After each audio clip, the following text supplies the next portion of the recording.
that people can see. We are tired of the rigging. Whatever it is that the people vote, let the people's mandate stand. We are here to save democracy in Nigeria.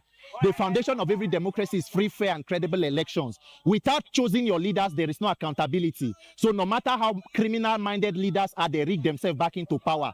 And the 10th Assembly is trying to be mischievous with passing an electoral act that is supposed to guarantee transparency, accountability, and a free and fair process. That is why, as Nigerians, it must concern everybody to come here and ensure that they do not only pass the law, but do not pass a fraudulent law, a law that will ensure that the votes of the people will count. Because come 2027, my vote must count. We need the results to be transmitted immediately, mandatorily. You know, that's why you see both the educated and the uneducated. One thing binds us together, our votes. Yes. You know, for our votes to count. We can't keep voting thin air. We can't keep voting and our votings will not count. And the reason why leaders are misbehaving is because they know that votes don't count. If you are a leader and you know that next 4 years they will not vote you in if you don't fulfill your promises, you will act right. But because they know that they have INEC, they have people like Akpabio, they have people like Amupita that they can probably pay.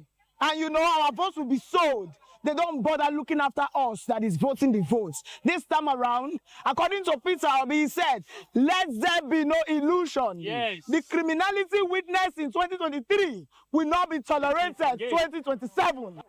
We are asking the Senate to come back to the real-time transmission, electronic transmission, because there seems to be misunderstanding the way people are explaining electronic transmission. We say upload from the ward level, from the voting point, from the polling unit. When you to IREV, upload immediately. And when you upload, what happens? Whether you have, even if you are saying it's in a place where there is no network, as soon as you get to the network environment, the thing uploads. And so what we are asking the Senate to do is to come back to the same resolution of electronic transmission. You are creating, confidence and trust for a system. Let them not take us back. We are here for a singular reason. There must be compulsory electronic transmission of elections results. Anything short of that is injustice to Nigeria. The National Assembly, led by Senator, in quote, Mrs. Godswill Akpabio, is trying to convince me and you that they cannot transmit election result electronically. So we are demanding that election result must be transmitted electronically. We are not asking them to return the money they have taken. We are saying you must face a free, fair, and credible election. The demonstration attracted a heavy security presence with personnel drawn from the Nigerian Police Force, the Nigerian Army, and the Nigeria Security and Civil Defense Corps deployed to maintain order around the complex. The civil society groups, however, promised to continue the protest tomorrow by 7 a.m. Jimo Ogrima, reporting for VOP TV, Abuja. Jimo, thank you. Well, turning to other stories, the Chief Justice of Nigeria, CJN, Justice Kudirat Kekereekun, has implored judges across the Federation to always properly evaluate the evidence at their courts before giving judgment. Speaking at the opening ceremony of the 2026 refresher course for judges of the lower courts and the management of evidence in trial, the CJN warned that decisions made without explanation or discretion exercised inconsistently erode a public trust and weaken the legitimacy of the court. She explained that the strength of the judiciary is measured not only by the brilliance of the judgments, but by the fairness, integrity, and reliability of decisions delivered at the grassroots. She added that when evidence is properly managed, justice becomes more accessible, judgments more durable, and public trust is reinforced. According to her, the lower courts are the front lines of justice delivery in the country, and for many Nigerians, their first and most immediate encounter with the judiciary. Therefore, she warned that decisions made here do not only resolve disputes, but also shape public confidence in the judicial system, influence perceptions of fairness, and determine the credibility of justice in the eyes of citizens. In the meantime, the Court of Appeal in Abuja said the Senate acted within its powers in suspending for misconduct the lawmaker representing Kogi Central Senatorial District, Senator Natasha Akpoti-Oduah. In a unanimous decision by a 3-member panel of justices, the appellate court said it was satisfied that neither the appellant's parliamentary privilege nor her constitutional rights were breached as a result of a suspension from the Senate. Nevertheless, it vacated the contempt proceeding and the 5 million naira fine awarded against Senator Akpoti-Oduah over her satirical apology to the Senate President, Godswill Akpabio. In the lead verdict delivered by Justice Abubakar Mohammed, the court further held that the Senate President was not wrong to have denied the appellant the opportunity to speak for not being on her official allotted seat during plenary on February 20, 2025. And now residents of Danhunu 2 community in New Millennium City in Chikun Council area of Kaduna State have protested against the recurring kidnap incidents in the area following the abduction of 7 persons by suspected bandits. Marching to the Millennium City Divisional Police Headquarters, the protesters demanded urgent security intervention. The latest attack was said to have occurred at about 11:30 p.m. on Sunday, when the bandits reportedly stormed the community and abducted members of 2 families. Those kidnapped included Yahya Yusuf, his wife Latifat, and their sons, Abdul Ghaffar and Abdul Kudus, as well as Abdul Razak Jima and 2 of her children. Joining us virtually to analyze the news is Chartered Management Accountant and Public Affairs Analyst Chijioke Oje. Glad to have you join us, Chijioke. Thank you for having me. Good evening, Nigerians. Good evening. Okay, let's start with this. President Bola Tinubu has said that Nigeria is at a critical juncture where bold reforms, cooperative federalism, and decisive implementation are required to move the country from economic recovery to full transformation. And you know, with this background, he's pledging accelerated agricultural development and a renewed offensive against banditry and terrorism. Would you agree with him? Is this what we need at this time? Well, definitely, I think the president has been able to put it in circumspect. There's an urgent need to address all these lingering issues. It is said in ideal situations that when you know the problem, then you can now know the solution. But we have seen that we have either expected too much from people who have little or no knowledge of the current situations in the country, because we have continued to live in denial rather than face and confront these issues that often have been labeled all kind of friendly elements. What is banditry? In the past less than 7 or 8 days, more than 200 people, as reported by the media, has been slaughtered. And we know that that is just a minimal figure compared to what could actually be on ground. And you still label such as a banditry. The word, I wouldn't want to waste the time of audiences in beginning to define the term or the word bandit, which is been used and has played the role which served the previous administration that was trying in every effort to ensure that Nigerians were completely kept in the slumber of sleep by a former presidential spokesperson who is not a security personnel or trained to be or in any format with such knowledge, suddenly in granting conference or interviews, label this state-sponsored terrorism as heathers and bandits. And it has become the nomenclature of the use of the word banditry in Nigeria today. We ask ourselves, how indeed does the present administration intend to tackle the current situation? Is it by the current granted interview by the First Lady in US, where all that she said was a complete play of denial and fallacy of the current situation of our dear country? It is not the prayer of any well-being that such individuals should experience what people, Nigerians, are facing on a daily basis. But I can bet you that if the First Lady is befelled with such calamity, they would see it differently. Well, Chijoke, It is always an illusion when people don't understand what it is to have people in captivity, maimed and killed, and the killers are on the spree, continue to display any form of fearlessness. Chijoke, can I come in here? I want us to have a conversation, right? You talked about the interview the First Lady granted Fox Digital, but you also are picking bones with the nomenclature banditry. What would you rather have? Would you rather have them called terrorists so that they can be treated as such? Briefly, I just wanted to answer that before we push this matter forward. Ideally, these guys are terrorists, and they're state-sponsored terrorists. They have admitted, the ones that have been arrested and caught on several occasions have said spokenly that they are being sponsored by the people in government. And the government have continued to reintegrate them in the military and all the various forces. The government are not in denial.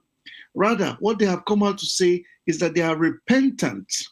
And by the way, these guys are not Boko Haram. These were not the ideologies of Boko Haram. These individuals are state-sponsored terrorism against the people of Nigeria. So in reference to your question, yes, these people are state-sponsored terrorists that are haunting the ordinary and average Nigerian. Now I have another question for you. So the Vice President, Kashim Shettima, who chairs the Economic Council, stressed the importance of translating economic progress into tangible improvements in citizens' life. Now, I remember putting this question to you not too long ago about the World Bank commending this administration, and you said they were mocking Nigerians. Just towards the end of last year, 2025, we had a Nigerian at an international level talking about Ngozi Okonjo-Iweala, the WTO DG. She came and said this administration has stabilized the economy. And she now said that what is needed now is growth and safety nets for the vulnerable. Now, when it comes to this area, how would you rate this administration? How far so far? First of all, I wouldn't want to dabble so much with the individual you've just mentioned, with Ngozi Okonjo-Iweala and her service to our dear nation and at the international level. But what I would have expected the media to have asked her is, while she was the economic head of the team of the led administration of President Jonathan, who promised Nigerians delivery of about 100,000 housing units that was launched under ASO Savings and Co. What has happened to those housing units? It was under her own purview. And I can tell you that if we begin to uncover or open up, all that led within the presence of the then Jonathan administration, a lot of people may not see her in the same light they see her today. But we hope that someday there shall be room for accountability. Coming back to the question as regards to the portrayed seem to be doing well country, when indeed everything is all falling apart. What they're not telling Nigerians is the fact that everything that is presumed to be working is all orchestrated drama to continue to put Nigerians to the same sleep, slumber, and sleep forever. I was not, if not the first person that told Nigerians the Port Harcourt refinery will not work. Not that I don't wish for it to work, but because of the fact that the government was deliberately misleading Nigerians. The pregnant minister of petroleum for state, in the person of Henneken, Lokobere, till date has not come out to apologize to Nigerians with all the dramas, needless dramas that was orchestrated between him and the former group managing director of the NNPC in the person of Melekere, who kept on promising Nigerians on the delivery. And at a point in time, they told Nigerians that they even started production. Today now they say they are turning into China to see if they can revamp that. What the present administration is scared to open is the indictments that many of the people today in the same administration were part of the looters of the same previous administration that have continued to sing on your mandate we stand were the same culprits that ensured this does not work. The Buhari administration could not tell Nigerians the deal and the parley it had with a company called Technomont. I mentioned it on the media and I said Nigerians should seek out the information on what is going on. The spree buying of houses by Nigerians in Dubai who were using the proceeds of these monies to buy houses and destroy the younger children of girls, who today they have made, completely, let me not even go there. But coming back to the economic values or the continued misconception that things are working, in which area is it working? Is it the power sector that the country has completely collapsed from the so-called achievement of 6,000 megawatts to now 2,900 megawatts? Is that the celebration of the administration? Or which area are we said to be thriving? Or is it the road that is meant to or said to be in construction that it is completely a misalignment of the current needs of Nigerians? Is it the Benin-Ore Expressway that is pliable? Which is the current intervention or the progress that this government has been able to bring in? Or is it the continued situations of while the governor is traveling, the ministers are traveling, the president are traveling? A country today, we don't know what is our travel policy, where anybody can just wake up and say, including the local, which foreign investor has the president or the governors or the ministers brought in today? Please, I challenge the VOP team to counter me on this. That this is one particular investor that has been brought in under this current administration through the so-called effort of traveling and signing bilateral, all complete deceptions.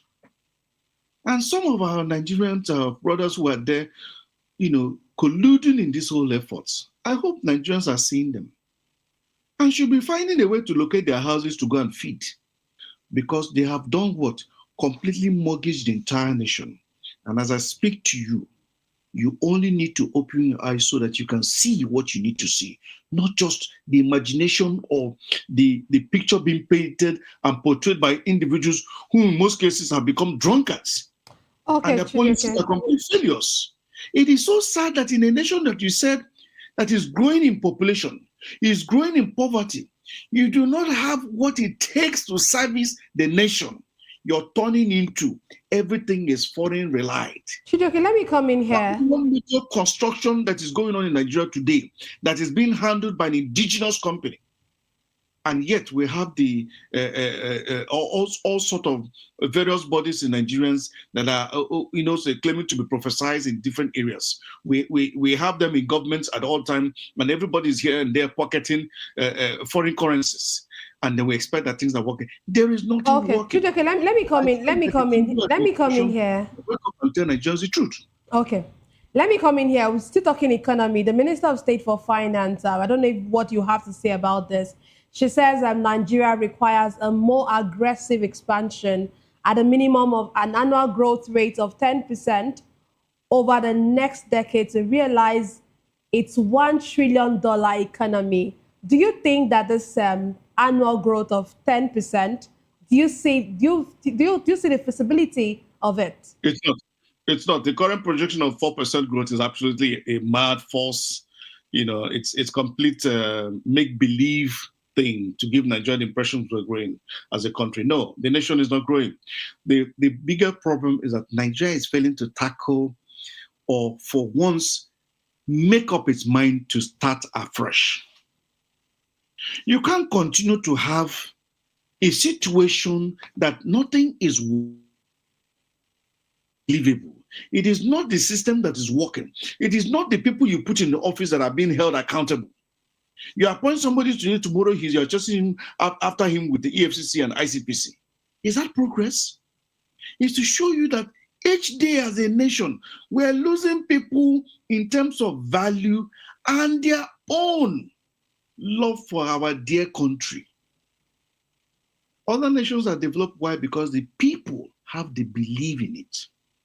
Today, you should be asking yourself, how do we intend to develop Nigeria when over 99% of the people in government have their children schooling abroad, can I come and in resident here? abroad?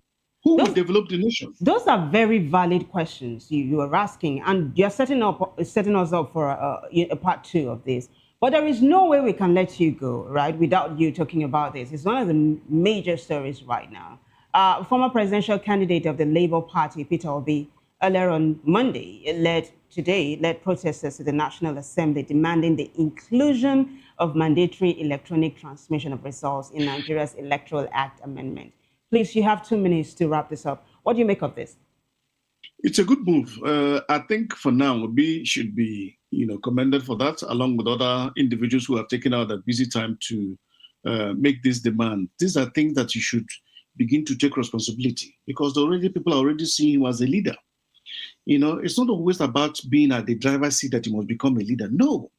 As a matter of fact, I had expected this long coming from him, not this so-called purported, mess dine with children that that you have been mocking them. I won't say Obi has been mocking them, but the politicians are used to, when it is election period, you see them dining with their lamadrins. You see them with their karawoman on the street. You see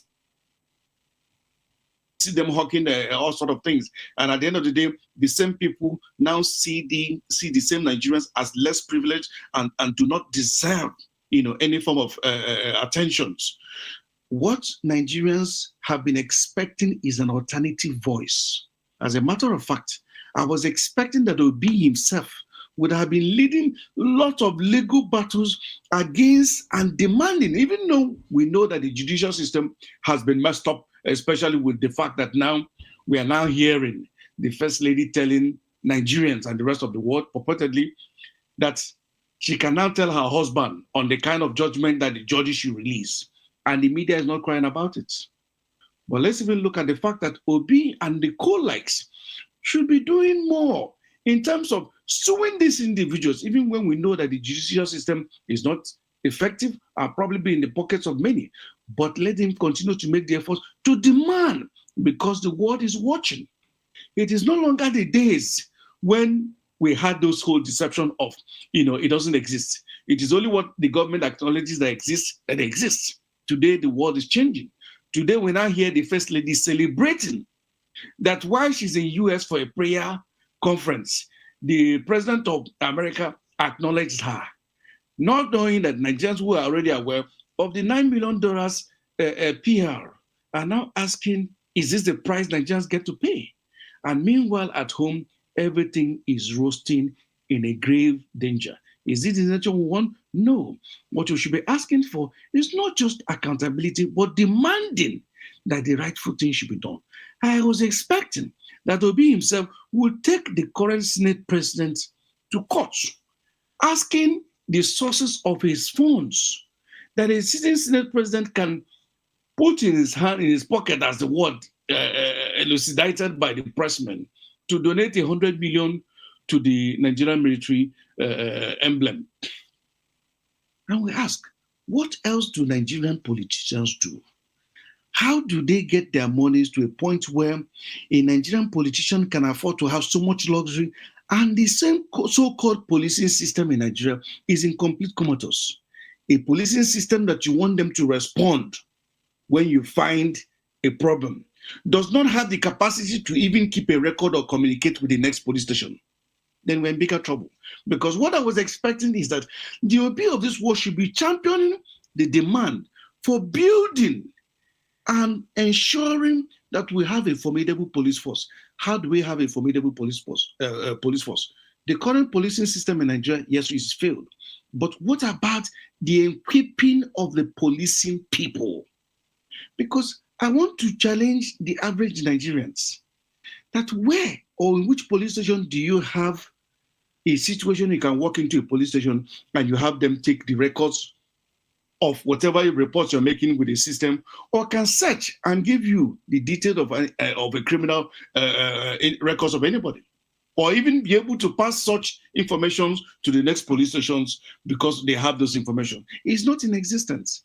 And then yet we hear some governors saying they're investing money in drones. Who would respond when you find the criminals? Is it by always equipping them with bikes and failed vehicles that Nigerian police cannot maintain? It is designed to fail. These are the areas I've been expecting the Peter Obi and the likes to wake up to demand for accountability. The monies that have been budgeted to these various ministries, parastatals, and the forces should be completely traced to the very end. What happens to these funds? By so doing, we will be ensuring that we're equipping the rightful persons to govern our countries. And I tell Nigerians one more thing. If we're able to get our policing right, majority of our problems have been solved, because it is actually the police duty, the integrity, the law, and the nationhood within its nation, within the inside. Then the military can be charged with the territorial borders, not the current situation where we have the abuse of powers. Any riffraff or any individual who can afford to employ a Nigerian military to cause mayhem and destruction. And at the end of the day, they're not held accountable. So I'm glad that Obi and the likes are making such moves. And we hope that this will be heard by the National Assembly, especially in recognizing that what is being asked is even a laughable thing. That transmitting electoral results that will even be of value to them themselves is now being rejected on the excuses that in 9 states you don't have networks. Nigeria is in a bigger problem. Until we begin to see these things and address them, then I don't see anything meaningful progress coming our way as a nation. Okay, and we must demand for equity, fairness, and justice. Okay, thank you very much, Chijioke, for your extensive and, of course, intelligent analysis. Thank you very much. Thank you so much. Yeah. We've been speaking with Chijioke Oji. He is a public affairs analyst. We'll take a break now. When we return, bring you more stories. Just stay with us.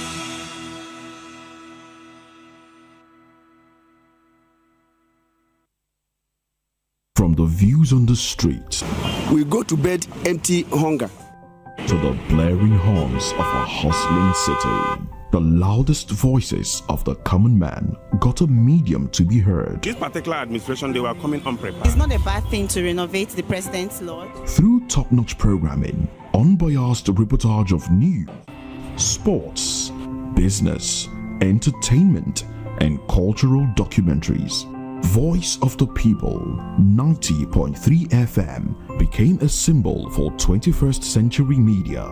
And now, a new baby is born. Voice of the People Television, VOP TV, youthful, full of vigor and penchant for excellence in the continent's media space, exposing the wrongs.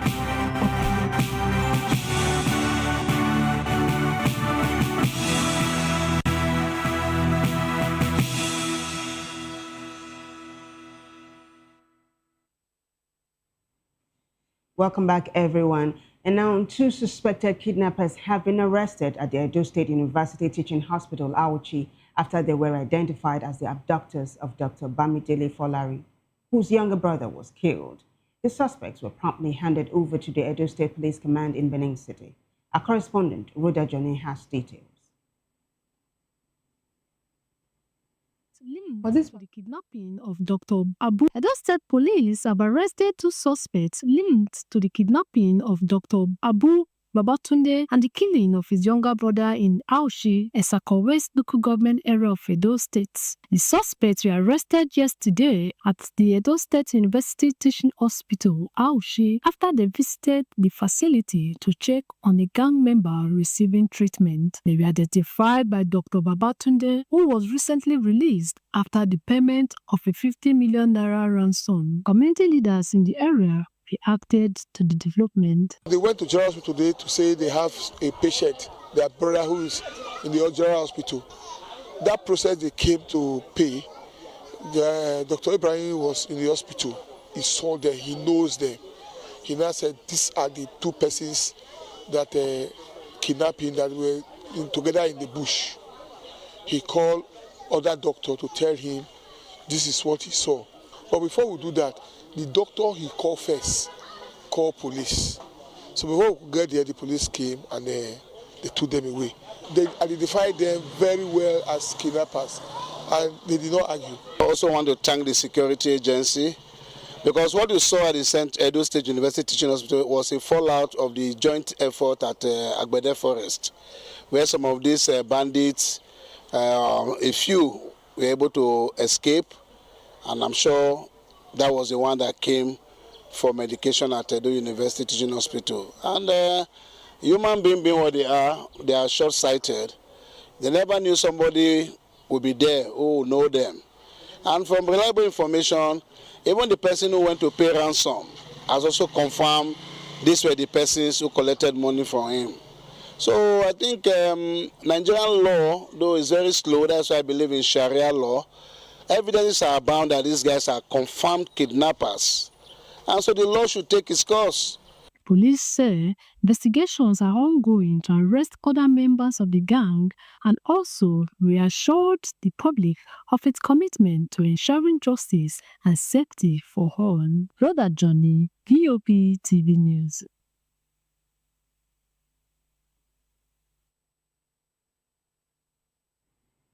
Thank you very much, Rhoda. The streets and markets in the southeast have once again come alive, signaling a gradual end to the usual sit-at-home observance. In Anambra State, business is returning to speak. Correspondent Ndo Okbaleze tells us more.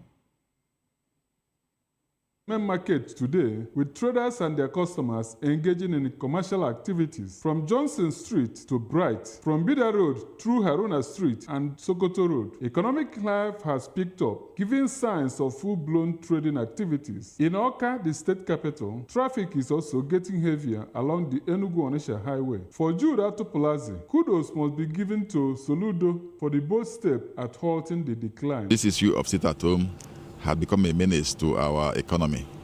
People were relocating their businesses outside the state, especially to Delta, Asaba precisely. So he took that step to ensure that the nonsense stopped and people were shouting, out of sentiments or ignorance. But today, we are seeing the fruits of it. The feelers I've got this morning are that if you go to Onitsha main market, it's thriving. Shops are open, more people have come out for business, and we know that henceforth it will always get better each Monday. So we want to thank the governor for that bold step. Meanwhile, the indigenous people of Biafra group has joined forces to call off indefinitely the sit-at-home order throughout the southeast. With their latest stand, one would think it should have a positive impact, but Atopolazi seems to have a contrary view. Well, I think they are trying to save face, because we always knew that you couldn't fight government when government gets serious. So they tried to resist it, when Soludo earlier said it was going to be a one-week closure. So they were against it, they resisted it, they did everything. Some were even posting old videos to scare people away. But when they saw from the last week that this was something that was going to stay, they now came up with this to say they had backpedaled. I see it as just a face-saving measure. Ndo Okbaleze, VOP TV News.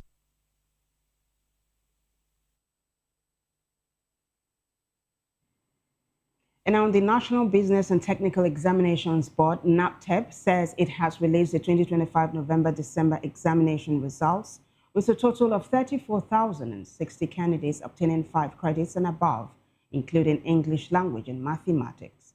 Announcing the release of the results, the NABTEB Registrar and Chief Executive Officer, Dr. Aminu Mohammed, told newsmen in Benin City, Edo State, that a total of 61,591 candidates are registered for the examinations that held in 2,079 centers across the country, compared to the 48,825 candidates in 1,825 centers in 2024. He said the performance represented 60% of candidates that sat for the examination. This, he said, was against the 67.56% for the 29,880 candidates for the 2024 exams. According to him, 54,009 candidates obtained 5 credits and above, with or without English language and mathematics, representing 94.7% as against 42,431 candidates, representing 95.94% in 2024.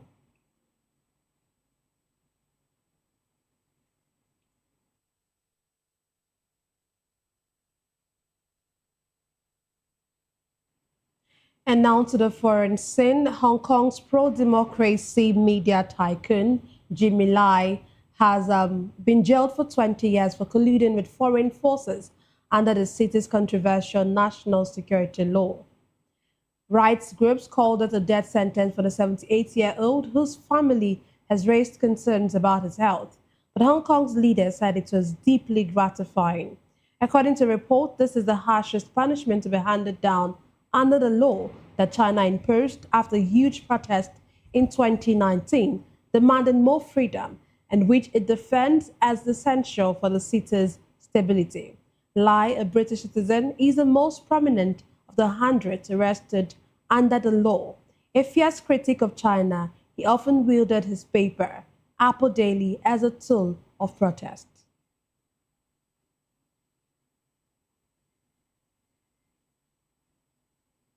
Well, in business news, the Central Bank of Nigeria, CBN, and the Nigerian Communications Commission, NCC, have released an exposure draft of a new framework to address failed airtime and data purchases.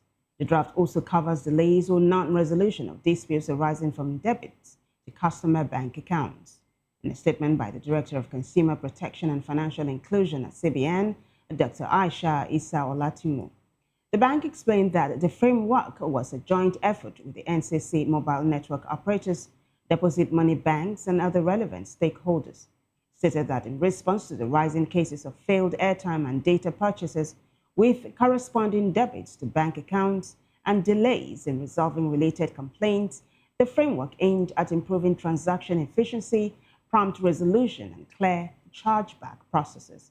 According to the CBN, the framework provides a unified national approach to managing failed airtime and data transactions, emphasizing root cause identification, regulatory alignment, standardized service level agreements, real-time reconciliation, and regulator-enforced timelines for automated reversals. And now to sports. Milan Cortina 2026 organizers are investigating why Olympic medals are breaking after several athletes experienced issues with theirs. Gold medalist Breeze Johnson and Alisa Liu from the United States and the German biathlon team reported that their medals came apart soon after being awarded. Johnson, who won gold in women's downhill alpine, showed her broken medal at a media conference, while Liu shared a video on social media showcasing the issue. The German team's bronze medal fell off during celebrations. Meanwhile, Milan Cortina 2026 Chief Games Operations Officer Andrea Frassisi has assured that the organizers were giving maximum attention to the issue, acknowledging the medals as a dream for athletes and should be perfect when handed over. The medals, designed to represent discs of ice, feature interlocking parts symbolizing Milan and Cortina and the athletes' network. A possible cause is the breakaway mechanism required by law, designed to prevent choking. And now, entertainment news. Well, in this segment, Nigerian rapper and activist Folarin Falana, popularly known as Falz, has criticized Nigeria's leadership and religious institutions over the nation's rising insecurity, lack of accountability, and poor governance. He expressed frustration over recurring violent attacks, saying mass killings are often met with empty official statements without arrests or prosecutions. Falz accused authorities of failing to protect citizens or deliver justice and faulted religious leaders for prioritizing spiritual solutions over holding politicians accountable. He claimed that politicians exploit church platforms for campaigning, contributing to repeated support for underperforming leaders. He also condemned lawmakers' refusal to amend the Electoral Act for real-time election result transmission, calling it a threat to transparency. Falz urged Nigerians to demand accountability and informed voting for meaningful change. And finally, Ghanaian music legend Ebo Taylor, a pioneer of the high life genre, has passed away at the age of 90. Born Deroy Taylor in Cape Coast in 1936, he rose to fame in the 1950s and 1960s with his unique guitar and arrangements blending Ghanaian rhythms with jazz, funk, and soul. Taylor's influential career spanned over 6 decades, inspiring generations of African musicians. He played with notable bands like the Stargazers and Broadway Dance Band, and his work was sampled by international artists such as Usher, Black Eyed Peas, and Jidenna. His legacy extends beyond Ghana with recognition as a foundational figure in Afrobeat music. Taylor's collaboration with Fela Kuti in London helped shape the genre, and his music continues to influence contemporary styles.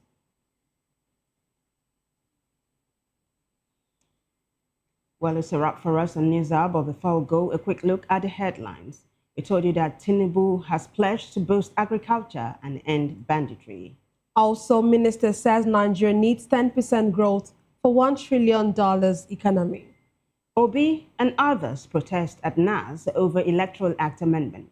Ezekwesili and Adegboruwa seek mandatory real-time transmission of election results. Also, CJN tasks judges on reflective and evidence-based judgments. Appeal Court upholds Senate suspension of Natasha and faults contempt charge. In foreign scene, we told you that Hong Kong pro-democracy tycoon Jimmy Lai gets 20 years jail. In business, CBN and NCC released measures to reserve failed airtime and data transactions. Well, in sports news, Olympic medals break apart and raising concerns over quality. In entertainment, files blast Nigerian leaders and religious institutions over insecurity and poor governance. Do well to subscribe to our YouTube channel on YouTube. We are Voice of the People Television, and on other social media platforms, we air at VOP TV Live. You witness news happening near you, we want to hear from you. Send your eyewitness reports, event coverage request, photos or videos directly via WhatsApp to 0814 606 4057. Can also reach our newsroom by email at news@vop.ng. I am Nenna Ndomdioto. And I'm Vivian Oguche. Thank you for watching.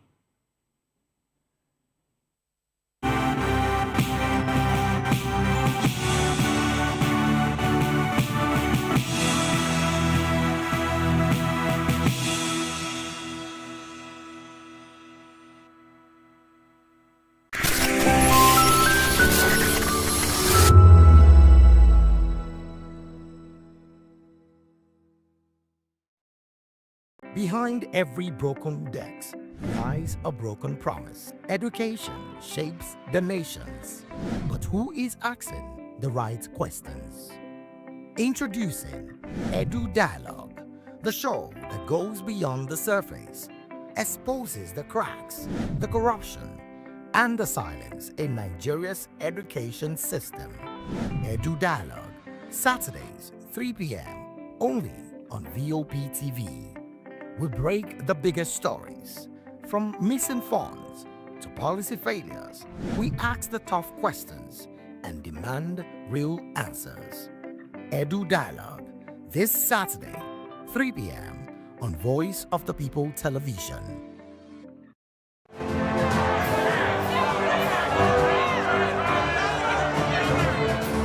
Do you want your voice to be heard? Do you know that you matter in the scheme of things? The People's Voice, the show where ordinary citizens take center stage as we discuss the biggest stories that affect you and I.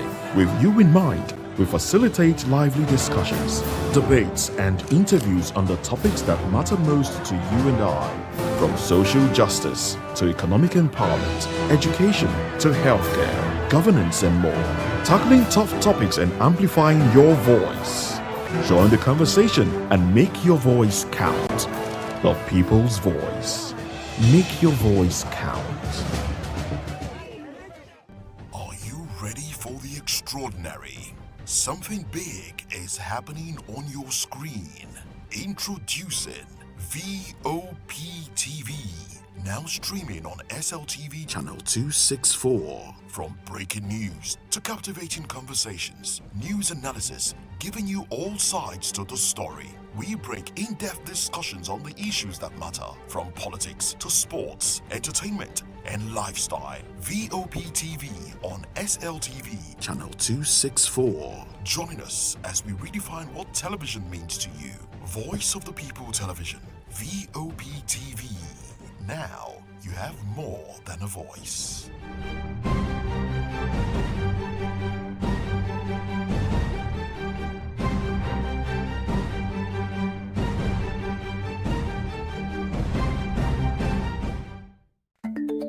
Africa is on the move, a continent of rising voices, untold stories, and powerful transformations. From the streets of Lagos to the heart of Nairobi, from the mines of Congo to the tech labs of Cape Town, the African story is being written every day.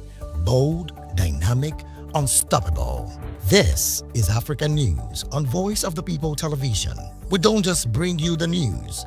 We analyze and bring you Africa's heartbeat, the politics that shapes our nations, the economies that drives our future, the cultures that defines who we are, the voice that must be heard. Africa News, Africa's voice, Africa's future. Where Africa speaks, the world listens.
To know the happenings in the maritime sector, join us on the program Maritime Frontiers on VOP TV as we discuss key areas in the maritime sector, from aquaculture, maritime transportation, maritime labor regulation, oil and gas exploration, ferry and passenger insurance, marine pollution and prevention, port operations, and lots more. Maritime Frontiers, exploring Nigeria's blue economy.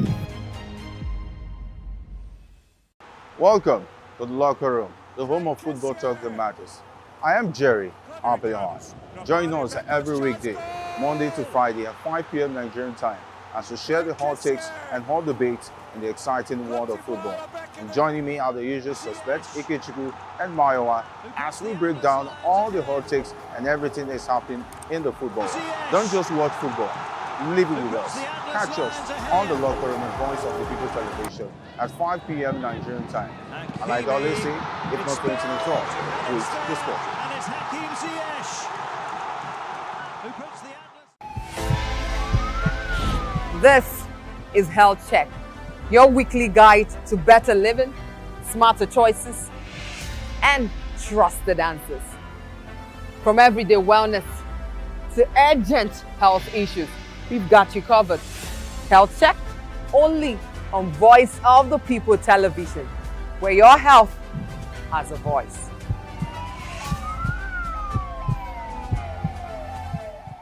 The red carpets, awards, the razzmatazz, music, fashion, interviews, and more. Spotlight on Voice of the People Television. Let's feed you with all the juicy stories in the global entertainment space, bringing you the glitz and glamour as it is hot Stay tuned to Spotlight, 1 p.m. Monday to Friday.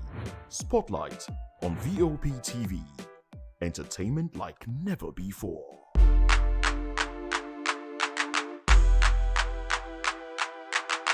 Are you ready for the extraordinary? Something big is happening on your screen.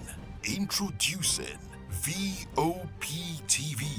Now streaming on SLTV channel 264. From breaking news to captivating conversations, news analysis, giving you all sides to the story. We bring in-depth discussions on the issues that matter, from politics to sports, entertainment, and lifestyle. VOP TV on SLTV channel 264. Join us as we redefine what television means to you.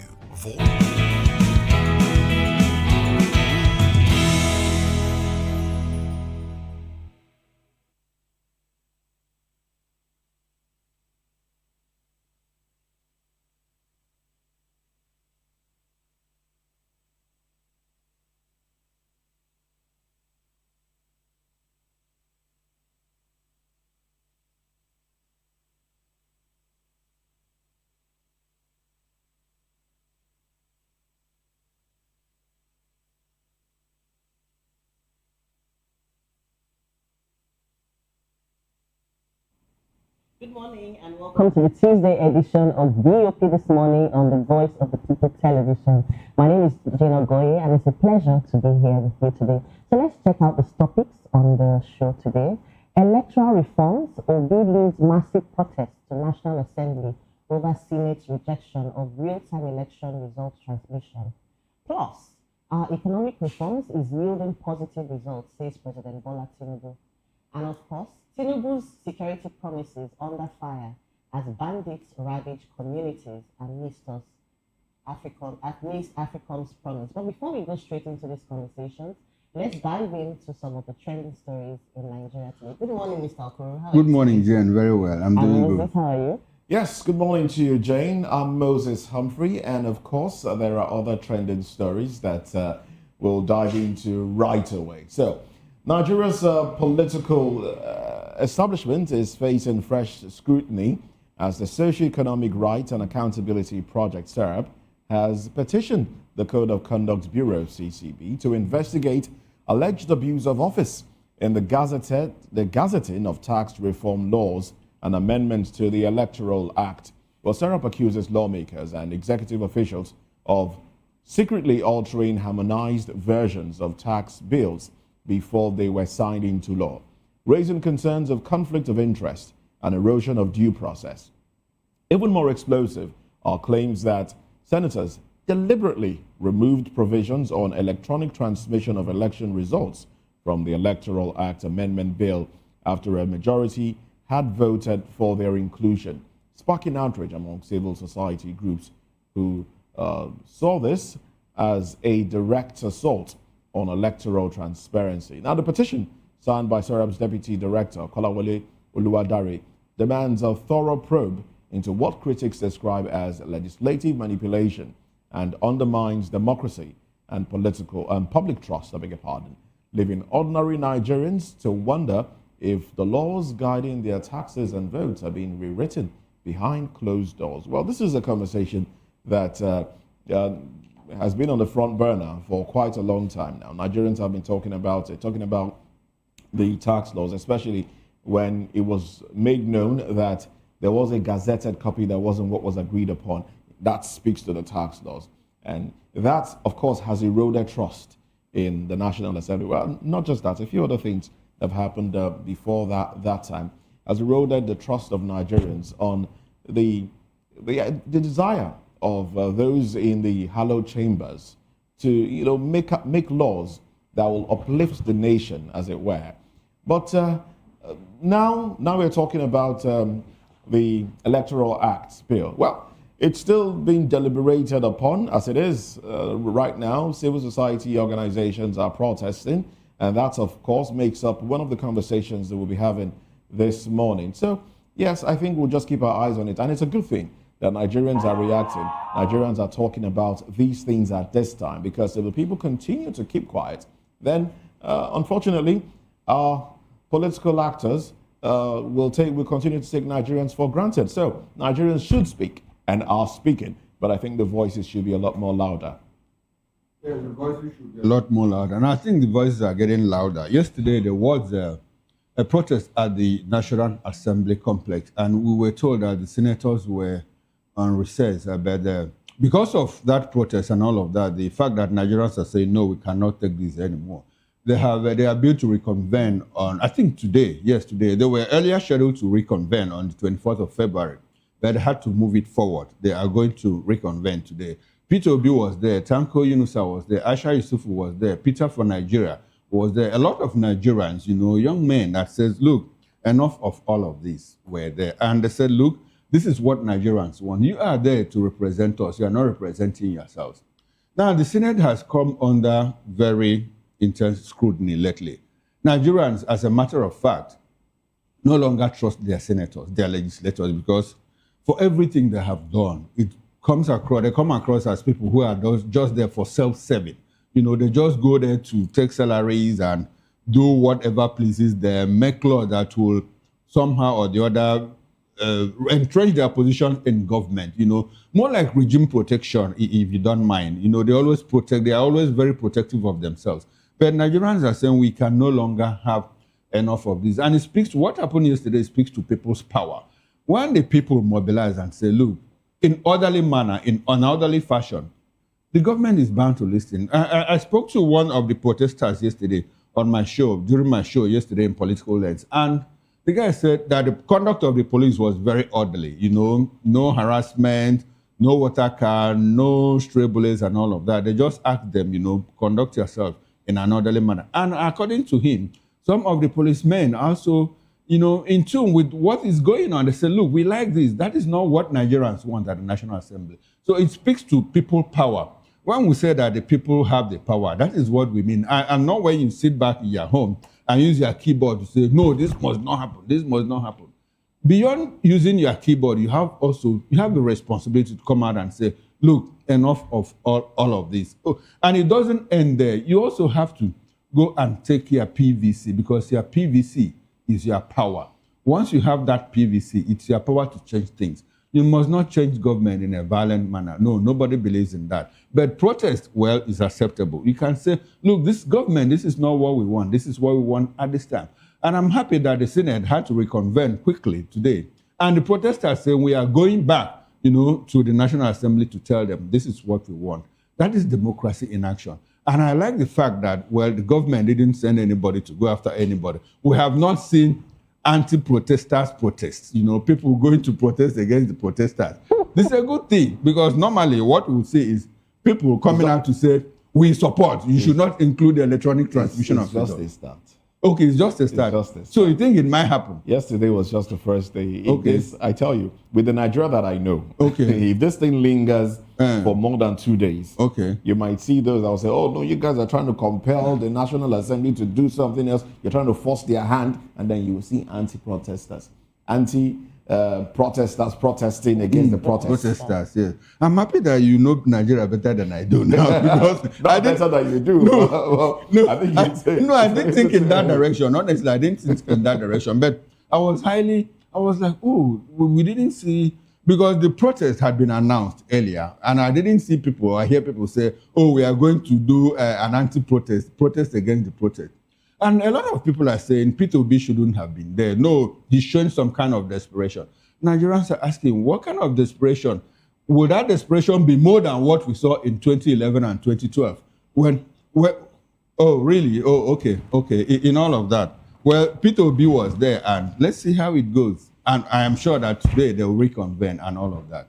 Jane, you have something to say? Yes, I totally agree with you, and I think it's a good one, because at least our lawmakers will know that it's not business as usual. Nigerians are tired, and they want them to do the right thing. They want to hold them accountable, And I think when we have more youths key into this struggle, into this fight for accountability and doing the right thing, especially when it comes to these reforms and electoral acts, I think they would not.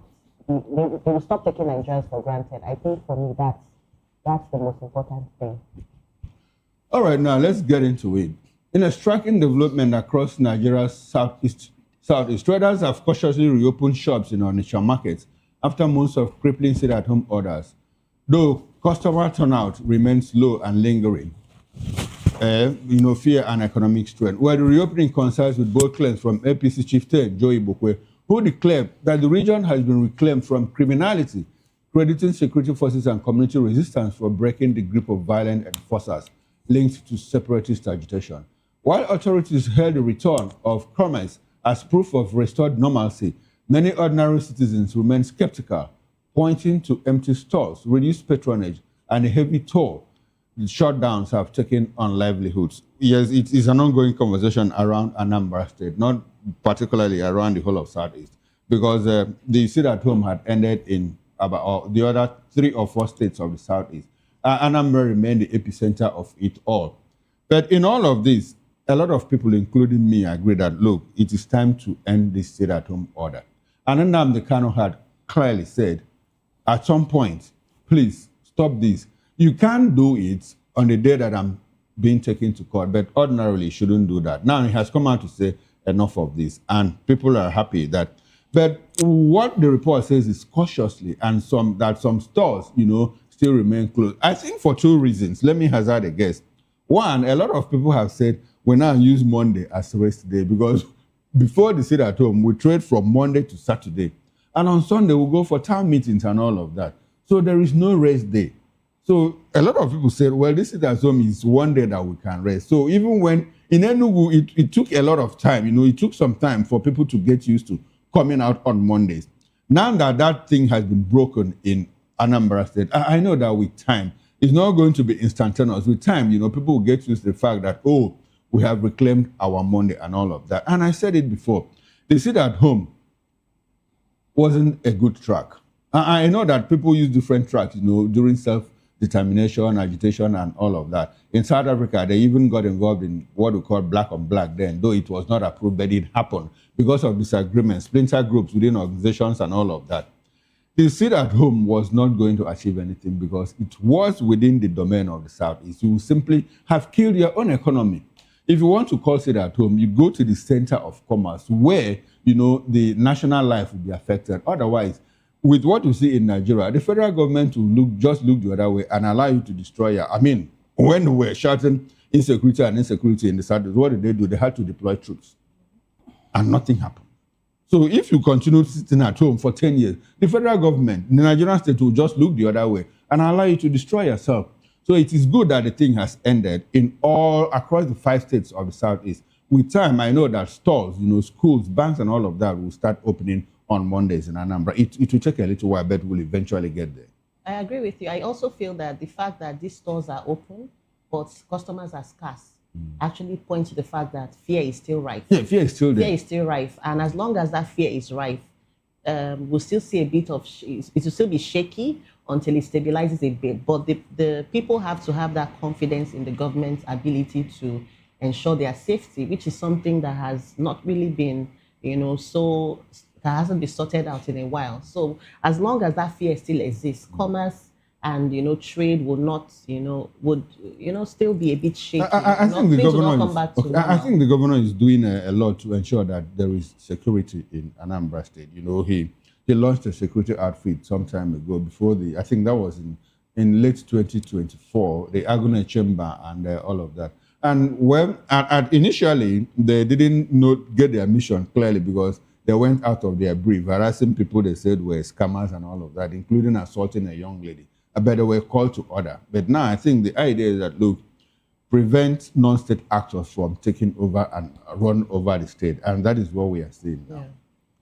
All right, we've talked about this. We spoke on this yesterday. And yes, it's still, yesterday a few people came out. And so for those that feel Mondays are rest days, this is Nigeria. You are in Nigeria, and in Nigeria, Mondays are not rest days. Rest days are Saturdays and Sundays. If you choose to work on those days, that's your call.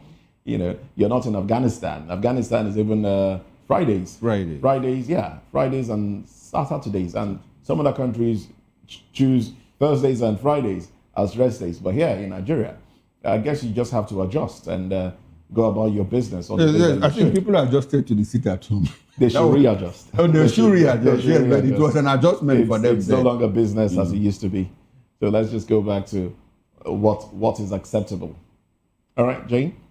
In a dramatic twist shaking Nigeria's political landscape, President Bola Tinubu has waded into the deepening crisis in Rivers State, holding a late-night closed-door meeting at the presidential villa with Governor Funmilayo Fubara and his predecessor, now FCT Minister Nyesom Wike, amid threats of impeachment and bitter rivalry that has destabilized the oil-rich state.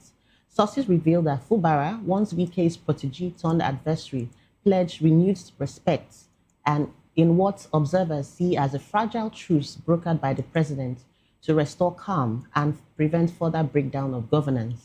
The Rivers showdown comes as the All People's Congress, APC, suffers fresh political tremors in Abia State, where a former lawmaker and over 200 supporters dramatically dumped the ruling party for Labour Party, citing disenchantment and aligning with what they described as a new political force for the people. Mr. Okoro, is this a permanent truce or is just a temporary calm down? The one between... Yes, between Wike and his godson. Well, the intro, when the producer said, when you said it was a dramatic twist, so I was wondering what is dramatic about it. This is about the third time that we know that they are meeting. They have been meeting privately. But the president is also again intervening. So that's why I said it's not dramatic. This is about the third time he's doing that publicly. Yes. You recall that when he went to hibernate somewhere in Europe, we learned that... we learned that Sim Fubara, the governor of Rivers State, went to Europe to meet him and they had discussions and all of that. And the moment Fubara came back, he started talking tough, Where anybody, don't follow Konakona, don't follow Kurukere if you want to support APC and all of that. All those talks were not necessary, if you ask me, because at the end of the day, he has gone back to where he started from. Clearly, he has gone back to where he started from. A lot of people don't like what is going on in Rivers State because, for one, the Rivers economy is affected. The people of Rivers State are affected. Good governance is not delivered in Rivers State. There might be projects, ongoing projects here and there, but with the amount of money available to Rivers State, if you go to Rivers State, you actually discover that they are not doing well. That's the truth of the matter. They are not doing well. They are supposed to do better than that. That's the oil city, There's so much money. Apart from the Lagos Island, the Obiakpo local government area, that houses the industrial, Transamadi industrial area, where you have even the OICs, the international oil companies, SPDC is there. They have a residential, they have a corporate office there. Chevron is there. Mobile Producing Unlimited is there, and a lot of other oil service companies are all housed in Transamadi industrial area. And their revenue take is second to that of Lagos Island. So you can imagine, yes, it is. So a lot of, in Port Harcourt, development has taken a backseat because of this political squabble between Godfather and Godson. And it has always been like that. From Amechi, between Amechi and Odele, Wike and Amechi, now Fubara and Wike himself, he doesn't speak well. Now, let me go to Abuja. I don't know why the president is meeting with them again. The president has said, from what we understand, the president told them, look, young people, go and reconcile your problems. You understand? And since after that meeting, I heard that the president told Fubara, go and work with your friend. Go and work with your master. The president said, yes, technically he's telling him, go and resolve your problems with him. That means to remain loyal to him. And Wike came out over the weekend and said, it's only in Rivers State that we have a unity of purpose between the two major political parties, PDP and APC. What does that tell you? He just told you that I'm in control of Rivers' political structure. I'm in control of the PDP in Rivers State. I'm in control of the APC in Rivers State. And he even said, I'm interested in Oyo State. Talking about Shea Makinde and all of that. Wike is, whether we like it or not, he's playing the kind of politics that we play in Nigeria. Nobody is going to cut him down except the president himself. And the president had said, young man, go and reconcile with your godfather. That is it. That's the president's word. And so all this late night meeting and all of that, this is not the first time we are having it. And I hear that Fubara has again said he's going to respect, the letters of that late night accord, and like he did before and previously. So let's see what comes out of this one. Moses, what do you think? Do you buy the idea? Moses will not buy the idea. Moses is Fubara's supporter. No. Okay, I don't support any of them, really. I just want good governance. That's all I ask. But Fubara comes off, he puts off a posture of one who is quiet, who doesn't talk too much, but he's quite loquacious. Yes, he does. He is. So he pretends like he doesn't talk, but then he doesn't know how to fight. He will learn. He's not a strategic fighter. No, he's not. He's not. But I hope he learns. He learns the ropes as he goes. Well, he wasn't he wasn't exactly a politician. He was recruited from the civil service. Exactly. And all of that. He didn't go through the ranks. But walking around with politicians, he should have learnt a thing or two. He worked with only one politician. Now he should have learnt a thing or two from him. Because that's the person he's fighting now. Well, he's on learning. No, that's bad. That's very bad. Well, anyway, we saw that yesterday after the meeting with the president. He accompanied Wike to his lodge, and some said, okay, it looks like things are good. So, but the president already asked that the impeachment proceedings against him be stopped. And the president has also asked that he recognizes Wike as the political leader in Rivers State, which is what they will do. Well, my question is, what does that speak to democracy? The kind of democracy that we are practicing in Nigeria. I mean, if you go to those we borrowed democracy from, the United States of America, the President Trump is there, doing what he's doing, and a state like New York elected a mayor, and he wasn't in agreement with the mayor, but the mayor is challenging the president. The mayor is challenging the president, and the president doesn't have powers to suspend the mayor of New York. He doesn't have powers over the mayor of New York. They are all independent. But then, they still align with the center one way or another. But everybody each person, they're free to express themselves the way they want. That is democracy.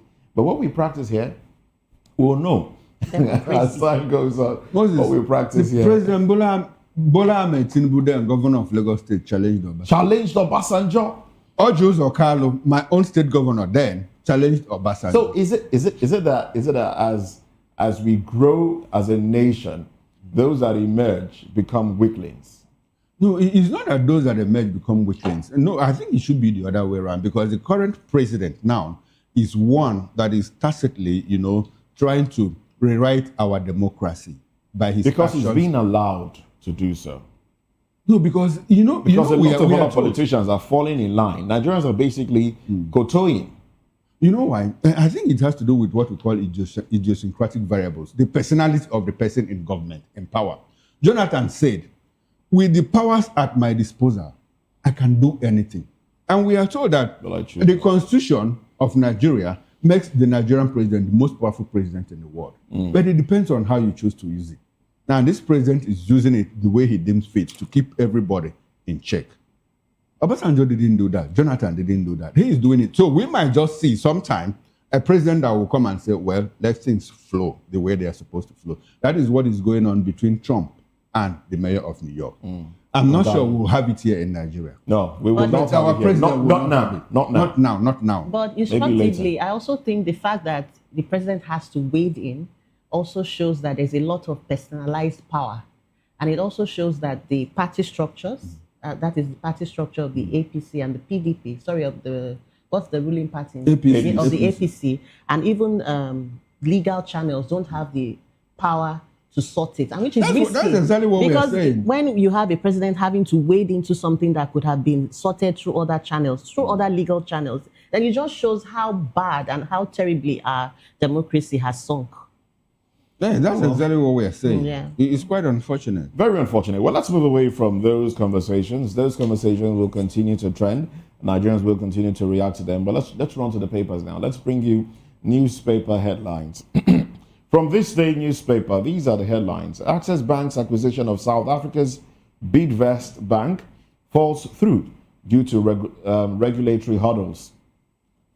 At NEC conference, Cardoso declares CBN reforms have achieved economic stability. Tinubu, terrorism, giving Nigerians sleepless nights will overcome them all. Insists security threats unacceptable. Protest in Kaduna as bandits abduct 7. All right. Another. Electoral Act, coalition of CSOs warns 2027 elections may be compromised. Appeal to National Assembly to adopt real-time transmission of results.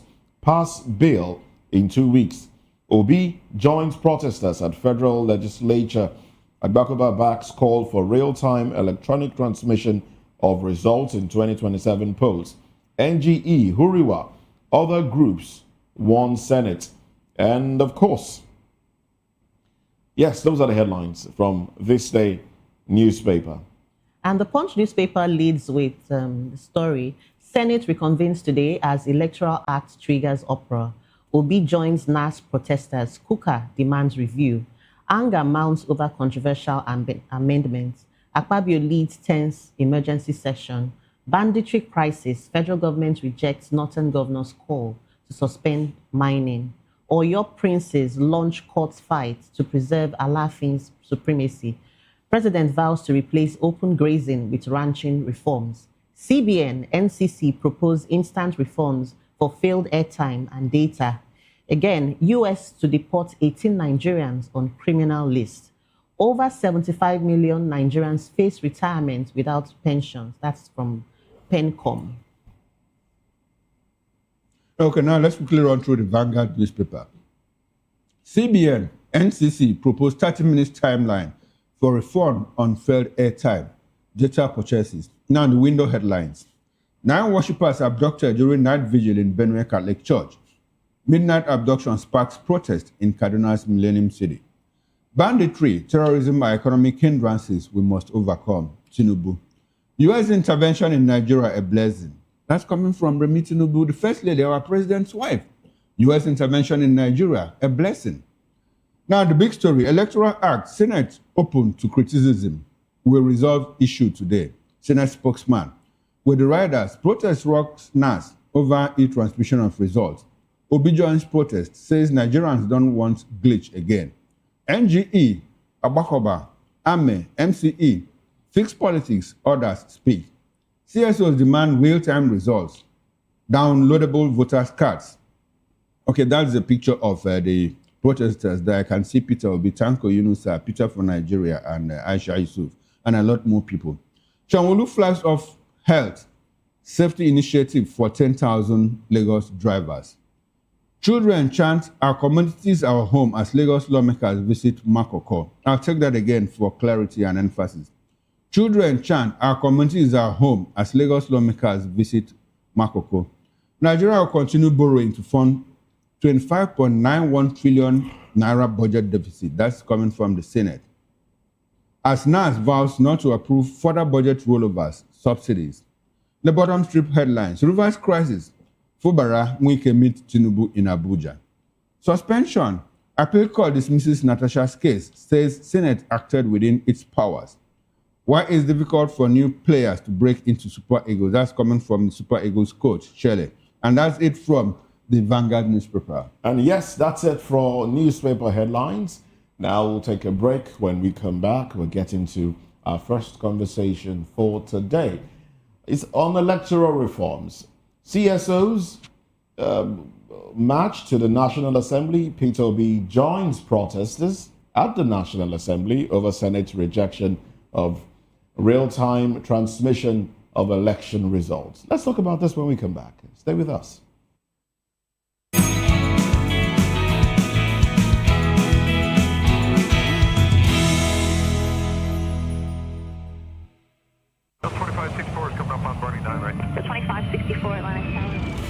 What happens in the hush behind hangar doors? Who signs the papers that gamble with lives? Which truths were grounded before they even ever had wings? If you've ever buckled a seatbelt at 30,000 feet, if you've ever stared out of that tiny window and wondered who's really in control of the skies, it isn't just flight, it's power, it's politics, it's pressure sealed in steel. We're peeling back the clouds from runway risks to sky-high secrets. We're diving deep where most dare not to look. Aviation Scope, every Sunday at 7 p.m. only on Voice of the People TV. We don't just report, we reveal. We don't just ask, we uncover. Because when it comes to the skies, ignorance is turbulence. aviation scope, the sky isn't the limit, it's just the beginning. Good evening, Africa. My name is Bamakore, actor, model, producer, and I'm giving a big shout out to VOP TV, man. Keep watching. Don't change the dial. Thank you and God bless you. My name is AY, and of course, I represent the voice of the people, and that's why I'm on VOP. AY say so. Hi everyone, it's your girl Miriam Tima from the Real Housewives of Lagos and the Real Housewives Ultimate Girls Trip Africa. Shout out to VOP, the voice of the people. You already know. Stay tuned, keep watching. And don't forget, VOP is the best. All right, hello, it's about that shaking the man fine back with Melanie Poppy Black Skin Boy. This is VOP TV. If you're not watching VOP, I don't know why you're watching. Maybe you're watching your weights. Hello, beautiful people. This is Wale Ojo, and you're watching VOP, Voice of the People. Hi, guys. You already know who it is. This is New Energy. Flyers whatever live. Keep watching VOP TV. Thank you. Hi, people. Ginny Albano here. Guys, please keep watching Voice of the People. In a world where power shapes with every headline. In a nation full of questions. In a world filled with noise, the truth needs a voice. The policies that shapes our world and the economy that determines our future. Every hour, every day, the grapevine keeps buzzing. And together, we are committed to telling the stories that shape our world because your voice is our focus.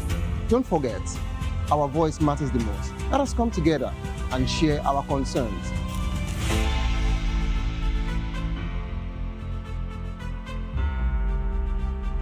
Mr. Funmilayo, and here's to VOP TV.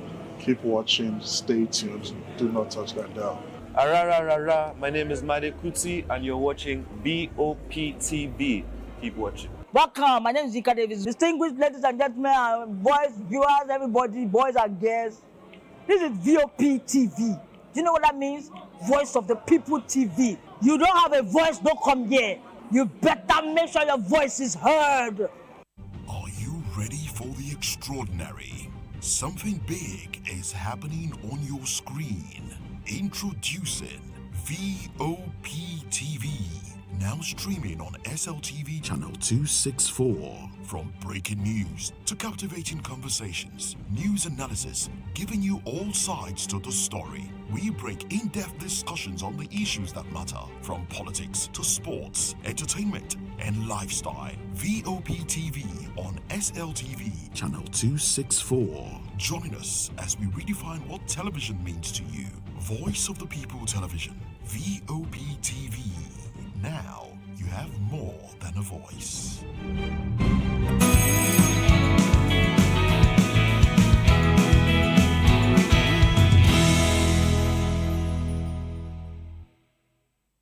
Welcome back, and you're still watching VOP this morning. In a major show of defiance, Labour Party's 2023 presidential candidate, Peter Obi, on Monday, led thousands of protesters to the gates of the Nigeria's National Assembly, demanding the reinstatement of real-time electronic transmission of election results, a provision controversially struck out by the Senate despite earlier approval. Chanting slogans and waving placards, demonstrators accused lawmakers of attempting to undermine electoral transparency and disenfranchise millions of voters. The protest, which drew civil society groups, youth activists, and ordinary citizens, was marked by heavy security presence, as Obi declared that Nigerians would not accept backdoor manipulation of their democratic rights. Images and videos circulating on social media show crowds blocking entrances, singing solidarity songs, and calling for accountability, while police officers stood guard to prevent escalation. The Senate's rejection has ignited widespread outrage, with critics and opposition parties warning that it could erode public trust in the electoral processes ahead of 2027. Joining us in the studio this morning to discuss this topic, we have Prince Francis Chilaka, who's a political and public affairs analyst and commentator. Welcome to the studio.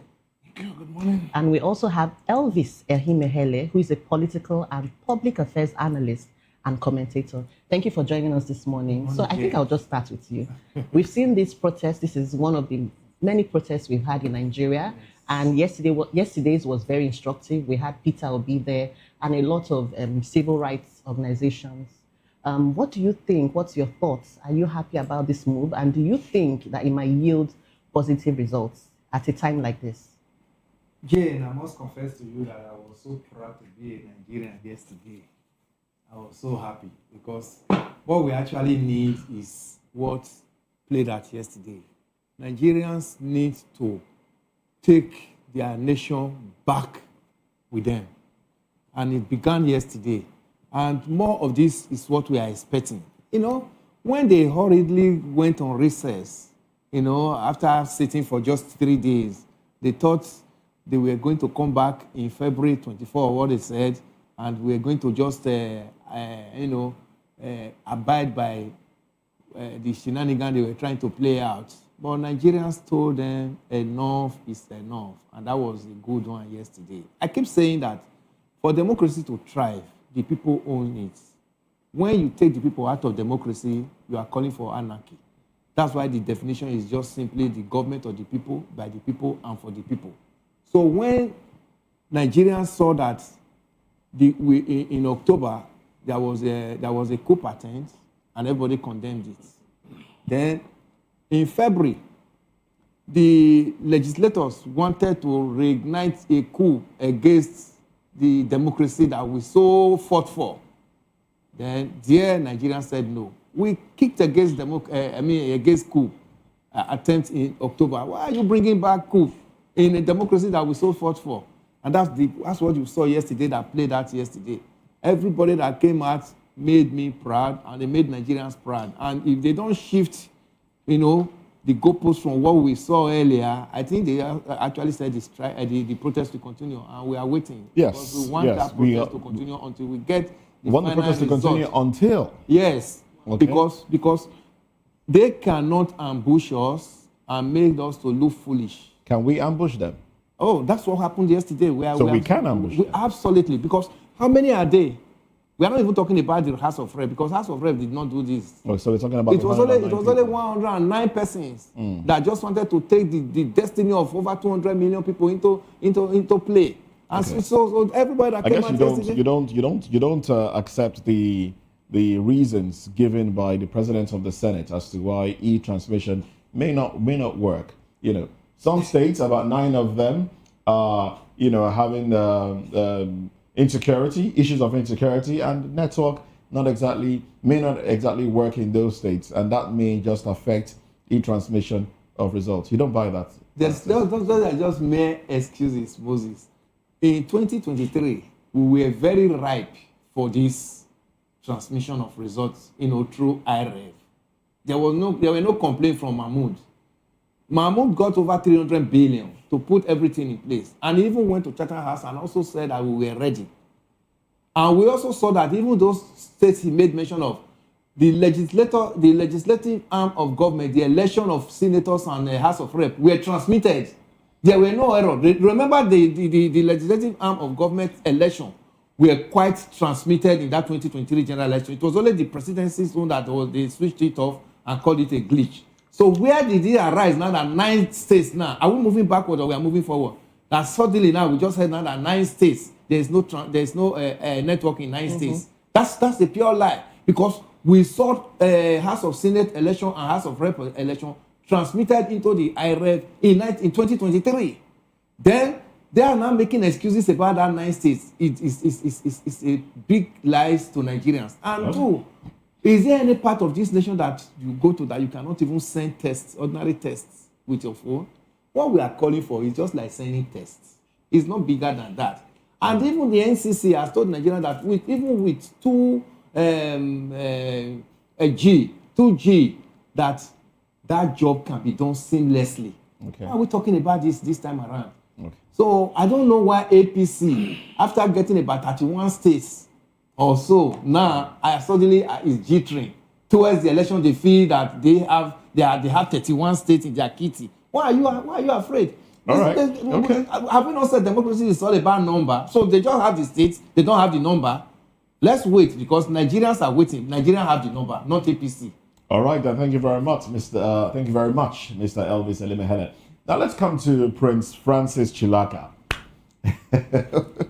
We're having a conversation just when you stepped into the studio, and let me start from that conversation. Peter Obi being present at the protest. Some have said he's desperate. You know, he's showing desperation. Must he join protesters and all of that? Some have said, oh, Peter Obi is showing what democracy should be, because I mean he's a contender, and of course he probably would want, you know, what is right. So what are your thoughts? I know you are, anyway, you're a supporter of Peter Obi. Let's start from those who say Peter Obi is desperate. They should say that President Bola Ahmed Tinubu was the most desperate person before now. All the protests that happened during Jonathan, he was in the forefront. So who is more desperate? A man who spent 25 years protesting and preparing himself, and a man who tells you things must be done the right way. So Peter Obi is not desperate. For those who want to hear, Peter Obi is simply exercising his right as a Nigerian. The same right you have. And that's what democracy is. That's the beauty of democracy. The beauty of democracy is to be able to speak out, speak power, speak, truth to power when there is need to do that. The National Assembly has no right to try to ambush Nigerians from behind. And like I've said, what kind of National Assembly do you have? You have a National Assembly filled with ex-governors who failed their states. Ex-governors who don't have anything to show, no legacy. And you expect them to be different from what they were when they were governors? So it is high time that they also need to understand that for the fact that you have been in the Senate and enjoying the largesse of the office does not give you the right to decide the fate of 230 million Nigerians. We employ them. They didn't employ us. You cannot employ a manager who is more stronger than you. If you employ a manager and your manager begins to tell you when to sign a check, when to go on leave, then you must sack that manager. Okay. So for us, if the National Assembly feel, especially the Senate, if they feel that they're more important than Nigerians, we'll ask them to go. Okay, now, Prince, when the protesters got to the precincts of the National Assembly yesterday, they were told that they are recessed, and they were built to meet to reconvene on the 24th of February. But all of a sudden, we hear they are coming back to reconvene today. Does it look like the protest worked? It worked. Okay, it worked because they are coming back. It's not because they're coming back, because they have a mission. And I believe that as we sit here, we also have the same desire. We want to have a country where our elections are credible, free and fair. We don't want to have an election that at the end of the day you go to court, the court will tell you, oh, this thing you are asking for is not tenable. Prince, as the Senate, instantaneously reconvenes today, do you think that they are going to, acquiesce to the wishes of Nigerians? They have no choice, honestly speaking. And we need to stop this whole shenanigans of voice vote. Okay. We need to know who voted for and who voted against. That is accountability. We need to know those who are in support. And we need to know those who are against. Why I asked you this question, whether the Senate will acquiesce, is because we see, lately we've been talking about the tax reform bills. Nothing has come out of it. Whether it was manipulated or whether, I'm looking for the appropriate word now, whether it was altered or not. As at this time, they're still setting up committee upon committee. It's not being resolved. So how soon do you think that this could be resolved? Nigerians are not ready for that tax bill yet. Okay. But there was also a protest. No. That is not a protest. Nigerians are not ready. Okay. Because Nigerians, right now, what we want to have sorted out is how we conduct elections in this country. If you have a standard of conducting an election that makes it free and fair, then the country is ready to develop. So Nigerians have taken the issues one after the other. It is at the end when people begin to see that monies are being removed, like banks are saying, from the account. That is when Nigerians will wake up for the tax. And they're not ready yet. All right then. Well, thank you very much, Prince Francis Chilaka. Now, let's go to Benin, where Frank Ehioshun is standing by. Frank, good morning to you. Good to see you. It's been a while. Let's establish communication with you, and let's get your audio feed. Good morning from the heartbeat of the nation. Great to have you. Great to have you on the program. Frank, have you been following? Well, I expect that you've been following this conversation, and you heard your friend, Godswill Akpabio, say a few things that he said. Some would say that the president of the Senate is probably preempting the outcome of the elections, or what would happen in 2027, when he, said, what if there is a grid collapse? And we know how frequently the national grid has collapsed in Nigeria. If there is a collapse, what if there is a collapse? Would that justify anything that may happen or may not happen in 2027? Do you see this? Do you see his statement as being preemptive? I see it a little beyond that. It's a properly planned, like some folks call it coup, well structured. That is the truth. Unfortunately, welcome to Nigeria, where the absurd is the norm. My first disappointment is with the bulk of the folks we call the opposition in the Senate. Though Senator Abaribe with his colleagues came out to put forth some kind of a counter somewhat to wear the good gap before the public. But it doesn't excuse the lacuna on their side that they allowed that to fly in the Senate. I watched the video time and again, and I said, wow, what happened to all the senators who had been canvassing and speaking for, in quotes, what the committee had marked as the position of the Senate with reference to the relevant section, 60 sub 3, as the case may apply? How come within a few minutes, the chief whip moved a motion and all the senators were deliberately or intentionally distracted? Because in my opinion, nobody distracted them. They chose to be distracted. Being in the Senate and a session was ongoing, you had no other thing to do than to listen to discussions that ensued and ensure that you followed every bit that went on in total. If you're in the Senate for 3 hours, within the 3 hours timeline, there should be no second lost in terms of the thrust of the essence of being there. So for them to be in the Senate and somebody moved the motion and the Deputy Senate President seconded it, he didn't stop at that, he moved the second motion. If I'm not mistaken, what is the weight of the opposition in the Senate right now when we have about 75 senators out of 109, 75 of them are members of the APC, and about 26 or thereabout, 26 are members of the PDP, and the rest have like 4, 2, and maybe 1 each. SDP has 1 person in the Senate. NNPP has 1 person in the Senate. All Progressive Grand Alliance, ABGA, has 2. Labour Party 4, and maybe a few others. Just a few numbers there. No, see my point. What's the weight? What's the weight of the opposition? It's not about the number. Let's look at the trajectory. There are 39 others. Since we have 75 from the party that has majority, the APC. But my point is this. The documents that they brought for consideration, majority of the members of the subcommittee that worked on that document, that adopted the transmission of results electronically, majority of them are APC members. That is the truth.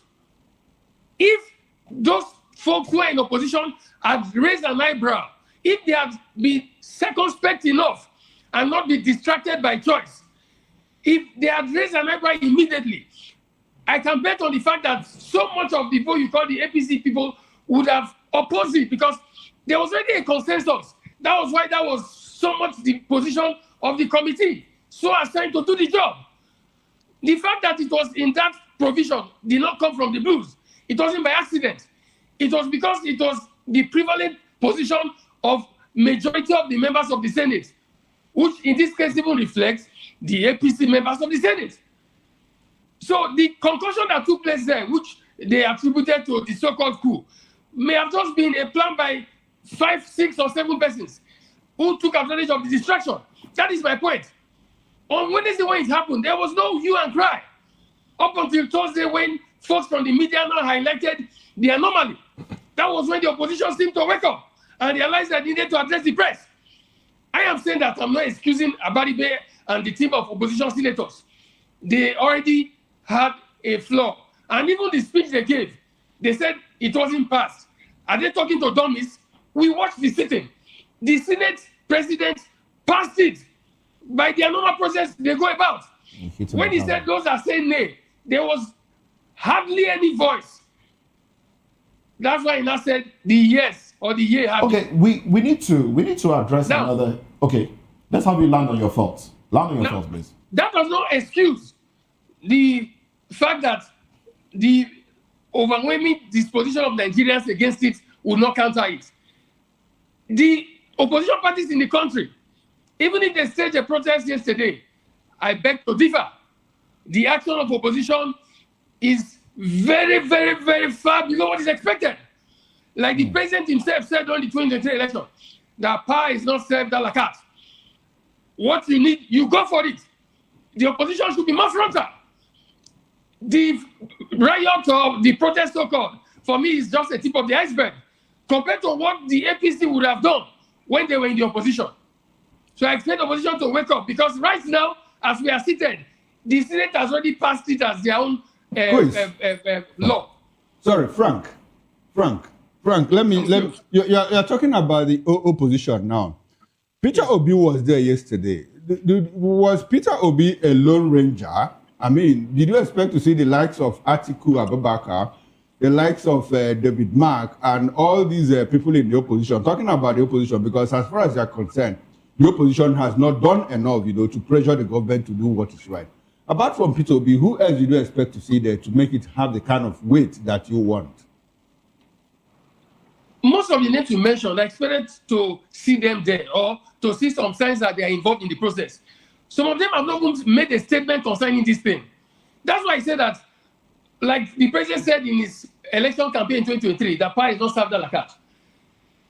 The opposition has not put up the kind of vigor that would make you feel that these guys are serious about the change they are pursuing to ensure that power is given to the people and things change in the country. 2014, 2013, we don't have to take a ride back in time to recall what happened then when the APC came on board. You could see, even when an issue is as infinitesimal as something that is mentioned, you see the way the APC blows it up in the media. They even go as far as using international media and several networks.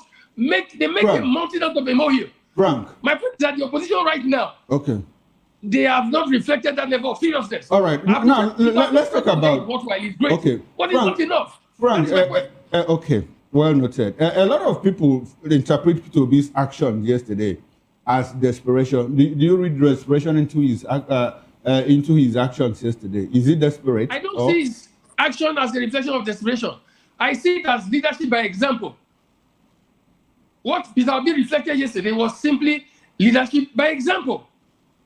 You walk the talk. You don't sit in the comfort of your office or abodes in whatever part of the world and just speak in confidence. Why not coming out to join and lead those who want to express their dissatisfaction for real? So his action was worthwhile. That's why I said I wish the others joined the queue. When APC was in opposition, was Buhari not in protest? Buhari himself, that was the anchor man, he was involved in protest. All right, Frank, before we move to our next guest, I'd like to ask you, in all of this, if you, the way you understand Nigerian politics, do you think that anything will come out of this protest? It will be a very big shame if nothing comes out. But like I said just now, these guys, if I call them vampires, I'm saying it in context. And those who are opposing must look at them from that standpoint. Because the law has been passed. All the English being spoken today, unfortunately, except today they review it. And I hope that something is done outright. If not, if they choose to go by their harmonization process and the Senate has its way, even if the House of Reps is not already structured. Look, this thing can be a big game plan. Though. That's why I say the opposition should not sit aloof and think that all is well. The fact that the House of Reps passed it and the Senate has this, these guys can structure it to ensure that at the end of the day they succeed with what they want. That's why I said I can't beat my chest to say that the protest already has some results in view.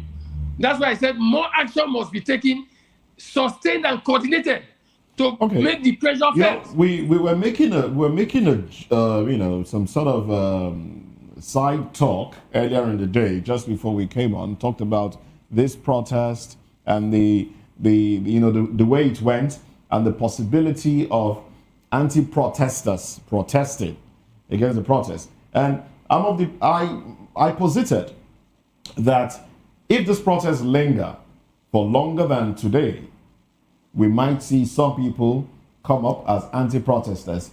Do you foresee that happening as well? And if that happens, do you think it will destroy the work already being done? When you start seeing anti-protesters saying politicians, naysayers are trying to, twist the hand of the Senate to ensure that they get their bidding. Already, we're hearing some people saying, that people want e-transmission because they have perfected the method of rigging, using technology. We've heard that already. That is why I said something just now. You see, if you follow up discourse in the media for the past 2 days or thereabouts, or even more, you see that there are equally counter views as to saying, just like the discussant said in the studio a while ago, that you don't have network everywhere, making reference to what the Senate President said. Okay. In the same light, as we are talking right now, I'll be surprised if there are no counter protesters already in front of the Senate. Now, it's a good thing that you said that. Let's quickly go to the National Assembly where protesters have gathered. So, gentlemen, would like you to stay with us as we run to the National Assembly. I understand that Aisha Yusufu is addressing protesters at the moment. So let's just take this feed from the National Assembly and then we'll come back to the conversation here. Just looking at policemen here, you will not realize that a community in Kwara State has gotten a warning that terrorists are going to attack. Meanwhile, we have policemen and women standing here protecting the people who are destroying the nation in a way. I don't even understand. Unarmed protesters is what police have gathered, packed their packables and whatever, and they are here. Unarmed protesters that have nothing, that have only placard, they are doing show of force. Police is doing show of force for citizens. Come on, I know they shame. Some are not tired now. You are having your card. The worst thing that will happen, you will hit me or you will shoot. It is no worse than that. Terrorists do more than that. A community in Kwara has received warning from terrorists. The other one we had almost 200 people killed. What happened? They received the warning. Nigerian police were nowhere to be found. These terrorists went there. From sunset to sunrise, they were able to operate. They killed almost 200 people. All of you here with your guns, shamelessly, you couldn't protect citizens. When you get here,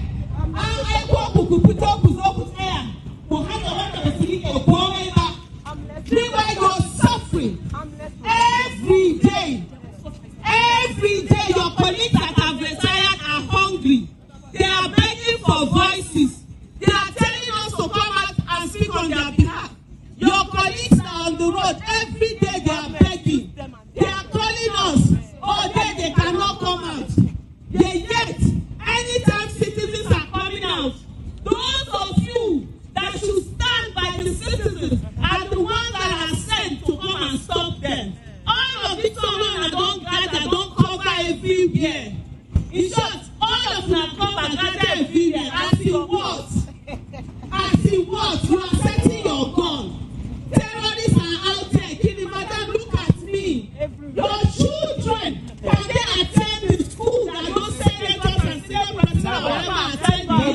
We don't pay you. When you come back home, your child will ask you, why am I not in good school where there is good quality education? And you will say what? You are coming out to stop those who are just saying that the right thing should be done.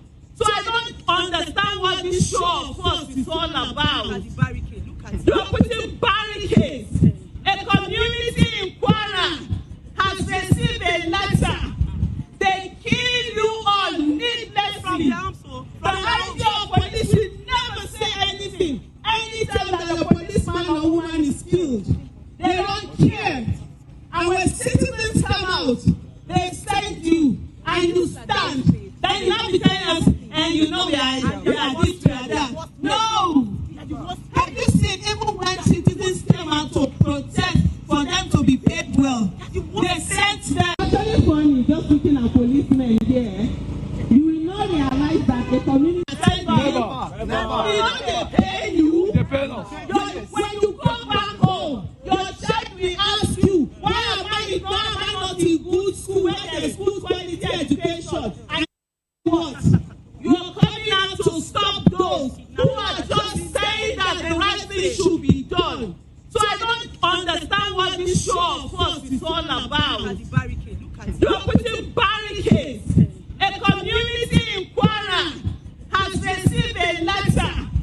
They kill you all needlessly. The idea of police will never say anything. Anytime that the police.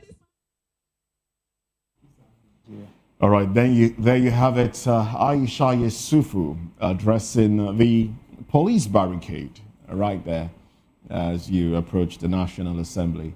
Those you have a few members of the press with her. I think protesters may just assemble much later, but from what we can see, the protesters are yet to assemble. But let's bring it back to the studio. Prince Francis Chilaka. There you have. What do you make of the? You see, it's the second day, and now we have a barricade, which basically means that the police is, giving out a show of force. Now, is this because the Senate is sitting today, or is this to generally kill the protest that might still happen today?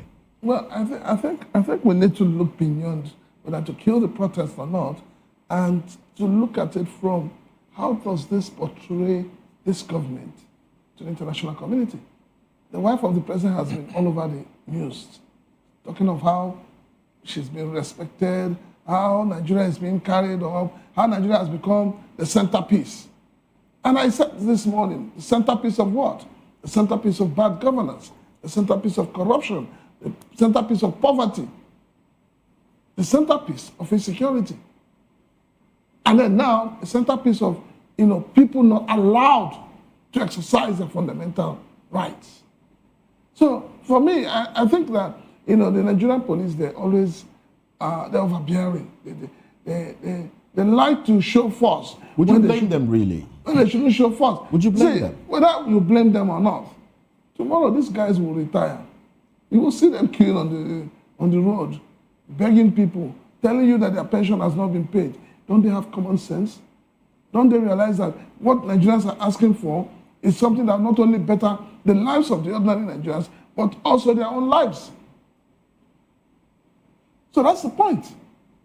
Why do you think one clause is suddenly mobilizing people? What deeper frustrations do you see behind all of this? It's not about one clause. It's about the fact that Nigerians are getting tired. Nigerians are getting tired of being manipulated by their leaders. Nigerians are getting tired of the fact that, hunger is staring them in the face, poverty. The development promised to us by the APC government since 2015, we haven't seen it. The 8 years of the late president was a colossal disaster, which we know. This one is about going to the third year now. What is there to show? This is a country where you have no good roads, but yet Nigerians are paying money for roadworthiness. The roads are not worthy. You can't use them. But you're paying for it. This is a country where you give a security vote to governors that is not accounted for, yet insecurity is prevailing. This is a country where you keep talking about healthcare. You have some governors in the Senate who said that they built first-class hospitals. World-class hospitals, so to say. Yet, the hospitals are not functional. They don't even have ordinary aspirin in those hospitals. So the problem goes beyond what you and I are seeing. The problem is deep. And it's so annoying that, look at Abia State, that suddenly it's becoming lively. You know, we're seeing real development. You have failed governors coming out to gang themselves up together.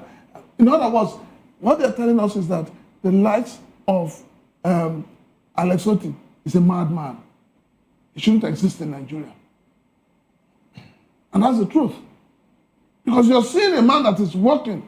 The thing you couldn't do, 3 of you added together, 8 times 3 is 24, isn't it? They couldn't do anything in 24 years. And somebody is doing it in less than 4 years, and you're ganging up against that person. It simply shows you how wicked some of our so-called leaders are. All right, then, Elvis, let me come back to you now. Talking about, now, Peter Ob's presence at that protest, does it give a pointer to the fact that he just might be the front runner for the ADC? Moses, you are pulling my legs. I think we are watching. ADC said they are going to do an open primaries that everybody will be satisfied with, and we know too well that His Excellency Peter Obi has the number, he has the popularity, and we also know too well that Nigerians are saying that we need credible leaders that we can vouch for at least come 2027.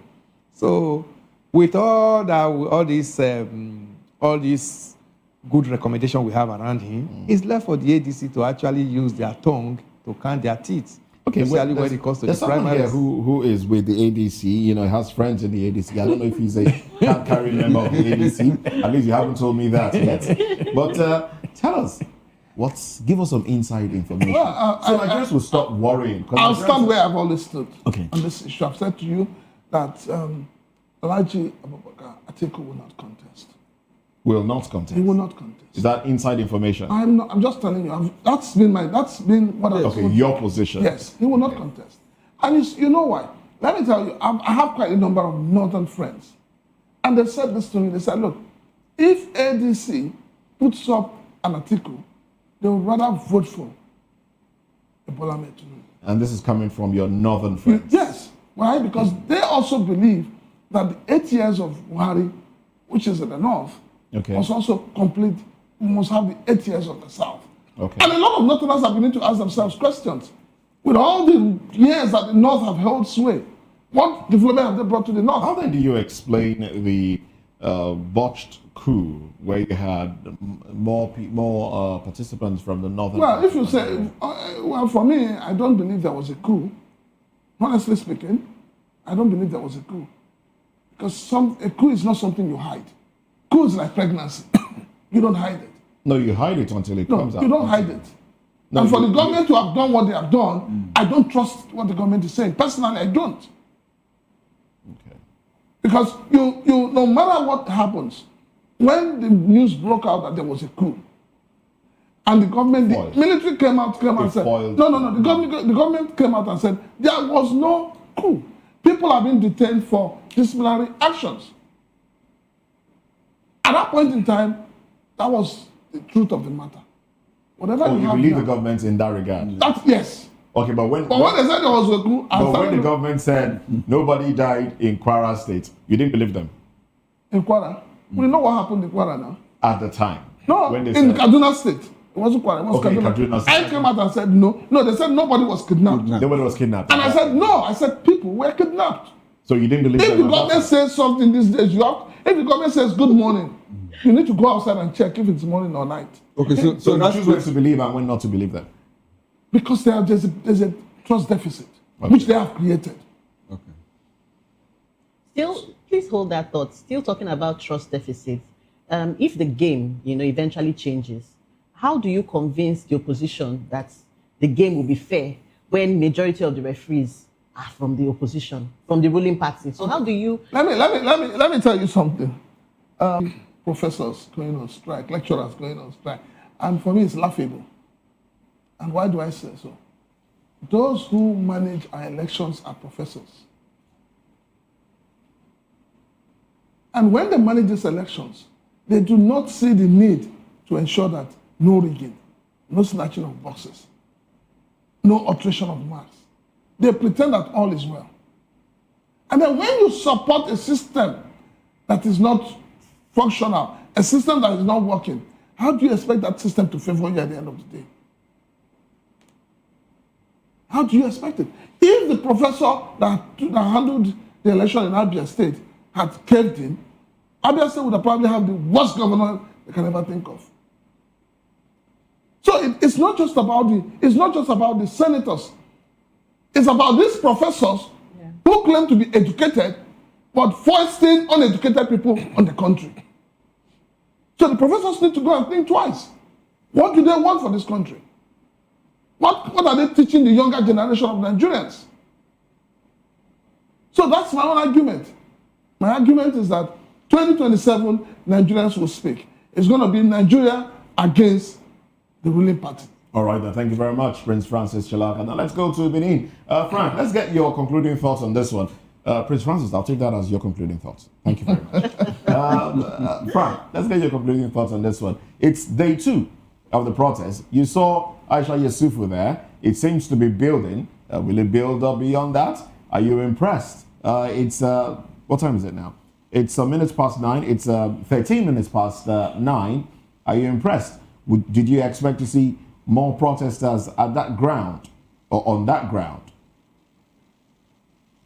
Or are you disappointed? Let's have your audio feed. And then I can hear you very well. I can hear you. Go ahead. Go ahead. I said I'm sorry to say that it's not the two of the protests. In my opinion, there's no protest ongoing. Apart from the bit of what happened yesterday. You see, I said something earlier. The opposition does not radiate the bite of people who want to take power. I make bold to say, if it were the time of APC 2013, 2014 that this kind of thing happened, there have been protests across the 36 states of the Federation. In fact, there will be mountain of action that will show to the government of the day that if they don't do the right thing, the people will be mobilized against them. But the opposition we have right now don't look serious. I tell you, if I were in their shoes, by now there should be meetings with the core anchors of the opposition, of the different parties, the ADC, and the others, giving press conferences, threatening the fact that they will not participate in the election if this transmission issue is not addressed. But they are sitting in their comfort zone and sipping wines. Aisha Buhari is struggling on her own. Between you and I, Yes, ADC, I've been involved in this political thing for over 2 decades. It doesn't take anything to organize protests, especially in Nigeria, where it's unfortunately a case of pay as you go in most cases. ADC has secretariats in Abuja. What does it take to whisper all the words, mobilize 100 people each or 50 people each, assemble at the assembly? There's no reason why they should not have at least 5,000 people to show seriousness. They have membership across the country. This protest should be national. They even have the luck of having Labour, MBA, civil society, so many people voicing the same groundswell of opposition. If it were in the days of APC being in opposition, you know what they would have done. They would simply take advantage and mobilize these structures. But the ADC is sitting aloof, while Aisha Buhari is standing in front of National Assembly. That is no protest. I don't see anything going on yet. All right, then Aisha Yesufu actually is the person there. But thank you very much, Frank Hirshu. Now let's move away from that conversation. Let's get into another conversation. Are economic reforms yielding positive results? This is coming from President Bola Tinubu. Well, some will agree, some will disagree. We'll find out the position of the analysts in the House after this break.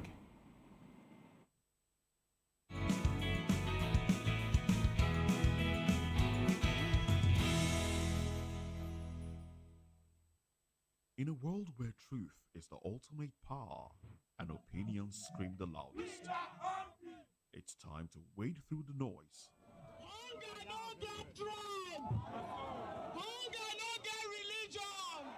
and and scan the human interest and trending topics that matter. Stay tuned to The Issues, your plug to the stories making the buzz, from politics to science and technology, social justice, and more. Let's tackle the tough questions and expose the truth. The Issues on Voice of the People Television. Don't just react, understand.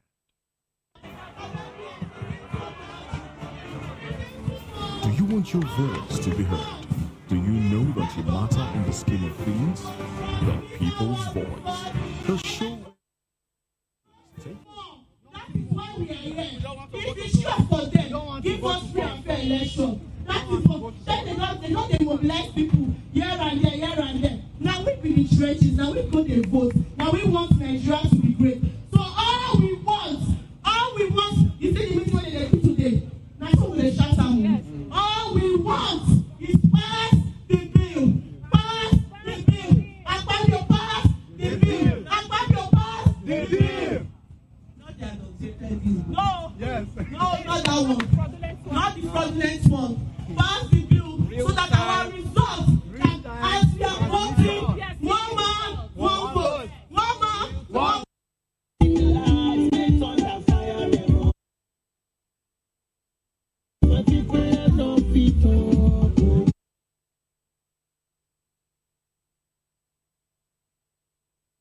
Actually funny, just looking at policemen here, you will not realize that the community in Kwara State has gotten a warning that terrorists are going to attack.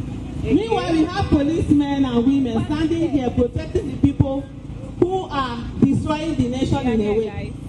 I don't even understand. Unarmed protesters is what police have gathered, packed their packables and whatever, and they are here. Unarmed protesters that have nothing, that have only placard, they are doing show of force. Police is doing show of force for citizens. Come on, I know they shame. Some are not tired now.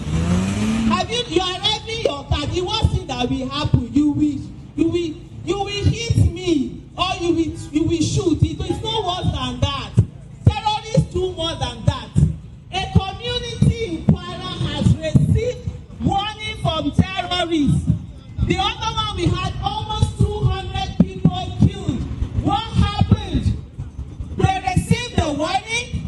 Nigerian police were nowhere to be found. These terrorists went there. From sunset to sunrise, they were able to operate. They killed almost 200 people. All of you here with your guns, shamelessly, you couldn't protect citizens. When you get here,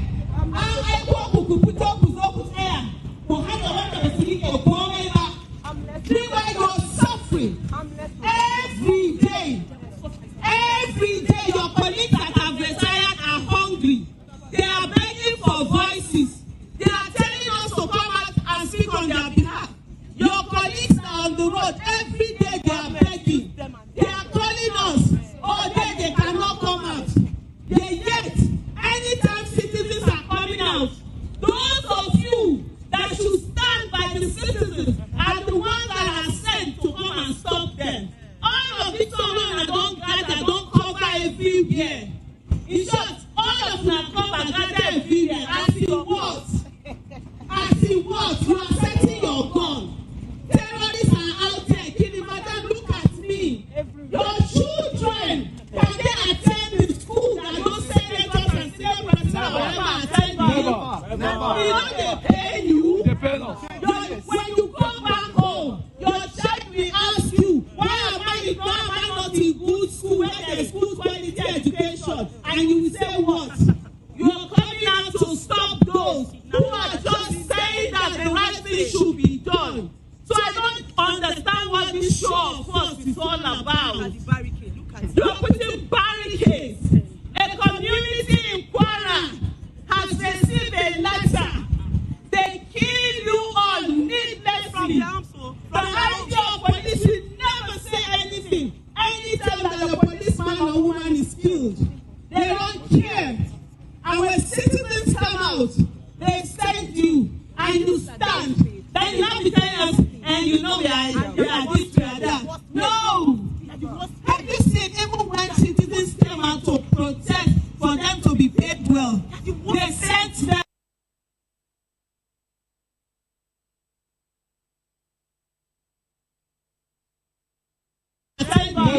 Never. They pay you. They pay us. When you come back home, your child will ask you, why am I not in good school where there is good quality education? And you will say what? You are coming out to stop those who are just saying that the right thing should be done. So I don't understand what this show of force is all about. You're putting barricades. A community in Kwara has received a letter. They kill you all needlessly. The idea of police will never say anything. Anytime that a policeman or woman is killed, they don't care. And when citizens come out, they send you and you stand. Then you have to tell us, and you know we are this, we are that. No! Have you seen, even when citizens came out to protest for them to be paid well, they sent them to stop those protesters. What is it? You are here showing show of force when citizens are out there being killed. Kwara State, they operated from sunset to sunrise. They killed people. They slaughtered people. Children. A village head, his 2 children that are medical students were killed and they captured all. Every one of you here, you have children. Every one of you. Imagine in front of your houses, they carry your child that you have suffered. That for those of you that are women here, have carried for 9 months in their womb. You know how hard labor is. You give back to that child, to those children, and they come out. For those of you who are men here, for those of you who know what it is to pay those school fees, all year in, year out, primary school, nursery, primary, secondary, the child is in the university, and then they slaughter that child.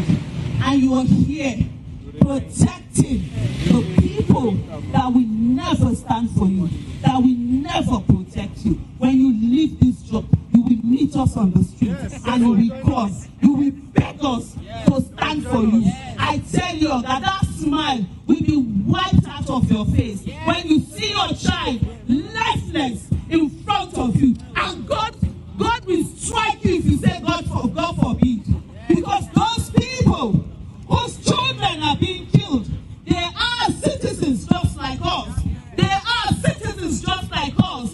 Those Kwara people who have gotten another note, another letter telling them that terrorists are coming, they are citizens just like us. The fact that we live in Abuja, we can have one of you to come out against protesters. It doesn't mean they are not citizens. When it's time for voting, they will carry ballot paper and go and meet them. They will carry ballot boxes and go and meet them. They will tell them to vote. But here we are. All we are asking for is electronic transmission.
Actually funny, just looking at policemen here, you will not realize that the community in Kwara State has gotten a warning that terrorists are going to attack. Meanwhile, we have policemen and women standing here protecting the people who are destroying the nation in a way. I don't even understand. Unarmed protesters is what police have gathered, packed their packables and whatever, and they are here.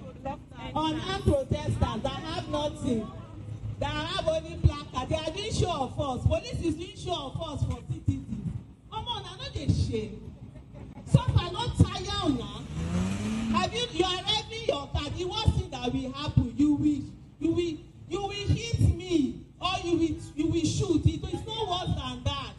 Terrorists do more than that.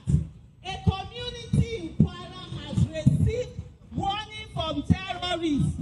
The other one, we had almost 200 people killed. What happened? They received the warning. Nigerian police were nowhere to be found. These terrorists went there. From sunset to sunrise, they were able to operate. They killed almost 200 people. All of you here with your guns, shamelessly, you couldn't protect citizens. When you get here,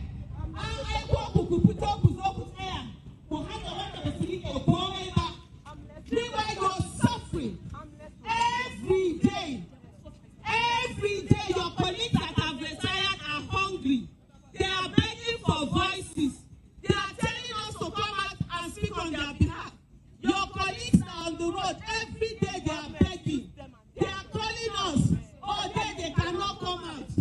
Yet, anytime citizens are coming out, those of you that should stand by the citizens are the ones that are sent to come and stop them. All of it don't gather, don't cover everywhere. In short, all of them come and gather everywhere. As you what? As you what? You are setting your gun. Terrorists are out. Auction must account for it. Tinubu won't travel out of this country after his presidency if those people are killed. The day he leaves this place, take the president of Philippines. Where is he now? Yeah. Where is he? He's in jail. Still in jail. For 5,000 persons. But Nigerians are afraid. That's why in my car I always play Fela. Because it's fear. They put that fear in you. So bloody what? They want to arrest me? Okay. Compare our time. I'm talking to the youth now. Yes. Compare our time when we were youth to the current youth. Then we had Buhari. Then we had Bagheera. But we were always on the streets. We were shot at. We were killed. We were on the streets protesting. And the government listened. If you think that President Tinubu will listen to you, you are probably going to waste your time. So the only way we are going to make sure that we don't waste our time, we must go and get both farmers, villagers. We must get everybody to get them to hear that the only way to save Nigerians from election violence is to allow real transmission of what's wrong with that? Nothing. That's what we are. What do you think we have? They are afraid to lose power. Okay. They know. The stealing is too much. They are afraid to lose power. So what do you think we have when they said it is on today?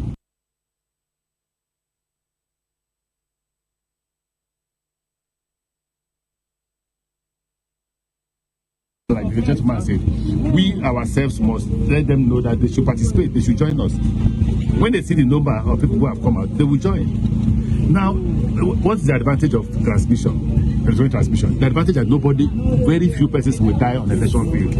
Very few Nigerians. You are saving the lives of Nigerians. The current situation you have now is that every election, people are dying in their droves, in their large number. Thank you, sir. And because people are dying, they don't care. Nowadays, Mr. Babi will be in his mansion with police, with army protecting him, while people like us will be on the field. And they are rigging the election. But you know one funny thing? If you think they won't rig, you're wasting time. To stop them from rigging, we must come out in large numbers. You see no, sir. Yes. You see these people over the weekend responding to this peaceful protest? I don't know. If it's a Bible, I know. If it's the one I know, because we are governors at the same time. Yeah. He doesn't think it matters. The problem is not taking a Bible. Even the president doesn't think his citizens matter. The only time the president began to react to insecurity was when Americans Exactly. Americans involved. The day the Americans said, oh, they are killing Christians, that's when the president felt his office is threatened. He doesn't care about Nigeria. One will be tempted to ask them, for what is this protest if they are not going to react? To stay, to stop. Okay. This is to make the mark that Nigerians must come out. You're right. What is the essence of this protest? We must go back home now, before the election, and mobilize ourselves in large number. If there are 300,000 policemen, bring out 600,000 Nigerians. But sir, they are always with arms. These arms, how many people will they kill? Nigeria international law tells you you can't kill. There is a number you kill becomes actually genocide. You're talking about genocide. This is Christian, but there is a number you are not allowed. I read it at international law. Okay. And in international law, there is a number of people you will kill. For instance, in Ikore, and they have committed genocide in Ikore, for instance, and whoever gave that instruction must account for it. Tinubu won't travel out of this country after his presidency if those people are killed. The day he leaves this place.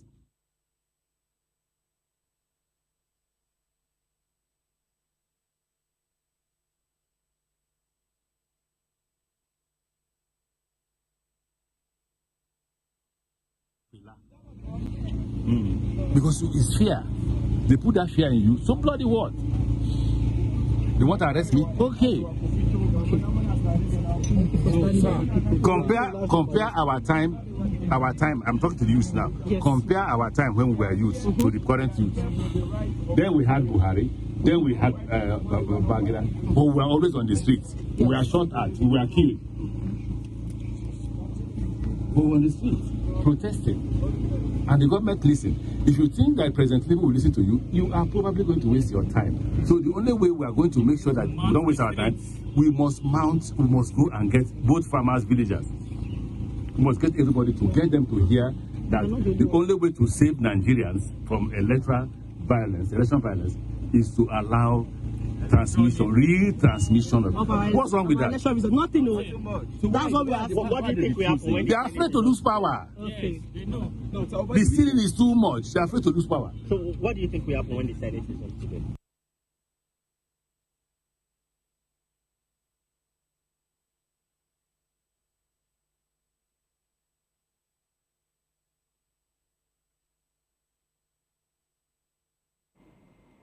Well, there you have it, Mr. Rotimi Amechi addressing the protesters that gathered at the entrance to the National Assembly. That's the feed that you were just watching.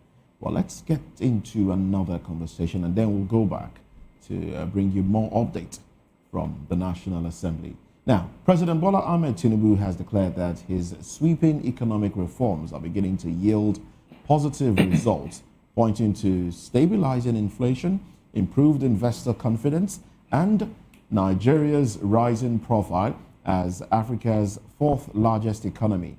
Speaking while declaring open the two-day National Economic Council NEC conference held in Abuja, Tinubu insisted that tough policies such as subsidy removal and tax restructuring are laying the foundation for long-term growth, even as his administration touts gains in revenue mobilization and fiscal discipline.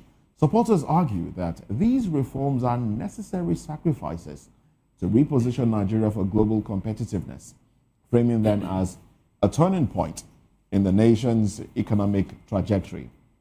While critics are far less convinced, citing reports that Nigeria remains ranked among countries with the worst governance indicators, with poverty and unemployment still biting hard at ordinary households.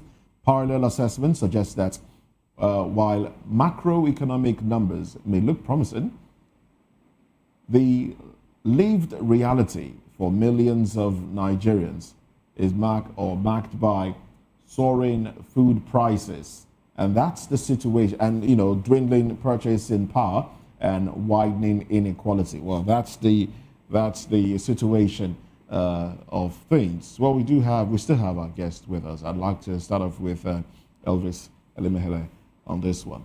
The president seems, in all of these things, is that something Nigerians are missing? Because the president seems to be, looking at things from a different prism. He's seeing positive things, but Nigerians are singing a different song entirely.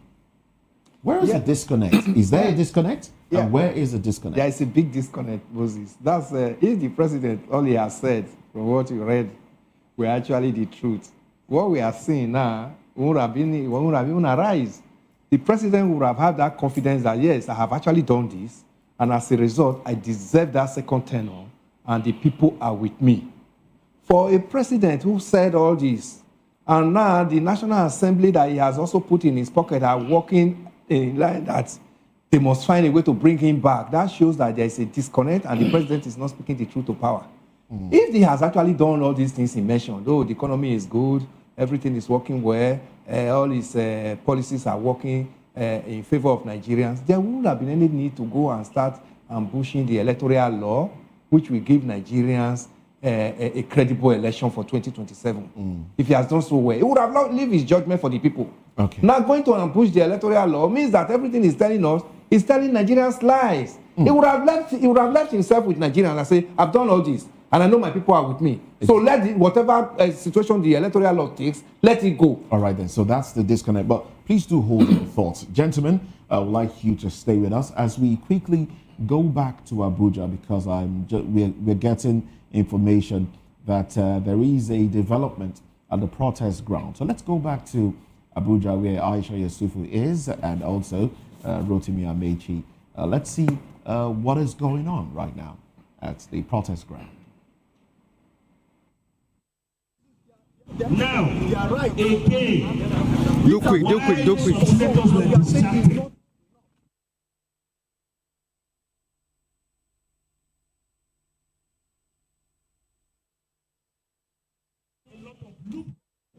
push me. Camera, no push up. And we are saying, go like this.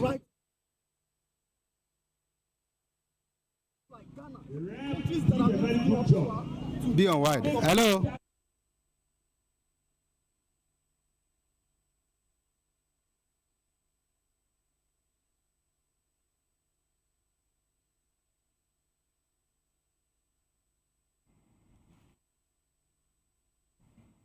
This is not electronic voting at all. What we are saying is that it's still talking. We have Jimo Salau, our correspondent, right there at the protest ground. Jimo, good morning to you. Good morning, sir. All right. So, what is the latest now? What's the latest? Do we have more numbers at the protest ground? Because when we came to you earlier, we had fewer people, and they all looked like pressmen. Do we have more numbers at the protest ground? And what are the actions of the policemen barricading the National Assembly like at this time? Okay, good morning. My name is Sirima Jimo. As you can see, we have a few protesters today. If you see, our cameraman can zoom to a little. We have a few protesters, Aisha Yusuf and some few people here. But another dimension we are getting here today is that you can see the barricade the National Assembly. They didn't allow the protesters to go beyond this. But what some people are crying for is that the protesters, they should have a more number that they can come, because as you can see here, you see military men, see NCDC, see policemen around the arena. Maybe because today they want the National Assembly want to have emergency sitting. Maybe that's why we are having president of a security agency in the National Assembly. But the protesters are still insisting that we have a bandit ravaging some area, that if they can mobilize and come to this place, National Assembly, and resist the protesters like this, they should go there and make sure and fish out the bandit, fish out the kidnapper out there. Some of them that are protesting, that we interviewed earlier, the former governor of Rivers State, Rotimi Amechi, was here earlier, and he addressed the protesters, and he told them that they should mobilize and come out to protest, because if they have many of the security agencies, they should make sure they have their own number, so that they can protest well. Meanwhile, some of the protesters are crying. some of the protesters are crying out that it's not only the youth that should come out to protest. The people that they believe that they have robbed them in 2023, somebody like Atiku Abubakar and other elected positions that they have robbed them, that they should come out in mass and lead. They should be the forefront of the protest and lead the protest. I don't know if you can hear me. Jimo, can you hear me? Yes, I can hear you. Okay, now beautiful. For the time you have been there, have you seen movement of senators like driving into the National Assembly? Are you sure that they are actually going to reconvene today? Can you let us into what you know about whether senators have started coming in or not? Okay, since 6 a.m. we are here this morning, but so far so good. I have not seen any of National Assembly legislator that vehicle that are resembled that entered the National Assembly. So far so good. As I'm talking to you now, some of the protesters are coming with their mattresses. You can see them. So you can see that some of the protesters are coming with their mattresses that they want to sleep here because they are ready to sleep here, and they are coming with the pot. You can see the pot in their hand. I don't know whether my camera lens can take some of the pot and the mattresses. They are coming with it, which means they are ready today to say that today is today, and they are ready to sleep here until National Assembly answer them and seek to their demand. So you can see some of them. They are coming with their mattresses. They even have a spoon. Oh, wonderful! You can see even have a spoon, and they have a rice. I think everybody is going to enjoy here today in the National Assembly. You can see pot. You can see mattresses with a flag, and going to make sure they are ready to say yes. Today is today. We must get whatever we are demanding from the National Assembly.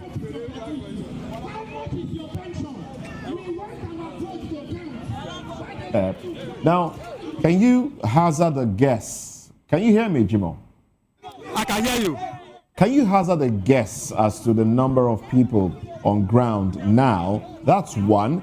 And secondly, I can see a few people, cross the barricade without being stopped.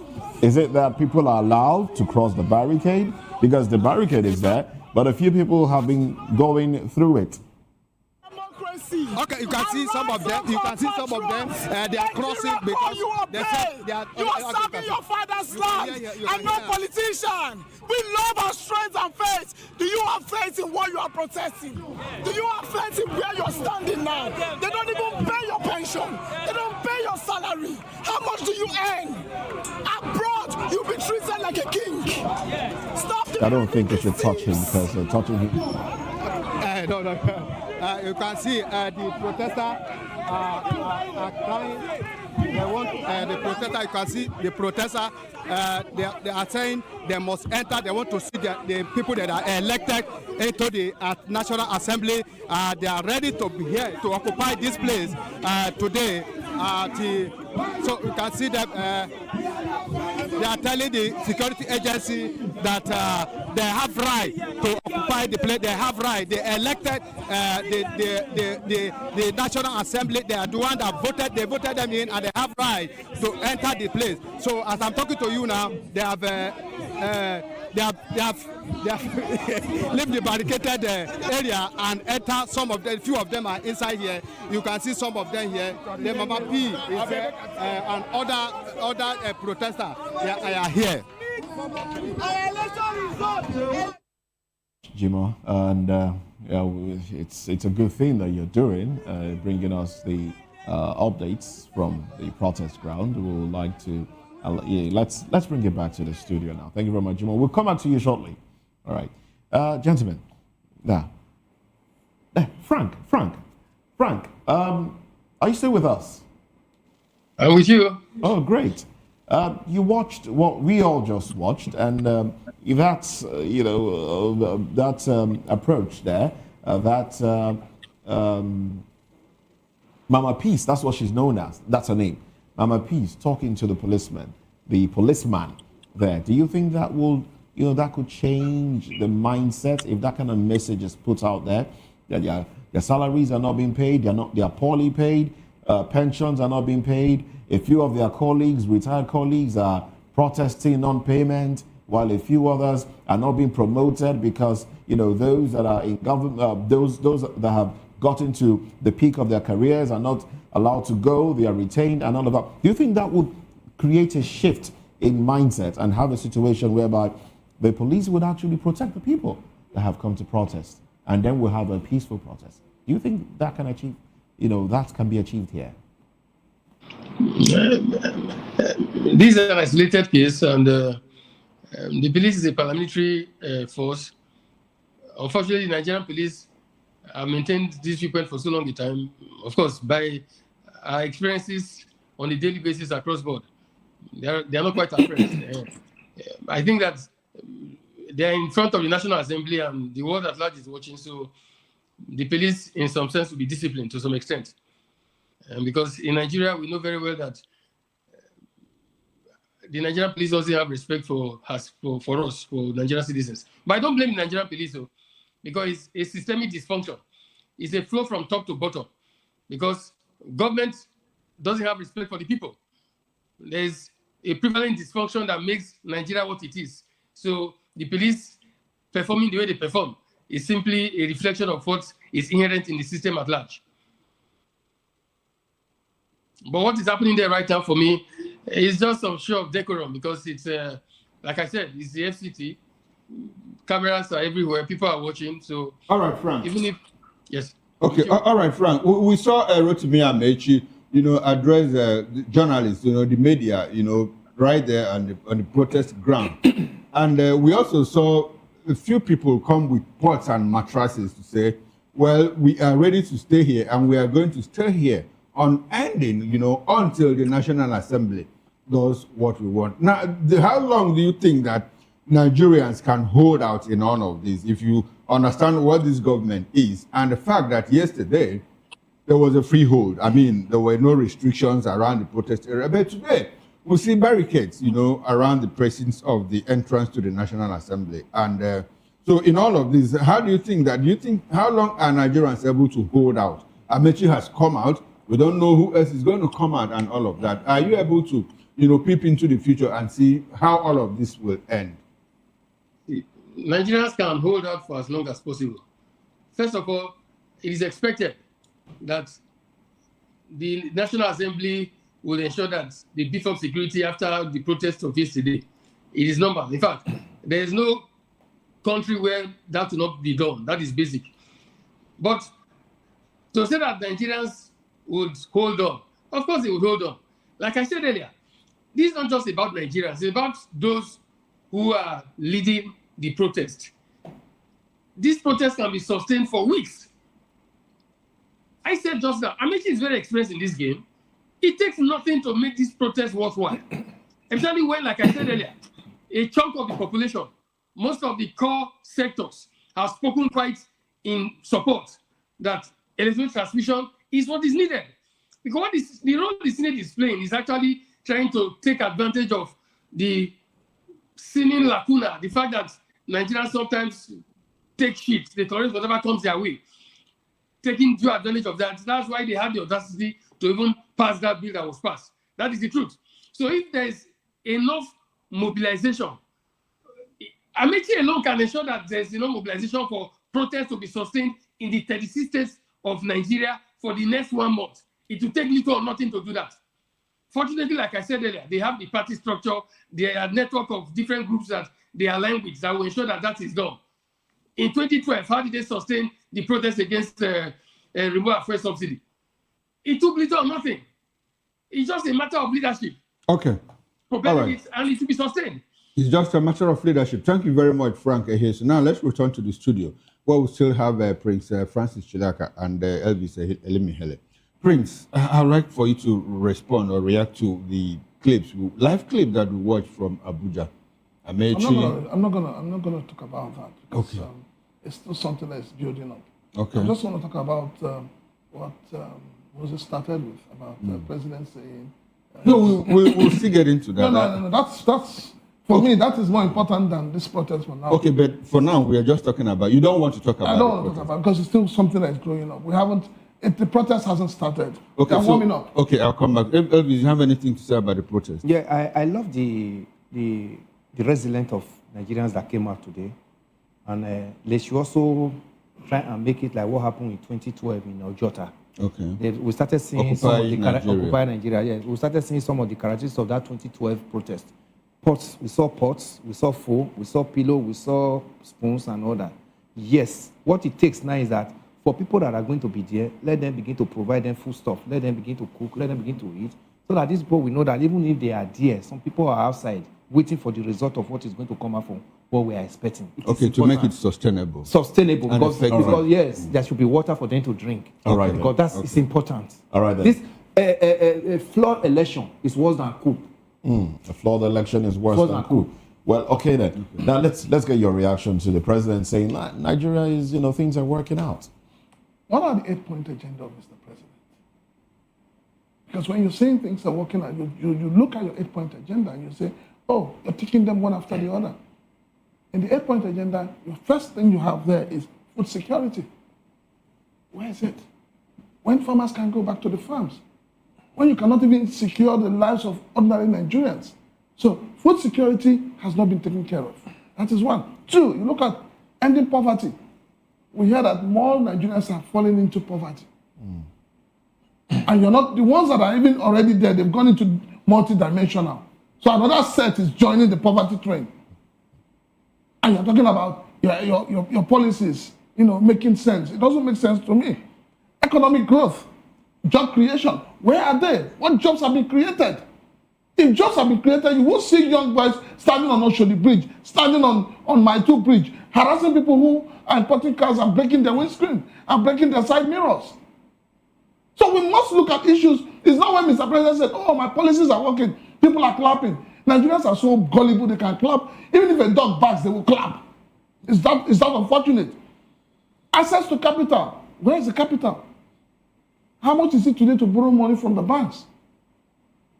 Then you talk about improved security.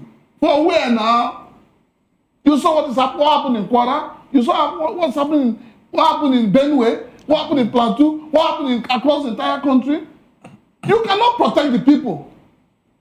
And your first responsibility as a leader, you swore with the 1999 obnoxious constitution, is to protect the lives and properties of Nigerians. And yet Nigerians are being killed in their numbers. And you're telling me that your policies are working. What policies do you have in place that is working? Rule of law, fighting corruption. Which corruption are we fighting? So for me, some cases are in court. For me, I think that the president should focus more. He should focus more on delivering on the things he has promised the people. You don't praise yourself. What Mr. President is doing now is behaving like a typical lizard. When the lizard falls, looks right, looks left, and nothing happens, he heals himself. That's not what we want. This is not what Nigerians want. Nigerians want a situation where I want to travel from here to the north by public transport, and I'm comfortable and I'm happy. We want to have our nightlife back. We want to have our lives back. We want Nigerians living in IDP camps to be relocated back to their ancestral homes. When you do these things, then we'll not say, okay, you won't even be the ones talking about your policies working. The people will be the ones saying that your policies are working. All right, thank you very much, Prince Francis Chilaka. But I did say some cases are in court. Sorry? Some cases are in court. Corruption cases are in court. Selected ones. Selective. That's what it is. All right then. Frank Hiyoshi, let's have your concluding thoughts, especially would like your reaction to the president's statement as to what his administration is doing and the fact that his policies are working. What are your thoughts in 1 minute? The president's assessment of himself is his assessment. Like the discussant in the studio said, you don't give yourself pass marks. Let others judge you. Let the people judge you. Let Nigerians affirm whether you have performed well or not. But the figures are out there for everybody to see. And Nigerians better off in the past 2 years and how many months of the administration so far. by all index of measurement. I'll use one fundamental, or maybe two or three. Okay, from the standpoint of security, which is clearly stated in section 14 sub 2b of the Nigerian Constitution, 1999 as amended. Funny enough, that provision was in the same section in the 1979 Constitution. That the primary purpose of government, of course, is the security and welfare of the people. On the issue of security, what does the president call himself? That in the history of Nigeria, it is under his leadership that a foreign nation is now throwing bomb inside Nigeria. That is the first time it has happened in the history of Nigeria. Going beyond that, a few days ago, we heard from the US, not even from Nigerians or from Nigerian government, that they've sent a retinue of US Army to come and assist with security issues in Nigeria. That is probably the first time in Nigerian history. So on the issue of security, is it not a show of shame that people die in Nigeria more? Civilians are killed more than they are killed in Ukraine, that is fighting against a superpower in a war that has been on for more than 3 years. Thank you very much. On the issue of welfare, yes. What is the scope? There's a lot to talk about, really, and the time we have is not enough to go through the policies of the government, the government's agenda, and what they've done. But we're working with a limited time. But I thank you very much, Frank Ehioshu. Thank you for coming. Thank you, Prince Francis Chilaka, and thanks to Elvis Elimehele as well. Well, thank you very much, gentlemen, for your time. You're welcome. Now, we do appreciate you for staying with us. This has been an extended version of VOP this morning. Newspaper review comes up next, but in the meantime, we'll go back to the protest ground in Abuja and, continue with the feed from the protest ground. Bye for now. I'm Moses Humphrey on behalf of my colleagues, Chukuma Okoro and Jane Ogoye. We'll see you at 10. Bye for now.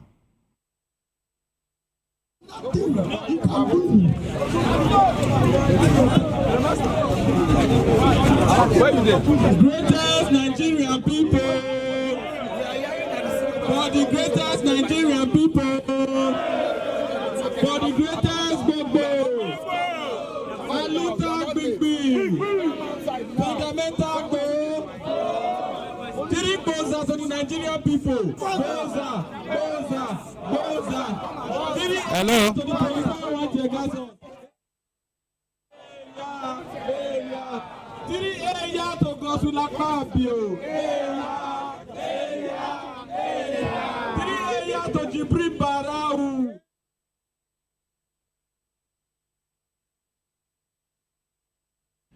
All right then. Well, we still have Jimo who's standing there at the protest ground. Jimo, now over to you now. Give us an update of what is going on, and then let us see what the people are reacting to. Over to you, Jimo. Okay. I see here at the protest ground here at the National Assembly. There was a report right now that the security agency have sent their men to round the protester so that they can tear gas them and send them away.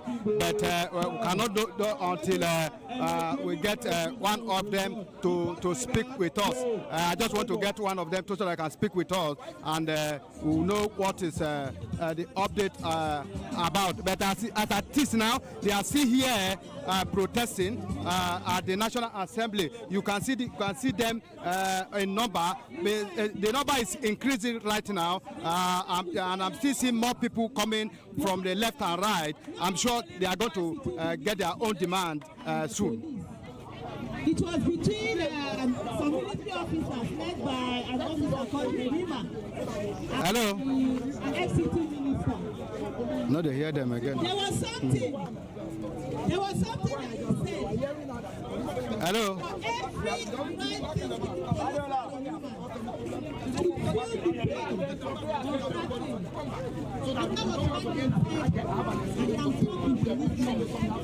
Hello? I said they don't go.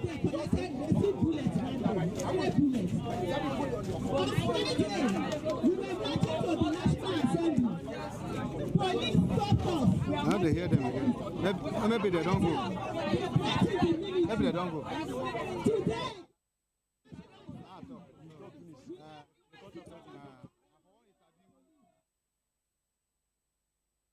To know the happenings in the maritime sector, join us on the program Maritime Frontiers on VOP TV as we discuss key areas in the maritime sector from aquaculture, maritime transportation, maritime labor regulation, oil and gas exploration, ferry and passenger insurance, marine pollution and prevention, port operations, and lots more. Maritime Frontiers, exploring Nigeria's blue economy. Behind every broken desk lies a broken promise. Education shapes the nations. But who is asking the right questions? Introducing Edu Dialogue, the show that goes beyond the surface, exposes the cracks, the corruption, and the silence in Nigeria's education system. Edu Dialogue, Saturdays, 3 p.m., only on VOP TV. We break the biggest stories, from missing funds to policy failures. We ask the tough questions and demand real answers. Edu Dialogue, this Saturday, 3 p.m. on Voice of the People Television. In a world where power shifts with every headlines, news breaks and events happens, we bring you unbiased and explicit information on politics, economy, and state of the nation. We break down the chaos. Facts, not fluff. Truth, not spin. We discuss not just politics, but a glimpse into the future. Voice of the People Television. Now you have more than a voice. Welcome to the locker room, the home of football talk that matters. I am Jerry Ampelhon. Join us every weekday, Monday to Friday at 5 p.m. Nigerian time, as we share the hot takes and hot debates in the exciting world of football. And joining me are the usual suspects, Ikechukwu and Mayowa, as we break down all the hot takes and everything that's happening in the football. VOP TV. Now, you have more than a voice. To know the happenings in the maritime sector, join us on the program. I have only one thing to tell you, Senator Mrs. If you cook for a community, the community go finish them. You don't cook your own. It is the time of Nigerians to cook for you, and I sure say you no go finish them. Our dear Senator, let us inform you that there is nothing we will accept short of full electronic real-time transmission of results. You cannot claim to be the biggest party in Africa. You cannot claim that you have 31 governors. You cannot claim that you have registered 40 million members and you are afraid of free and fair election. We reject it. We reject you. If you know you are popular, go back to Akwa Ibom and face the election there. We will not allow you right results in 2027. I will not be so. Not so. We are waiting for them. They are inside. They have the money. So we are here. They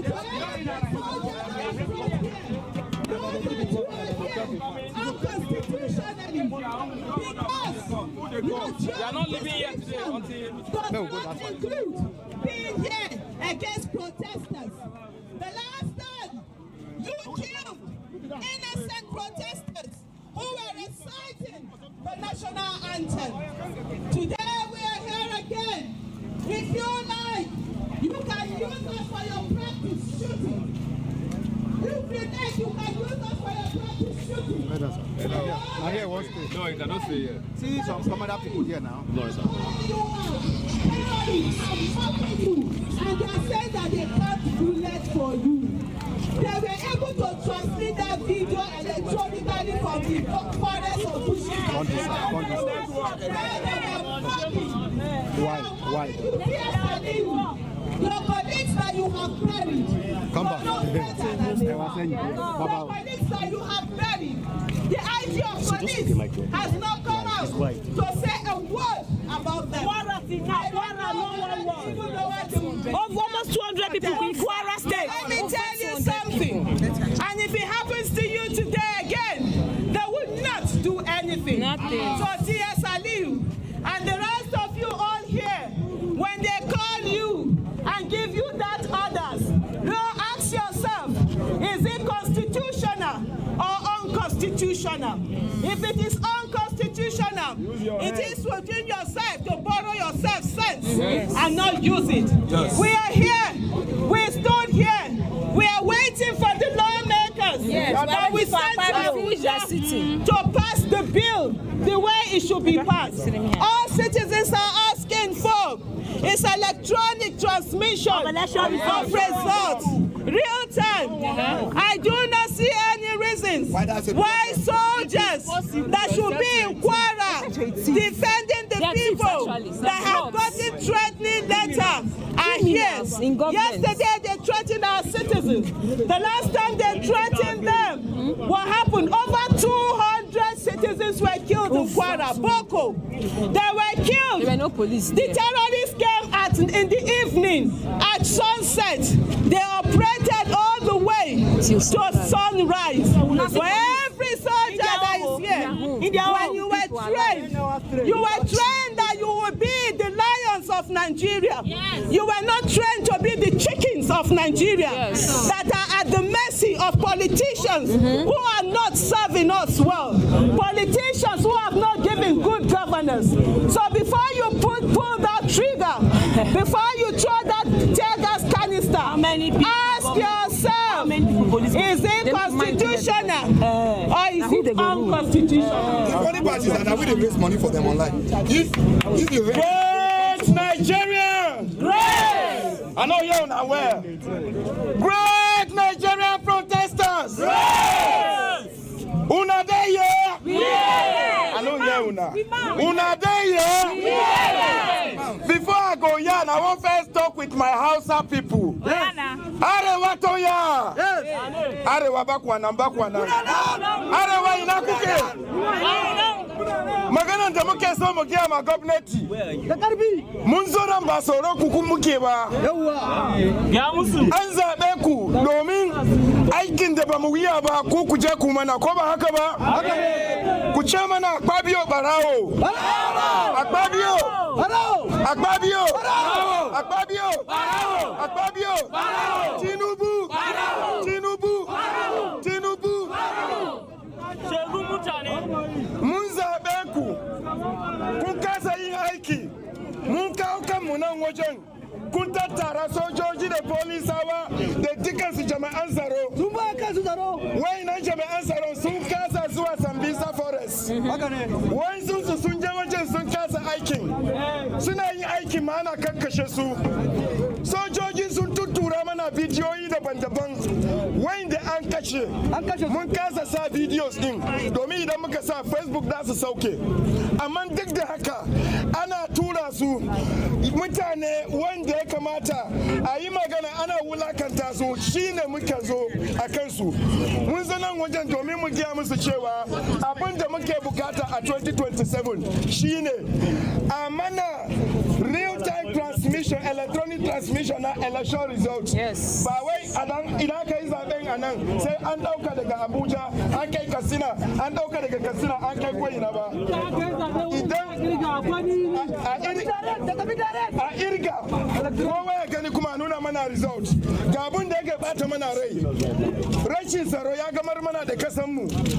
Baka samu kuɗin zuwa jirgin sama ba, amma daga nan zuwa garinka Kano, Katsina, Yobe ko ina kana zuwa za a sace ka a ce ma ka biya miliyan 100. Baka samu abinci ka ci ba amma a ce ma ka biya miliyan 100. An ce babu network a cikin daji amma a cikin dajin 'yan bandi suna yin TikTok live. Suna passive. Bandi there for push TikTok live. They do give away. Network. So in a nutshell, we have come here so that the people will know that Nigerians are tired. Yes. We don't tire. We don't tire. Nigerians are tired and we need the transmission to be done real time. Yes. Electronic transmission. Akpabio, anybody that is restricting the people from talking, we can never be silenced. Yes. Thank you and God bless you all. Give me the mic. Give free sweet. Great Nigeria people. Great Nigeria people. Great. Greatest of the Nigeria people. Are you afraid? Are you afraid? No. Are we not suffering? Yes. Is the police not suffering? Suffering. Is the army not suffering? Suffering. No. Is the DSS not suffering? Suffering. DJ, off that thing, my talk. DJ, off that music. DJ! This is a joke we did. Off that music and they talk, they play music. Now I thought you send you. Great Nigeria people. Great. Oh God, this mic not there on. Use your mouth. Use your voice. DJ! If na Babio send you, just talk snap Babio send you. We don't get who they fear for the country. The only respect we get, we know they fear anybody. We don't fear anybody. We know they suffer. We they suffer. Police know they suffer. We they suffer. They suffer. Army know they suffer. They suffer. DJ, don't let me tell you, may God punish you. Don't allow me curse your father. In a sense, Nigerian police come full here. Carry AK-47, carry tear gas. As if. Let her go me bandits. Somebody talk to daddy. Wait, hold on. Change and fast now. What do they worry now? Talk. Your voice is very loud. Yeah, talk. The way we now see Nigerian police stand with guns and tear gas as if then they enjoy. Civil defense. No, I want concentrate on police first because you get why. If you not see the way when Nigerian police they still stand as if their life they okay, or as if the government they treat them differently from us. They don't get better salary. Nigerian police they suffer just the way me and you they suffer. Their children fit go good schools for this country. How many? Nigerian police, I won't give now one small advice. The way we wanna take the do gragra, we wanna get the order wanna they do gragra to go shoot tear gas, arrest protesters, kill some of us. They gonna use my head because at the end of the day, now the same market, me and you they go. You won't be sergeant, now the same market, me and you they go. You won't be AIG, now the same market, me and you they go. You won't be inspector, now the same market, me and you they go. To let you understand what you would face for the country.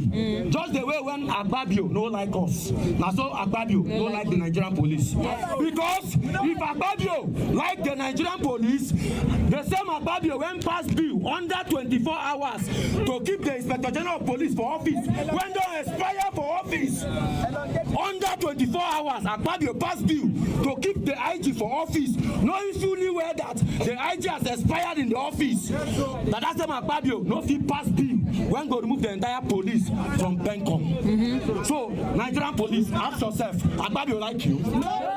If Agbabio will remove IGP from Bencom, why Agbabio not remove the whole police from Bencom?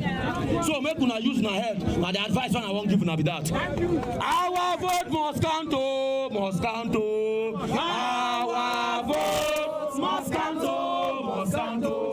Our vote must count, must count. Our vote must count, must count.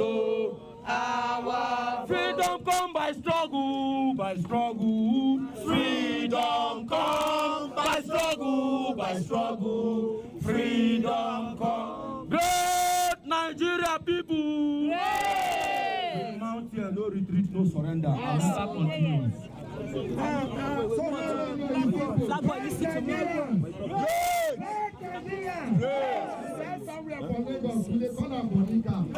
Every time you drive by Bonicam, army fire there. You go see army officers they dey outside, they not get money to enter motor. We the civilians, we go stop, we go they carry them. Politicians they pass that place every day. They never carry on now once. Now we go to carry on now. I know many of them do on my social media page. They are all have issues. How much is your salary in the long run? What can it do? And then we will be raising money to try to help some people. So then we are here fighting for Nigeria to be better. We are.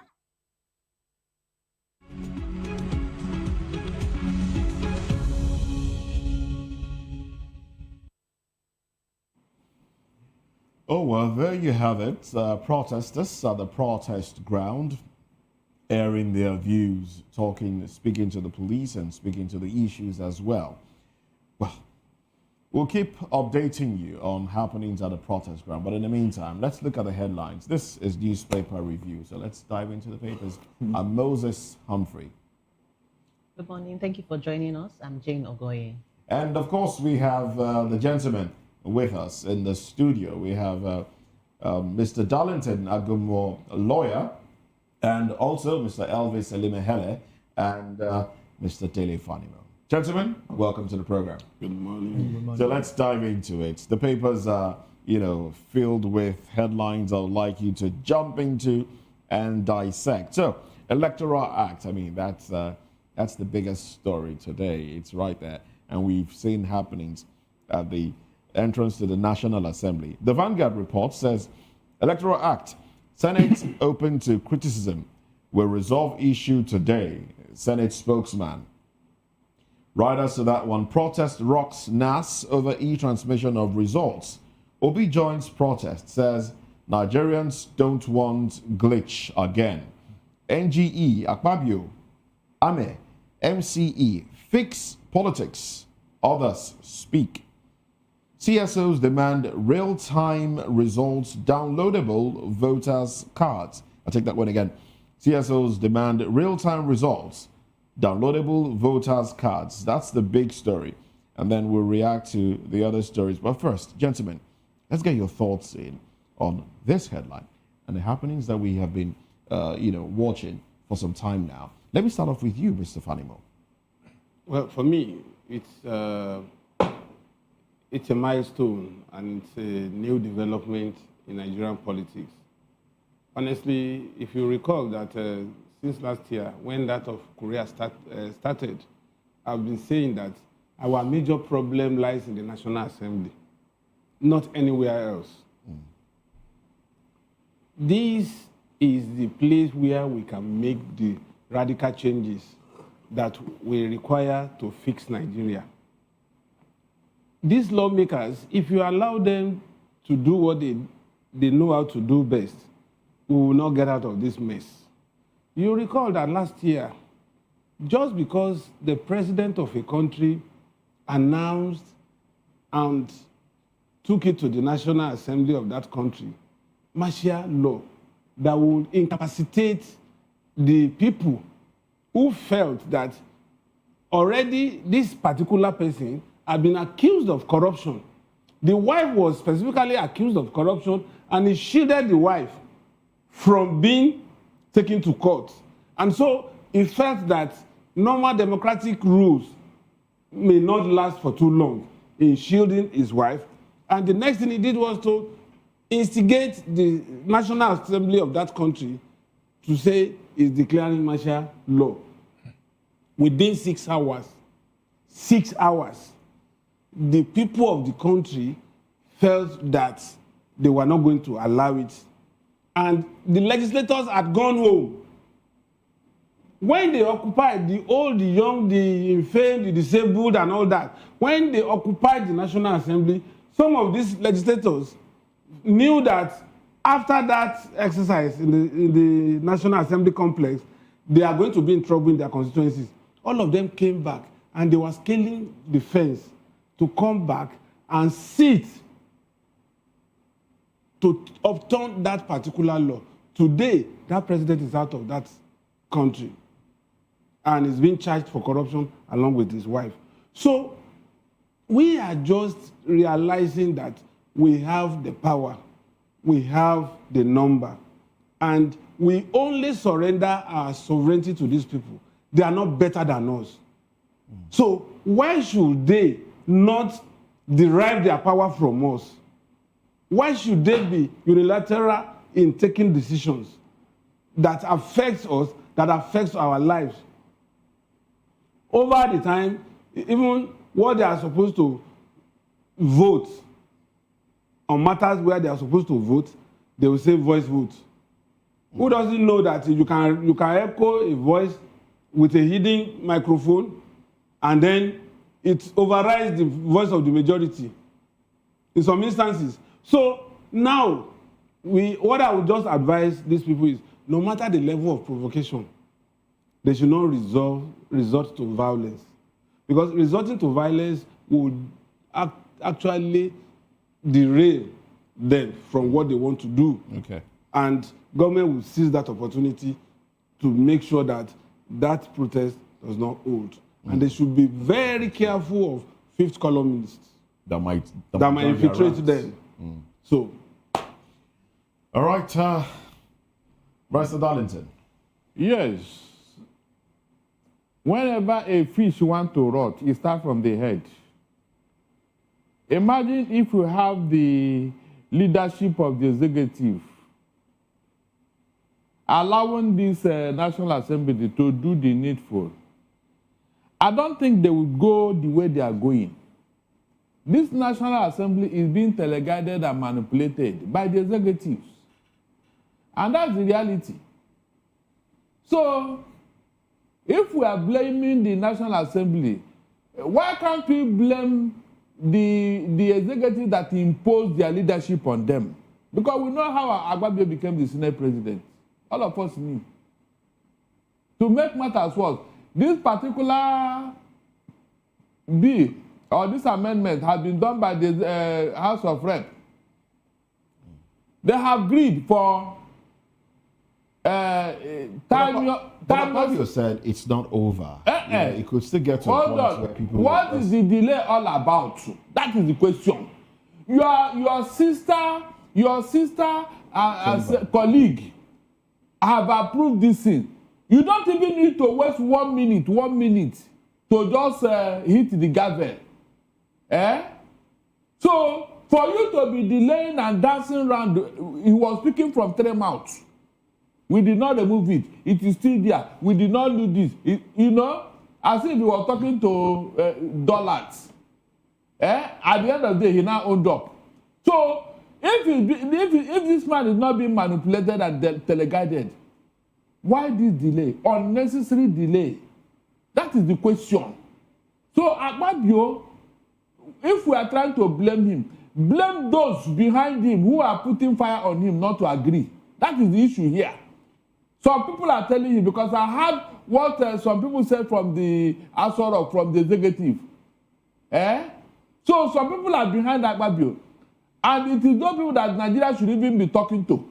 Because I remember Yaradua, who openly came out and said, look, the election that brought me to power is flawed. That was a president, a man with integrity. He came out and said it. And that was why this electoral reform started with the Owais. He set up a panel. Please, such a man, are we not supposed to celebrate him? Now, under the watch of these same people, look at what is going on. Moses, look at what is going on. The book is stopped on your table. Why can't you come out and make a categorical statement that yes, no, as long as the House of Rep, the Senate should not delay over this matter? Please, is that not how somebody is supposed to behave? If you want the good of this country, if you really want the good of God, this is what you're supposed to do, and not Wike and Fubara intervention. You have the time to intervene on Wike and Fubara, but this one that is very, very important to Nigeria, you cannot intervene. You can't put your mouth. Please, people should stop deceiving us. Enough is enough. Enough is enough in this administration. Important thing that you're supposed to come out and make a declaration statement. You will not do that. You will not do that. But whenever we can, his political son are quarreling, you will intervene. You will intervene.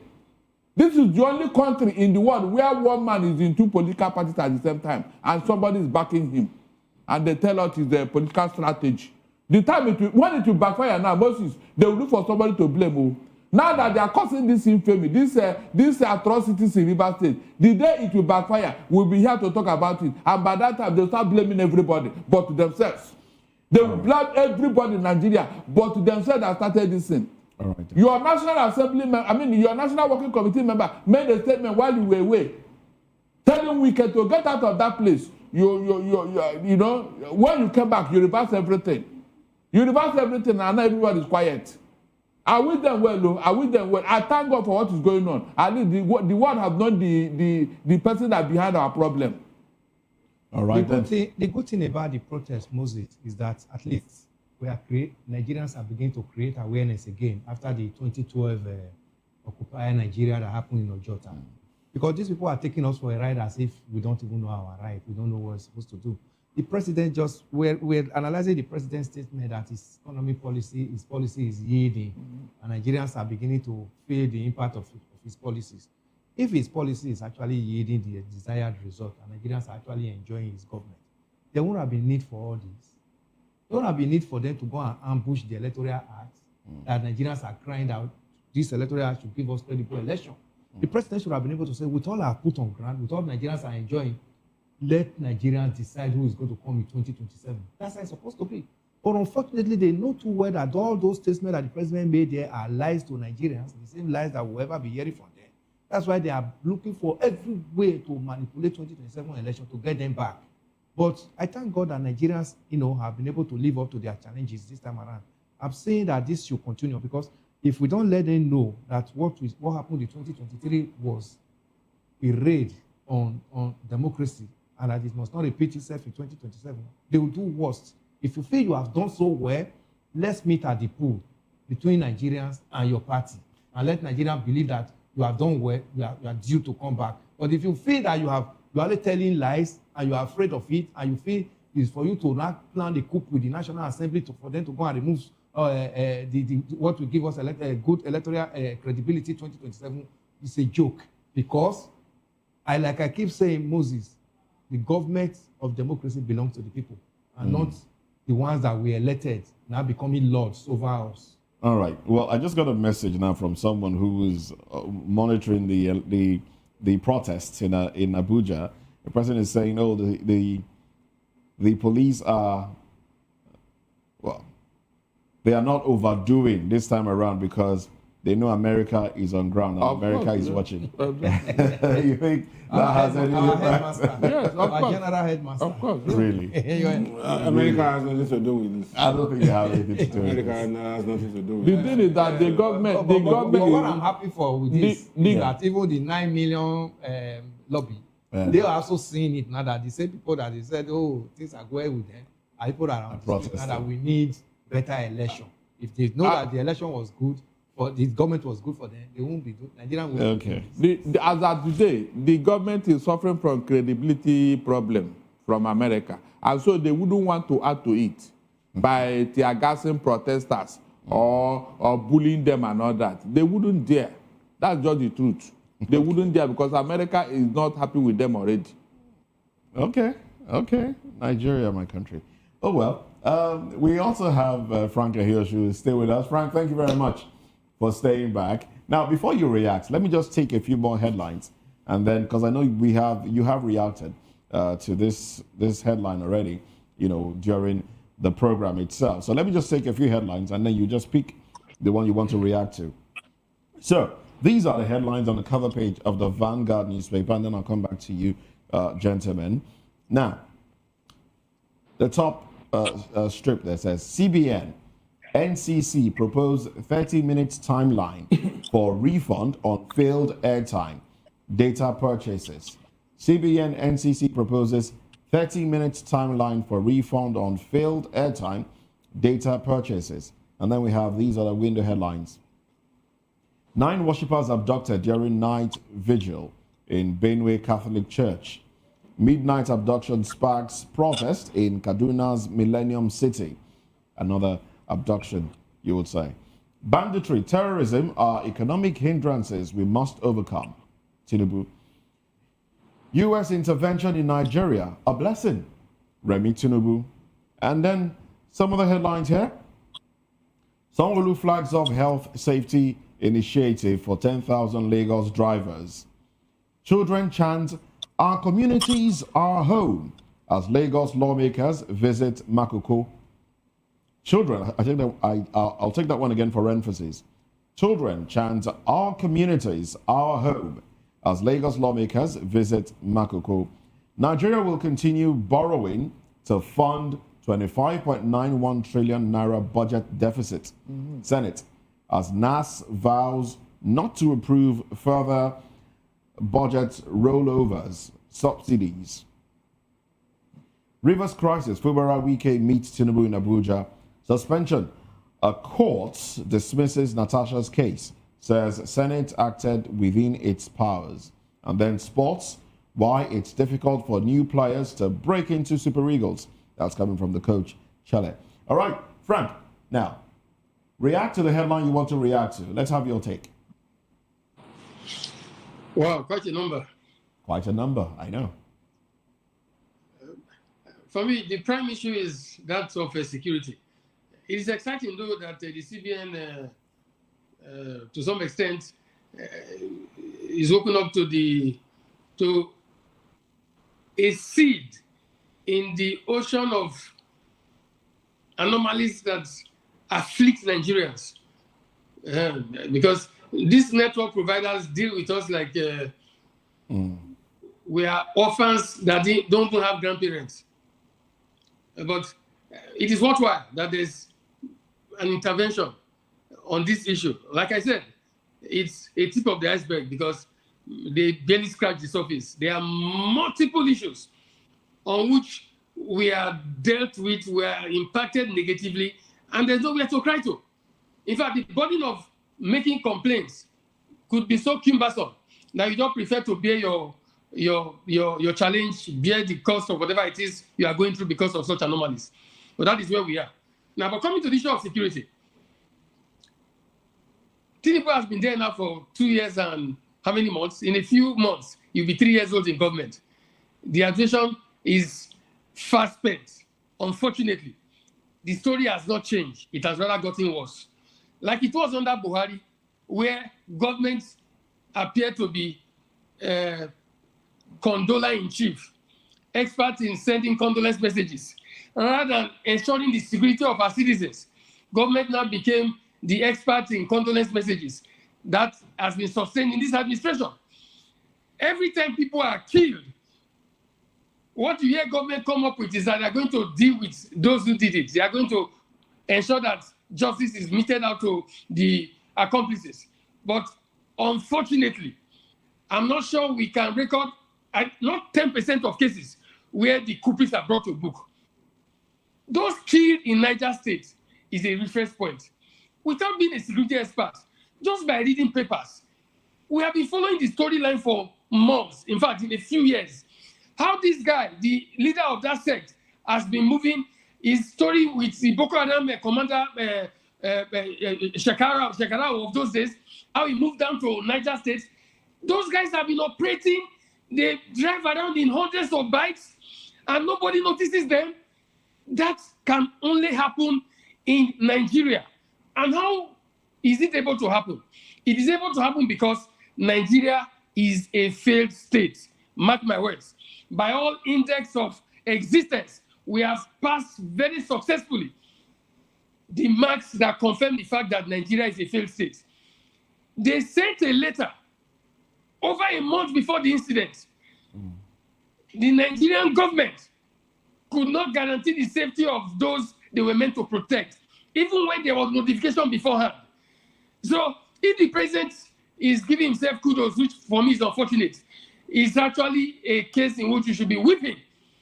I heard your mention of a piece where the president's wife was saying Americans' strike in Nigeria was a blessing. Yes. I felt very ashamed when I read that piece. Because it's not a blessing, it's a curse.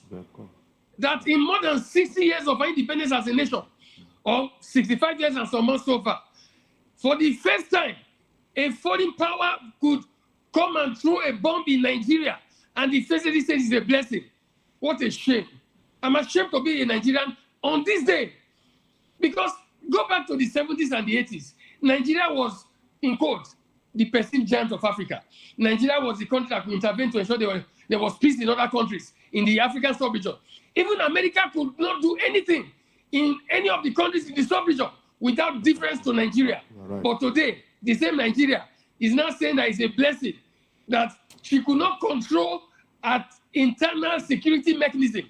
A foreign power had to come and help. After that bomb was thrown, how many Nigerians have been killed? On a conservative note, more than 500 people have been killed in cold blood, if not over 1,000. And the president's wife is saying that is a blessing. I beg to differ. It is a curse.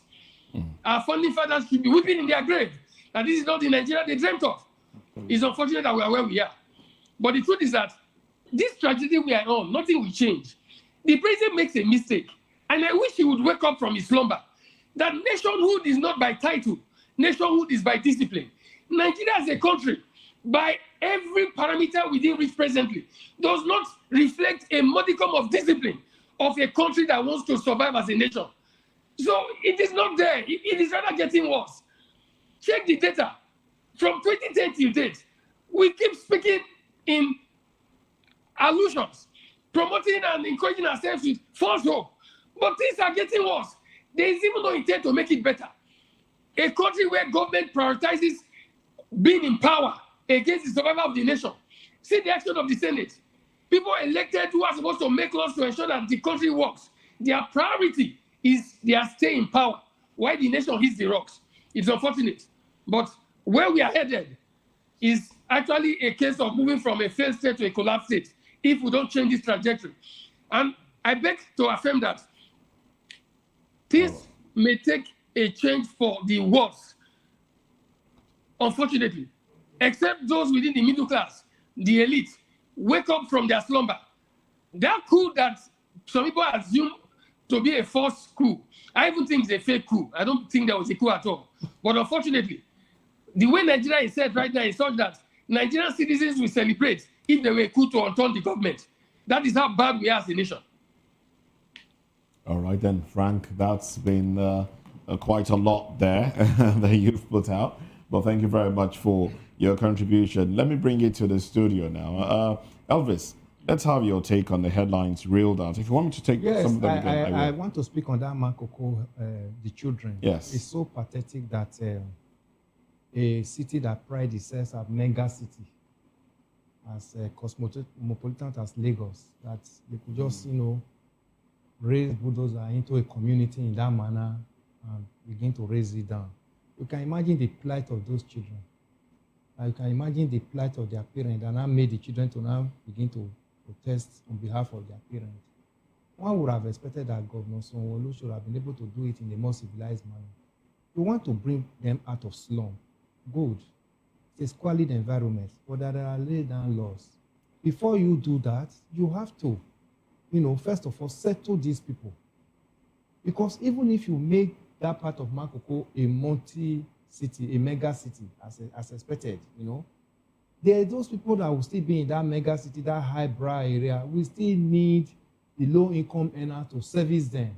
Of course. And those low-income earners, because of the nature of their earnings, they cannot be coming from island or coming from far away part of Lagos to come and service those people that you want to, plan that city for, along the lagoon.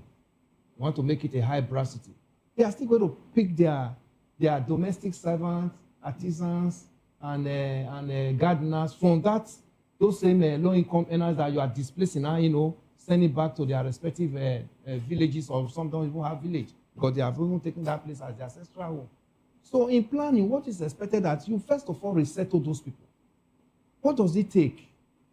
It could be high rise. It could be in planning. We have low-income earners could be a bedroom, one-room bedroom apartment. Give it to them. What does it take Lagos State government to do? Give them high-rise, plan the place very well, give them facilities, water, electricity, and good road network. So that even when you decide to build your mega city along the lagoon for the rich men, the high-income earners, they can now also get their labor from those low-income earners that are still within their neighborhood. And if you, in that case, you would have given life to both the people you displaced and the new people that are rich that you are bringing in. Everybody will live a harmonious life and be happy. But unfortunately, now that they have decided to, drive those people out, at the end of the day, who are the people you are planning those areas for? Who are they going to work with? So the Lagos State government should try as much as possible to find a way to rehabilitate the Makoko people and give them good life, so that even when they come to build their mega city along the lagoon, there will be labor for both the displaced people and the new people that are coming. I think as far back as 2021, 2022, I had feelers that the residents of Makoko will be driven out, because at that time, I got into a conversation with someone who was in government, and he made a statement. Said, look, he said, the poor have no business living close to The rich man. to the Okay, the lagoon. the water bank. Yeah. That the poor have no business living close, and soon enough they will chase them out and build something more befitting.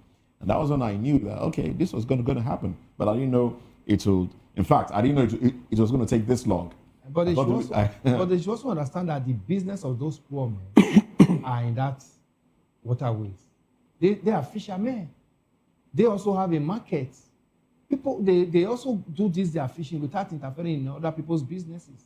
So driving them out and making sure that they don't have access to their business. Have they thought of the economic impact on these people? So when you are planning for the big men, also think of the people that are beneath them, because we all have a life to live. All And planning does not come to inconvenience anybody. In planning, we talk about convenience, aesthetic, and comfort. That's all about planning. It's all about. All right, then. Thank you very much. Barrister Darlington, let me come to you now. You reacted when I read the headline, Nigeria will continue borrowing to fund 25.91 trillion naira budget deficit coming from the Senate. Before I Respond to that chime in one. on that, yes. Okay. There is this report that the court said that the Senate had the powers to Suspend Natasha. Oh, yes. Let me take the headline again. Suspension. Yes. Okay, Appeal court dismisses Natasha's case, says Senate acted within its powers. That's the headline there. Now, look, whenever people want to interpret the laws as stated, let them make it clear so that laymen will understand. When you make this type of sweeping statement, people will not read meaning into what you have just said. Nobody is doubting whether the Senate has the power to suspend anybody. But they have a house rule that guides your actions. You are not expected to act ultra virus because you want to exercise your powers. The house rules says 14 days. So where did the 6 months come from? With this type of judgment now, that means any other Senate leadership can come and suspend somebody for 1 year. That is the meaning. You must be specific on how to use your power. Don't go outside what was stated. That is what we are saying here. For the court say they have the power, that means they have the power to suspend to any length. The Senate through House rule that says 14 days. You mean those people who put it there, they don't know what they are doing. You just suspended an entire constituency, an entire senatorial zone from governor, from representation for 6 months. Is that not against the intentment of the law? And the court didn't look at it from that angle. Just say they have the power. No, they abuse their power. That is the word here. They acted ultra virus outside their power. And so we should not condone it. It's unfortunate. I don't know this lady. She should go further. And let them tell her where 6 months is included. Yes. Is it really necessary to go further? I know, so that we can interrogate this thing. Let her go further.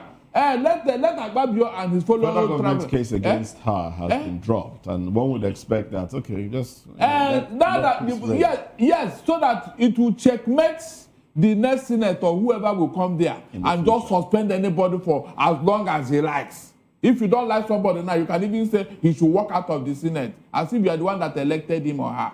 No, these are issues that we need to interrogate. Some of these things, it is not helping us at all. It's not. These people must be kept in check so that they don't act outside their powers. Then in the budget you mentioned, yes. Moses, I am not surprised. You can see how we are making progress. They just told you now, National Economic Summit and whatever, that they are making progress, Abi. Look, if you have $49 billion in your foreign reserve and you are owing $80 billion, what is the progress here? No, tell me. When they were reading out all those, they didn't tell us how our foreign debt has ballooned to where it is today. They never mentioned it too. And people who don't even understand how this is what will not say, yes, yeah, there's nothing wrong in borrowing. And there's nothing wrong in borrowing. Are you serious? Borrowing for what? The ones you borrowed, where are the accountability? Eh? You can see now that we are not making progress. That's just the summary, Mr. Okoro. I mean, All Mr. right. Moses. We are not making progress. All right. We are going to borrow as much as that amount to fund your 2026 budget. That means you are living on borrowed time. You are living on 48. You are living on 48, and you are boasting that you are making progress. It's unfortunate. All right, then. Mr. Funmilayo. Yeah. Which headline would you want to react to? Let me talk briefly about the Makoko thing before I come back to the external reserve and all that. You see, for me, the residents of Makoko, you recall that the day the demolition started, we were discussing it here. I said, no government will just come one night or one day and bulldoze a whole community without adequate notices. You see, we have witnessed some of these things elsewhere. In the first instance, are these people legal? Because I've seen people that lived in Makoko. There are some parts of Makoko that it is your power, crude power, that entitles you to particular land in Makoko. No paper, no valid document. Once you are mature enough to bulldoze away, you start building. That's the way it is. We should look at what is happening in a particular area. I know people, and I've asked questions from people who live in Makoko. Makoko should not be mistaken for a Butemeta because of the proximity. There is a clear difference. It is the waterfront that is Makoko. And there was a kind of reclamation through crude means for which these people build their land. They build their houses. And those houses are makeshift houses. So if you want to really develop that place, there is no way those guys will not give way for development. I'm not particularly happy that they are leaving them high and dry. But then, the law is the law. And you can't circumvent the law. Now, on external reserve. External reserve is the strength of doing business for a particular country. For those who may not know. It is the strength. If your external reserve, America is the greatest borrower in the world. But their GDP, their external reserve, is buoyant, is robust. It's just to show that you are not going to go under. By the time Buhari left government, external reserve was lower than 20 billion. Today, it's 49 billion. That means imports can be guaranteed to up to about a year. And that I consider as progress. On the issue of borrowing, I always say it. You can borrow, but you must attach it to something that has to do with infrastructure and welfare for the people. Where you borrow and we cannot see the gains of your borrowing, that's where we have problems. That's my own attitude to this. All right, then. Thank you very much. If you are not a good borrower, why not stop borrowing? If we are not a good borrower, why can't we stop borrowing, for God's sake? It is very important. We have enough to solve our problem, but this money is embezzled and frittered away. For example, the 210 trillion naira you are looking for from NNPC, why is nobody talking about it? Moses, why is nobody talking about it? You have such an amount of money that somebody took away from your treasury within your country.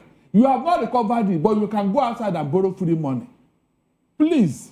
You are not a good borrower. Stop borrowing. Because none of this money is accounted for from Buhari to this one now. Even from let's assume Obasanjo tried to cancel our debt. Why is the thing now going up again? Under what circumstances? You are not a good borrower. Stop borrowing. That is my own take on this matter. Right, thank you very much. That's my own take. Darlington Agumo. Thank you, Dele Fanimo and Elvis Elimehele, and also Frank Ahioshun, who's been with us from Benin Outstation. Thank you very much, gentlemen. This is how far we can go on Newspaper Review. Sports comes up next. I am Moses Humphrey and my colleague Jane Ogoye. Well, we'll see you again tomorrow, God willing. Bye for now.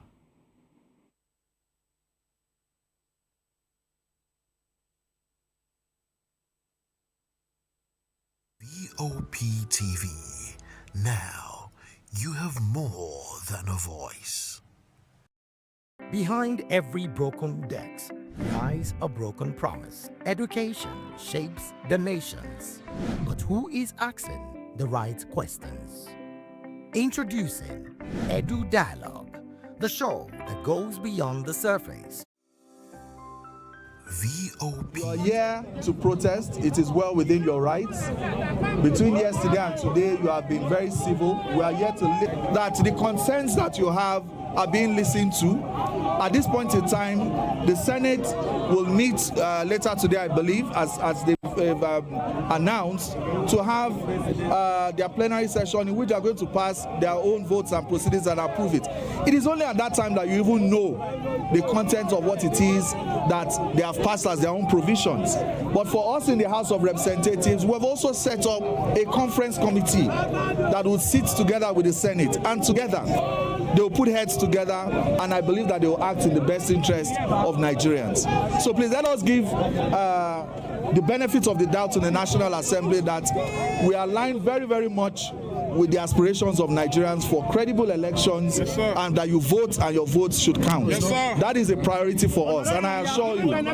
This is going to 3 years. No, sir. Election is by February next year. You in the House of Reps. No, somebody speaking for. Somebody speaking for. The Senate decided to be mischievous with that bill, and we expect those of you who are there to help Nigerians to put pressure on the Senate president for them to do the right thing. And listen, the version from your house is not what is in the Senate. They are removing the mandatory real-time transmission of results, and this is February. Okay. The problem is time. Time is of essence to Nigerians. Time is of essence, but you must also properly educate Nigerians about the parliamentary process. Where we are now, listen, please. Where we are now is that the Senate would pass and approve their votes and proceedings today, so that we can know the contents of what it is that they passed. Honorable, if not for this protest, the Senate president, he has, sir, with all due respect, sir, the Senate came back from holidays at the end of January. After sitting for about 3 days, the House and the Senate went on recess to resume on the 18th and on the 24th of February. So if not for the pressure that Nigerians are putting, so you people will not come back to come and do the right thing. So we are supposed to drag this thing to the end of the year. Until we drag you people. So I don't speak for the Senate, and I don't hold brief for the Senate. But I can tell you, no, please, can you listen? Because I've listened to you, and I came here to listen to you, because this is the people's house, it's the people's parliament, and you have a right. You have a right. You have a right to protest. You have a right to engage, and we're here to listen to you. And I tell you that whatever it is that you say, I'm going to take as feedback. Now, where we are, and my duty is also to educate you properly on where we are. Where we are at this stage, if you listen, I'll explain to you. Where we are is that the Senate is going to pass their votes and proceedings so that we know the contents. And then the House of Representatives, together with the Senate, will sit down and harmonize and come out with a joint position. The same National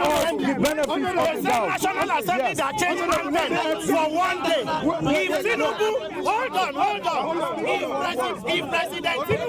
If Tinubu wants to borrow money today, it will be under 30 minutes. If they want to change national anthem, it's 1 day. Why is electronic and electoral taking how many years? It is not to listen to us. It is to take action. We want action, not to listen. We are tired. We are tired, honorable. We are tired. Give him time to talk now. As much as you want action, The National Assembly, yes. Are you looking for the National Assembly also wants action, and that is why we're addressing this matter with all seriousness that it takes. Now listen. Let us.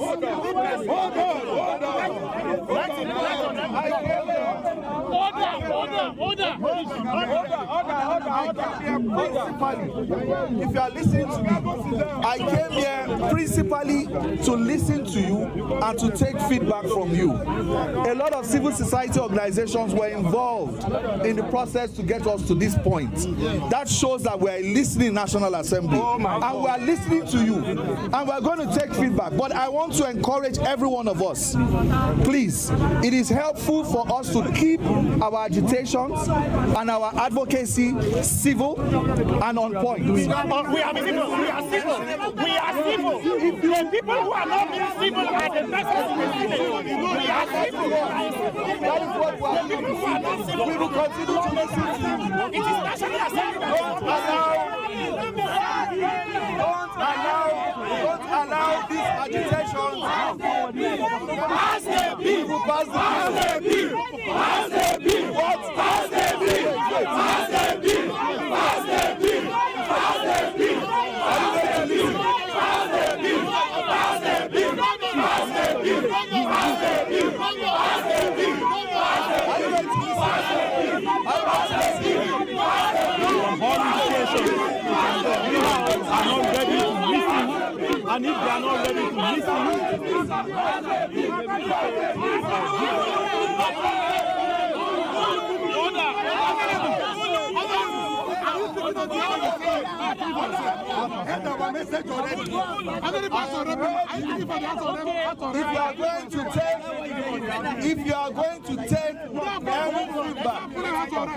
if you are going to take any feedback from today, it is that we heard you were protesting and we came to listen to you. We have listened to you and we are going to take feedback back to our leaders, and I believe that our leaders are also listening to you. But you must be aware that where we are and be properly, so don't allow your agitations to become an avenue for personal insults on leaders. It's not. We are going to listen to you. And the House is going to work together with the Senate. The House spokesperson for the Senate. You are the spokesperson for the House. Where is the spokesperson for the Senate? Where is Senator Yemi Adaramodu? You speak for the House of Senate. Pass the bill. Pass the bill. Pass the bill. Pass the bill. Pass the bill. Pass the bill. Pass the bill. Pass the bill. Pass the bill.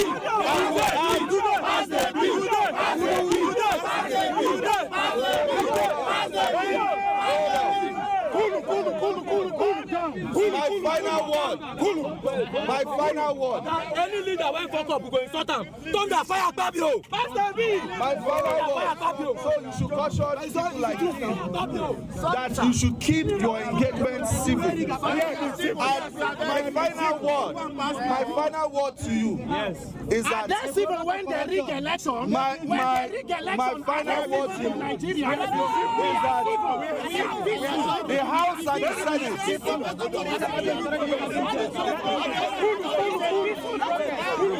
My final word to you is that the point at which we are, my duty is to also educate.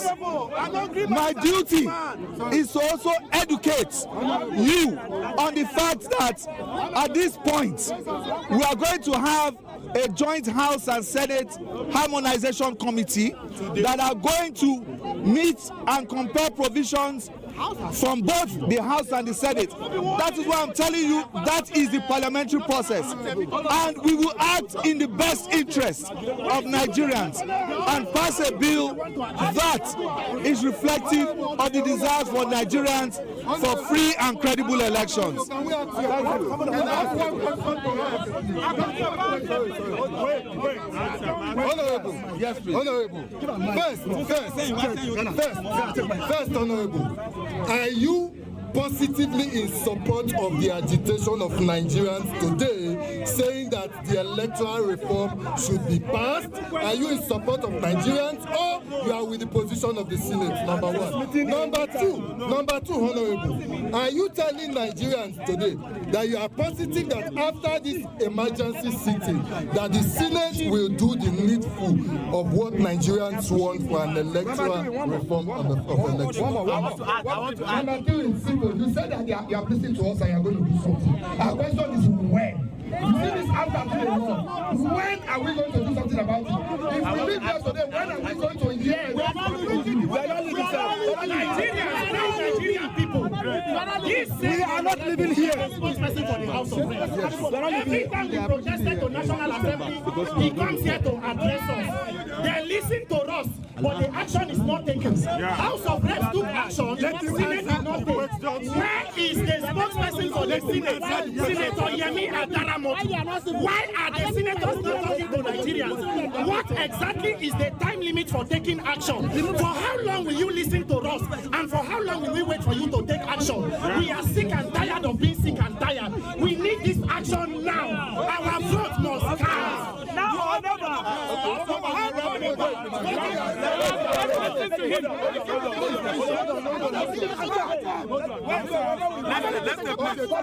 Thank you. Now you've asked me very, very important questions. Number one, you asked about what I personally feel. Yes. And I'll tell you that I am part of the House of Representatives, right, that passed a version of the bill, right, which we passed. And a lot of what is in there is a reflection of, you know, the thoughts and the aspirations of members of the House of Representatives. Now, the parliamentary process is one that works, of course, like you know, and which you have to properly educate, you know, all those that are with you to protest. The Senate, they also represent Nigerians, and they have listened to you as well, and today they are going to pass the votes and proceedings so that we know all what we've had so far has been preemptive. Let us see what it is that the Senate has passed. And at this point in time, we are going to have a conference committee that is going to sit together. You are asking about timelines. We are very conscious of the timelines and its implications on the 2027 election. And we are going to ensure that this is speedily done, the House and the Senate, so that we pass a unified electoral bill that is reflective of the aspirations of all Nigerians for free and credible elections. That is the assurance that we want to give to you. Don't allow yourselves to be infiltrated by partisan interests. Don't allow yourselves to be infiltrated by those that want to take up and insult public officials for no reason. The National Assembly will pass the electoral bill in good time that would be reflective of the agitations of all Nigerians. Let me add the mic. Excuse me. Yes, sir. Thank you. We are partisan. We are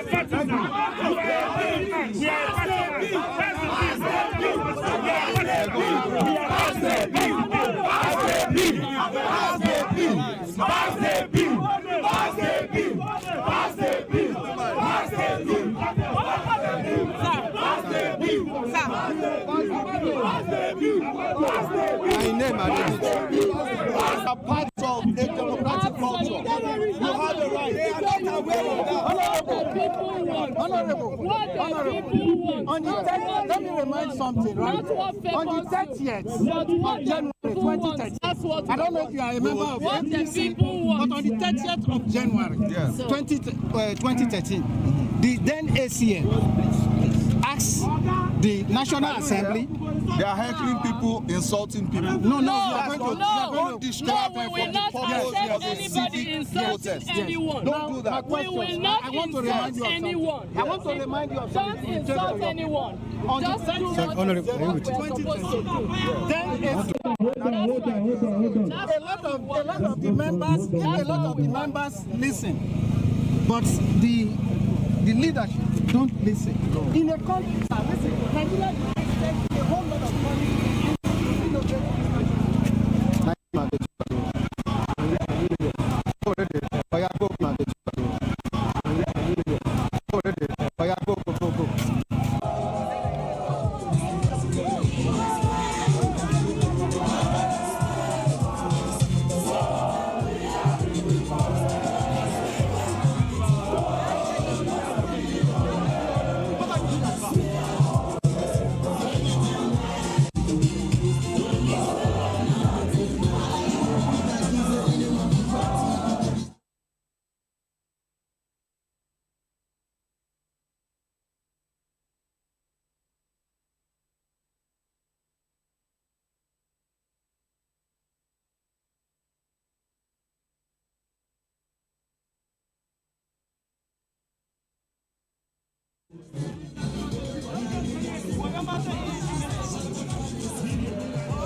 Sorry, sir. No, I want to talk to you. Just concentrate and take it. I mean, pass mic. Brother, use police right. Pass our own message. Our number one problem. Our second problem is Our third problem is Fabio. Followed by Inspector General of Police. Men from Hatch.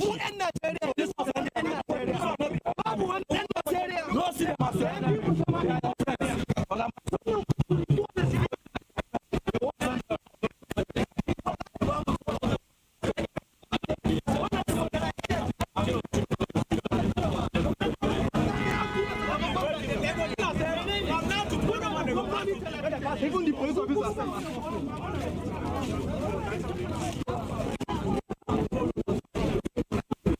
No. In India. Let me correct you. There are 900 million registered. Imagine. The results, the elections are conducted and nobody goes to court. No. The same thing is happening in Brazil. What you are required to do after you vote is to keep a receipt of who you vote for. Yes. So if there's a dispute, you just send out. They even get receipt. The same way you send a receipt of somebody you are paying. Your transaction. It's a transaction affair. It's a proof. One of them told us that. And they will be telling you that there are no internet network in the United States. They can use POS to transfer money. But there is, listen to this. Yes, sir. There's no state Fabio goes to in Nigeria that doesn't find network to connect with his girlfriends. Exactly. There is no state that Adam Oshiomhole goes to that he doesn't have network to run. His South African girlfriend. Yes. Professional massager. Say masseuse. They have been giving you all these excuses so that Nigeria will not progress in our own time. Yes. But we have decided that Nigeria must progress. It must progress. Whether they like it or not. No. And that's why I was warning the police officer who was lifting up a tear gas canister. If you shoot a tear gas here, you have started the war. Because we have told you many times we are not your enemies. Yes. But if you want to turn us to your enemies, you know what ends us. We don't mind. We don't mind. And if this country is good, it will be good for you. For us. I once came to this National Assembly to fight for policemen. 74,000 of them were promoted because of that since 2025 January and now.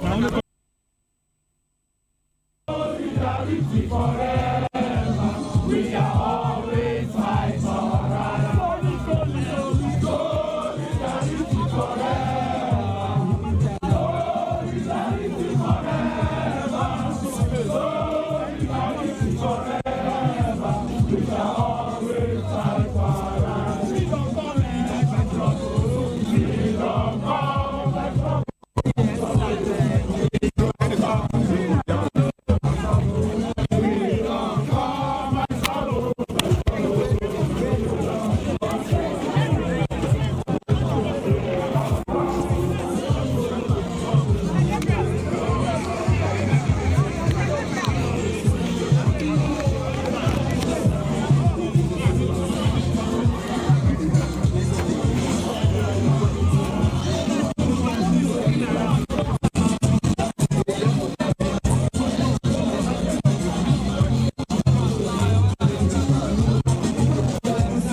They show you live here. You can talk another time. They show you live. That's what they do that. Live. Not be live. Everything they shake back.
Withdraw now. Yes. Come here, come.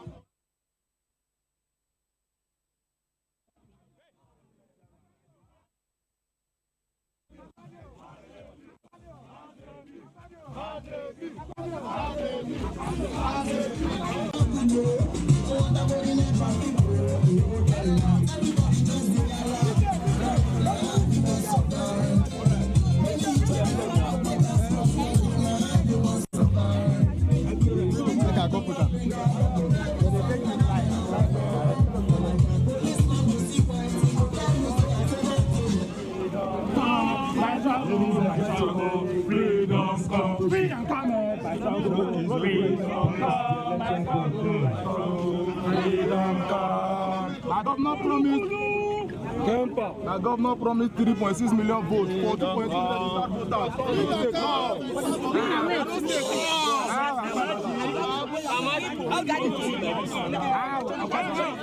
What's your reaction to this? Please, you are shaking. I don't think we are at the stage of optimism. Yes. We are here to force them to pass the law. To pass the it's not even a new law. At all.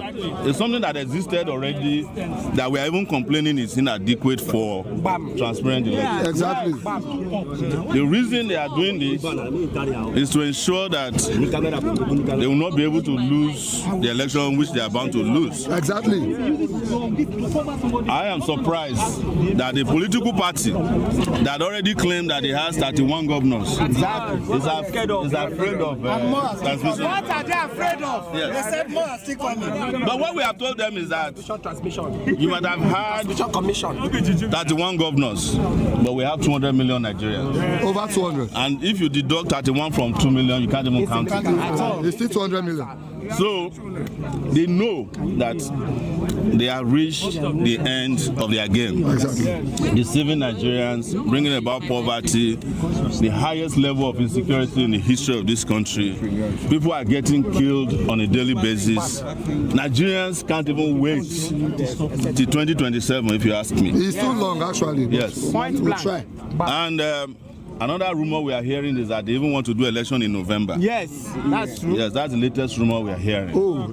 So that move and go for so that before you can prepare, they have already. Yes. But let them even do the election today, they will lose. Exactly. Okay. That's the truth. Yes, sir. We know all their games, and like I keep telling all of you, prepare to see the end of this political class. We are prepared. We are. Nobody can reform them because some of the people who voted for the removal of this particular section of the Electoral Act, there were people who were with you deceptively in 2022 and 2023. Yes. The moment they entered into that evil chamber, they switched. They forget you, and that is why we must keep bonding together. We are doing this, and when you see us, it's not for the sake of protest alone that I'm here. We are here to prepare for the nearest future because we have to shut this country down. There's no question about it, and you know I don't lie about it. I don't lie about my position. I don't believe that elections by themselves can resolve Nigeria's problem. It has to be an electoral revolution. Yes, sir. Or it has to be a revolution that brings about an election. You know, when they wanted to come to power in 2012, they relied on the action of 2012, Occupy Nigeria. Exactly. When there was a need for change in 2022, 2023, there was NSAS. We are due for a combination of 22.0 right now, because even the conditions that we are in now are even worse. It's worse than led us when it was for NSAS and NSAS. So thank you very much. What about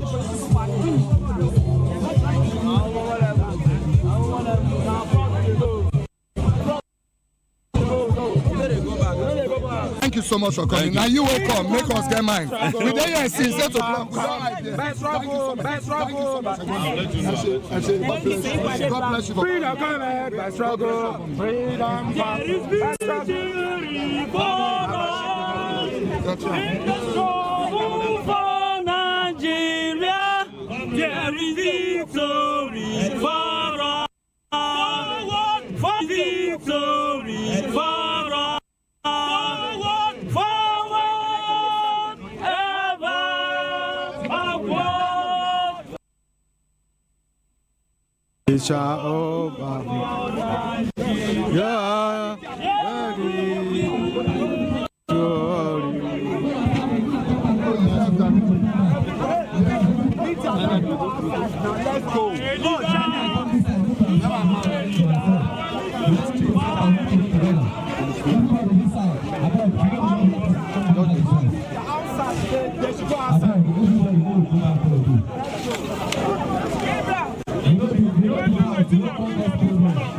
Nobody carry on. Don't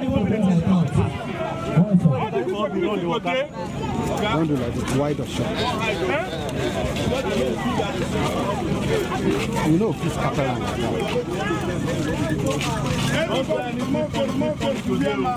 Don't fly anybody anything funny today. If you they want to finish the one Boko Haram, man. You are not one bandit and terrorists, man. These people are dead if you don't know.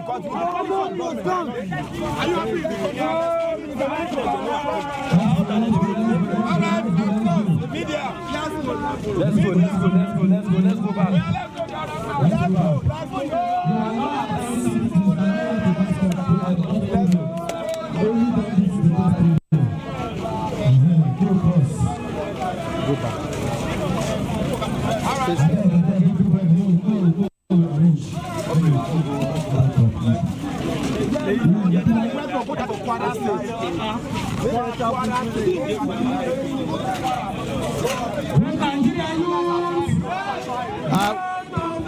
We are still at the National Assembly. You can see security operative. They are mobilized to make sure that they secure the life and property of Nigeria. You can see the security men.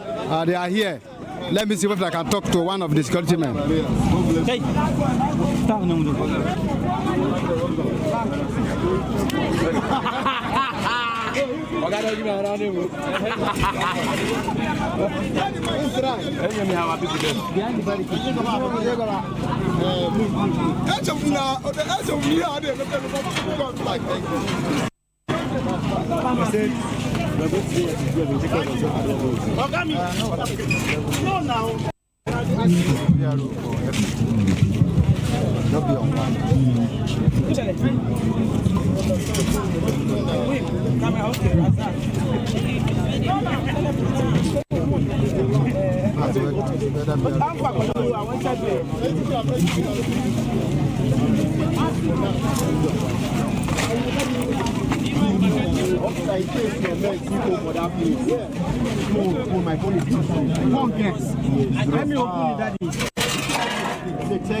Excuse me. Oh my. And it's still ringing. Is it still ringing? They say it's still ringing. Maybe person don't pick hold on.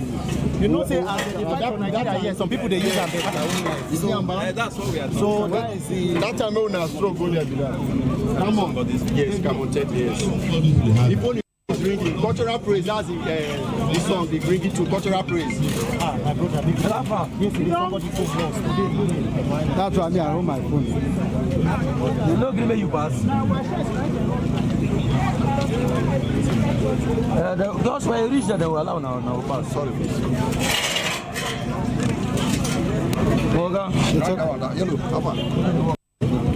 One man protester. We gallant now, we gallant. No, you know the story. I give you. I bet I'm a trust now.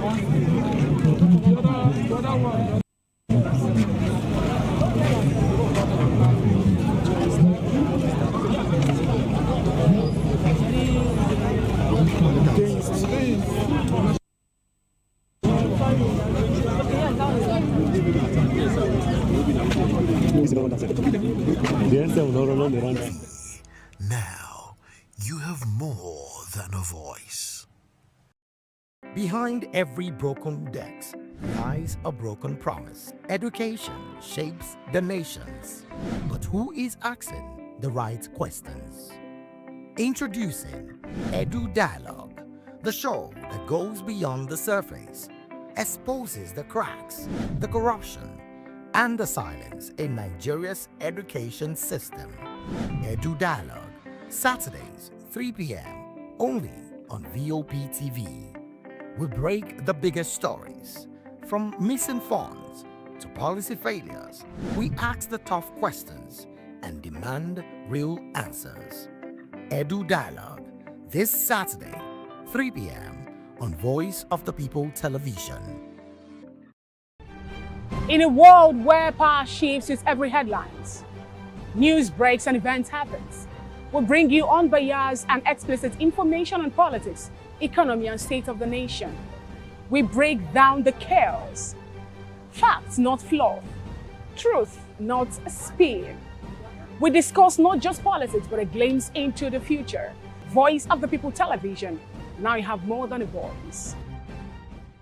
When I first heard VOP, I thought they were talking about me because I'm a voiceover personality. But no, this is Voice of the People TV, and you are riveted forever because this is the place to be.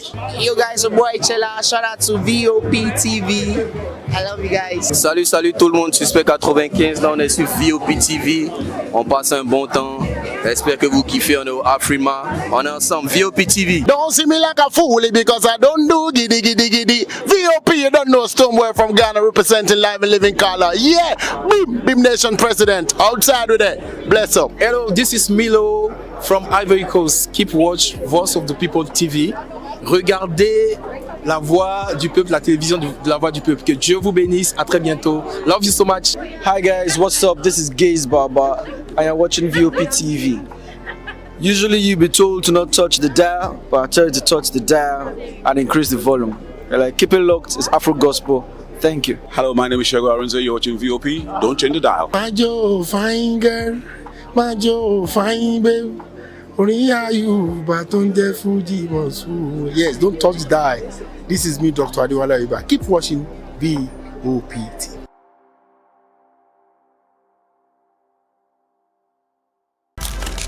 In a world where power shifts with every headline, in a nation full of questions, in a world filled with noise, the truth needs a voice.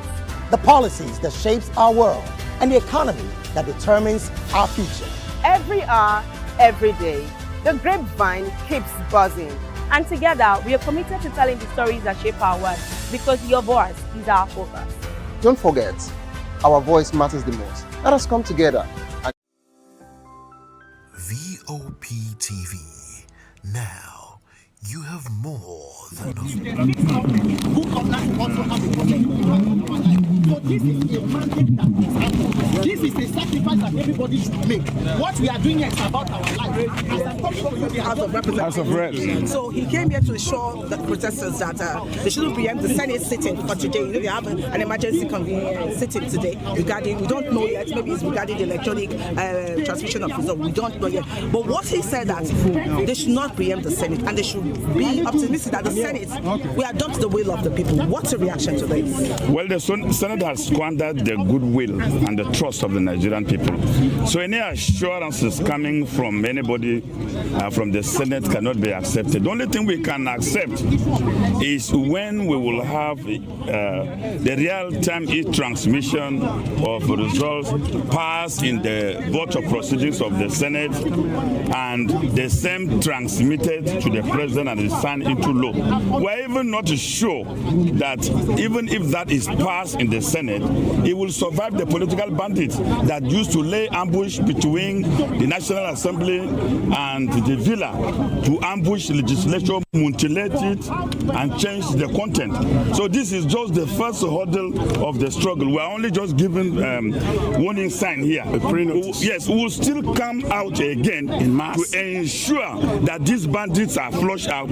Otherwise, even if the bill, the vote of proceeding is passed because they are scared that the Nigerian people have given them warning shots, these bandits will still come out, and the bandits are very notorious. They've done it with the tax reform bill, they will still do it again. And so Nigerian people have just come to serve warning notice to the occupants of the National Assembly that the landlords are here. If they can't do that job, we flush them out. This is not the first time. That is what ABC keeps saying, that when you are not in government, you are very fast or quick to condemn the government, just like what Dr. Rotimi Amici came here to say, that he doesn't believe in Tinubu and Akpabio's Kumbu. And of course, we are once in government. I was here when Buhari was president. We blocked the gate of the Villa and prevented anybody from going in when Buhari was president. So the issue of saying, oh, when you are not in government, you are very, very active, it's just a cheap blackmail. If we are not in government and we are here, why are those in government not here? So are they saying that rigging benefits only people in government? Will they stay there forever? It means if they make bad laws today, will they live there forever? No. Therefore, we are asking for good laws because good laws live forever. Yes. And anybody, whether he has been in government, he has been out of government, injustice has no name. Yes. Injustice does not recognize poverty. It does not recognize hardship. It does not recognize time. So we are saying the National Assembly should do what is right for the benefit of our children, not even us. If the Conference Committee of the National Assembly finally adopts the will of the people, talking about the transmission, e-transmission, finally, would this resolve the 100% or 200% problem we have in our electoral system? It's just going to set the agenda for the struggle for credible election. Because even if at the end of the day we got the president signing it, we will still now have to mobilize to ensure the enforcement during voting, because they have indicated that they will rig this election, so they will not give up. Don't forget that the struggle of Nigerian people was summarized by Professor Mahmoud when he ultimately had rigged the election. He said anybody who is dissatisfied should go to court. Yes. And there is an East African adage that if a thief asks you to go to court, he is sure that the judge is his brother. It's on his side. In 2023, ICC there was this, they occupied that area. I was there for almost 3 days. It's still the same IREV issue where people are still saying the 2023 presidential election is not credible, which President Bola Ahmed Tinubu became the president. It's still the same IREV. Did you still believe in this electronic transmission of results? It will, the e-transmission of results will guarantee at least 80% of transparency. Yes. It's going to give us 80%. It's not going to give us the ultimate, but 80%. And it is this 80% that will give us credible election that will produce good leaders. And so let me sound this warning. Those who are going about telling us that Tinubu is a great strategist and so the election is concluded, they are just daydreaming. Wasting their time. They are just wasting their time. If Tinubu is a great tactician, a great strategist, let's see it transform into policies. When we see good policies, when we see Nigerians living better, we know that we have a great strategist occupying the villa. This is a person who cannot manage the economy. He is only known for globe-trotting. And then you are telling us that there's a great tactician. That there's none. Nigerians have been killed. 4 or 5 days ago, a complete community was wiped out. Where is the strategy? Therefore, I think we should not be deceived. And APC should take this warning seriously, because we are not going to allow them to get away with it again. Thank you, sir. Please, can you call 7 p.m. AIT? Please. sir. Thank you. 7 p.m. Behind me, no, not just our leader.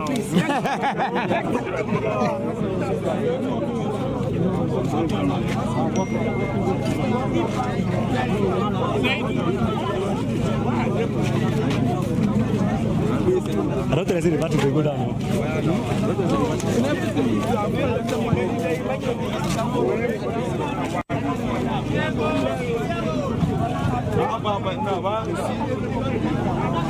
You see them say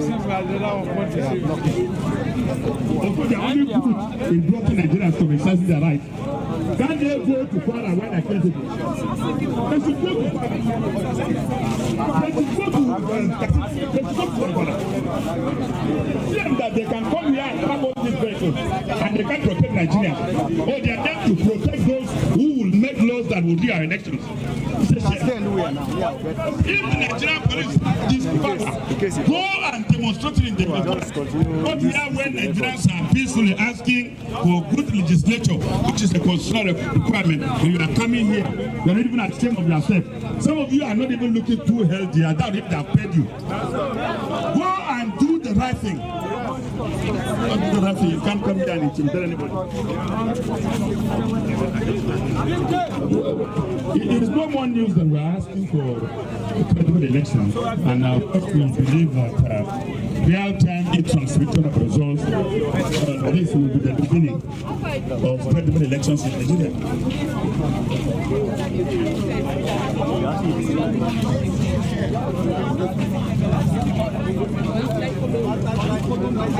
Well, I'm not a spokesperson of INEC anyway, but if INEC is not even prepared for elections, they should go to the National Assembly and tell Nigerians they are not prepared for the elections. And I don't want the idea of a new INEC chairman to be used to rig this 2027 election, because INEC is an institution and there is continuity in INEC. He's the only person that is changed there. All those who helped Mahmoud rig elections are still intact. And the message is for them that of course there is going to be no technical glitch this time, because I mean we've gone to understand the technique of what is technical glitch.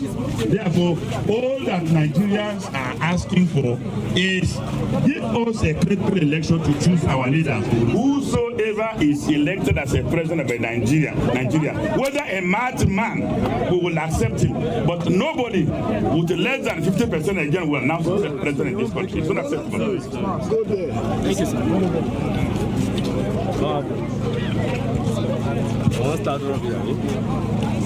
Are you carrying some from her?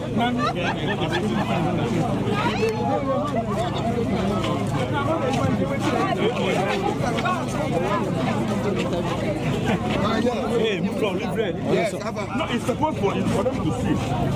No, these people don't see very well. They don't see very well. Let them see what you are saying.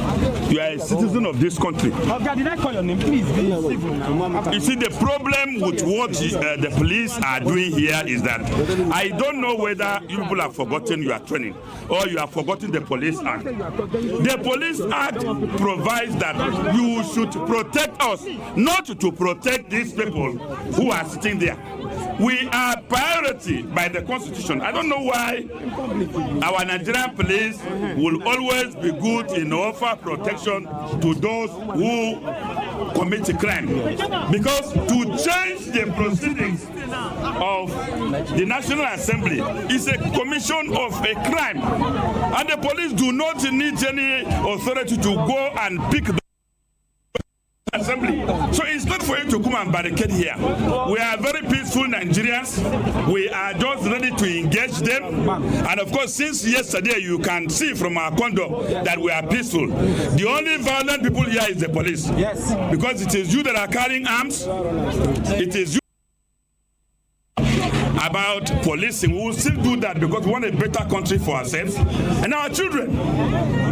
You are also suffering just like Nigerians are suffering. And therefore, I don't know why nobody has the confidence and the courage to one day say that, oh, this is what the police should be. It's a shame. And I'm so disappointed that I can see this number of police here, the force mobilized here, but the whole community was wiped up in Kwara.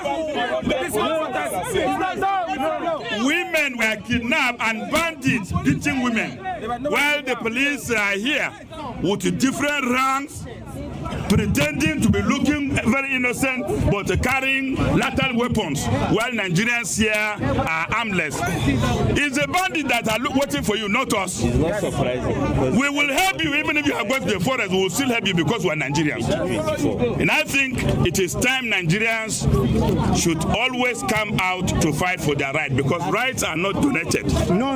Countries that were liberated all over the world fought for liberation, and we will not give up. 2027 is watershed. 2027 is watershed. Anybody thinking he will rig again, please help us inform him that rigging is no more fashionable. It's no more fashionable. No, it's unacceptable. Even if the whole governors decamp, even if INEC also, even if the Supreme Court decamp, even the Nigerian, if Nigerian army they come, you have Nigerian people to contend with. Yes. Just that is. If you can come and go to APC, we will allow you, but you will still have to contend with us in 2027. It is either a credible election or no. I don't want to say anything. So don't assume what we are doing here as child's play. No, we are giving, we are firing warning shot, because even police themselves fire warning shots. It is sad to come here to block, to protect these people. You can't protect Nigerians, even in Abuja here. They are protecting people that are killing them. Akpabio, pass the bill. Pass the bill. Akpabio. Pass the bill. Pass the bill. Pass the bill. You used to borrow money now. 2 seconds. You have my number. Send me a message. Big Joe. Big Joe. Where is it? Tick.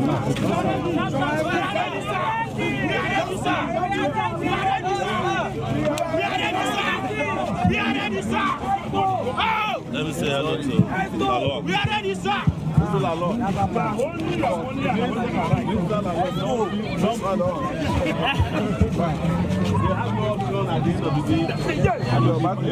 want to move in, you don't reach. I swear. Sharp.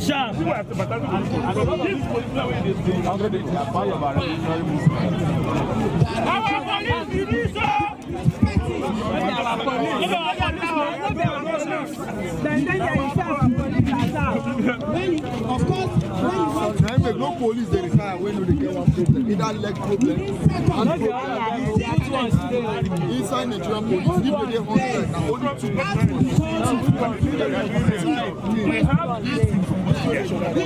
But they don't have this. Why? How many people were killed?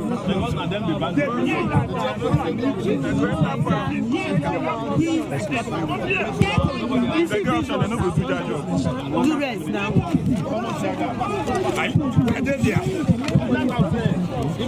This is what they are giving their family food. So if you stop them, they are eating food. So you cannot stop them. Yes, the family will be crying on your behalf, saying that the reward system is not okay. The reward system for enforcement, the reward system for institutions are not okay. And yet you're here defending those same criminals, those same politicians, those same people, lawmakers that have refused to give you a reward system to protect your future and that of your children. It's a pity, but we have resolved. We will continue to demand that which is within our rights. Thank you. We must stop. Okay.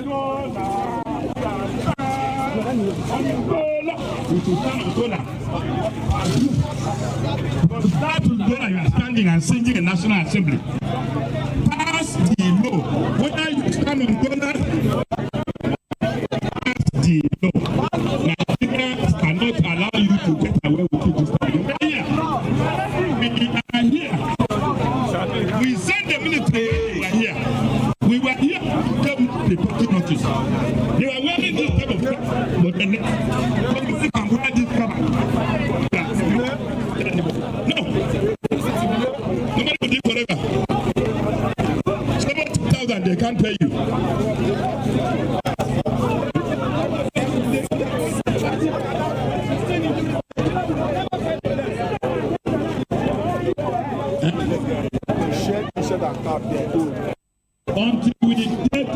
want. Time is not of the essence here. What we want here is that each reality of results set with the presidency. We will not even be, because there are political parties that they operate between the National Assembly and the villa. They ambush the legislators, they motivated, they distorted. We will be here until the bandits ended and until the president signed. Signing is not enough. We will mobilize and secure our votes in 2027. That is when it will be over. They have borrowed our future. They have borrowed our future. They have borrowed on our future. They borrowed the blood out of our veins. Keep borrowing, and they are proving it everywhere.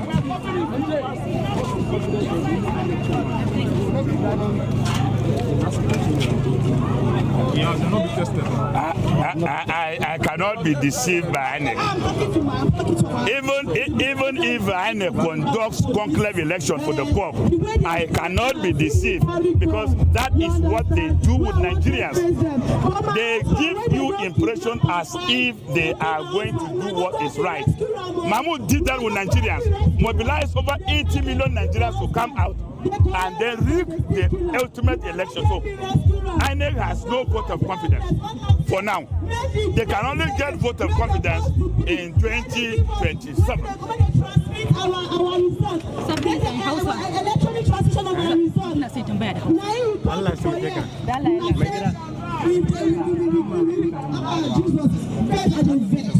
Honestly, I am so disappointed. I always talk about police brutality. I also talk about the government should pay the police well. Now, so now they do us. See them in numbers. See what we do now. My husband was kidnapped. My husband was killed. That's why paying ransom. Dokan zabe wanda ake mata gyaran fuska ta samu tangarde a majalisa. Abinda majalisa ta amince da shi, shugaban majalisa ya juye wani abu daban. To shine muka ji labari. To ba da mu so mu kyale su sai sun yi nasara. Domin in ka gan barawo ya dauke kayanka to sai ka ihu. To muna nan mu yi ihu cewa mun riga mun gansu, an yi walkiya mun dago su. Ko su yi mana dokan nan ta Allah da Annabi ko kuwa ita tafiya ta fasa. Kai daɗe ka ce tafiya ta fasa, me kake nufi da haka? Kuna batun cewa idan dai ba su aiwatar da wannan kudiri na ba za a yi zaben shekarar 2027 da koyaya. Za a yi zaben da me? Ai sai da filin kwallo kafin za a buga kwallo. Duk babu filin kwallo. Saboda haka komin shirin yan wasan za a buga mena ina ma gidan raga da za a sha kwallon. Ai ita doka shine makasudin abin zaben da ake yi. Don haka mu ba da mu yarda a tuce kwafishin Najeriya kuma. Don haka idanunmu a buɗe sai mun tabbatar mun ga abin da ya tura wa buzu ne. Kuma sakon da muke aikawa ya majalisa kowa da yake wajen zuwa ma kansu ruwa sanyi domin ba za mu yarda ba.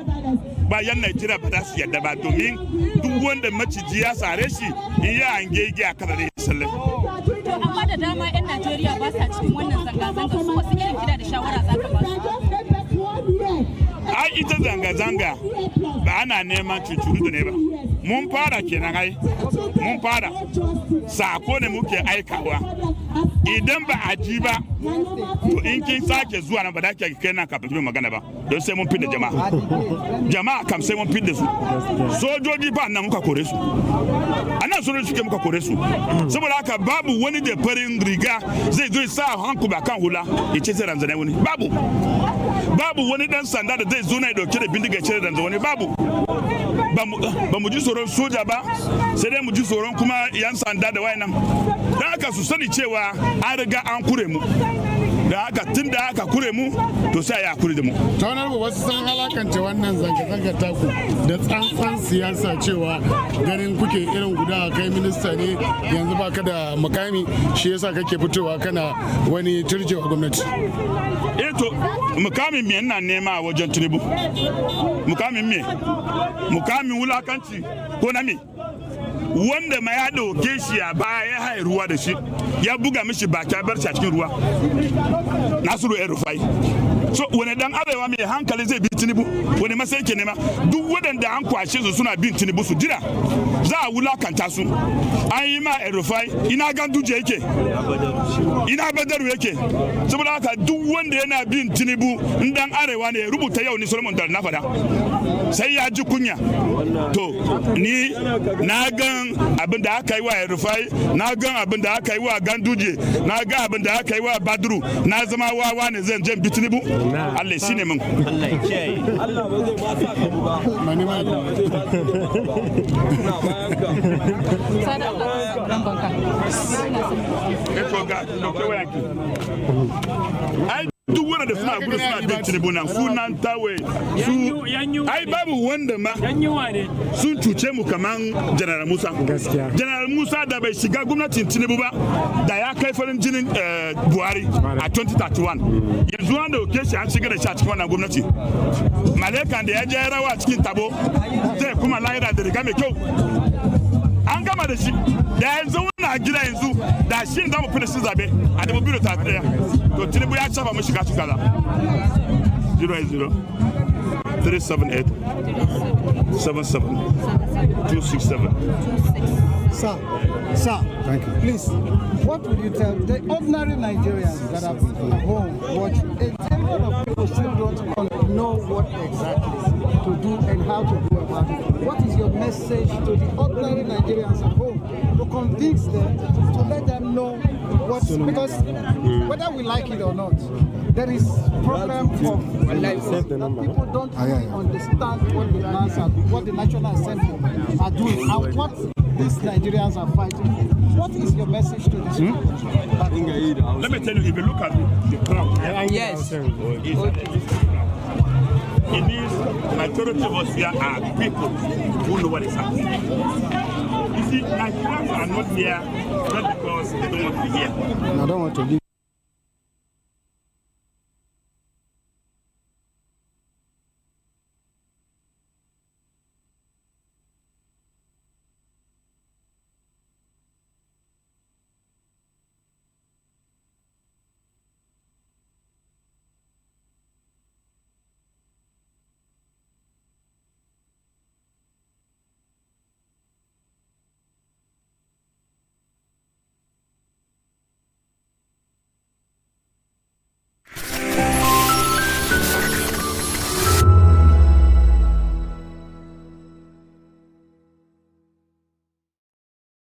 To know the happenings in the maritime sector, join us on the program Maritime Frontiers on VOP TV as we discuss key areas in the maritime sector from aquaculture, maritime transportation, maritime labor regulation, oil and gas exploration, ferry and passenger insurance, marine pollution and prevention, port operations and lots more. Maritime Frontiers, exploring Nigeria's blue economy. Behind every broken desk lies a broken promise. Education shapes the nations. But who is asking the right questions? Introducing Edu Dialogue, the show that goes beyond the surface, exposes the cracks, the corruption, and the silence in Nigeria's education system. Edu Dialogue, Saturdays, 3 p.m., only on VOP TV. We break the biggest stories, from missing funds to policy failures. We ask the tough questions and demand real answers. Edu Dialogue, this Saturday, 3 p.m. on Voice of the People Television. This is Health Check, your weekly guide to better living, smarter choices, and trusted answers. From everyday wellness to urgent health issues, we've got you covered. Health check only on Voice of the People television, where your health has a voice.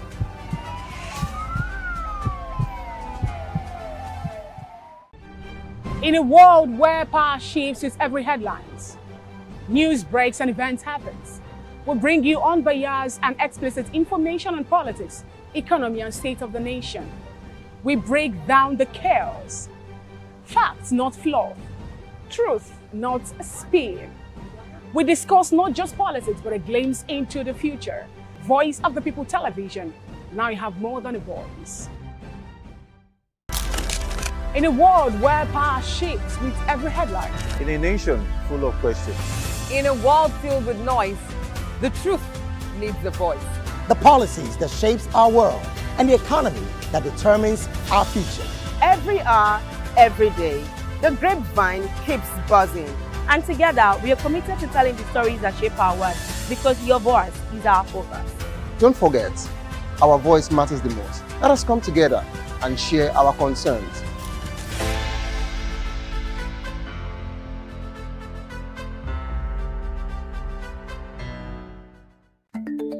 Africa is on the move, a continent of rising voices, untold stories, and powerful transformations. From the streets of Lagos to the heart of Nairobi, from the mines of Congo to the tech labs of Cape Town, the African story is being written every day.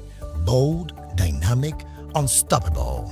This is African News on Voice of the People television. We don't just bring you the news. We analyze and bring you Africa's heartbeat, the politics that shapes our nations, the economies that drives our future, the cultures that defines who we are, the voice that must be heard. Africa News, Africa's voice, Africa's future. Where Africa speaks, the world listens.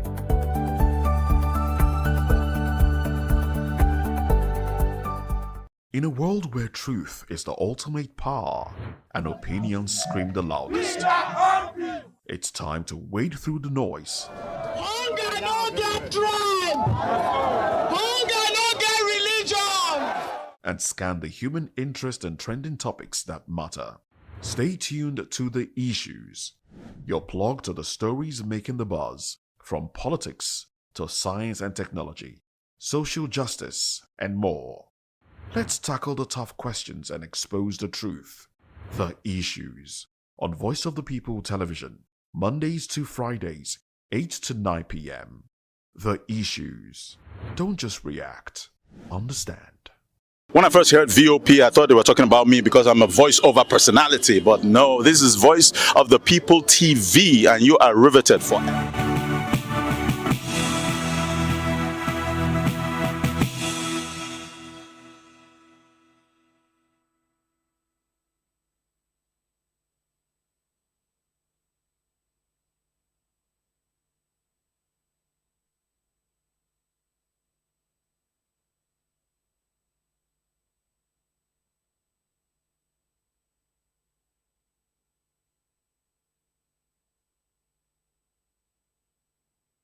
Oh, well, hello and welcome to the Midday News on Voice of the People television. I am David Edwin. First, the headlines. Senate holds emergency plenary today. Federal government implementation of 40% salary increase for ASU members. Minister wants 2.72 billion budget, trillion budget, I beg your pardon, threatens economic transformation. Military neutralizes 30 terrorists, repatriates 700 refugees in the northeast. Nigeria ranked 36th most corrupt country globally, slides down CPI ranking. Saudi Arabia closes 2026 Hajj data capture, NACON 6 extension. In the world of business, CAC to register 3,500 small businesses for free nationwide. And in sports, Eric Chell sets sights on Real Madrid, eyes historic appointments. In entertainment, Toyin Abraham's debut film, Ovasabi Auntie, hits 1 billion naira at the box office. And now the news in full. The Nigerian Senate is set to hold an emergency plenary session today amid widespread criticism over its handling of the Electoral Act Amendment Bill 2026. The controversy surrounds the Senate's decision to drop the clause mandating real-time electronic transmission of election results, sparkling outrage among civil society organizations, opposition figures, and labor unions. The extraordinary sitting, less than a week after the bill's passage, will be presided over by Senate President Godswill Akpabio, with 105 senators expected to attend. The move comes as pressure mounts on lawmakers to address concerns over electoral transparency and credibility ahead of the 2027 general elections.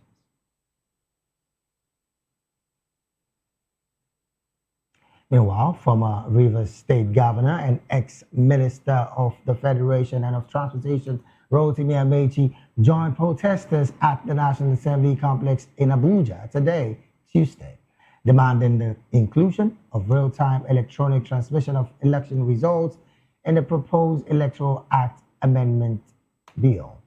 Amechi stood alongside protesters, calling for their demand to be met amid controversies surrounding the amendment ahead of the 2027 general elections.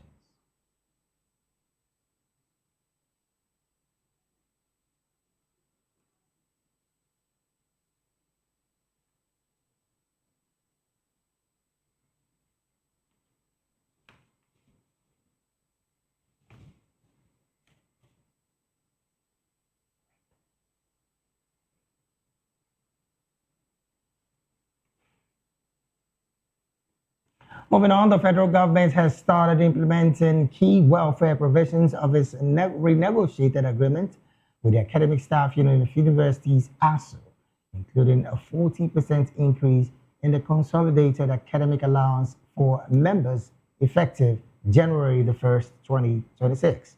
Minister of Education, Tunji Alaosa, announced the move, citing President Bola Tinubu's commitment to honoring agreements with education sector stakeholders and sustaining industrial harmony in federal universities.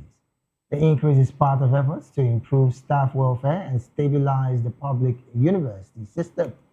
This was disclosed in a statement issued by the Director of Press and Public Relations, Federal Ministry of Education, Boriowo Folashade.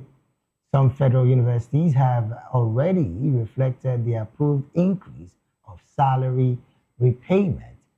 The government has directed all universities to integrate increments into their payroll structures, ensuring eligible staff benefits.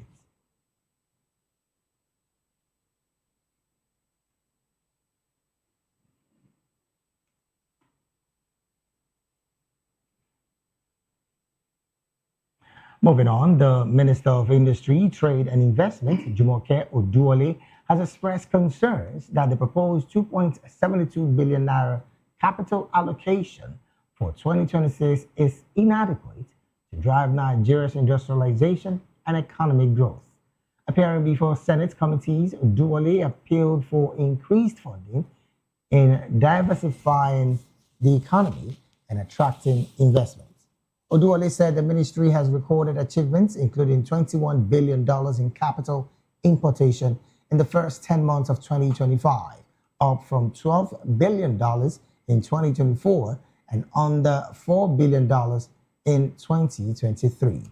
Chairman of the Senate Committee on Trade and Investment, Senator Omar Sadiq, acknowledged the ministry's strategic importance to the administration's economic vision.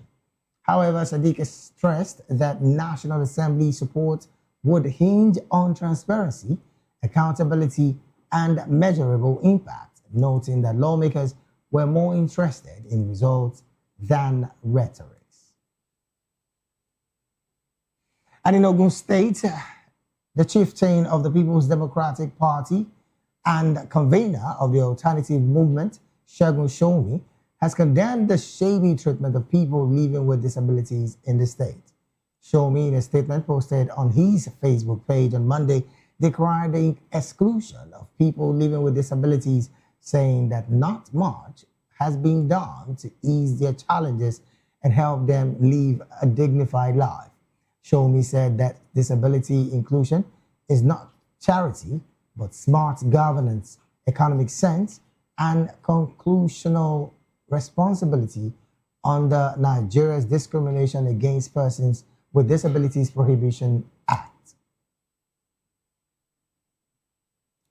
Away from that report, the Defense Headquarters has announced that troops of Operation Hardin Kai neutralized over 30 terrorists and facilitated the return of more than 700 Nigerian refugees within the week as operations intensified across the Northeast. Director of Defense Media Operations, Major General Michael Onoja, stated that the successes followed aggressive intelligence-driven operations against Boko Haram, ISWAP, and Jazz elements conducted jointly with air assets and local security troops.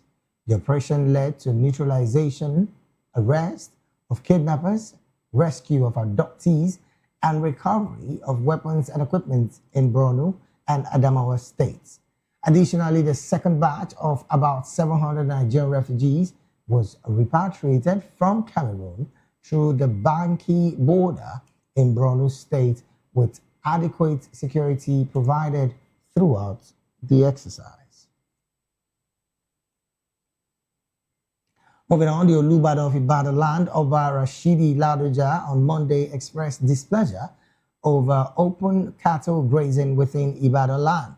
He made the disclosure after a meeting with members of the Olubada Council and executive members of the Ijaye Farm Settlers Association at the Olubada Palace, Oke Aremo, in Ibadan North local government area of the state.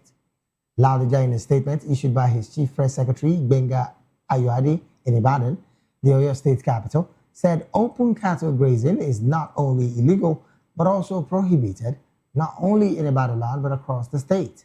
The paramount ruler warned all cattle rearers to desist from open grazing to avoid court action, adding that anyone caught defying the state law would be arrested and prosecuted.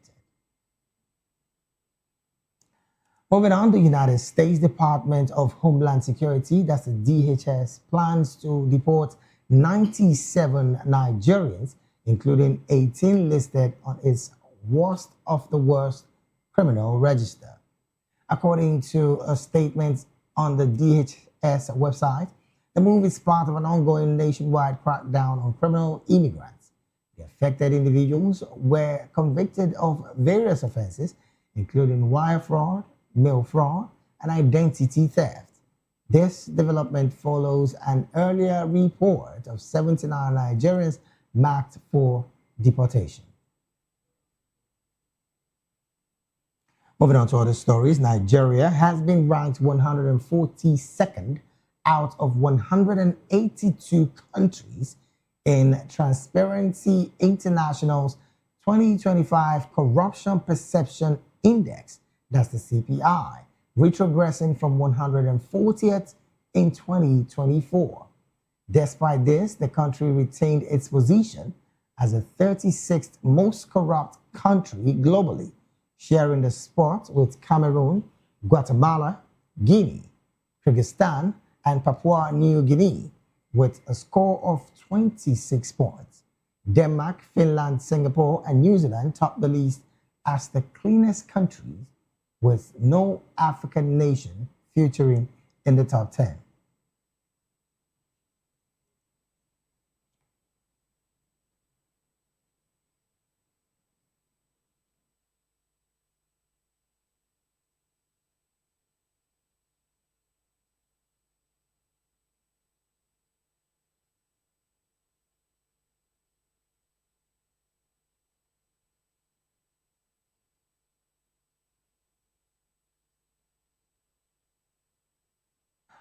So, on other stories, former presidential candidate of the Labour Party, Peter Obi, yesterday joined the ongoing protest at the National Assembly in Abuja over the Senate's rejection of mandatory electronic transmission of election results by the Senate. Our correspondent in Abuja, Jimo Ogirima, reported that protesters with different placards stormed the National Assembly to protest the action of the Senate.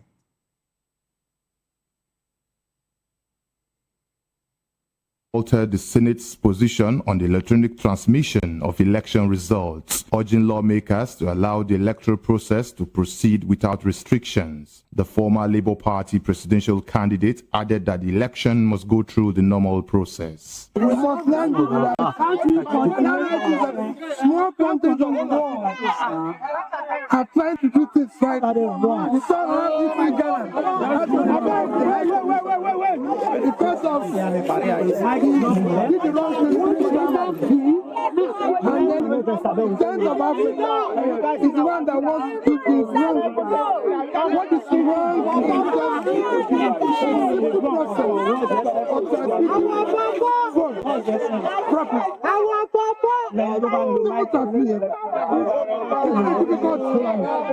allow the election to go through the normal process wherever we will accept. So why are you bringing on the confusion? The protest tagged Occupy National Assembly saw Nigerian youths and pro-democracy activists converging at the entrance of the National Assembly to express their opposition to the Senate's rejection of e-transmission of election results. We are here to make sure that the Senate pass the electoral reform that includes real-time electronic transmission of results. We don't want to hear transfer. We don't want to hear it is at the discretion of INEC. No, INEC has been given so much money, they should do the needful. Currently, what we have, the only independent in INEC is the I that is in their name. We want a situation whereby there is independence is forced on them, since they do not know how to take the capacity and take the power to be independent. And so that's why we are making demands on the National Assembly to say to them, they must pass the bill that has transmission, real-time transmission, mandatory of results, and so that people can see. We are tired of the rigging. Whatever it is that the people vote, let the people's mandate stand. We are here to save democracy in Nigeria. The foundation of every democracy is free, fair, and credible elections. Without choosing your leaders, there is no accountability. So no matter how criminal-minded leaders are, they rig themselves back into power. And the 10th Assembly is trying to be mischievous with passing an electoral act that is supposed to guarantee transparency, accountability, and a free and fair process. That is why, as Nigerians, it must concern everybody to come here and ensure that they do not only pass the law, but do not pass a fraudulent law, a law that will ensure that the votes of the people will count. Because come 2027, my vote must count. We need the results to be transmitted immediately, mandatorily, you know. That's why you see both the educated and the uneducated. One thing binds us together, our votes. Yes. You know, for our votes to count. We can't keep voting thin air. We can't keep voting and our votings will not count.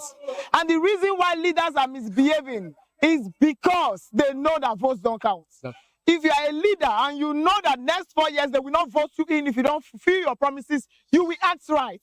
But because they know that they have INEC, they have people like Akpabio, they have people like Amupisa that they can probably pay. And you know, our votes will be sold. They don't bother looking after us that is voting the votes. This time around, according to Peter, he said, let there be no illusion. Yes. The criminality witnessed in 2023 will not be tolerated in 2027. We are asking the Senate to come back to the real-time transmission, electronic transmission, because there seems to be misunderstanding the way people are explaining electronic transmission. We say upload from the ward level, from the voting point, from the polling unit.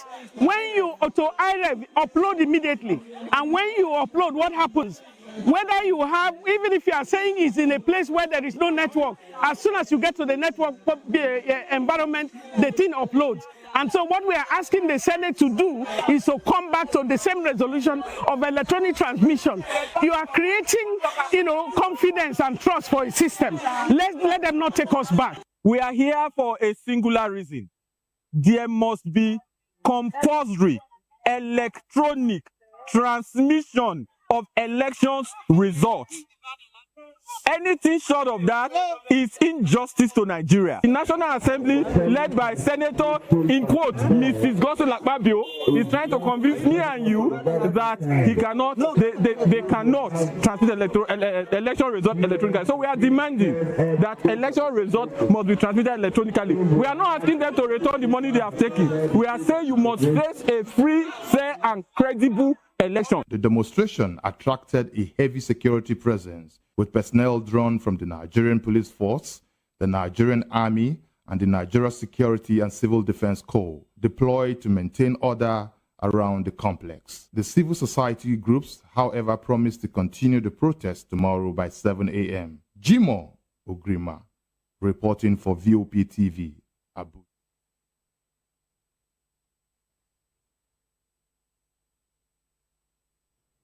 Thank you so very much, Jimo, for that report. We also understand that the protest has continued in the capital city, and I'm talking about Abuja. But just to watch the midday news right here on Voice of the People television, we'll go straight to the analysis segment of the news. And joining us now to make sense of these stories that made it to the headlines, and in the studio with us is Barrister Darlington Agumo.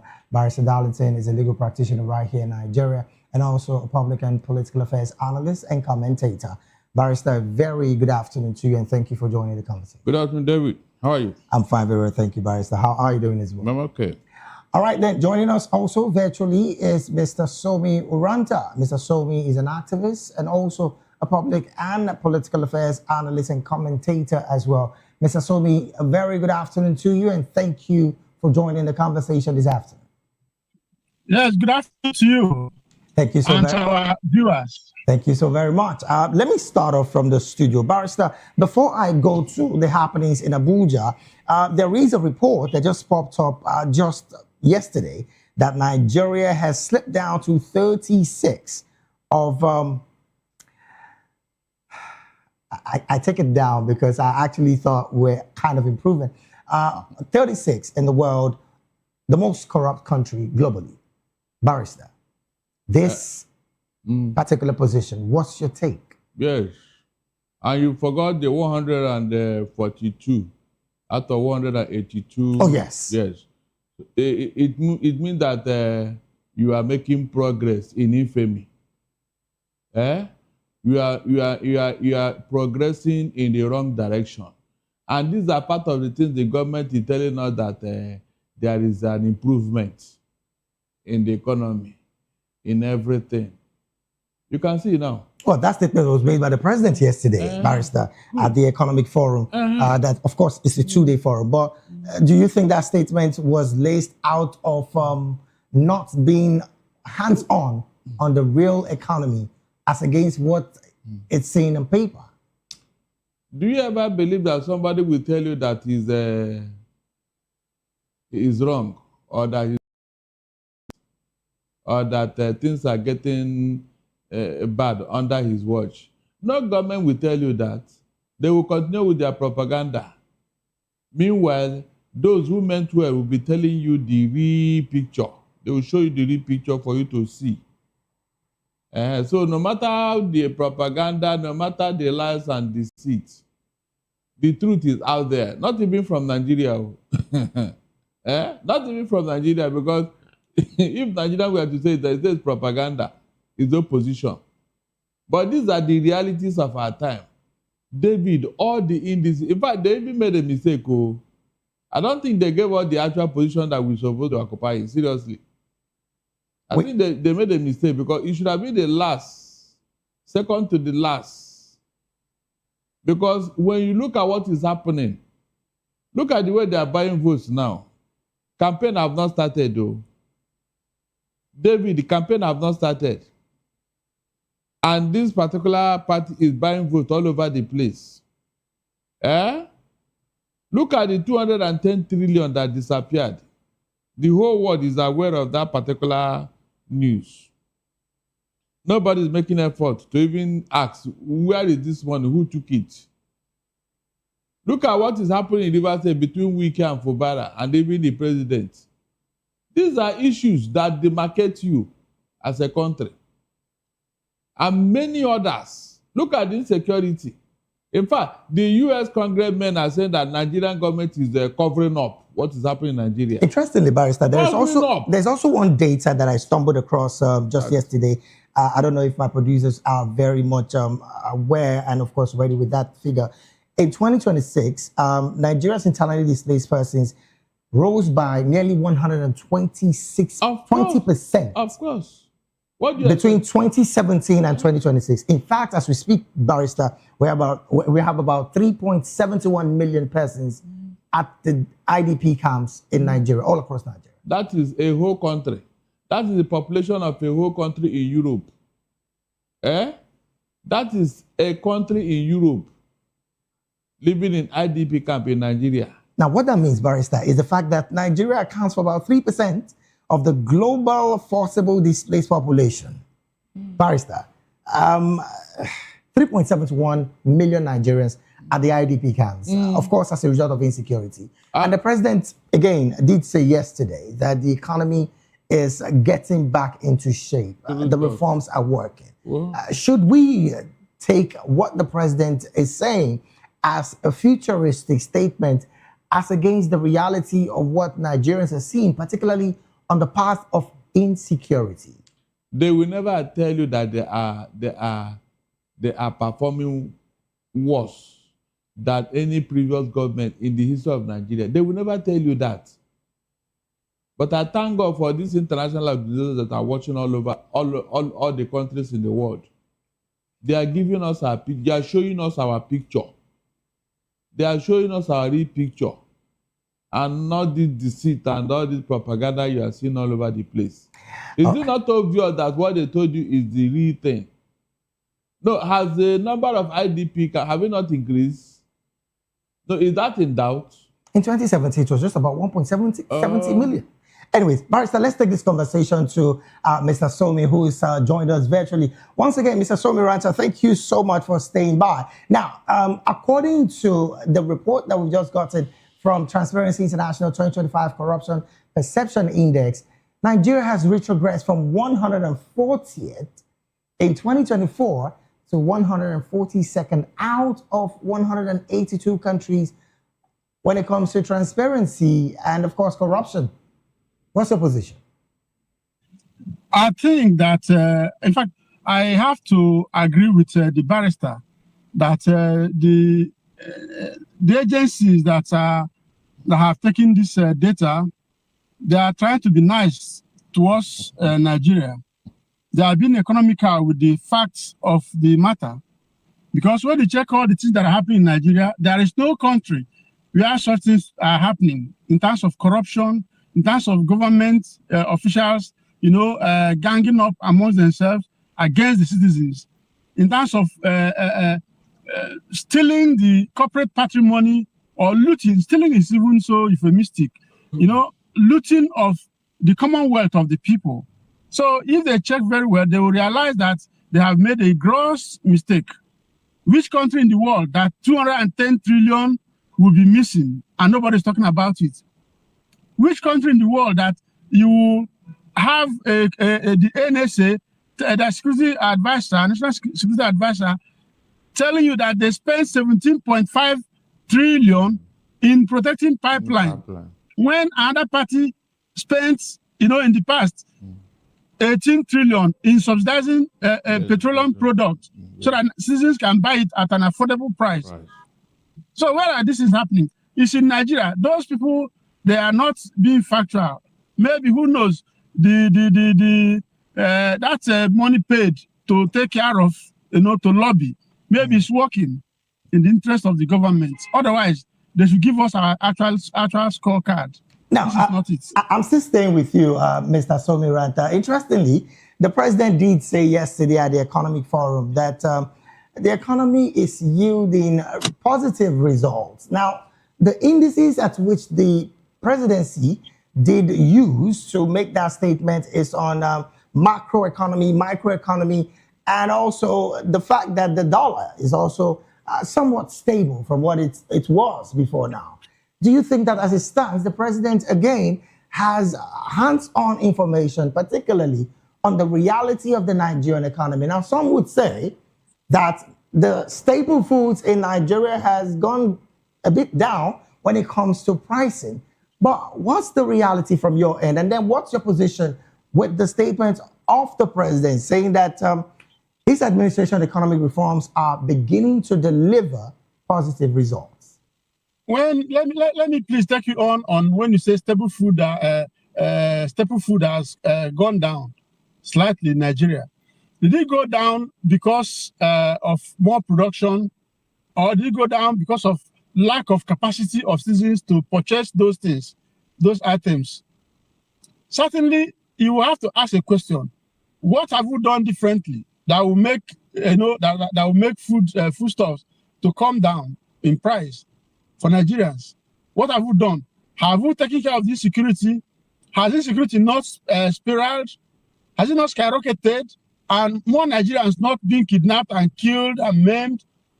Are there no more denials of existence of Christian genocide in Nigeria, or the ethnic cleansing of minority ethnic groups? I mean, what have we done differently? So what the president is saying, I think he's just trying to kind of feel good situation for himself and the government. But they should go to the streets and find out from the real Nigerians, how are they faring? Are they faring better now than last year before last? Or even at the time of the Buhari government, as at 2023, before the advent of this government? So we have to look at these things practically. It's not just by making statements. Statements must be backed with facts, objective facts. Well, so I like the fact that you said that statements must be backed with facts. And I'm still staying with you, Mr. Somi. Interestingly, the Minister of Industry, Trade and Investment, Olajumoke Oduwole, did express concerns that the proposed 2.72 billion naira capital allocation for 2026 budget is inadequate to drive Nigeria's industrialization and economic growth. And on the other hand, the president also at the National Economic Council is saying our reforms are yielding results. Can you help Nigerians juxtapose this reality? Because if there is a reduction in funding and allocation for trade and investment, then what indices has the presidency and, of course, maybe the Minister for Trade and Investment been using when it comes to growth of the economy? That speaks to the irony of the whole situation.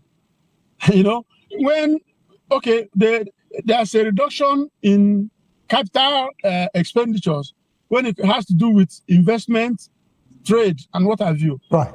Now, there is increase, humongous increase in, recurrent expenditures, the time that will go into pockets of people. That money is actually a pocket money to some of these government officials. For a country of 230 million people, 2.something billion for a ministry that has to do with investment, it shows that we are not serious. So this, like I said, these are just mere statements. All right, then. Land on your thoughts. Yeah, facts does not say, cohere. Facts on ground does not cohere with speeches. So we just take it as mere political statements made, to be politically correct. All right, it does not relate to facts on ground. All right, then. Thank you so very much for your submission. Then let me bring it back to the studio. Barrister, interestingly, like I did mention earlier, the Minister for Trade and Investment, I'm talking about Olajumoke Oduwole, did express a concern that the 2.72 billion naira allocated in the 2026 appropriation is not enough to seeing the reality of growth on the economy. But on the other hand, the presidency also is saying that we are seeing growth on the economy. How do we juxtapose this, Barrister, in maybe a few seconds? Even I think is it a woman or a man now? She's saying that out of that money, they have received only 30-something million or so. That is what she said. And this administration, they don't like to be told the truth. I remember when somebody said that they have overshot their target for 2025 by August. But towards the end of the year, around November, the Minister of Finance said, look, they are behind their revenue target by 30, by 30. So, people were wondering, but your guy told us that you have even met your target and overshot itself. So what is this back and forth? Immediately, the Minister of Finance was, there was this allegation that he was invited for query or something like that, that they were even thinking of relieving him of his appointment and all that. So this other Minister of Trade and Industry, you better watch your step. I agree with what they have said. David, personally, I want to go with their propaganda and their lies. Whatever they say now, I will agree. But I will point it out that I did not surrender to what they said. I'm only saying it so that there will be peace in the land.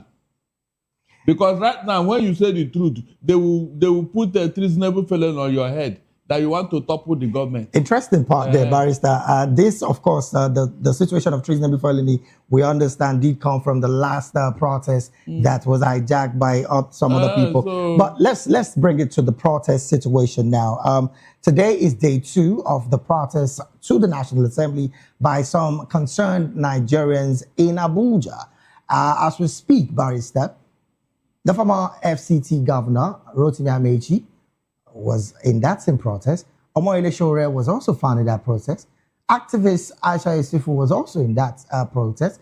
Quite a number of Nigerians are gathering around the protest ground, even though there's been major barricade from what we see in the footages that we've seen thus far, and of course from the live updates that we've gotten. Barrister, how much of an impact would these decisions, should it be made on our electoral process, would it have in 2027? The embarrassment is on the government because the whole world is watching. The whole world is watching what is going on. And they'll be wondering whether human beings are here or mere animals.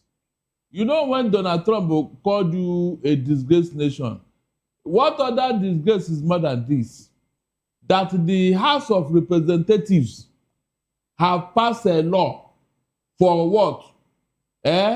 Immediate transmission of electoral result. That is your vote. Immediate, timelessly, no delay. As you have finished voting, from the polling wards. Immediately from the polling unit. The House of Rep, the junior member of National Assembly, they have agreed, though. But look at what Akpabio is embarrassing himself, talking from three mouth. Well, Minister, we also learned that there is an emergency convergence of the National Assembly members today, hopefully for the concerns of Nigerians on the harmonization of what the House did agree on and what, of course, the Senate agreed on. Should we be expecting something interesting for Nigeria? Even if they do it now, the embarrassment is out there already. If this Akpabio-led Senate is sincere, if this Akpabio-led Senate is his own man, he doesn't need to waste a minute. After the House of Rep have approved, the moment the thing is transmitted to them, they will just hit the gavel and stamp it. That as they always stamp anything that comes from Aso Rock. So why is he delaying? Why is he causing himself with this embarrassment and Nigeria?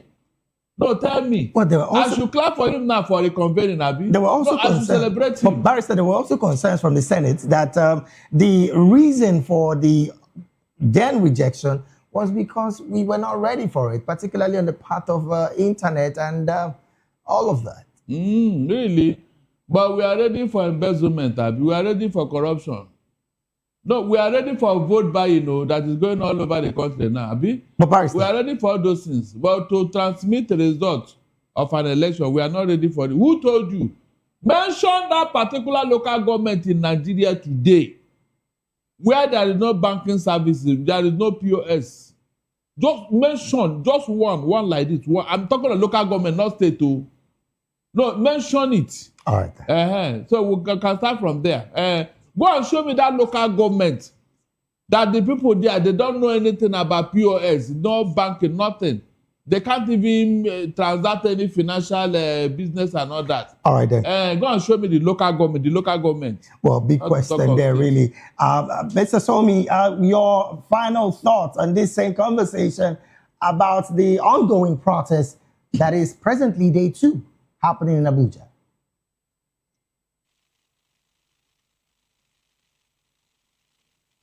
I would like you to unmute your mic. I don't know if you're still with us, Mr. Somi Ranta.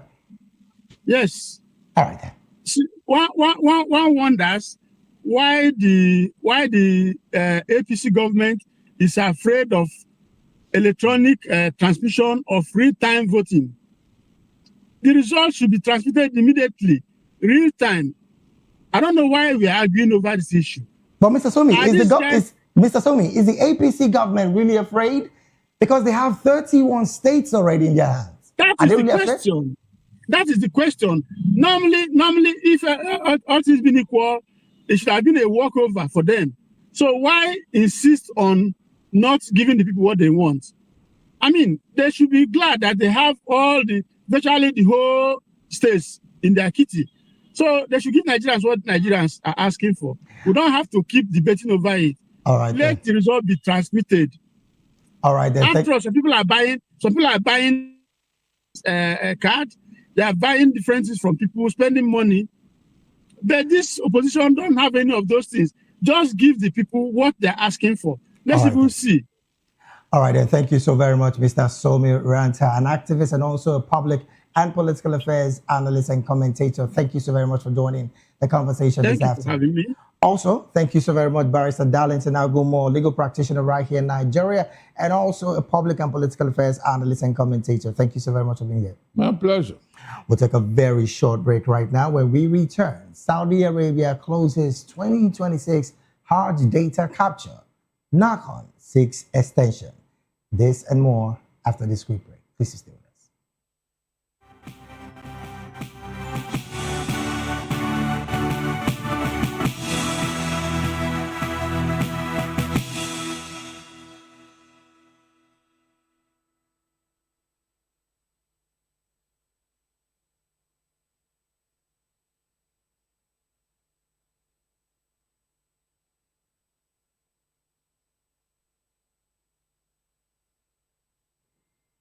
Glad to have you back. It is still the media news right here on Voice of the People television. Now to more stories. The National Hajj Commission of Nigeria, NACON, has confirmed that Saudi Arabia has officially closed the data capture window for the 2026 Hajj session. The Kingdom of Saudi Arabia, through its Ministry of Hajj and Umrah, shut the data capturing process on the Nusuk Masar platform required for pilgrims' registration and processing. NACON has formally appealed to Saudi authorities for an extension to enable Nigeria to complete uploads for remaining intending pilgrims. The Commission made this known in a statement by Fatima Usara, Deputy Director of Information and Public Relations, NACON. NACON has warned intending pilgrims against making payments for the 2026 Hajj, stating that the payment window has officially closed. The Commission assures timely updates will be provided as soon as further communication is received from Saudi authorities. Meanwhile, the chairman of the National Hajj Commission of Nigeria, NACON, Abdullahi Usman, has resigned from his position. Ahmed Muazu, the media assistant to the chairman, confirmed this development to newsmen late on Monday without giving any official reason for the resignation. Usman, a professor, was appointed chairman of NACON by President Bola Tinubu in 2024. He oversaw his first Hajj operations in 2025, marking his debut in managing Nigeria's Hajj affairs at the national level. He replaced Jalal Arabi, who was sacked by President Tinubu for allegedly misappropriating funds released by the federal government for the 2024 Islamic pilgrimage. Meanwhile, the National Agency for Food and Drug Administration and Control, NAFDAC, has debunked as entirely false the claim that it had secretly banned the amoxicillin antibiotics in Nigeria. In a public notice on X on Monday, the agency clarified that while it's routinely issued targeted safety alerts, and recalls for specific substandard or affected batches of medicines, there was no blanket ban on amoxicillin, assuring the general public that it would be notified of any regulatory action through its official channel. NAFDAC emphasized that its safety communication, including recalls, safety alerts, and blacklist, provide details on specific product names, batch numbers, manufacturers, and necessary actions to protect patients and healthcare providers. It added that there were applicable blacklisting targets companies for safety concerns, regulatory violations, or unethical practices, but not entire drug categories. Moving on, the Kwara State government has denied reports circulating on social media claiming a core member died of Lassa fever at the National Youth Service Corps orientation camp in the state. The denial is contained in a statement on Tuesday by the Ministry of Health's Press Secretary Saad Hamdalat, following an investigation by the state's Rapid Response Team. According to the statement, the probe was led by the state's epidemiologist, Dr. Kamaldeen Khadija, after a social media post on Sunday, February 8, 2026, claimed that a core member had died from suspected Lassa fever at the camp. The government said findings from field investigations and a retrospective active case search revealed no evidence of Lassa fever infection or transmission within the NYSC camp. Moving on, the streets and markets in the southeast have once again come alive, signaling a gradual end to the usual sit-at-home observance. In Anambra State, business is returning to its peak. Our correspondent in Anambra, Ndu Opaleze, has the details. Seen at the Onitsha main market today, with traders and their customers engaging in commercial activities from Johnson Street to Bright, from Bida Road through Haruna Street and Sokoto Road. Economic life has picked up, giving signs of full-blown trading activities. In Awka, the state capital, traffic is also getting heavier along the Enugu-Onitsha highway. For Jude Atupulazi, kudos must be given to Soludo for the bold step at halting the decline. This issue of sit-at-home had become a menace to our economy. People were relocating their businesses outside the state, especially to Delta, Asaba precisely. So he took that step to ensure that the nonsense stopped and people were shouting, out of sentiments or ignorance. But today, we are seeing the fruits of it.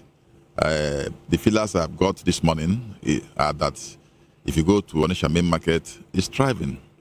Shops are open. More people have come out for business. And we know that henceforth, it will always get better each Monday. So we want to thank the governor for that bold step. Meanwhile, the indigenous people of Biafra group has joined forces to call off indefinitely the sit-at-home order throughout the southeast. With their latest stand, one would think it should have a positive impact, but Atupulazi seems to have a contrary view. Well, I think they are trying to save face because we always knew that you couldn't fight government when government gets serious. So they tried to resist it, when Soludo earlier said it was going to be a one-week closure. So they were against it, they resisted it, they did everything. Some were even posting old videos to scare people away. But when they saw from the last week that this was something that was going to stay, they now came up with this to say they had backpedaled.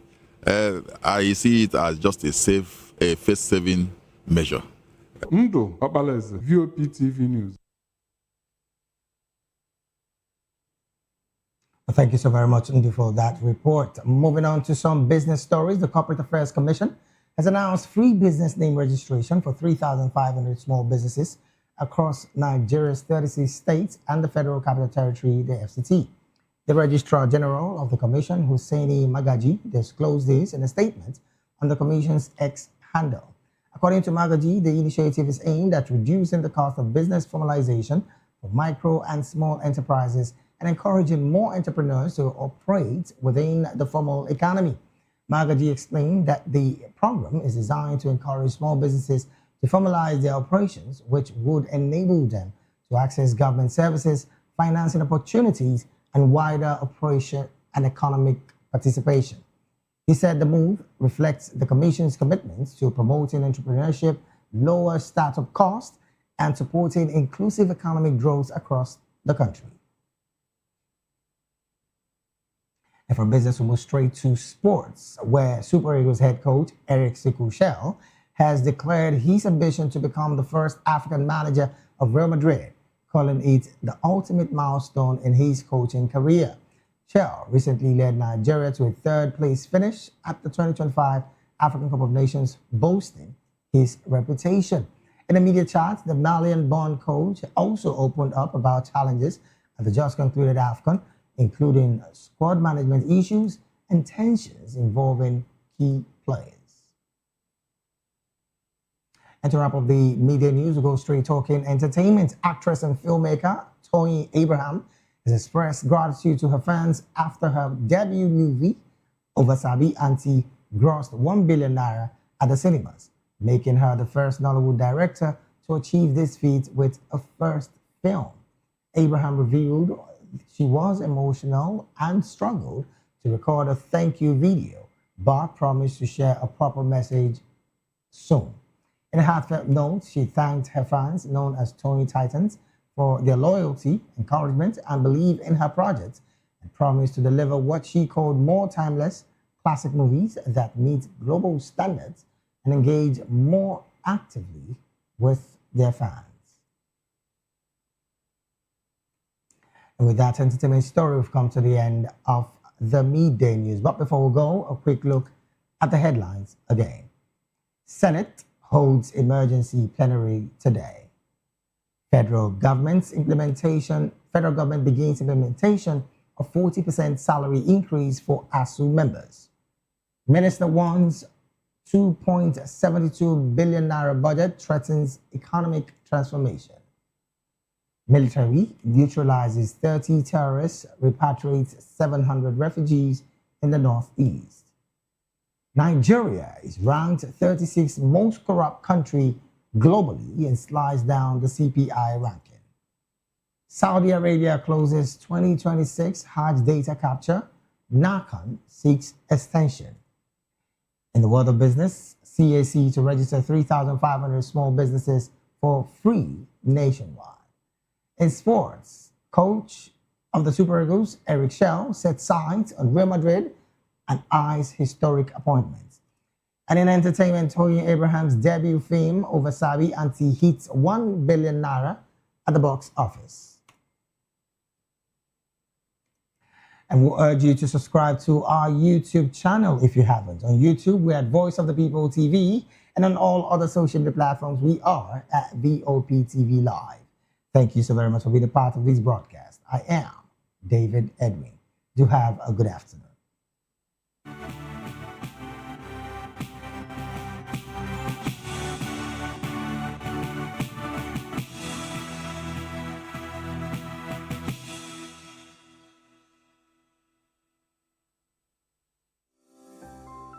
VOP TV.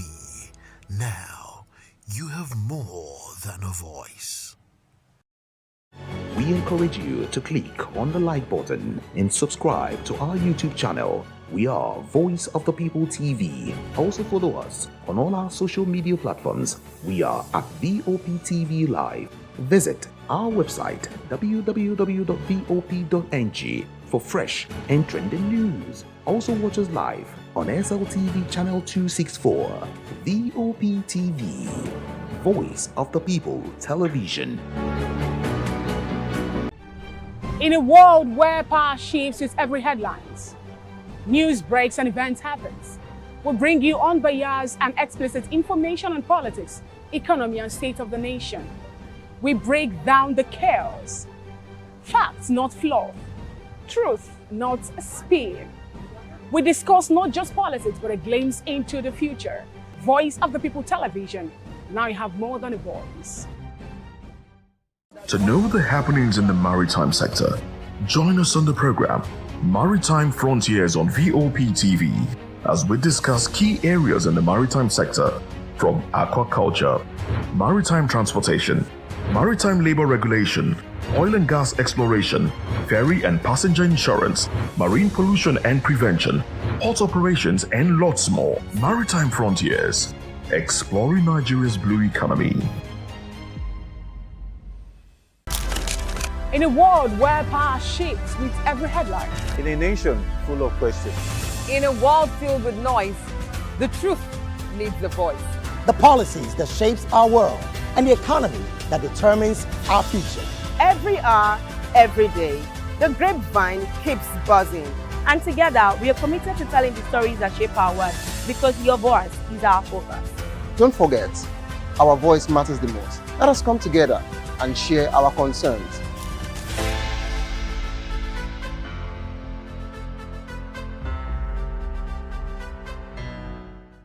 Behind every broken desk lies a broken promise. Education shapes the nations. But who is asking the right questions? Introducing Edu Dialogue, the show that goes beyond the surface, exposes the cracks, the corruption, and the silence in Nigeria's education system. Edu Dialogue, Saturdays, 3 p.m., only on VOP TV. We break the biggest stories, from missing funds to policy failures. We ask the tough questions and demand real answers.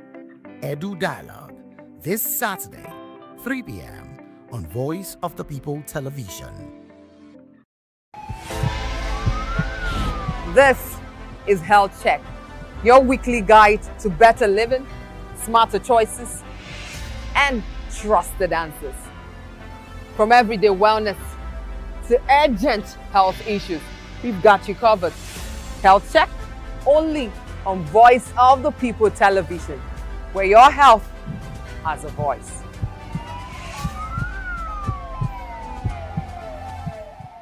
The red carpets, awards, the razzmatazz, music, fashion, interviews, and more. Spotlight on Voice of the People Television. Let's feed you with all the juicy stories in the global entertainment space, bringing you the glitz and glamour as it is hot. Stay tuned to Spotlight, 1 p.m. Monday to Friday. Spotlight on VOP TV. Entertainment like never before.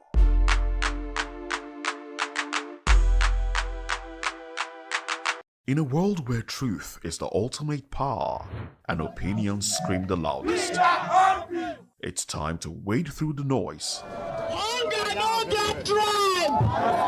Hunger no get religion! And scan the human interest and trending topics that matter. Stay tuned to The Issues, your plug to the stories making the buzz, from politics to science and technology, social justice, and more. Let's tackle the tough questions and expose the truth. The Issues on Voice of the People Television, Mondays to Fridays, 8 to 9 p.m. The Issues. Don't just react, understand. Welcome to the locker room, the home of football talk that matters. I am Jerry Apelon. Join us every weekday, Monday to Friday at 5 p.m. Nigerian time, as we share the hot takes and hot debates in the exciting world of football. And joining me are the usual suspects, Ikechukwu and Mayowa, as we break down all the hot takes and everything that's happening in the football. Don't just watch football, live it with us. Catch us on the locker room and Voice of the People Television at 5 p.m. Nigerian time. And like I always say, if not going to the talk, please discuss. When I first heard VOP, I thought they were talking about me because I'm a voice-over personality. But no, this is Voice of the People TV, and you are riveted forever because this is the place to be. Yo guys, your boy Chela. Shout out to VOP TV. I love you guys. Salut, salut tout le monde. Suspect 95. Là, on est sur VOP TV. On passe un bon temps. J'espère que vous kiffez. On est au Afrima. On est ensemble. VOP TV. Don't see me like a fool because I don't do giddy giddy giddy. VOP, you don't know Stoneware from Ghana representing live and living color. Yeah, Beam Nation President. Outside with it. Bless up. Hello, this is Milo from Ivory Coast. Keep watch Voice of the People TV. Regardez la voix du peuple, la télévision de la voix du peuple. Que Dieu vous bénisse. À très bientôt. Love you so much. Hi guys, what's up? This is Gaze Baba. I am watching VOP TV. Usually you'll be told to not touch the dial, but I tell you to touch the dial and increase the volume. You're like, keep it locked, it's Afro Gospel. Thank you. Hello, my name is Shego Arunze. You're watching VOP. Don't change the dial. My Joe, fine girl. My Joe, fine babe. Only are you, but don't dare Fuji Monsu. Yes, don't touch the dial.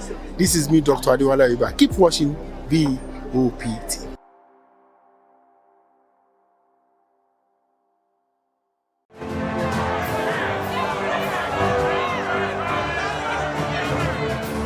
Do you want your voice to be heard?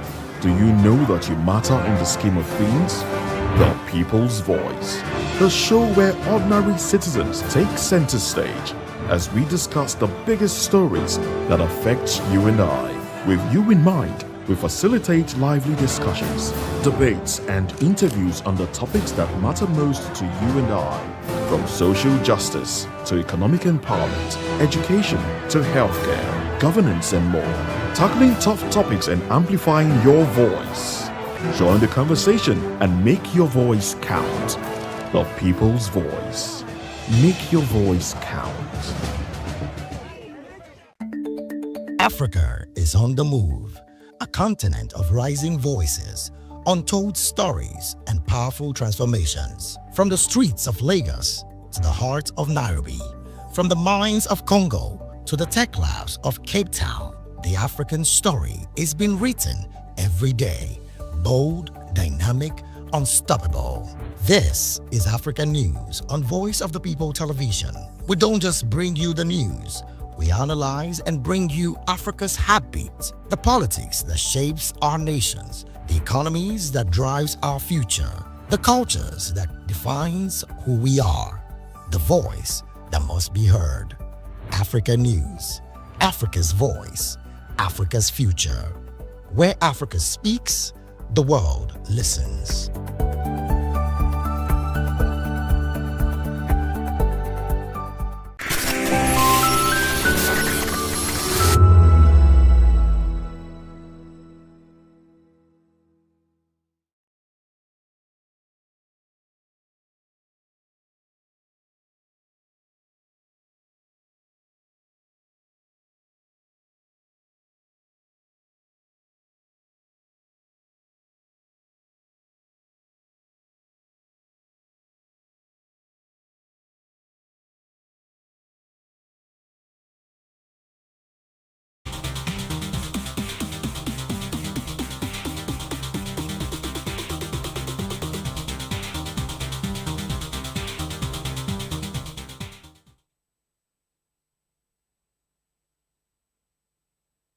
Hello, beautiful people. Welcome to the show Spotlight on VOP TV, the place where stories come alive, voices matter, and this is the show where we shine the light on creativity, culture, style, music, and purpose-driven people. And yes, people who are shaping the world around us.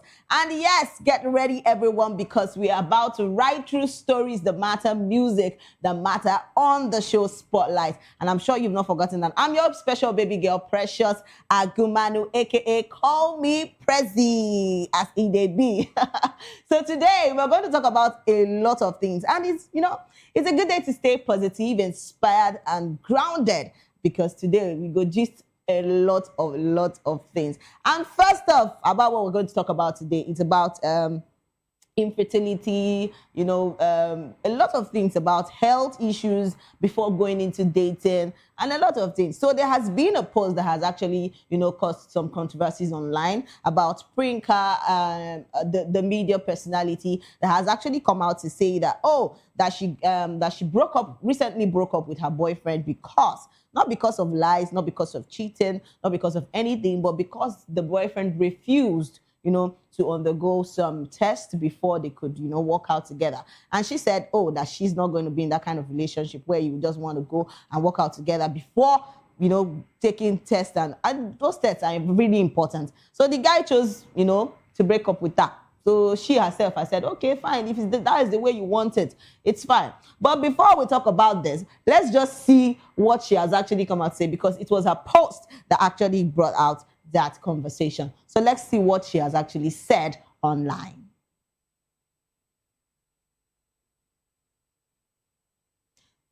So we're talking about dating and a lot of things. A lot of people go into dating without, going for health checkups, checking if you're checking your status, checking. A lot of people even have hepatitis B before even going into a relationship, and they go just say, "Oh, they are free." You don't do things like that. You're going into a relationship. You have to. It's very important, though. We say all these things all the time, and people just relax and feel that it's just a normal gist, and people just feel that it's okay, but it is very, very important. So before we go into that, we'll take a short break, and when we come back, please don't go out. Stay with us.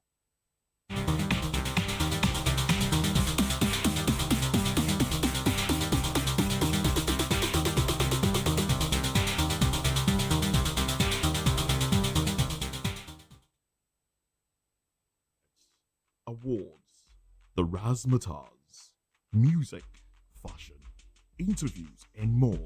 Spotlight on Voice of the People Television. Let's feed you with all the juicy stories in the global entertainment space, bringing you the glitz and glamour as they hot.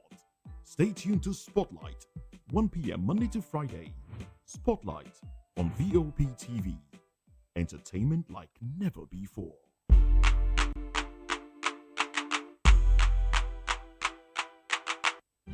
In a world where power shifts its every headlines, news breaks and events happens, we bring you unbiased and explicit information on politics, economy, and state of the nation. We break down the chaos. Facts, not fluff. Truth, not speed. We discuss not just politics, but a glimpse into the future. Voice of the People Television. Now you have more than a voice.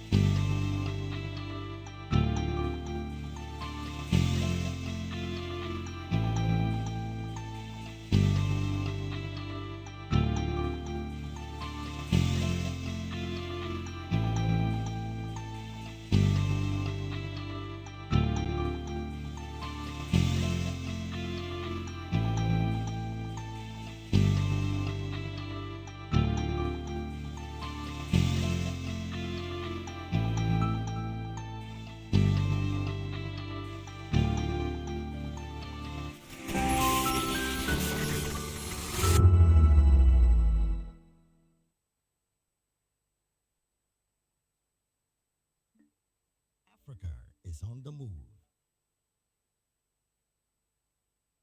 Stories and power nations.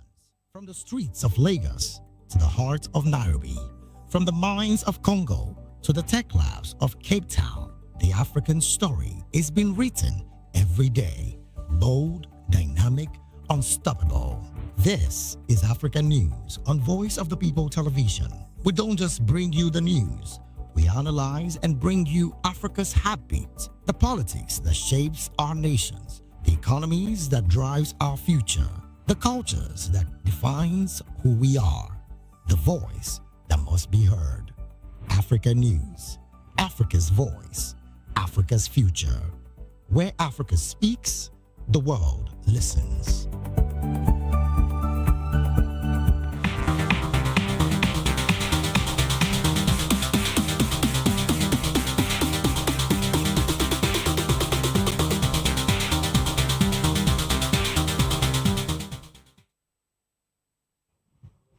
And yes, beautiful people, welcome back to the show Spotlight. And yes, it's still happening here on VOP TV. Yes, your best show. And yes, we're still talking about a lot of things. And I'm sure you have not forgotten that I'm still your special baby girl, Precious Agumadu, aka Call Me Prezi. And yes, we've been talking about Prinka actually talked about she breaking up with her boyfriend, not because of lies, not because of cheating, but because the boy's refusal to take HIV test. And I'm talking about this basically because a lot of people go into relationship without taking tests. Tests are very important. Check your health before going into relationships. A lot of people carry disease up and down and they feel that, oh, it's okay. Before someone can actually look good, but inside something is going on. And you wouldn't know except those people have gone for better, tests. checking out themselves. And it's very important. You know, people overlook all those things. They do things, but overlook it, and you don't know that it's very important. And now you now start blaming somebody. Oh, that my health, I have this, I have this. But this is symptoms that things you're supposed to actually put in mind, put in check before, you know, dating or going into marriage. Basically, that's because I always tell people, say, marriage is not just, you just want to sit down. Oh, they thought they say they will marry you. Oh, he loves me. Please. I'm saying this over and over again. It is very important that you and your partner should go for checkups before getting into any relation. Before you even say, yes, I do. Yes. Even that talking stage where you don't date self, it is very important. Say you go even gone, already go, already go check out yourself. And before I can conclude, say, okay, we are ready to date or we are ready to go out. Do you understand? All right, a lot of people don't come out to talk plenty things about Priyanka. Let's take more. Let's see some comments and hear what people have actually come out to say concerning this. And yes, somebody said she was willing to get tested so it will be balanced for peace of mind, but he refused, so it's very valid. But let me bring back this, because a lot of people don't really, don't really love themselves so much that they just feel that, that they feel so reluctant to do things. But before we go into more comments and see what people are talking about this, I would love us to see the post where Priyanka actually came out to say some things. So let's see the post. Yes, this is what she said. She said, I had a fight with my boyfriend, not because of cheating, not because of lies, not because of drama, because I asked him to get tested for HIV, hepatitis, syphilis, and STIs before we had sex. And we've been together for a year. I've loved him, I trusted him, and to make it fair, to make it gentle, to make it about us, I told him I'd get tested too for our peace of mind, for our future. So he refused. He said I had trust issues. He said it was about principle. He said if I really loved him, I wouldn't ask, but here's the thing. Protecting my health is not an insult. Wanting to be safe is not a lack of trust. Caring about consequences is not disrespect. I wasn't accusing him of anything. I was choosing responsibility, and he chose his ego. So I choose myself. No risk, no regrets. No more boyfriend. Please, I support her. I support her 100%. Yes, I support her 100% because if in this era that we are in, you don't need to start taking things so reluctant. So, like, I don't know how you people think before doing things, but this is very commendable about her, what she did. Because don't be by force to date. Last. Do you understand? You tell your partner that, we need to go for tests. It's important that we go do some tests to check ourselves before we even go into relationship and before we even start working out. But no, you go tell and say, you don't. There's nothing about trust issues about this. It doesn't matter because when she go carry, God forbid, when she go carry one kind thing now, go remember say she get trust issues. Seriously, because this thing, I don't want to say basically for men, but there are some people that have so much ego that they feel that, that you don't need to come and tell them what to do or what not to do in a relationship. Some men do that. And some ladies also do that too. So it's a lot of things, and people don't put those things in check. So it is very, very important, because person where you want to go date, you supposed to know the kind of things where the person, because person fit look good to you, it dey okay. But inside him, not be you not get spiritual eye where you go feel the check inside the person body. Yes. So a lot of people don't come out talk plenty things about this. So let's take some comments and see what people are saying about this. Let's take some comments. And yes, Goody said, even if he had agreed, also, all right, it's important. Yes, please use condoms. It's important. And somebody said, I walked into hospitals every 3 months or at times 6 months to get tested for HIV. It helps you in guiding and to be careful. So why would he pick offense?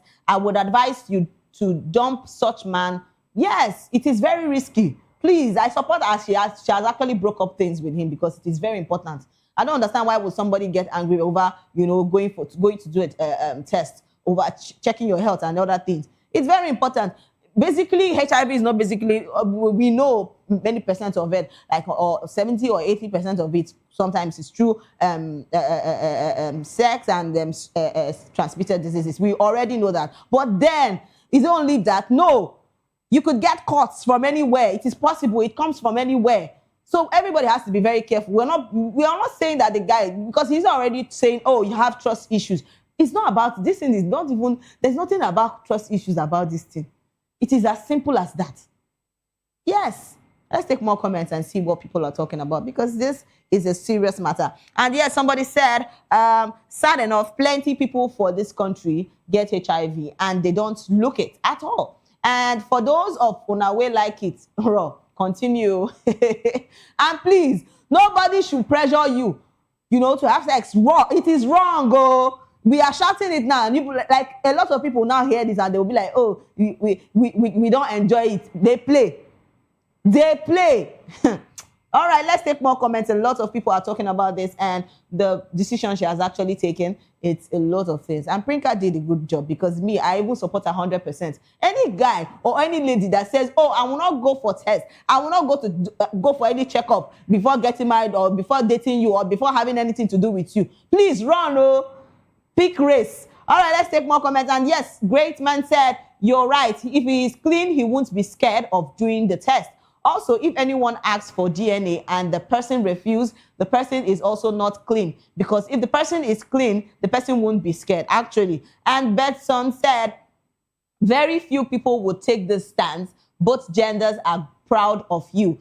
If he has nothing to hide, he should have submit himself for a full test.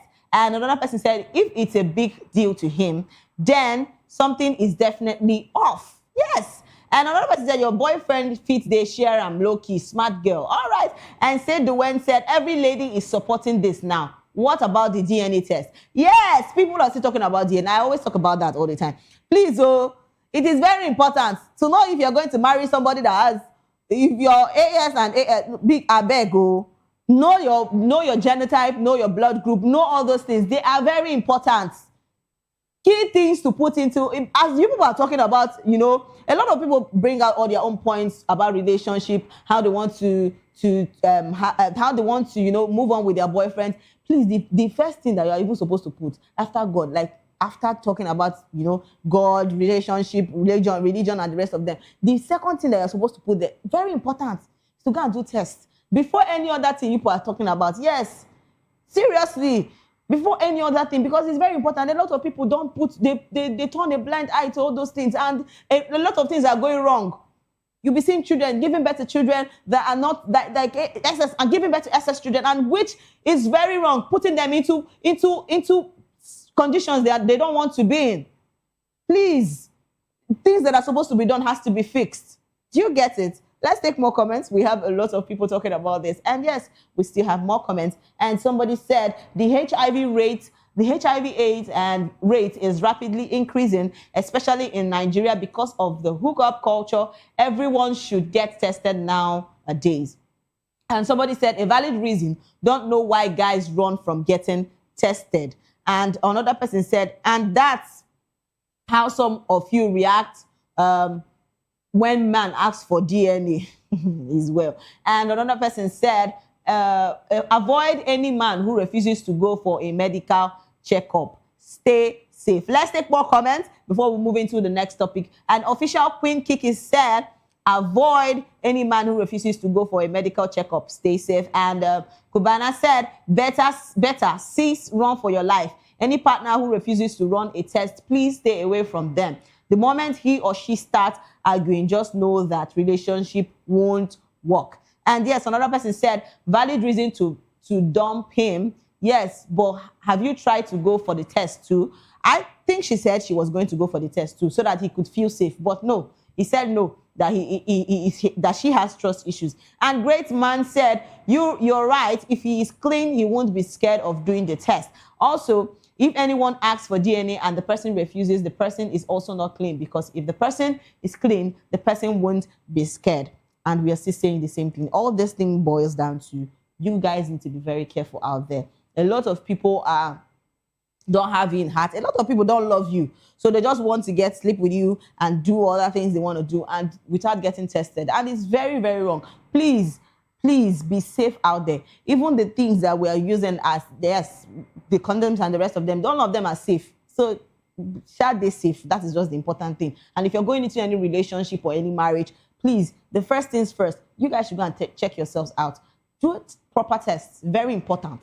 Very, very important. And yes, that takes us to our next gist. Enough of that, but still talking about that. Please, the advice is enough. And yes, let's go to our next gist. And our next gist, we're talking about Halima Abubakar, our actress, seeks financial help for brain surgery. So yes, Nigerian actress Halima Abubakar has publicly appealed for financial assistance to undergo urgent brain tumor surgery. The actress revealed that she has been diagnosed with brain tumor and requires approximately 25 million to cover the cost of surgery. So post-operative care, accommodation, and other medical expenses. She also disclosed that she has been evicted from her home and is struggling financially after spending so much for her savings on her mother's medical care and previous treatment. And this is really sad. She has been, gracing our screen for a lot of times, her movies and the rest of them. Now seeing her she's really sick is really traumatizing and is really painful. So yes, let's see this video and see what she has actually come out to say concerning her health. I'm tired of begging. I need money. Help me with money so that I can do my surgery and do my spleen, please. I beg you in God's name. I'm not ashamed. If I'm ashamed, I'll just go away one day. People will not know.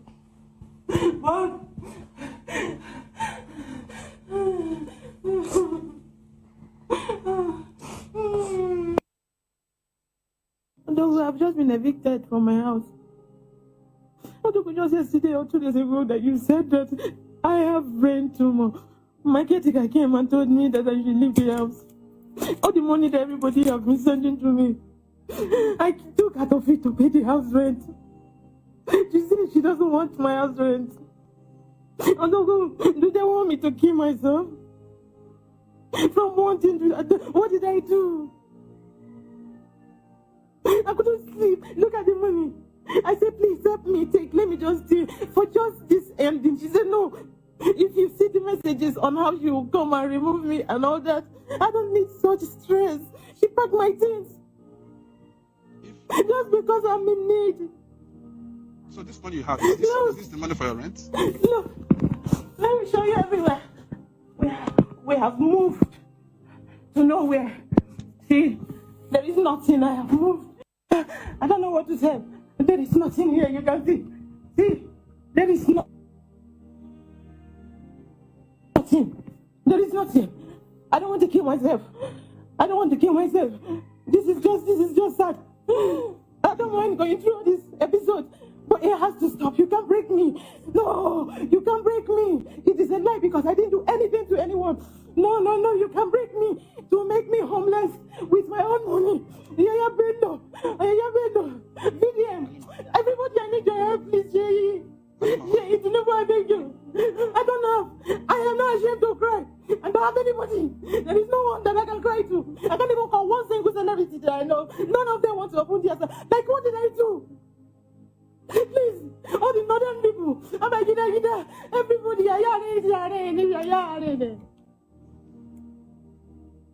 She's not taking it. She said she doesn't want. She said she doesn't want that. This is really sad, really, really sad. And a lot of these celebrities have been, gracing our screen all the time, like putting all their work in their movies and the rest of them. And yes, Halima is one of them. And this is really sad saying that she's going through this. So I even talking about it it's like I feel like cheering up because I don't know, a lot of people are going through a lot of things right now. And I don't blame when people say, oh, I don't want help, I don't want to do this, I don't want to do this, because they themselves have their own issues, they're trying to fix out themselves. But then, please, if you know you can help out, it's very good that we as Nigerians, really come out for people that really need our help. A lot of people are going through a lot of things now. And even when lending those help to those people, it is very important. People are really, fans of hers have actually come out to say that they are sad about the whole issues. And even the little money she has, everything is just going down the drain. And she has also worked on her mother's health and the rest of them. And now she's thrown out of the house. This is so much. All right, let's see what people are talking about Halima. And let's take some comments and see what people are saying. And yes, we have a lot of comments. And talking about brain tumors, this is a lot. I know a lot of people go in there, go into the surgeries, and they don't come out alive. It's a lot of things. So please, if there's any way we can help, it is very, very important that we really help people out. Because trust me, I know maybe nobody's seeing it how, but definitely God in heaven will also bless people that really come out to help her, because this is too much. Like seeing her crying and with tears and everything. God forbid, nobody they pray for this kind of thing, but it is a lot. Let's take some comments and see what people are saying about this. We have a lot of people talking about this, especially her fans that have always watched her on TV and watched her movies, and people that have also known her for a very long time have actually come out to say things concerning this. Let's take some comments and see what people are saying. And yes, somebody said, "Dear Halima, God is still on the throne and he can heal you. First off, surrender your life to Christ in truth and in honesty. Get off social media, face God alone. Do not add any other thing, not even water from anyone. You'll be healed. Try deliverance for." All right. And this is people that are praying for her. And on Havila, Diva said, "Slay Queen, please learn from this. There is nothing in this life. Be careful." All right. And Nyola Diamond said, "Please, even husbands use their wives. It's not only by following different men. So no one is safe. Just hold on to God and follow his direction so you never meet those type of men." Let's take more comments. A lot of people are talking about this, and we have more and more comments of what people are saying about Halima, and it's really painful and not something to be happy about. And Mira Beauty said, "Unfortunately, the sad truth is that most of the slay queens right now are going in this direction as well. They have used most of them, both their glory and tomorrow are used up. Empty body, wearing designer for social media, aesthetic and validation." I don't know why people are always coming out to say that, oh, because she dresses like that on TV. See, we should stop judging a book by its cover. It's a lot of things. Yes, a lot of people just judge you because the way you dress and then everything. I know sometimes the way you dress is the way you are dressed, but then it's not. Maybe this is because of the screen. It is not who they are. Some people just do this all the time and it's wrong. All right, and Annabelle Metzpa said, "But who did she offend? Please, we are all begging. Let her go. No beg. No, now beg with the beg." All right, and another person said she needs to surrender. Please, what I'm still saying is that people shouldn't just judge somebody just like that because the person has been on TV screens and doing movies and the rest of them. Sometimes they are not like that. It's just a scene that they are acting. Yes, all those things they do then are all sins. I don't know why people, keep on bringing up some Nigerians. See, my comment section people sometimes I always talk about this. Please, if you want to help somebody, help them. Not just they track all those kinds of things that drag. Somebody needs help, and you people are there saying plenty things about this whole person, and it's wrong. Putting more pressure, putting more pain on inflicting the person with more pain and thoughts and everything. She's right now, that kind of person now has been put into depression and the rest of them. And you people just need to be kind with your words. But no, all of them they talk plenty things. But as well, I just pray that that God heals her truly, because this is really a lot to bear. I pray God heals her and gives her the grace to forge more, because it's a lot and God will help her. Let's take more comments. A lot of people are talking about this before we move over to our next topic. And yes, somebody said, "This lady, I wish I was capable of changing her life. So she was my helper at some point in my life. I reached out to her in 2016 and 2017. So please promote." All right, it's a lot. And I pray that God really, really heals and helps her. All right, and enough of that stories. We're going to take a short break, and when we come back, we have a guest joining us. And I'm sure you don't want to miss this part. Please don't go anywhere. Stay put.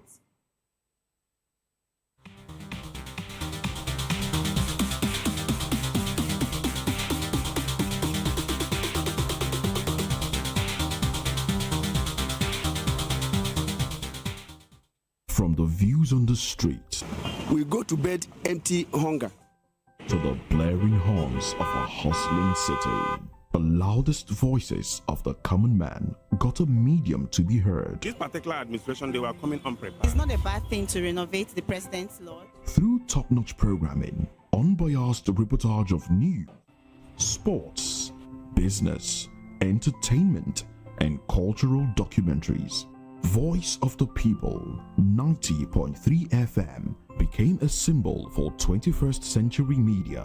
And now, a new baby is born. Voice of the People Television, VOP TV, youthful, full of vigor and penchant for excellence in the continent's media space, exposing the wrongs, applauding the rights, dissecting the news without fear or favor, through factual and accurate stories and contents. Corruption kills three things that makes a society.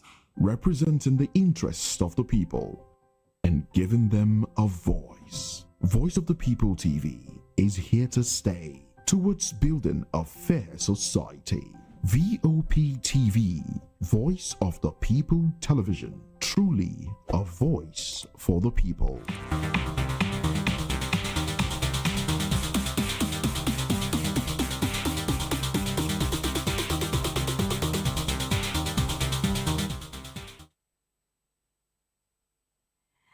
And yes, welcome back to the show Spotlight. And yes, it's happening here on VOP TV, your special hub. And trust me, and I'm sure you have not forgotten that I'm still your special baby girl, Precious Agumanu, aka Call Me Prezi. And guess what? We have been talking about a lot of things that have been happening. But right now we have a guest. Yes, here with us. And our guest today is a sensational artist. She is a remarkable woman with a vision of rejuvenating African culture, arts, norms, and values. Please give a warm welcome to Funmilayo, Omobolanle, and Edwin. And I also call her Ayobiri. Yeah, you're correct. Welcome to the show. Yeah. Thank you so much. How do you feel? Tell me. I feel so much excited. Oh, she said she's feeling excited.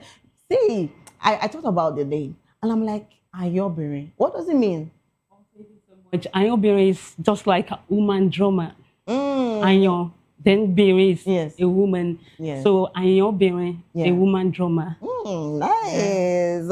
All right. So before we go into the questions we have for you today, tell us, I know that a lot of times, a lot of people have actually heard things about themselves, and I feel okay about it. Have you been in any situation before and you've heard a bad thing about you? Someone has said maybe someone so dear to you said something very bad to you, and maybe the way you reacted to it, you reacted in not so much good way. So actually, a lot of hate.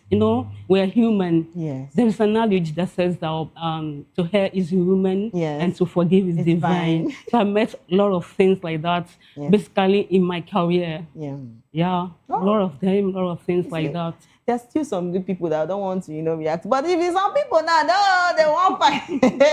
They won't show you say their day. But see, love surpasses all. And yes, it is very important. So that's beautiful. Yeah. So let's talk about music. Let's talk about you. Okay. Let's talk about, for a lot of people that really don't know you. So what would you tell them you are? Oh, my name is Omobolanle Funmilayo, aka Ayobiri. I'm a woman drummer, a talking drummer.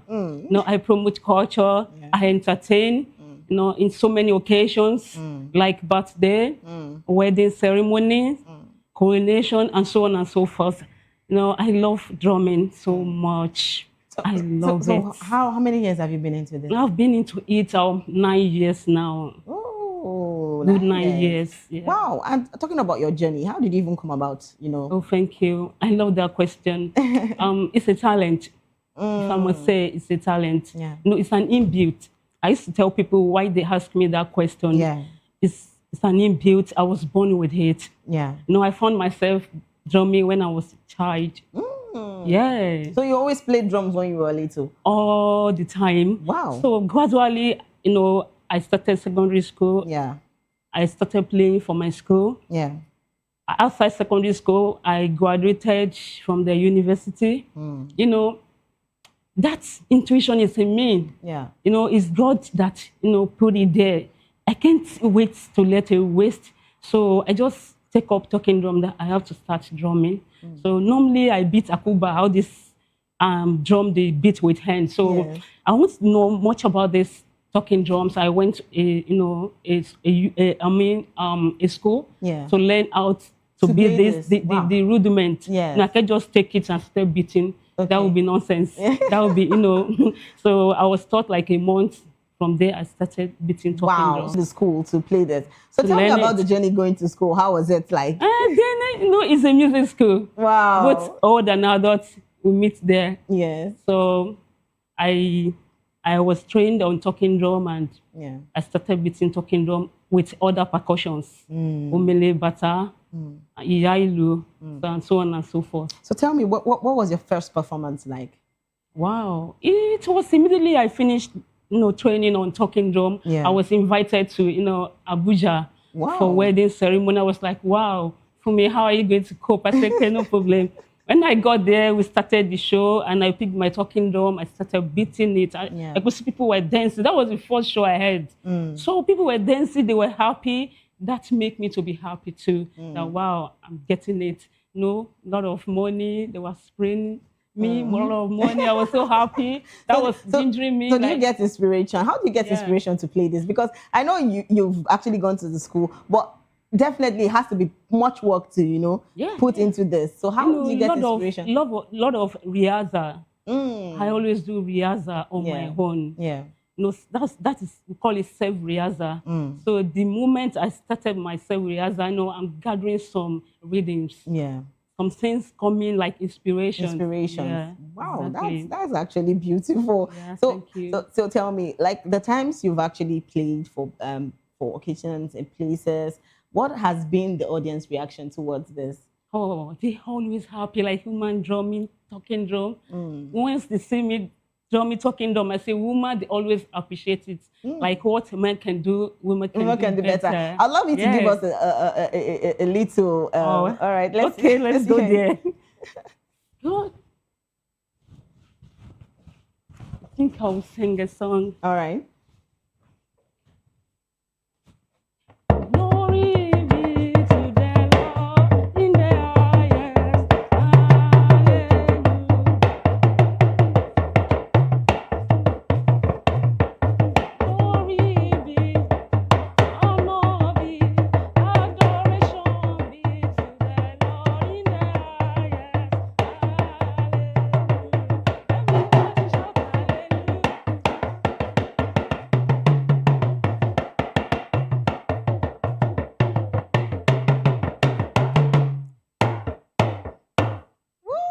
This is amazing. That's just little about it. Oh my God. I actually don't want you to stop because, wow, come on. Thank you. And I'm sure our people are really watching and they are really excited about this.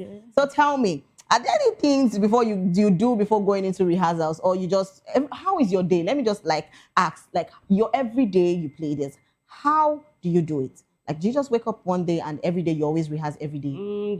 That was when I started training on talking drum. I always be on talking drum every day then because I need to mastermind some things. There's some secret things there. Without training, without rehearsing, I won't get it. But now I have, chosen 2 days in a week for rehearsal. So I don't miss it. Wow. Yes. Consistency. Yes. So I also heard about that you were awarded an ambassadorial. Yes, ambassador. Yes. What was that? What was that was 2021. That was in Ondo State. Okay. By a cultural society. Okay. They also promote culture, so they saw me beating talking drum. They need a woman talking drum. They want to award her, ambassador of their society. So people recommended me. I am being everywhere. So they called me. We hold a meeting. They congratulate me. You're going to be our ambassador. They celebrated me. It was so wonderful. I was so happy. So that was how I got the first ambassador. Wow. That is Grand Youth Ambassador of Drumming. Wow, that's amazing. So we're talking about drumming. How do you see people, talking about drumming, the African culture, how do you feel that you can actually, how do you promote the African culture with the drumming? That's a wonderful question. It's our culture. We have to promote our culture. I gather some people. Yeah. Basically, I mean, students, to be my band. So there's some cultural performance we used to carry out. Yes. There's some cultural norms we carry out. Yes. There's some cultural values we carry out by rehearsing, giving them hearing of drumming. When I say do, they know what I mean. Jupa, they know what I mean. So the dramatize is like oh yeah for pajo. Yeah. Oh yeah first jo. Okay. Oh yeah jiko. Something like that. So I'll be beating drum. Yes. They'll be catching it. So from there I'm promoting culture. Oh, that is beautiful. And yes, I also heard about you. I don't know what are there any project you're working on right now? Yes. Because of I think you. Yeah. So what is it? Yeah, that's about? my first project, my first album. Yeah. I composed it myself. Oh. It's Oriki.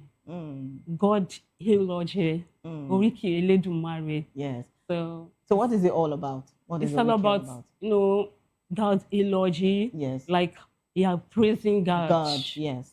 I can briefly a little. Okay, let's hear it if you like. Ìbà Elédùmarè ọba ńlá. Ìbà Elédùmarè ọba tótó. Ó sọ ilé ayé kalẹ̀ sórí omi. Ìbà rẹ̀ o bàbá. Oh my God. So it goes like that. Yeah. Because of time. Oh wow. Yeah. So tell me, did you wrote the song, right? I wrote it, I composed it myself. So talking about composing and talking about writing, how has it been for you? Like writing your songs, was it that easy? Like were there any challenges you've had as your first album? It has been so easy, so good so far. To compose song. It might be during while I'm sleeping. Yeah. It's an inspiration. I will just receive it immediately. I have my daughter and you put beside it down. my pillow. Yes. I just put it down. Wow. So that I won't forget. From there, I gather a lot of songs together, and I join it. And join it together. Yeah. Oh, wow, that is amazing. Thank and you. yes, a lot of people are really watching right now, and they're like, oh God, I really want to, start playing drums. Yeah. I also want to go into music. So what is your advice for young upcoming drummers? Actually, my advice for the upcoming youths and drummers is not to give up the hope in whatever they are doing. Yes. Though they are going to face a lot of challenges. Yeah. And secondly, they should be hard work. They shouldn't relent. Because a lot of youth today, what they do is internet. They go on internet, search phones, they neglect their God-given talent. Yes. You get me? Yes. So I will advise them to keep moving, not to relent. Yes. Yeah. So you're talking about talking drum. Has there been any challenges you faced so far in your journey about drumming and also music? Yeah, a lot of challenges. What are the challenges? Let me just hide this. Okay. As number one. Like I might have been invited. I know you are playing on a show. Yeah. Like with huge amounts of money. Yeah. I will have gathered my crew, a lot of rehearsal to prepare for that show. Yes. Unfortunately, I've just received a call. We are sorry. We can't meet up with you. Oh my God. That's break up. Demoralizes you, yeah. Yeah. It's break my heart. So I don't know. I'll just, okay, no problem. I will move on. Lives continue. So a lot of things like that has actually come up. Oh, wow. So tell me, have anybody, a lot of people growing up, we have families that support, and a lot of people still don't support you. A lot of people don't really recognize the African culture and art, and also ladies playing drums as at then. Because while growing up, a lot of parents don't really like their children going into things like this. So I don't know if was it for you like that? Because growing up, how was your growing up like? I love that question. I love my late father. Oh, I'm so sorry about that. Blessed memory. Yes. He really supported my career. Yeah. For me, keep it up. Don't leave this. Keep it up. My dad always tells me, keep it up. Don't look back. That gives me strength to move on. So I thank God for that. Oh, wow. So in all the places you've played, what particular songs do you always love playing with your talking drum? Let's hear it. God. I love playing cultural songs. Okay, what kind of cultural songs? So I would like to hear more. Let's hear. Let me just play that one. All right. Ọmọ yájò, ọmọ lóye, lákùrùbù tútù,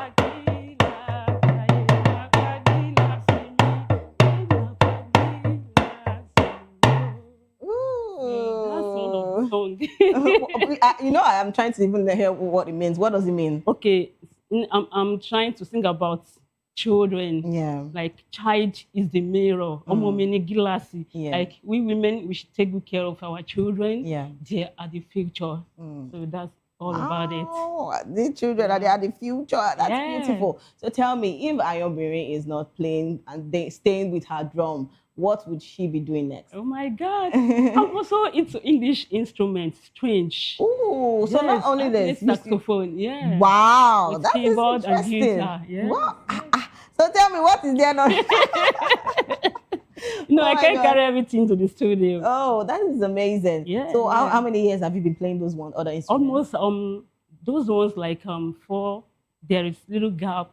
5 years. Okay. I pick keyboard, Yeah. saxophone, guitar, so one after the other. Oh, so you learn them one after the other. Yeah. Wow. So do you have any classes you've had for teaching students on how I have training classes. Oh, that's nice. Yeah, for and students. you also I have teach a lot of students. Oh, I take them this local instruments, percussions, yes, and then string and then brass instruments. Oh, wow. Yeah. So that's interesting. So, but I would like to ask this question. Why did you choose playing the drum? Oh my God. No, I told you in the first place that it's my talent, right from my childhood. Yes. So this is my major line. I just branched those. Because you because you mentioned you play the other instruments, and maybe a lot of people, I've seen ladies that normally flow with that, playing other instruments than playing the talking drum. Exactly. But why did you choose the talking drum? Like I said, I chose it because it's my talent. This is my real talent. The other ones, I borrowed them. Yes. Those are borrowed chords. Yes. So, yes. This is beautiful. And yes, people are still saying, I want her to play. I love the way she plays. So please give us more tunes. We'd love to hear them. Okay, that's good. Right. Let me give you this. Yeah.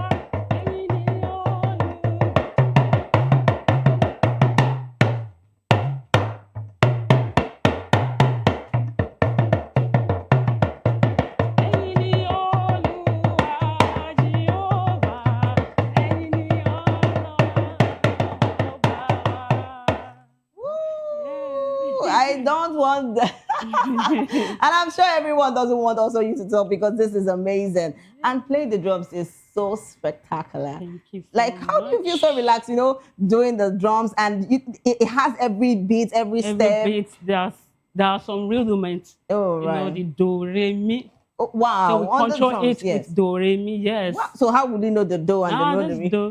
Oh, wow. Can you see the sound now? Yes. This do. Yes. Yes. Wow. Yeah, that's the three. The three keys. We used to control it. Whatever you want to play. Yes. Not unlike a string instrument. We have do, re, mi, fa, sol, la, ti, do. Yes. Those are the 12 keys. Yeah. That won't go far. Wow, this is amazing. Oh my God. Thank you so much. And Ayobere for sharing your light here on the Spotlight Show. And yes, to you watching us, to my amazing viewers, thank you so much for staying with us on the Spotlight Show. And remember, if you're going viral or going global, please stay true to your journey. And don't forget to follow us on all our social media handles at VOP TV Live and subscribe to our channels for more exciting episodes. Until next time, please don't forget to stay with us all the time. All right, she's going to still play with us because if you're still there, you will hear more tunes. Please continue. Thank you.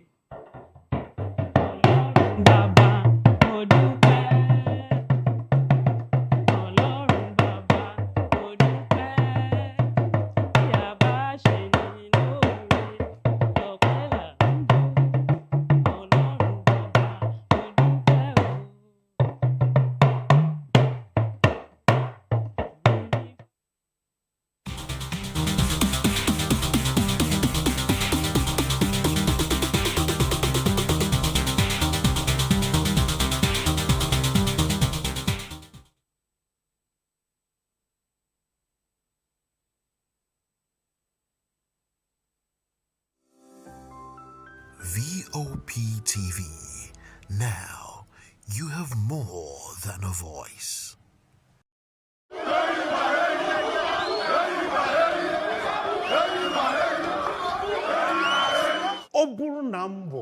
ezigbo nwa afọ Nigeria. Ka ihe m ga-eme pụrụ iche. Nwanne m nwoke. Adanne. M ga-akwụ chim n'eziokwu. Kwanyere ndị ọzọ ugwu ma lekọta obodo anyị anya. Gbam! Ụmụnne m na ụmụnna m. Obodo anyị bụ Nigeria ga-aga n'iru ma ọ bụrụ na anyị jikọta aka kwado ndị na-achị anyị ka ha mee nke ha, anyị ga-emekwa nke anyị. N'ezie, ọganihu ga-adị ma ọ bụrụ na anyị na ndị na-achị anyị jikọta aka rụọ ọrụ. Asaa bụ ihe ndị na-achị anyị kwekọtara ha ga-eme ka obodo wee dị mma.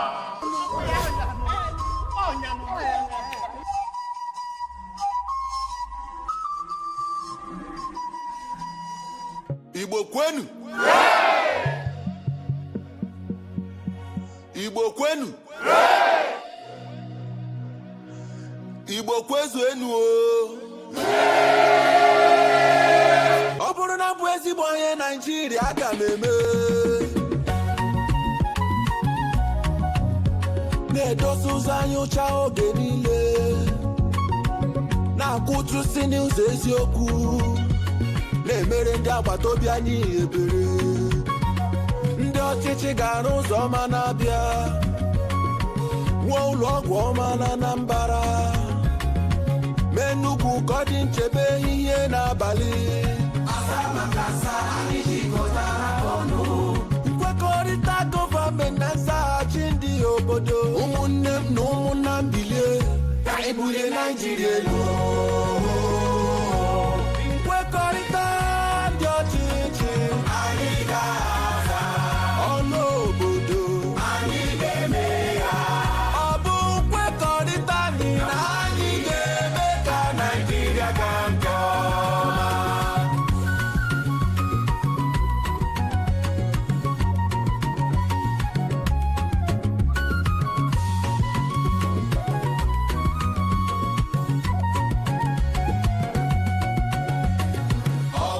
Nchebe gburugburu mebe obibi onye niile ndị ọchịchị ga-eweta ahụike ọ bụrụ na nrọ ọrụ ike mụta aka ọrụ ndị ọchịchị ga-emepe ụzọ ọrụ n'Ebonyi Imo ọ bụrụ na nkwanye ugwu nye agbụrụ niile n'otu ndọrọndọrọ ọchịchị ndị ọchịchị ga-ekpe ikpe ziri ezi nye onye ọbụla anyị jikọtara ọnụ nkwekọrịta gọọmenti na nzaghachi ndị obodo ụmụnne m na ụmụnna m bilie ka anyị bulie Naịjirịa elu nkwekọrịta dị ọchịchị anyị ga-aza ọnụ obodo anyị ga-eme ya ọ bụ nkwekọrịta anyị na anyị ga-eme ka Naịjirịa gaa nke ọma.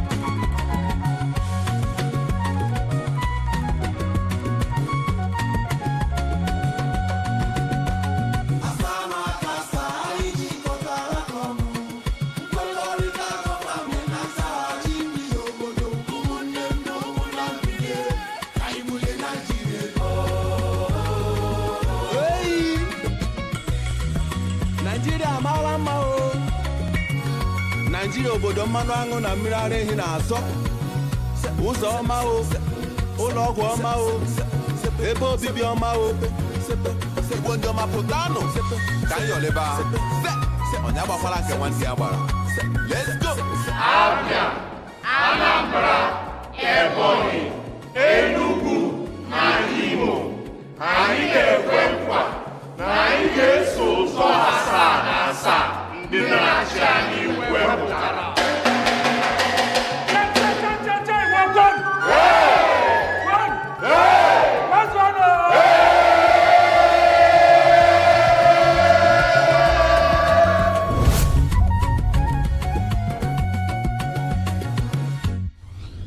Powered by National Orientation Agency. In a world where power shifts with every headline. In a nation full of questions. In a world filled with noise, the truth needs a voice. the policies that shapes our world, and the economy that determines our future. Every hour, every day, the grapevine keeps buzzing. And together, we are committed to telling the stories that shape our world, because your voice is our focus. Don't forget, our voice matters the most. Let us come together and share our concerns.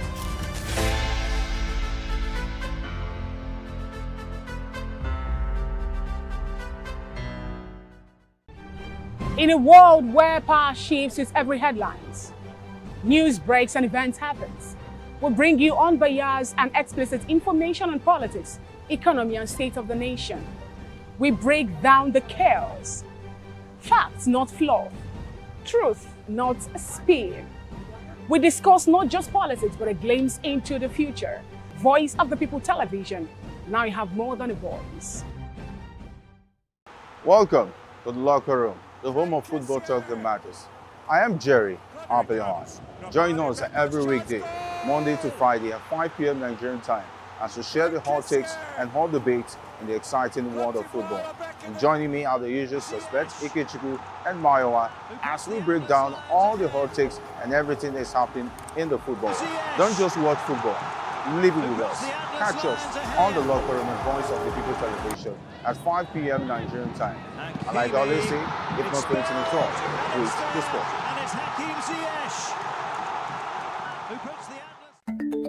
Africa is on the move, a continent of rising voices, untold stories, and powerful transformations. From the streets of Lagos to the heart of Nairobi, from the mines of Congo to the tech labs of Cape Town, the African story is being written every day. Bold, dynamic, unstoppable. This is African News on Voice of the People Television. We don't just bring you the news. We analyze and bring you Africa's heartbeat, the politics that shapes our nations, the economies that drives our future, the cultures that defines who we are, the voice that must be heard. Africa News, Africa's voice, Africa's future. Where Africa speaks, the world listens.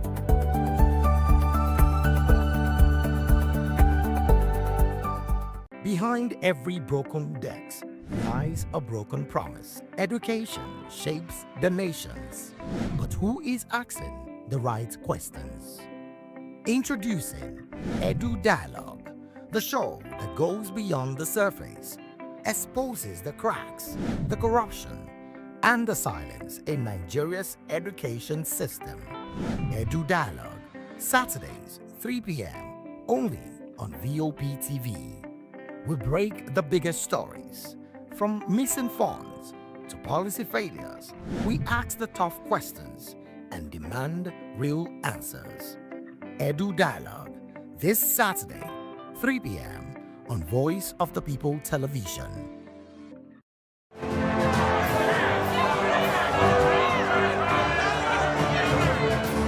Do you want your voice to be heard? Do you know that you matter in the scheme of things?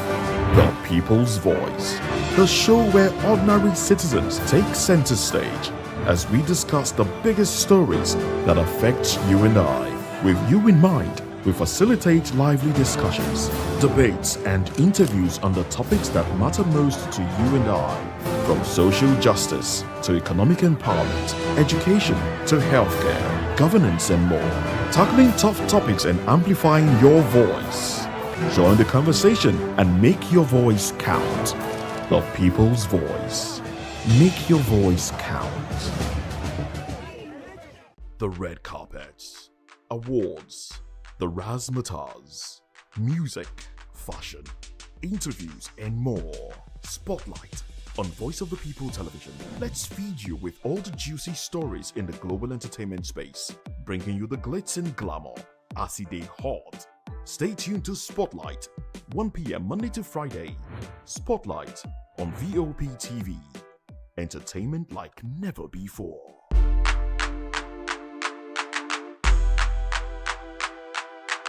In a world where truth is the ultimate power and opinions scream the loudest, it's time to wade through the noise. Hunger no get tribe!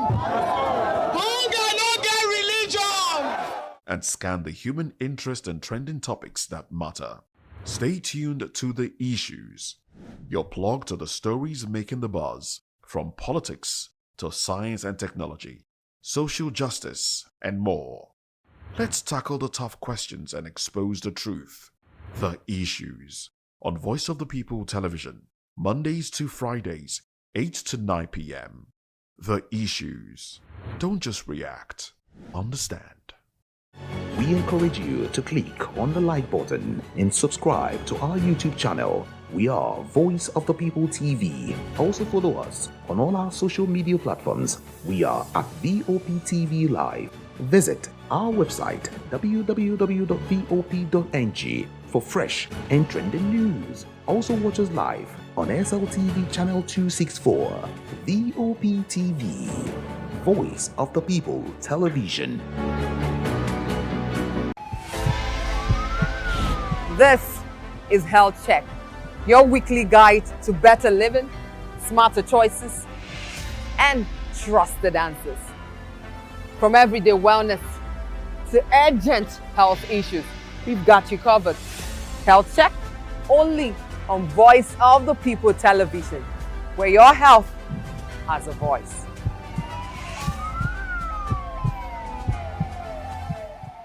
To know the happenings in the maritime sector, join us on the program Maritime Frontiers on VOP TV as we discuss key areas in the maritime sector, from aquaculture, maritime transportation, maritime labor regulation, oil and gas exploration, ferry and passenger insurance, marine pollution and prevention, port operations, and lots more. Maritime Frontiers, exploring Nigeria's blue economy.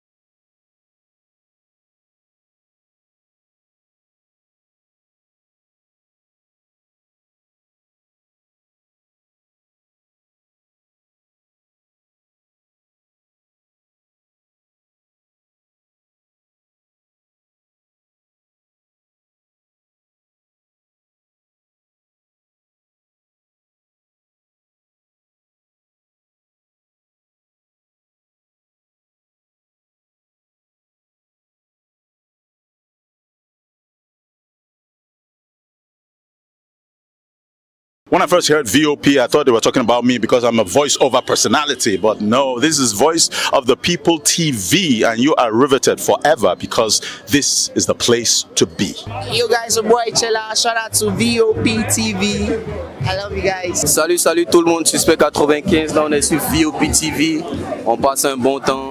J'espère que vous kiffez. On est au Afrima. On est ensemble. VOP TV. Don't see me like a fool because I don't do giddy giddy giddy. VOP, you don't know Stoneware from Ghana representing live and living color. Yeah, Beam Nation President. Outside with it. Bless up. Hello, this is Milo from Ivory Coast. Keep watch Voice of the People TV. Regardez la voix du peuple, la télévision de la voix du peuple. Que Dieu vous bénisse. À très bientôt. Love you so much. Hi guys, what's up? This is Gaze Baba. I am watching VOP TV. Usually you be told to not touch the...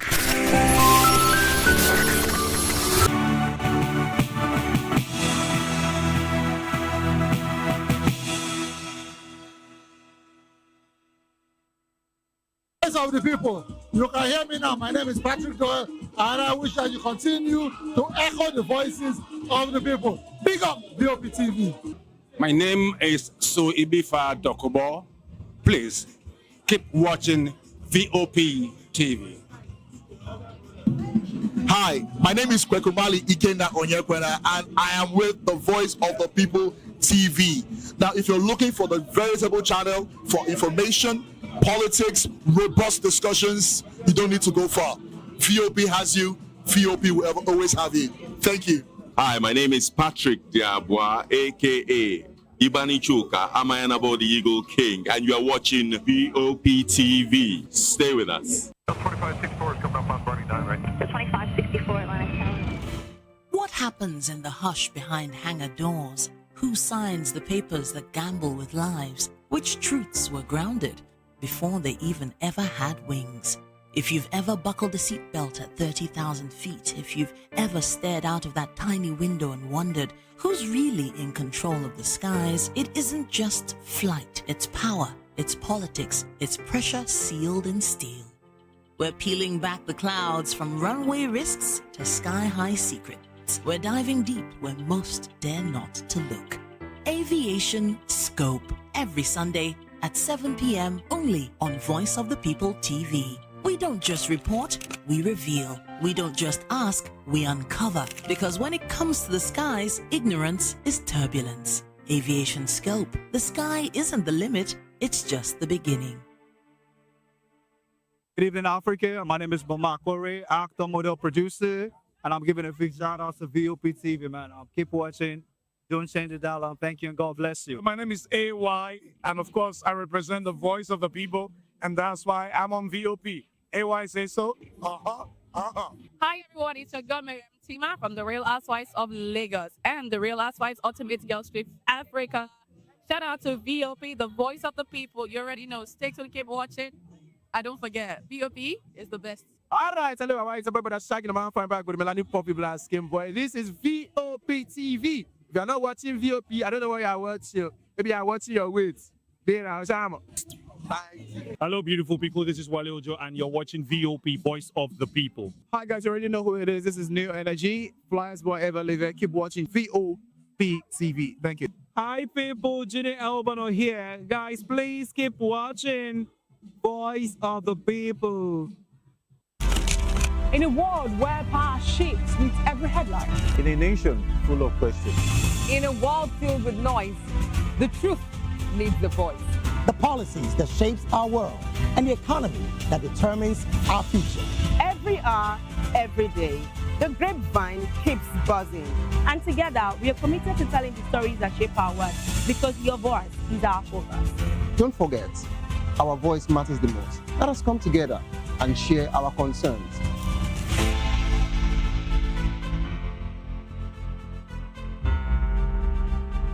Mr. Funmilayo, and here is to VOP TV.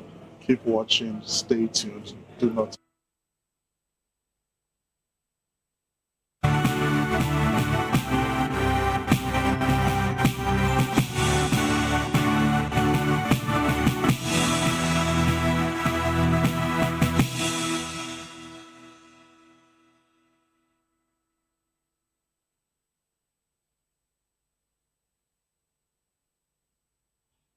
Well, hello and welcome to the African News on Voice of the People Television. I am David Edwin.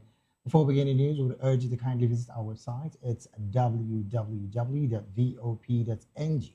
for fresh and trending news stories.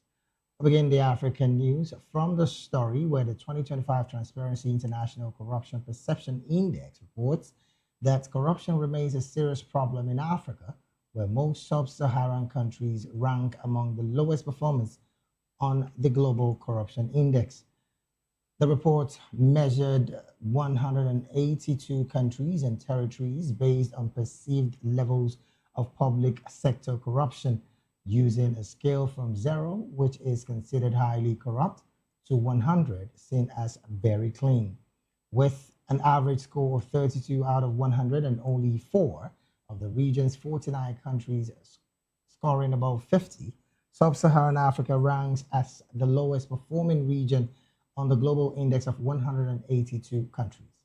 The report says 10 of the 49 countries in the region have significantly deteriorated since 2012, while only 7 have shown improvement over the same period, warning that current anti-corruption efforts are falling short.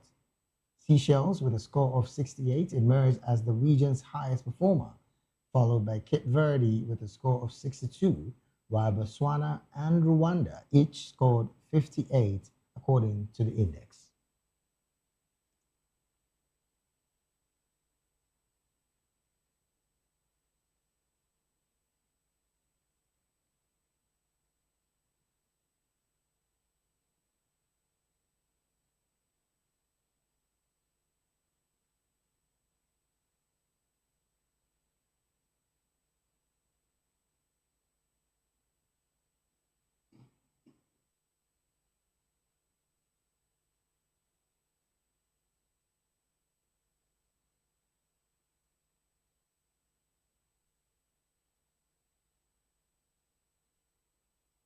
Away from that, the United Nations Rights Chief, Vodka Talk, has reported continued fatal drone attacks on civilians in Sudan, even after the army broke prolonged sieges of southern cities held by the RSF paramilitary forces.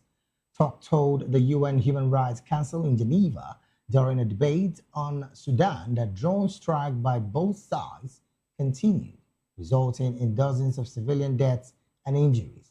He said his office has documented over 90 civilian deaths and 142 injuries caused by drone strike carried out by both the RSF and the armed forces from late January to February the 6th. Among those incidents were 3 strikes on health facilities in South Kordofan that killed 31 persons last week, according to the World Health Organization. Greater Kordofan, a region comprising 3 states, has emerged as the latest front line in Sudan's nearly 3-year conflict, which has displaced millions of persons and triggered a humanitarian crisis.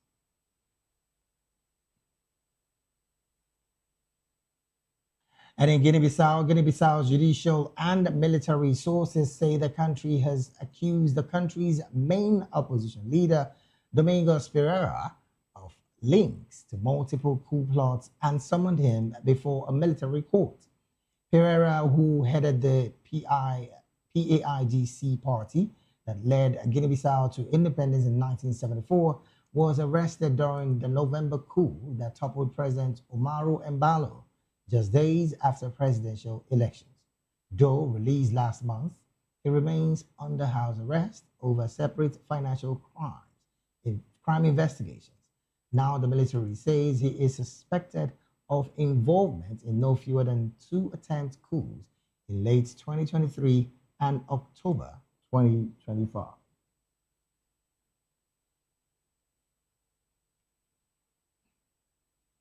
Meanwhile, opposition pressure is mounting in Tanzania following the arrest of Chadema Deputy Chairperson John Heche, who was detained by police outside the High Court in Dar es Salaam.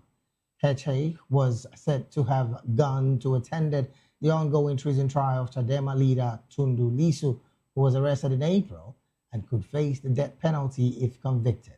However, his detention has drawn sharp criticism from opposition figures and rights groups who accuse the government of intensifying political repression.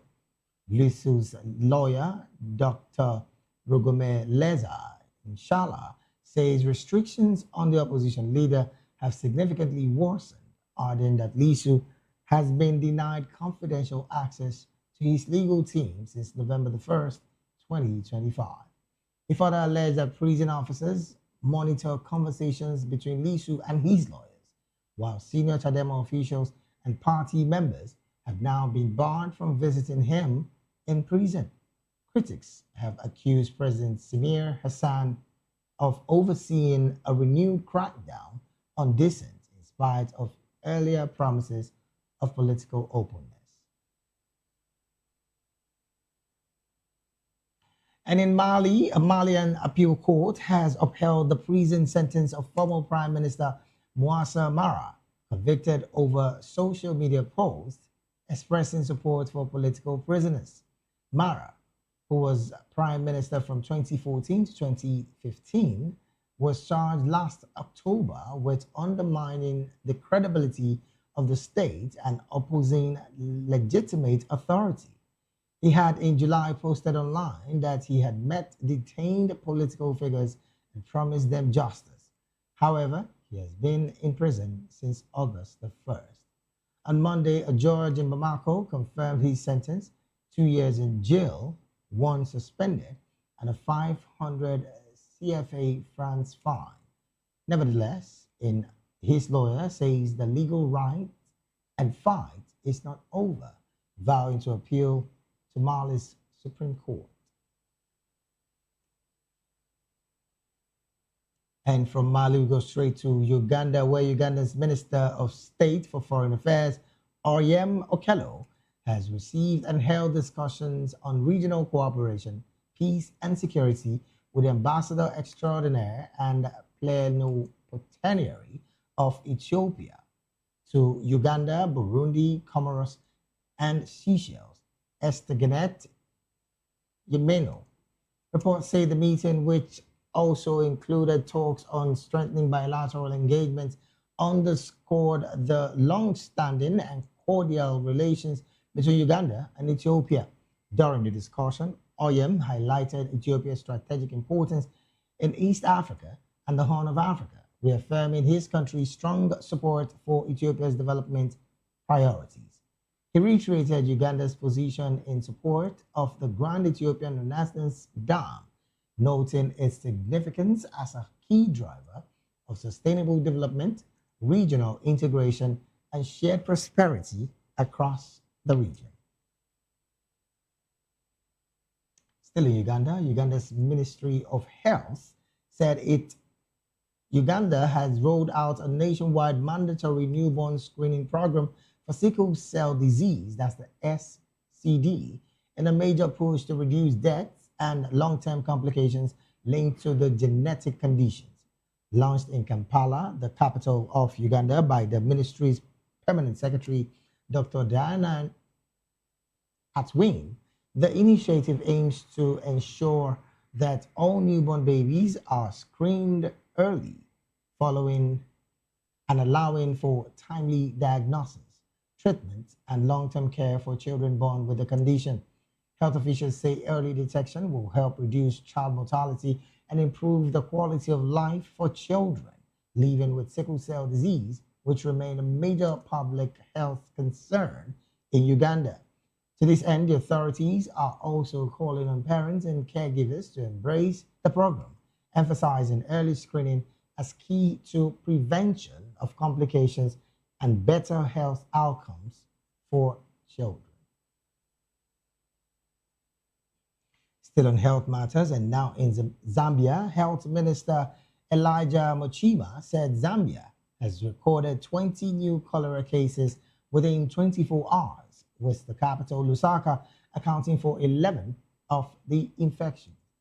4 of the remaining cases were reported in Nakonde, a town bordering Tanzania, 3 in Choma in Southern Province, and 2 in Mpulungu on the shores of Lake Tanganyika. Mochima told newsmen that no deaths were recorded from the new cases, adding that the number of districts with active cholera transmission stands at 7. And from Zambia, we'll move straight to Zimbabwe, where the Zimbabwean government has denied allegations that it was involved in the killing of a political activist in South Africa, Kudza Saruwaka, following online claims that he was a victim of extraterritorial assassination. A Zimbabwean activist associated with calls for political change championed the late war veteran Blessed Geza Suruwaka was found dead with shotgun wounds in Mabapone, north of Pretoria, on February the 7th. His brother and former Mutasa Central Opposition parliamentarian Trevor Saruwaka alleged political motive in the killing in a Facebook post. He vowed that the struggle will continue. But, however, government spokesperson Ndamvanvingi Wangwana has rejected the allegation as unfounded, stating that the government had absolutely no role in the incidents. Extending condolences to the family, Mangwana expressed confidence in the South African authorities to conduct a thorough investigation, adding that countries' high levels of violent crimes should not be overlooked. You're still watching the African news right here on Voice of the People Television. We'll go straight to the analysis segment of the news. And joining us now to make sense of these stories and more in the studio with us is Barrister Darlington Agumo. Barrister Darlington is a legal practitioner right here in Nigeria and, of course, a political analyst. Barrister, a very good afternoon to you and thank you for joining the conversation. Afternoon, David. How are you? I'm fine, very well. Thank you, Barrister. How are you doing as well? I'm okay. All right, then. Joining us virtually also from Uganda is Barrister Edward Okwaro Matakinye. Barrister Edward is a human rights activist, a legal practitioner in Uganda, and also a business associate as well. Barrister Edward, a very good afternoon to you, and thank you for joining this conversation as well. Thank you, David. I don't know whether what the activities at the studio. I don't know whether you hear me well. Thank you. We can hear you clearly. Thank you so very much. We can hear you. All right, then. Also joining us virtually all the way from Zimbabwe is Dr. Masimba Mavasa. Dr. Masimba is a media consultant and a public affairs analyst as well. I understand that doctor is yet to join the conversation, but let's kick it off from Uganda. Well, I beg your pardon. Yes, from Uganda. Barrister Edward, I want us to establish communication again, if you can hear me clearly. Yes, I can hear you, and now I can actually see you even at the studio. Thank you so very much for joining the conversation. All right, let me start off with this story of the Zimbabwean government clearly denying the fact that they had any hands in the allegations that was made on some social media platforms just last weekend that they were involved, that the government was involved in the killing of a political activist in South Africa. I'm talking about Kuza Saruwaka. I mean, following online claims that he was a victim of extraterritorial assassination. What do you make of this situation, Barrister Edward? Should Zimbabwe deny this involvement? Why do activists keep dying under suspicious circumstances, both at home and abroad? You know, David, in every country, there is no government which takes a responsibility in the negative activities they do themselves. What they do, they try and defend themselves until the time the investigations, the legal systems, and all those parameters are taken, and now they will now be put on table now by accepting that, yes, it is really the government which has done that. So by them actually running away from the issue of killing or judicial killings, it is unfortunate. It happens everywhere. It happens in every country. And in Africa, we really feel it's unfortunate that our leaders have failed to know the goodness of actually civil society in our society. We live in a community where we need issues be handled, issues be deliberated, and you get that the work of a civil society is actually more or less bringing people together. That is the common human being, and now the leadership of such a nation. So I feel it is not fair for the government to deny, and I think they should take a responsibility fully. Well, again, on one part, Barrister Edward, I'm still staying with you. On one part, the government has denied involvement in this assassination. On another part, some are saying that this is, some have argued really that opposition figures are exaggerating these claims to gain international sympathy and, of course, pressure Harare, who, again, they've said is at the brink of tweaking the constitution to allow President Mnangagwa stay beyond his tenure up until 2030. What's your position with this part of political sympathy, international sympathies as well? I don't think where a human being loses life that we are actually looking for sympathy. We have seen countries like Tanzania where the civil society was actually tortured. We have seen in Kenya civil societies tortured. And you get that the governments are totally not accepting to be accounted, to be accountable on issues of civil society, including even the social media itself. You get today, there is a very minimal use of social media. You get very pertinent issues to be raised by civil society are totally covered, not actually expressed. So it is totally unacceptable. And yeah, I feel a government should just take responsibility, and the issue of sympathy should not be brought in this issue. All right, That is then. All right, then. Let me take this. Let me bring back this conversation to the studio. Barrister, interestingly, this is a situation where some have said the crime rate in South Africa is under-announced, as it were.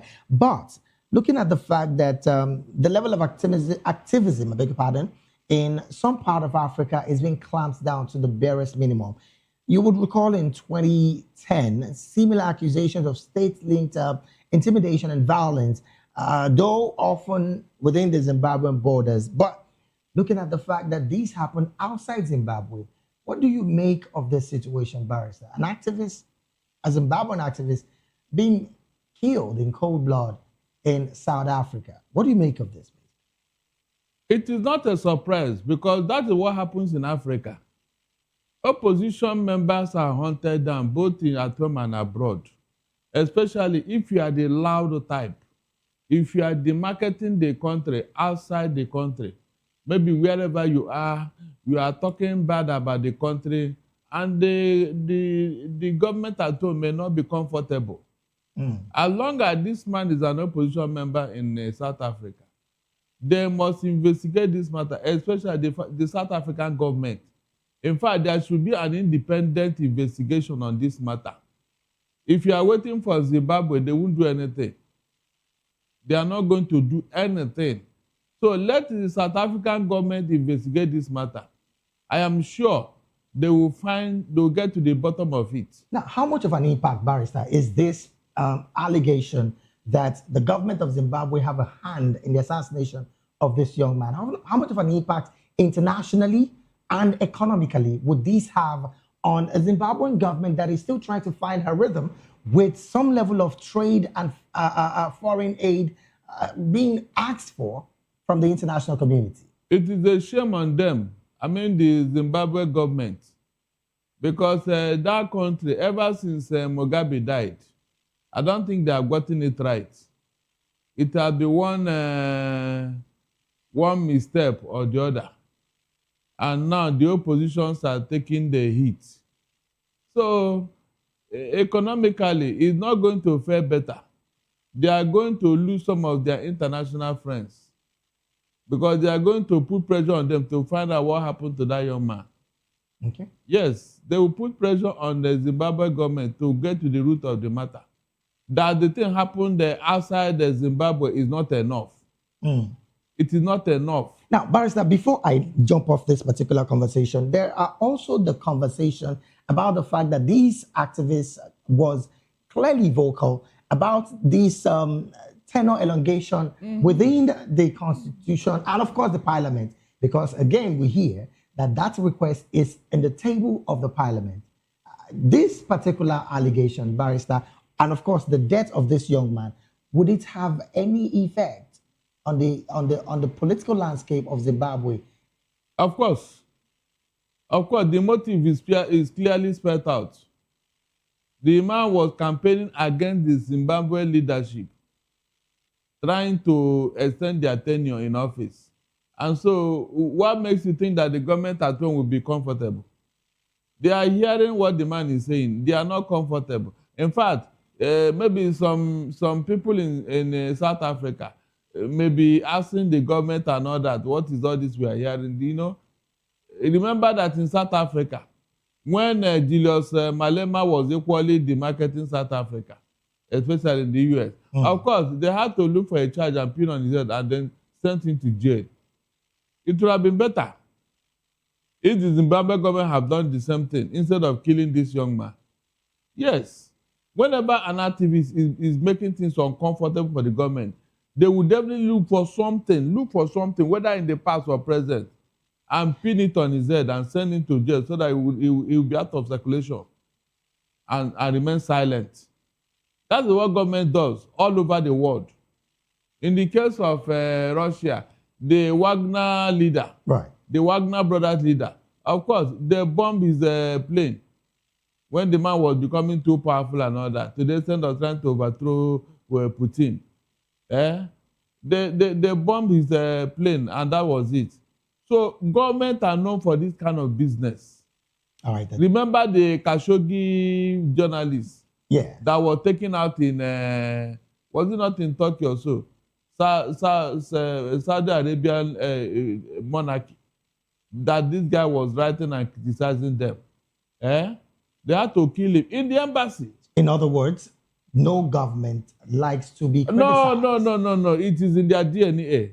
Their DNA, please. In their DNA. Anywhere in the world. All right, then. Let me take this conversation back to Uganda. Well, Barrister Edward, interestingly, I'm coming to you on a situation that made it to the news table today.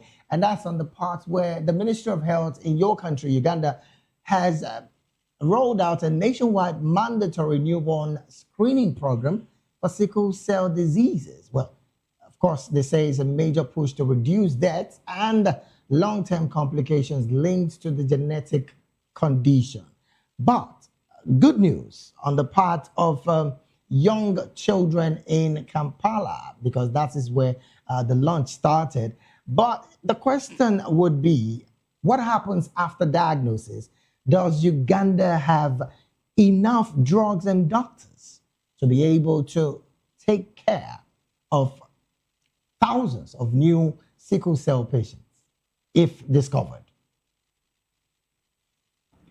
You know, I have always, I would actually say, positive thing about issues concerning immunization in Uganda.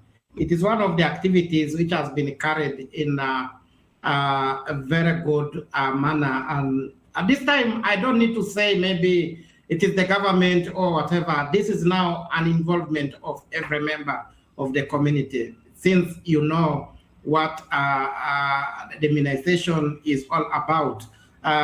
It is good that let it be run positively to every corner of the nation, and probably with an intention to save the young generation, if that is the reason of this immunization. But let it not be a business or something which is going to be actually done politically, because I know there are some cases whereby the government tries to, up the game on the areas where they have a support and forget or neglect other areas of the nation where opposition is actually well known. So I'm encouraging the government to. It is a good idea, and it is going to actually save lives of young people. All right, then. Well, I'm still going to stay with you because, again, we hear that the government is prioritizing this because, again, it has been a consistent call on the part of Ugandans who have been asking for this. But some have argued that the funds should have been prioritized to having a major solution to malaria and even maternal health, which have high mortality burdens in Uganda by data that has been released. What do you think of this other opinion of some persons in the country? David, they say cure is better than prevention. Prevention is better than cure, something. Yeah. What I would actually say, what has been managed to be brought on board, let's be positive of it, and would actually now thank the government that because it has happened for our young children. So we only need to put a push probably for whatever is remaining. But for now, I think let's all accept and say that we really needed this to happen. We really needed it for this immunization to take place because it is something being waited for a long time. And I think it is good it is now here. All right, so then. That one, I feel it is good, a good start. All right, then. Let me bring it back to the studio. Doctor, I beg your pardon, Barrister. Interestingly, critics have argued that mandatory screening infringes on parental choice and, of course, raises ethical concern. What's your position with this as well? I mean, the government is saying it's a mandatory screening for every child in Uganda, but isn't that infringing on parental choices? No, when it comes to matters of health, especially for toddlers. Right. Who don't have an opinion, who don't even know, they are not in a position to make decisions for themselves. And so parents of these toddlers who are not educated enough to understand, to save the life of these children. Now, Dr. Barrister, I like the fact that you mentioned not educated enough. With the large chunk of Africans who, again, lack basic education and do not know what this particular screening exercise is about, they might even be thinking that the government wants to inject their children with something that they do not believe in. It's a question of orientation. You know, when they educate the public, right? When the right education is part, the right information. I mean, what would the government do with your child? Why would they want to save their future generation? So why won't you applaud it? The parents need to be educated and informed that this is the reason for this vaccination. Right. Because most time what causes problem is lack of information. Exactly. And that's the part where I'm talking to. Good. If you don't inform them properly, they may misconstrue your intention. And that's the problem on its own. Now, Barrister, let's talk about the situation that is facing the health sector in Uganda. We see on some data clearly given in some of the social media platforms that Uganda presently is struggling with shortages of drug and staff. As it stands, screening treatment capacity, don't you think this is another risk on the part of the government? Having to screen, and then after screening, what happens with the shortage of staff and drugs in the country? No amount of money is too big to save your future generation. If you're a government that is futuristic, I don't see what should be a problem here. I'm sure there are international organizations and donors who will be interested. If they contact the Gates Foundation, it can supply them what they needed in this direction. You know, I mean, I don't see any problem here because most international organizations, they like to save lives wherever, especially for little children. And so there are a number of willing partners who could help them overcome that challenge. All right, then, Barrister, let's move away from Uganda and go to Tanzania, where we understand that opposition figures are mounting so much pressure following the arrest of another deputy chairperson of the opposition party. I'm talking about the Chadema party, none other than John Heche, who was detained by police outside the High Court in Dar es Salaam. Now, you would recall as well that opposition figure, Tundu Lissu, is still in custody. Well, they said he's been released, but he's still in house arrest. Looking at the fact that the major clampdown on opposition figures have been high, even after election in Tanzania, some have said the trials, the treason trials, and the death penalties for opposition leaders in Tanzania, isn't this somewhat moving away from a democratic norm to another system of government as practiced by Madam President Hassan? When something is happening to a particular environment and people, and you know that this is their stock in trade, why should you be surprised? In Africa, do you have democracy? Hold on. In Africa, I can count a number of African states that are trying to practice democracy. So why should I be surprised? Barrister, why should treason trials end with death penalties? Because they want to put you away so that nobody will disturb them in office. It's as simple as that. All the opposition leaders and all that, whenever you are becoming too loud and they are becoming uncomfortable, they will look for a charge on your head. Did I not tell you here? That's what they do in Africa. And then put you away so that no international organization will come and be talking on your behalf and all that. When they hear that it is a treasonable felony, that you are planning to kill the president, you are planning to burn down the country. So when they hear that kind of charge, they say, this man, you are a very dangerous man. All right, then. Let me take this conversation to Uganda, where Barrister Edwin is still with us. Barrister, this is of a major concern. And I'm going to still start with the same question I asked the barrister here in the studio, why does every treason trial lead to death penalties?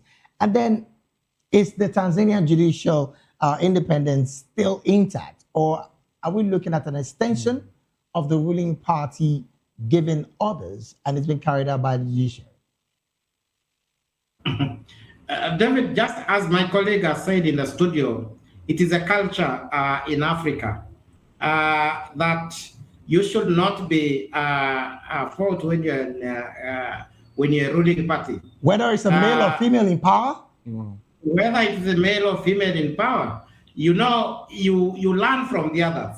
So I was actually trying to look at, just as my colleague has said, that we can name to you countries where democracy has been a bit exercised in Africa. So these other countries we are talking about, they are learning from their parents. They are learning from their friends. So democracy will never be a piece of a cake to them. It is nothing. So opposition to raise up the head, they have to cut off that head. So that is not the problem. You have seen just the neighbor, how many opposition leaders have been actually, who have run away from the country.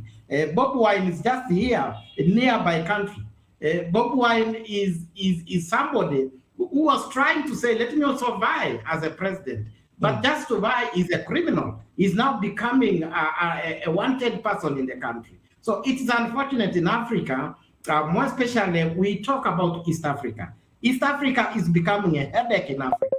East Africa should be, I don't know whether you people there are really watching what we are facing through in East Africa. There is what we call East African community, which is now owned by the families of these leaders, which is not actually, should be not totally be scrubbed. We don't see any goodness of East African community. So Museveni coming up is totally ruling East Africa, like, you know, he's a father to this president. He's a father to Ruto. He's a father to Mama, the one in Tanzania. So he's actually a divisor. All this you are seeing happening in East Africa, I tell you, there's only one person to blame. The only blame in East Africa is Museveni. I'll be one of the best players if we fight this kind of leadership, which is actually clamping opposition, which is total against democracy. So we don't have democracy in East Africa. Well, before I let you go, really, because I mean, it's just a very, very painful situation, and we hope that leaders around Africa start doing right. But I'm going to make maybe you just chime in on this particular conversation for another 1 minute thereabouts. The 2025 Transparency International Corruption Perception Index report that claims corruption, of course, remains a serious problem in Africa, where most sub-Saharan African countries rank amongst the lowest performance on the Global Corruption Index. What's your position with these revelations coming from this particular transparency list that just came up just yesterday? You know, before you start talking even about corruption, you need to know the source of all this. Wealth is now controlled by very few individuals. So you get that the more the wealth is controlled by few individuals, then now the remaining part of it actually now introduces this corruption. So the corruption issue is actually, it's actually a sickness, which we need to get some kind of medicine. We do immunization to all maybe citizens, because including a young person now can talk about corruption. Corruption is every corner. Corruption starts at home. Corruption goes to schools. Corruption goes every institution. Now the governments of the day, the first thing they do is to capture judiciary, which would be the area where we would be fighting all this. So you get even our judiciaries are actually totally taken up. They are totally captured. They have no democracy. There is no feeling. There is no willingness of actually fighting this kind of corruption in the courts. So it is unfortunate. Judiciary is dead.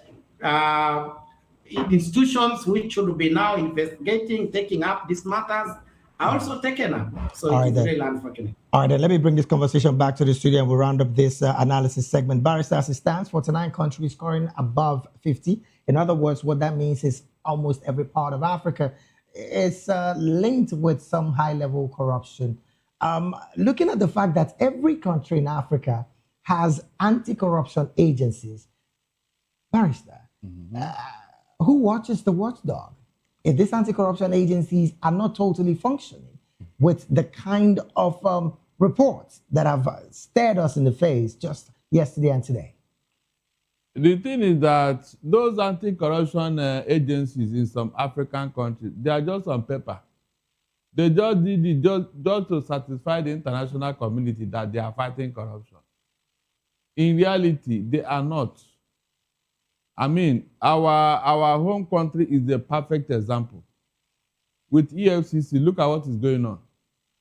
At a point, the EFCC chairman said that, look, that he is surprised how Nigeria continues to exist economically with the amount of money he has seen that is stolen from this country. The EFCC chairman said so. Interpol said that every 1 minute, thousands of dollars disappear from this country. Interpol. So, Barrister, is Africa's corruption problem a failure of leadership or a deliberate system to keep the political elites in power? When the wrong people are in power, David, they need this financial corruption to remain in power. When they have stolen all the money, you will not depend on them for the country to move forward. That is why one man called Mobutu Seko said that before him there is no Zaire, and after him there will be no Zaire. Quite unfortunate. Is that not what happened? Quite unfortunate. Because he has stolen everything in his kitty. He has stolen the country blind. And so when they come into office, the first thing is what? Corruption, so that they can remain in power. Well, we're pressed for time, really, Barrister. I would have loved to ask you other questions, but we want to say by the way, David, yes. When we then start giving award for most corrupt country, that give them award for what they have done. Is that not possible? But that would mean you are celebrating corruption. Because since it's the trend now in Africa, they should invent their own this thing now, their own system of rewarding, so that it will continue. You do this in a very nice way so that you get reward for it. Oh, well, Barrister, thank you so very much for being here. We want to say thank you also to Barrister Edward Omatakinye, all the way from Uganda, who joined us virtually. Thank you so very much, Barrister Edward, for lending your voice as always. Also, big thank you to you, Barrister Darlington, also for being here. I want to say thank you as well to Barrister Edward, who is a human rights activist and, of course, a legal practitioner in Uganda. We'll take a very short break right now. When we return, Somalia, Saudi Arabia sign military pact. These and more after this break. Please just stay with us.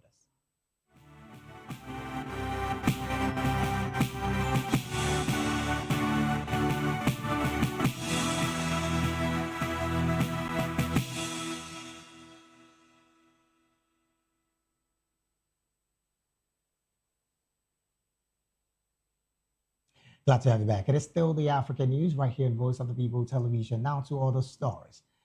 The Somalian Defense Ministry has announced that Somalia and Saudi Arabia have signed a defense and military cooperation agreement.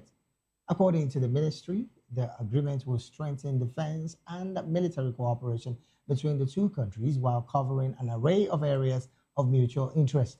It added that the strategic partnership also aims to improve regional stability and Red Sea security, according to Somali local media. The ministry disclosed that the memorandum of understanding was signed by Somalian Defense Minister Ahmed Figi and his Saudi Arabian counterpart Khalid bin Salam in the Saudi capital of Riyadh.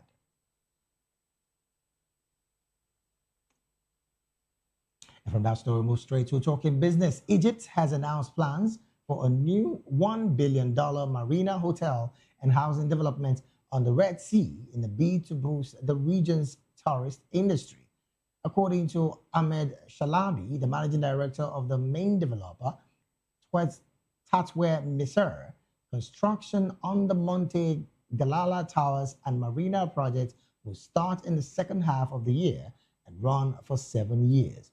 He disclosed that the 10-tower development, a partnership with the Housing Ministry and other state bodies, including the Armed Forces Engineering Authority, would cost about 50 billion Egyptian pounds, approximately about $1.07 billion.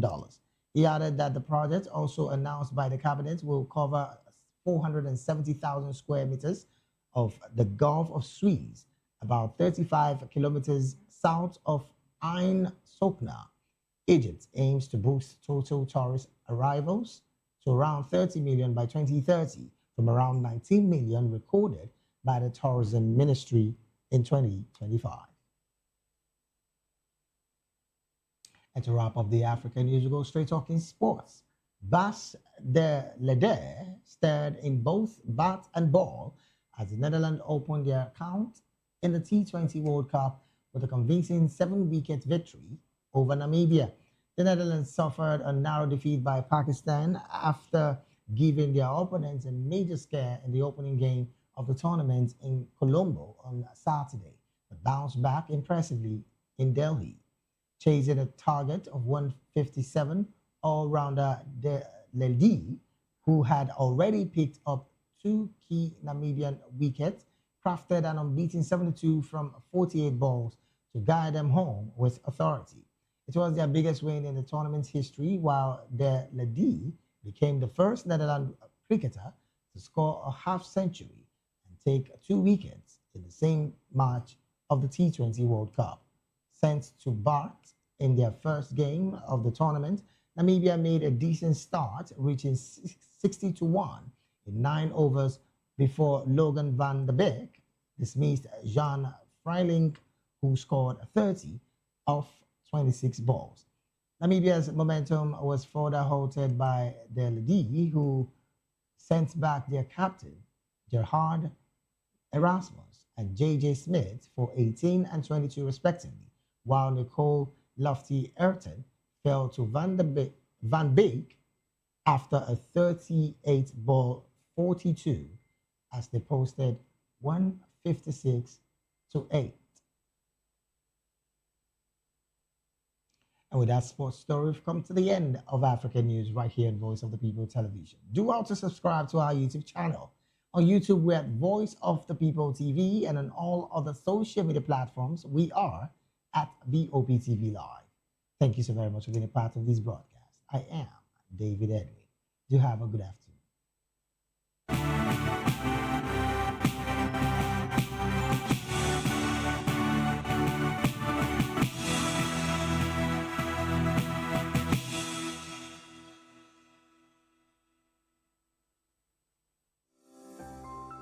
VOP TV.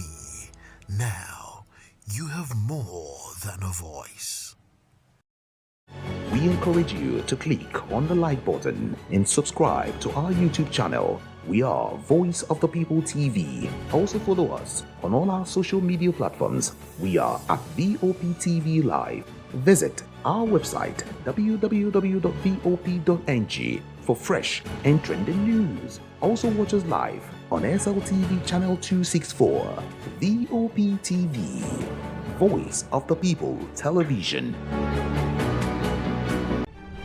In a world where power shifts with every headlines, news breaks and events happens, we bring you unbiased and explicit information on politics, economy and state of the nation. We break down the chaos. Facts, not fluff. Truth, not spin. We discuss not just politics, but a glimpse into the future. Voice of the People Television. Now you have more than a voice. The red carpets, awards, the razzmatazz, music, fashion, interviews, and more. Spotlight on Voice of the People Television. Let's feed you with all the juicy stories in the global entertainment space, bringing you the glitz and glamour as it is hot. Stay tuned to Spotlight, 1 p.m. Monday to Friday. Spotlight on VOP TV. Entertainment like never before.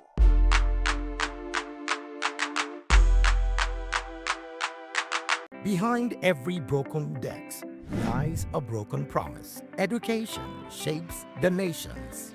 But who is asking the right questions? Introducing Edu Dialogue, the show that goes beyond the surface, exposes the cracks, the corruption, and the silence in Nigeria's education system. Edu Dialogue, Saturdays, 3 p.m., only on VOP TV. We break the biggest stories, from missing funds to policy failures. We ask the tough questions and demand real answers. Edu Dialogue, this Saturday, 3 p.m. on Voice of the People Television. To know the happenings in the maritime sector, join us on the program Maritime Frontiers on VOP TV as we discuss key areas in the maritime sector, from aquaculture, maritime transportation, maritime labor regulation, oil and gas exploration, ferry and passenger insurance, marine pollution and prevention, port operations, and lots more. Maritime Frontiers, exploring Nigeria's blue economy. Hello there, my name is Damilola Ogunsi, also known as the Goldfish. Hi, my name is Chike Bright Emmanuel. I'm an actor and a filmmaker. Hello peeps, my name is Yomi E. Adejimo. Hi everyone, I'm Paul Utomi. Hi everyone, my name is Stacey Benjamin and this is Voice of the People TV. I need you to keep it locked to VOP TV. See, are you looking for good entertainment? You want to get good movies, good music, politics, talk shows, sports and entertainment. You really want a channel that gives you everything you need without you having to run around. VOP is where you are. That's Voice of the People. If you're not listening to this, you're not one of us. And you deserve to be killed. Scrap chat. Don't be killed, but watch it. Or I'll find you. And I want you. And you are locked on VOP TV. Don't go nowhere. This is where the juice is. This is where all you need for entertainment, politics, movies, and whatnot. And keep watching VOP TV. So keep it locked because I'm locked already, man, and it's money back guarantee. So you're gonna have a good time because I do. And please keep watching VOP TV. I won't want to actually, I beg you, subscribe, watch it. If not, whatever you see. You better not touch that dial because VOP is the plot. In a world where truth is the ultimate power and opinions scream the loudest, it's time to wade through the noise. Hunger no get tribe. Hunger no get religion. And scan the human interest and trending topics that matter. Stay tuned to The Issues, your plug to the stories making the buzz, from politics to science and technology, social justice, and more. Let's tackle the tough questions and expose the truth. The Issues, on Voice of the People Television, Mondays to Fridays, 8 to 9 p.m. The Issues. Don't just react, understand. Welcome to the locker room, the home of football talk that matters. I am Jerry Arpillon. Join us every weekday, Monday to Friday at 5 p.m. Nigerian time, as we share the hot takes and hot debates in the exciting world of football.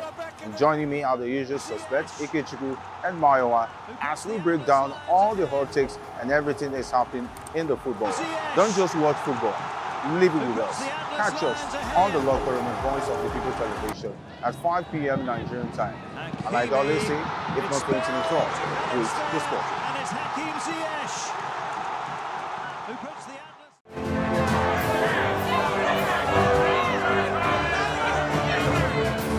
Do you want your voice to be heard?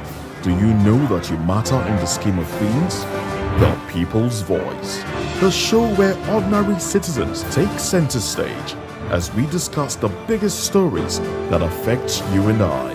With you in mind, we facilitate lively discussions, debates, and interviews on the topics that matter most to you and I, from social justice to economic empowerment, education to healthcare, governance, and more, tackling tough topics and amplifying your voice. Join the conversation and make your voice count. The People's Voice. Make your voice count. Africa is on the move, a continent of rising voices, untold stories, and powerful transformations. From the streets of Lagos to the heart of Nairobi, from the mines of Congo to the tech labs of Cape Town, the African story is being written every day. Bold, dynamic, unstoppable. This is African News on Voice of the People Television. We don't just bring you the news.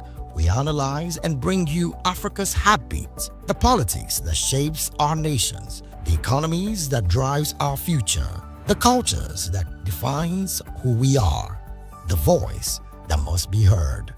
Africa News, Africa's voice, Africa's future.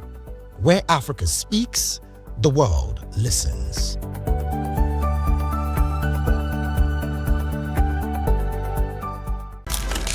In a world where power shifts with every headline. In a nation full of questions. In a world filled with noise, the truth needs a voice. The policies that shapes our world and the economy that determines our future. Every hour, every day, the grapevine keeps buzzing.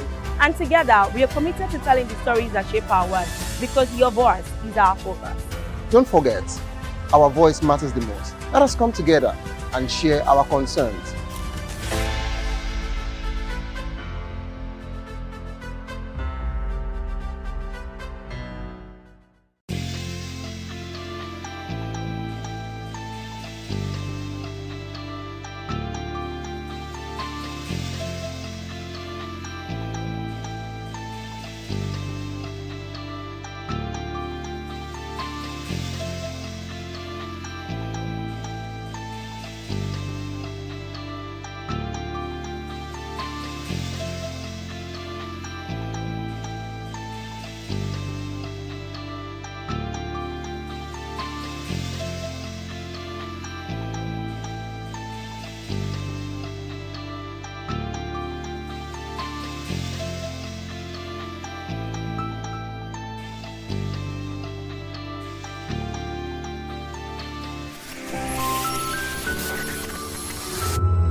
The future of any nation depends largely on the quality of education it provides for its citizens. When you educate a child, you secure the future of a nation. This powerful statement by Nigeria's first democratically elected president, Alhaji Shehu Shagari, underscores the critical role education plays in building human capacity, strengthening institutions, and laying the foundation for sustainable national development. Good afternoon and welcome to Edu Dialogue on Voice of the People Television, the program where we unpack the stories, ideas, innovations, and policies shaping the future of education in Nigeria and beyond. I'm Matthew Ogunswada. On today's program, we examine the release of the 2025 NECO Senior School Certificate Examination external results. Also on the program, we look at Kogi State's temporary closure of schools over security concerns as the government moves to protect pupils, students, and teachers while working to ensure that the academic calendar remains on track. But first, let's begin with our opening conversation. The National Examination Council, NECO, has released the 2025 Senior School Certificate Examination external results, recording a 71.63% pass rate. Registrar and Chief Executive of NECO, Professor Ibrahim Mushishi, announced the results at the Council's headquarters in Minna, Niger State. Out of 96,979 candidates who registered for the examination, 68,166 candidates obtained 5 credits and above, including English language and mathematics. On examination malpractice, the registrar disclosed that 9,016 candidates were booked for various offenses, representing a 31.7% increase compared to 2024. Additionally, 5 supervisors from the FCT, Kano, Adamawa, and Ondo State have been recommended for blacklisting for aiding malpractice.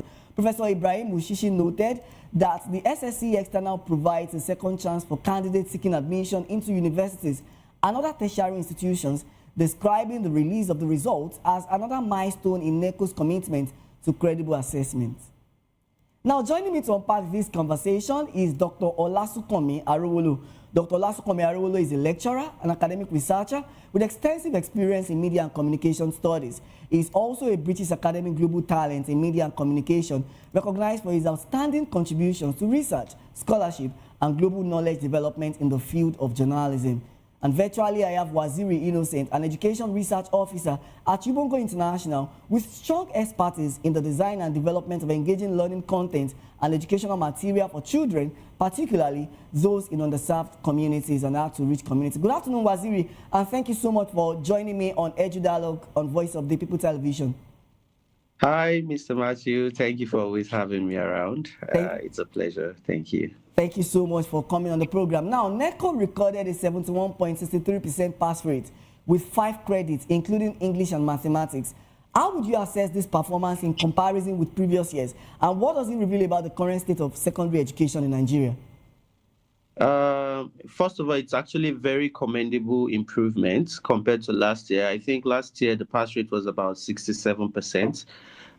So this is very, very commendable.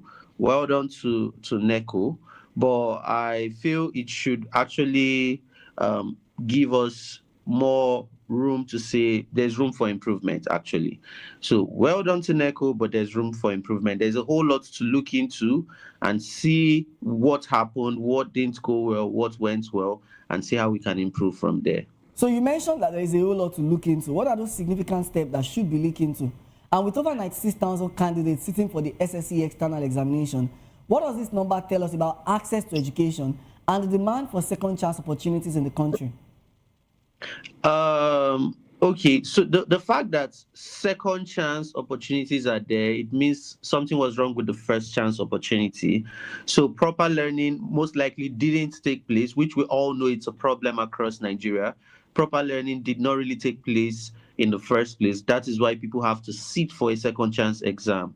But that being said, there's room for improvement. There is we're also looking at what happened, what went well, what didn't go well. If you look at the malpractice indicators there, you would also find out that a whole lot did not happen right. But even at that, we are still saying kudos to NECO, and we look forward to more improvement and positive indicators in future. Okay, talking about positive indicators and talking about SSE External. The SSE External is designed to provide another opportunity for candidates seeking tertiary education or tertiary admission. So in your own view, how effective is this pathway in bridging academic gaps? So the second chance, I said this earlier, the second chance, it's a good one, but it shows that there was problem with the first chance, right? For me to seek second chance, it means I didn't get it right the first time. So I think we should focus on working on how to fix it right and ensure kids get it right within the first chance. Another thing is we have to look into what happens in between the first chance and the second chance. What remediation activities were provided for these kids to make sure that learning continues even though they are not in a conventional school settings.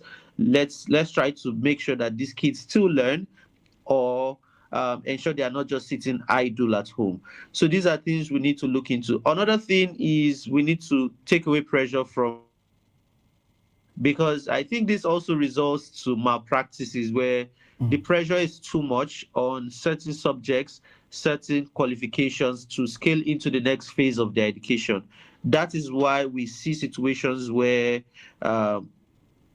the kids try to go into malpractices, teachers are pressured into how to help them scale through and all those stuff. But then second chance is a good thing, but let's try to regulate how it happens so that it happens at a more proper rate. So Waziri, you talked about second chance and first chance. I want you to enlighten us on what first chance is in this case. So as we all know, NECO is written alongside WAEC in the normal school setting, but then there's still a NECO that happens if you fail the normal NECO, and then you sit for NECO outside the normal school setting. Now, NECO is seen as a second tier examination to WAEC. That's another way we have to look at it. So people would most likely present their WAEC results before presenting their NECO result. NECO result is seen as a situation where you didn't pass your WAEC, so you have to sit for NECO to pass your WAEC, to complement your WAEC results. That's one. There's also the NECO where people who failed WAEC and NECO the first time get to register for external examination, and then they come from wherever they are. Now, this is not a school-based exam where people from a certain school, you're all assigned centers, and then you go right to those examinations. So that's what I mean by second chance. Thank you so much, Waziri, for that wonderful clarification for our viewers, actually, because our viewers will be wondering, what is first chance, what is second chance? Thank you so much, Waziri. Okay. Yeah, you're welcome. All right, let me take this conversation to the studio. Let me begin by also appreciating Dr. Olasunkanmi for coming on the program. Good afternoon, sir, and thank you so much for coming on Edge Dialogue. Good afternoon, and thank you for having me. All right, so we are looking at the fact that NECO have released a new result, and of course, examination malpractice increased by 31.7% compared to 2024. So what factors could be responsible for this rise, and then what systemic issues might it affect? We can see from the previous statistics that the performance last year, the previous year, is lower than what we have now, which is a significant improvement. And being a second chance, people want to give in their best. And as external candidates, you want to also, put extra effort beyond what you have learned in this classroom. And in fact, majority of those who sit for the external, they are people who were not actually in school properly. Quite some numbers of the percentage also account for those who have missed the opportunity to pass some grades. Perhaps they're looking for 1 or 2 results, and it's usually predominantly main subjects, English and maths. And we see over 71% pass rate in that regard. So I would say desperation to pass is one of those things that may account for that. So they were more motivated, self-motivated, and which is one of those factors. The other thing I would say is that they are the freedom. They are not in a classroom environment where they are competing subjects, which is contesting for their attention. So they are able to focus more on what they are truly looking for. And that might as well contribute to the increase in pass rates. Okay, so 5 supervisors were recommended for blacklisting and aiding examination malpractice. I know you're a lecturer. So what does this say about institutional policies and accountability within the education system? Well, the policies are right, and they are implementing it correctly. And if they have been able to identify, I was expecting more, honestly, and because I don't think anything significantly has changed over the years. There are people who are still trying to cut the corner. And however, it is what it is, and it's telling us that even among the good eggs, there are people who are still trying to sabotage, who are trying to pass some corner, and who are trying to take advantage of the loopholes in the system. But this will be a message to them, to other people who have such kind of thought in mind. So I would say it is a good thing that it has been, publicized. It has been announced. They should also put measures in place to ensure that things like this don't even come up. So I want us to talk about tackling examination malpractice, which of course happened during the examination. Okay. How do you think, or what should be the role of examination bodies, schools and communities, policymakers? What should they do collaboratively to reduce examination malpractice while maintaining examination credibility? Having a very conducive environment is one thing, because if the hall is, sort of clustered and then tightly, candidates seated close to each other, that's a problem on its own. And secondly, is about the screening. Are they well searched before they came into the hall, before they allowed into the hall? And also, the internal staff, the supervisors, are they true? Are they sincere and committed to the code of ethics, the code of conduct of the examination? So some of these things are the things they have to put in place, like regulatory, and ensuring that people, before they get into the hall, the instructions are clearly communicated, and they are also, aware of the consequence of these actions. And as well, the staff who are working with them, they don't, lower the standard before they allow the candidates to come in. So I think, most importantly, there should be adequate awareness, and the personnel should as well adhere to the rules of the game. All right, so beyond pass rates, which of course there's a whole lot of increase in pass rates in this year compared to the previous NECO. Beyond pass rates, what other indicators should stakeholders consider when evaluating the quality and effectiveness of secondary education? Oh, well, when I saw the pass rate, I was a bit concerned because it appears like it's I. And I was wondering what quality of education was given, what quality of question and standard of asking the question. I'm not saying that they can't do well, but I was like 71% pass in English and maths. Compared to 10 years ago, that's not the case. And there were cases of math failures and more. What has changed? What has changed? And what has changed that we don't know? Or what has changed? Or what is changing that they are yet to communicate? So beyond pass rates, they need to help us to understand some of the contributing indicators that has helped us achieve these results. And speaking with students generally, I would say I don't see that manifesting in their communications. And I'm not saying that we're not doing well. We're doing well, but however, there is room for better. If we are lowering the standard to have pass rates and to commend bodies like NECO and more, in fact, they shouldn't be the one to be commended. These candidates should be commended if truly they have truly passed.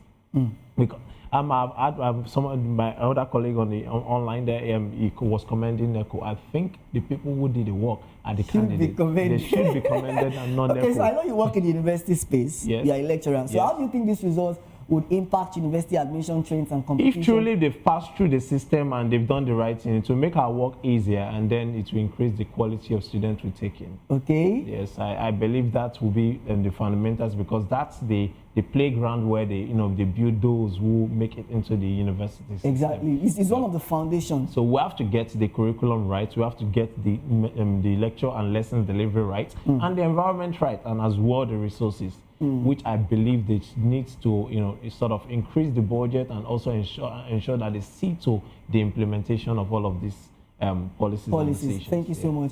Waziri, if you are still with me, let me just ask you, what immediate and long-term reforms would you recommend to strengthen Nigeria's secondary education and improve students' outcome in national examinations? Actually mentioned some very good points, and he said what has actually changed. And the truth is this: we know the problems at hand. We are not seeing active solutions being proposed and implemented. So, but then we're seeing growth in our pass rates, which we are not going to say, oh, we don't enjoy.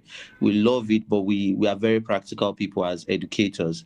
So we really want to be sure that there are conducive classrooms, learning is happening as it should happen.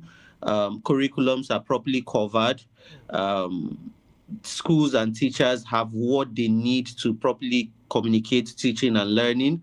If we have these things, I think we don't want a situation where we have overcrowded classrooms in our public sectors, and these are little things that contribute to a long-term change. But if we still have these things, we really don't expect any change in the educational outcome.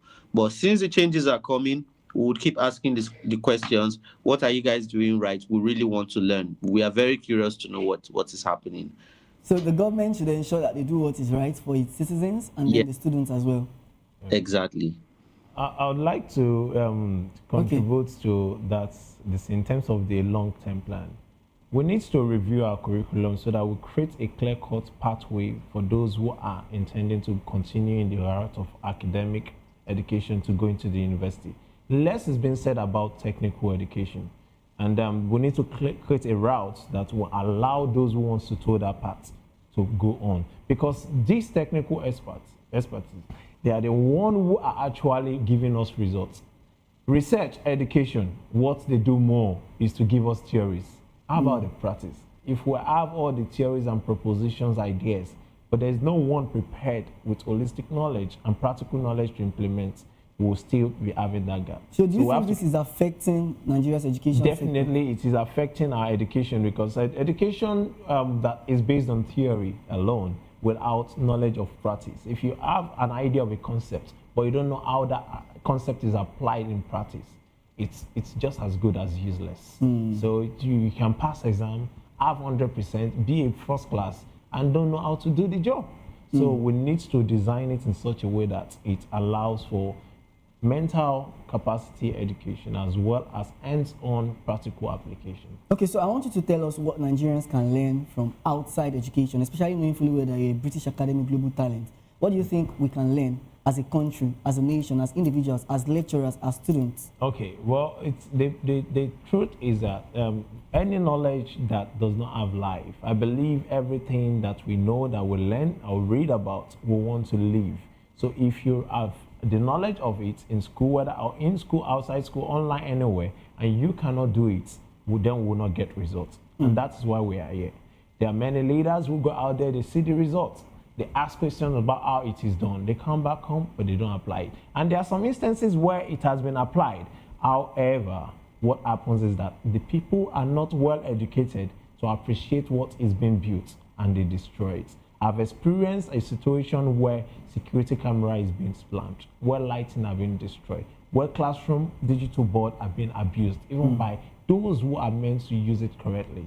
I'm talking about smart board, you using marker on smart board. It's just, you're the educator, you should know how to use some of these things. And in fact, even the use of resources, e-library, e-resources, if you're unable to use it, access it, you are not even open to using it appropriately. You are not opening to learning. And if you're not open to learning, definitely you are far away from applying it. So beyond the normal academic settings, education field, we need to have a zeal to want to learn to do.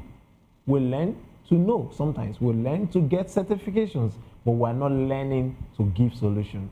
Nigeria is in a situation where all that we need is the doers and those who are solution driven, who will give us results and take us from where we are now and take us to where we are going to.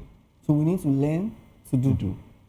All right, I think that's a good place to anchor that specific conversation. You're still watching Edu Dialogue on Voice of the People Television. We'll take a quick break now, and when we return, we'll turn our attention to Kogi State, where the government has temporarily closed all schools across the state over security concerns. Please stay with us.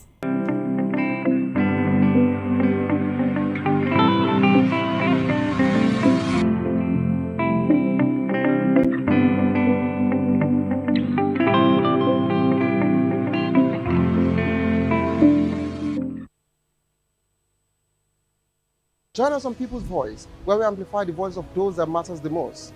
Join the conversation. Share your thoughts with me. I am Xavier Udo. Weekdays, Monday through Friday, from 4 p.m. to 5.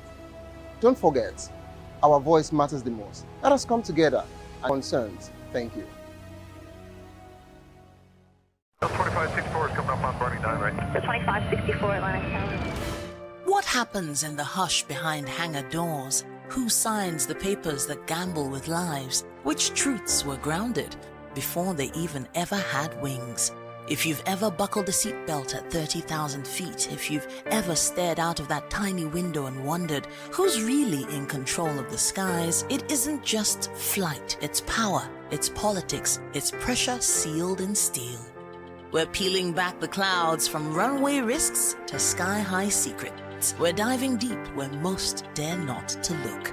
Aviation Scope, every Sunday at 7 p.m. only on Voice of the People TV. We don't just report, we reveal. We don't just ask, we uncover. Because when it comes to the skies, ignorance is turbulence. Aviation Scope, the sky isn't the limit, it's just the beginning.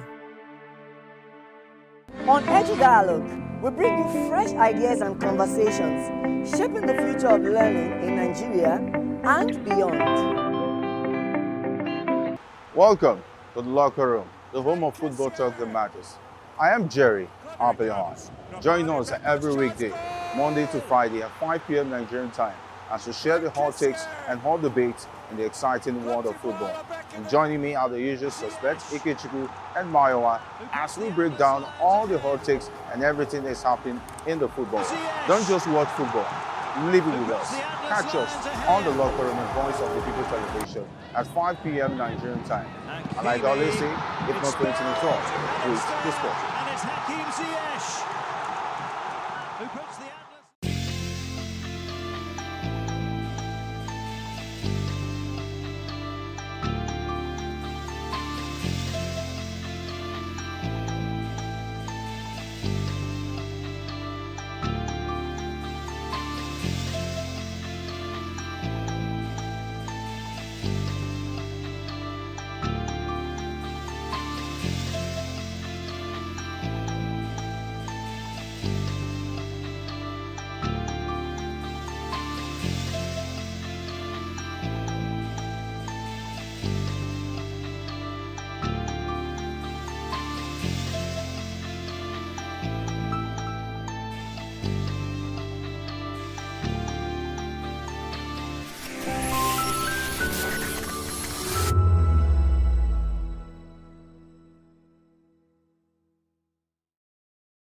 You blessed the boy, the girl is fine, nice and beautiful. Hello, everybody. My name is Mike Abdul. Keep watching VOP TV. God bless you real good. Hi guys, my name is Abiodun, also known as Minister Abe. I just want you to keep watching VOP TV.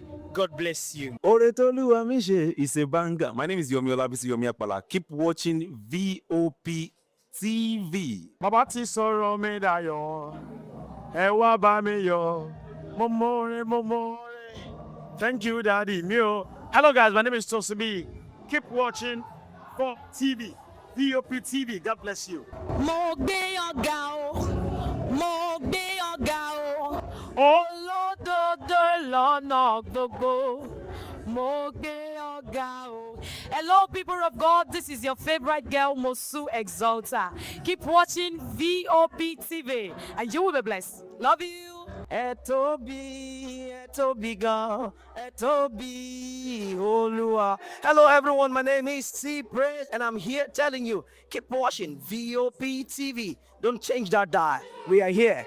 Jesus is here. Glory. How glory.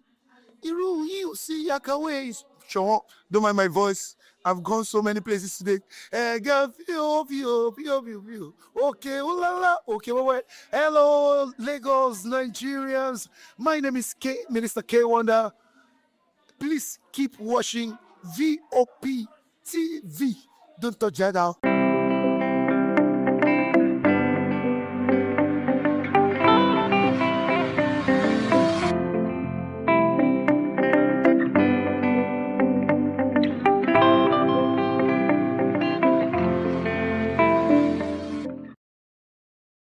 Welcome back and thanks for staying with us. If you are just joining us, this is Edu Dialogue on Voice of the People Television, where we explore education, personal development, and the ideas shaping Nigeria's education sector and beyond. The Kogi State government has temporarily closed all schools across the state as a precautionary measure to safeguard pupils, students, and teachers. Commissioner for Information and Communications, Kingsley Femi Famwo, explained that the decision was not born out of panic, but of responsibility, adding that Governor Ahmad Usman Ododo has directed security agencies to ensure schools resume safely so that the academic calendar is not disrupted. Fanwo commended security agencies for their timely intelligence and reassured residents that efforts are ongoing to identify and deal with criminal hideouts. Meanwhile, the chairman of the National Association of Proprietors of Private Schools in Kogi, Pastor Ruben Jimo, announced that the midterm break has been fast-forwarded. Schools are now expected to resume on the 16th of February 2026, and the closure follows similar preventive actions in Kebbi and Kwara states, where schools were shut after attacks on schools and churches.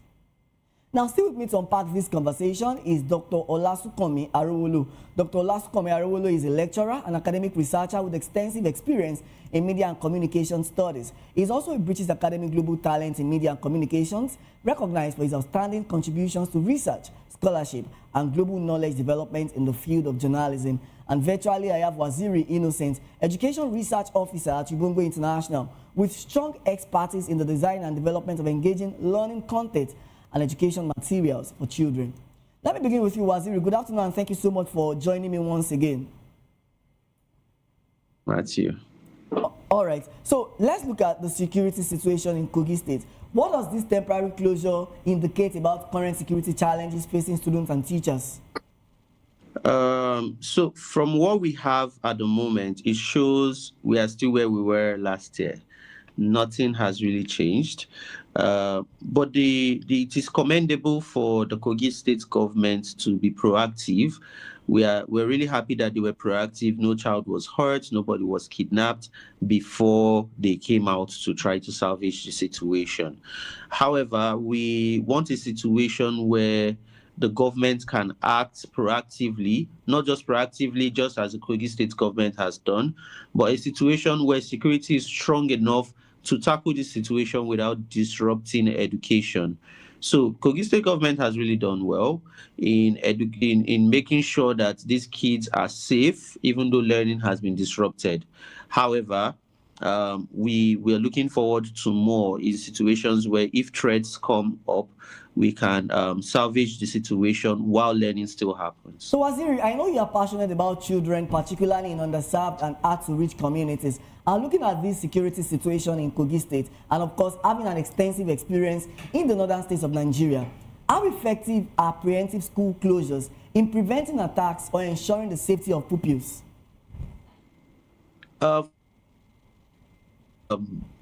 Situation we can get, this is the most effective method we can use to safeguard kids, because we cannot trust the Nigerian police, we cannot trust the Nigerian army to show up and salvage the situation before it gets bad. So this is very effective at the moment. However, what happens afterwards? This is a question we need to ask. So for now, short term in preemptive closure can be effective in short term, but then in the long term, for long term measures, I don't see this as an effective way of curtailing the situation. So tell us how this works in the northern states, because I know you are, of course, there. You are in the northern states. Tell us how this works. Down here in the north, we already have disruptive calendars. The school calendar, it doesn't match with other parts of the country, because we've had these situations happen over and over again. Last year, we had about 6 to 7 weeks of classroom activities, while other states get to have 12 weeks. We had 6 to 7 weeks. We resumed this year. We resumed very late, 2 weeks behind other states. And then the first week was used to write examination that was not written for last year. Now, this means kids went home. A whole lot of them did not study. We know how kids are because of the festive seasons, and they had to travel with their families and come back, and they are resuming to write an examination. This would obviously disrupt the examination. It would not give us the true look of what the situation is in between. Now, immediately after the examination, we're continuing with a new term. So we already have 2 weeks behind. We've used 1 week into the remaining 10 weeks to write examination. Teachers are being stressed because while carrying out normal learning activities for the new term, that is supposed to happen for 12 weeks, but we're doing ours in 9 weeks. We are also trying to meet up with the preparation for arranging the results, putting the results together. So it is too much work on the teachers. The kids are stressed. A whole lot is happening. We also have fasting activities that would happen very soon for our Muslim folks. And all things being equal, down here in the north, schools go on break for fast. So that takes away another 3-4 weeks out of the learning calendar. So we already see, if this goes on for, let's say, 1-2 years, the children practically misses half of the learning session due to this disruption of calendars. Which is not supposed to be, Abi? It is completely not acceptable. So what more could be done to prevent criminal attack on schools beyond temporary closures? I mentioned the last time I was on this show, I mentioned that the security architecture of Nigeria should be structured in a way that these things are tackled immediately they come up. We don't want situations where learning is disrupted. We don't want situations where, even though we are happy that Kogi State government is being proactive, we don't want situations where schools are being closed down, because this is already an indication that the security architecture of Nigeria is faulty at some point, because we shouldn't get to the point where we're shutting down schools. They should be able to attack whatever insecurity challenges is coming before it gets to the situation where we're shutting down schools. We want them to do their jobs while learning takes place. We want kids to feel safe. At the moment, even if you tell the kids to come back to school, what is most likely going to happen is the kids are going to start being security conscious, which is not a bad thing in itself. But I do not remember myself in primary or secondary school thinking about my safety in terms of terrorism. When you are going to school, yeah. Exactly. I think of what I should eat, what I should study, how I should pay attention in class. I shouldn't hear a loud noise outside and start jumping out of the window. That was not my thought at that age. So learning happened for me seamlessly. But for the kids of this age, that is not the case, because every situation that happens, they get to start thinking of fear and flights, how they run, how they get to keep themselves safe. All right, Waziri, let me take this conversation to the studio. Doctor, what should be the role of the state government in balancing security and education continuity? Security is very primary. It is fundamental to everything. If I'm in a learning environment and I'm not secured, I won't feel comfortable enough to even learn.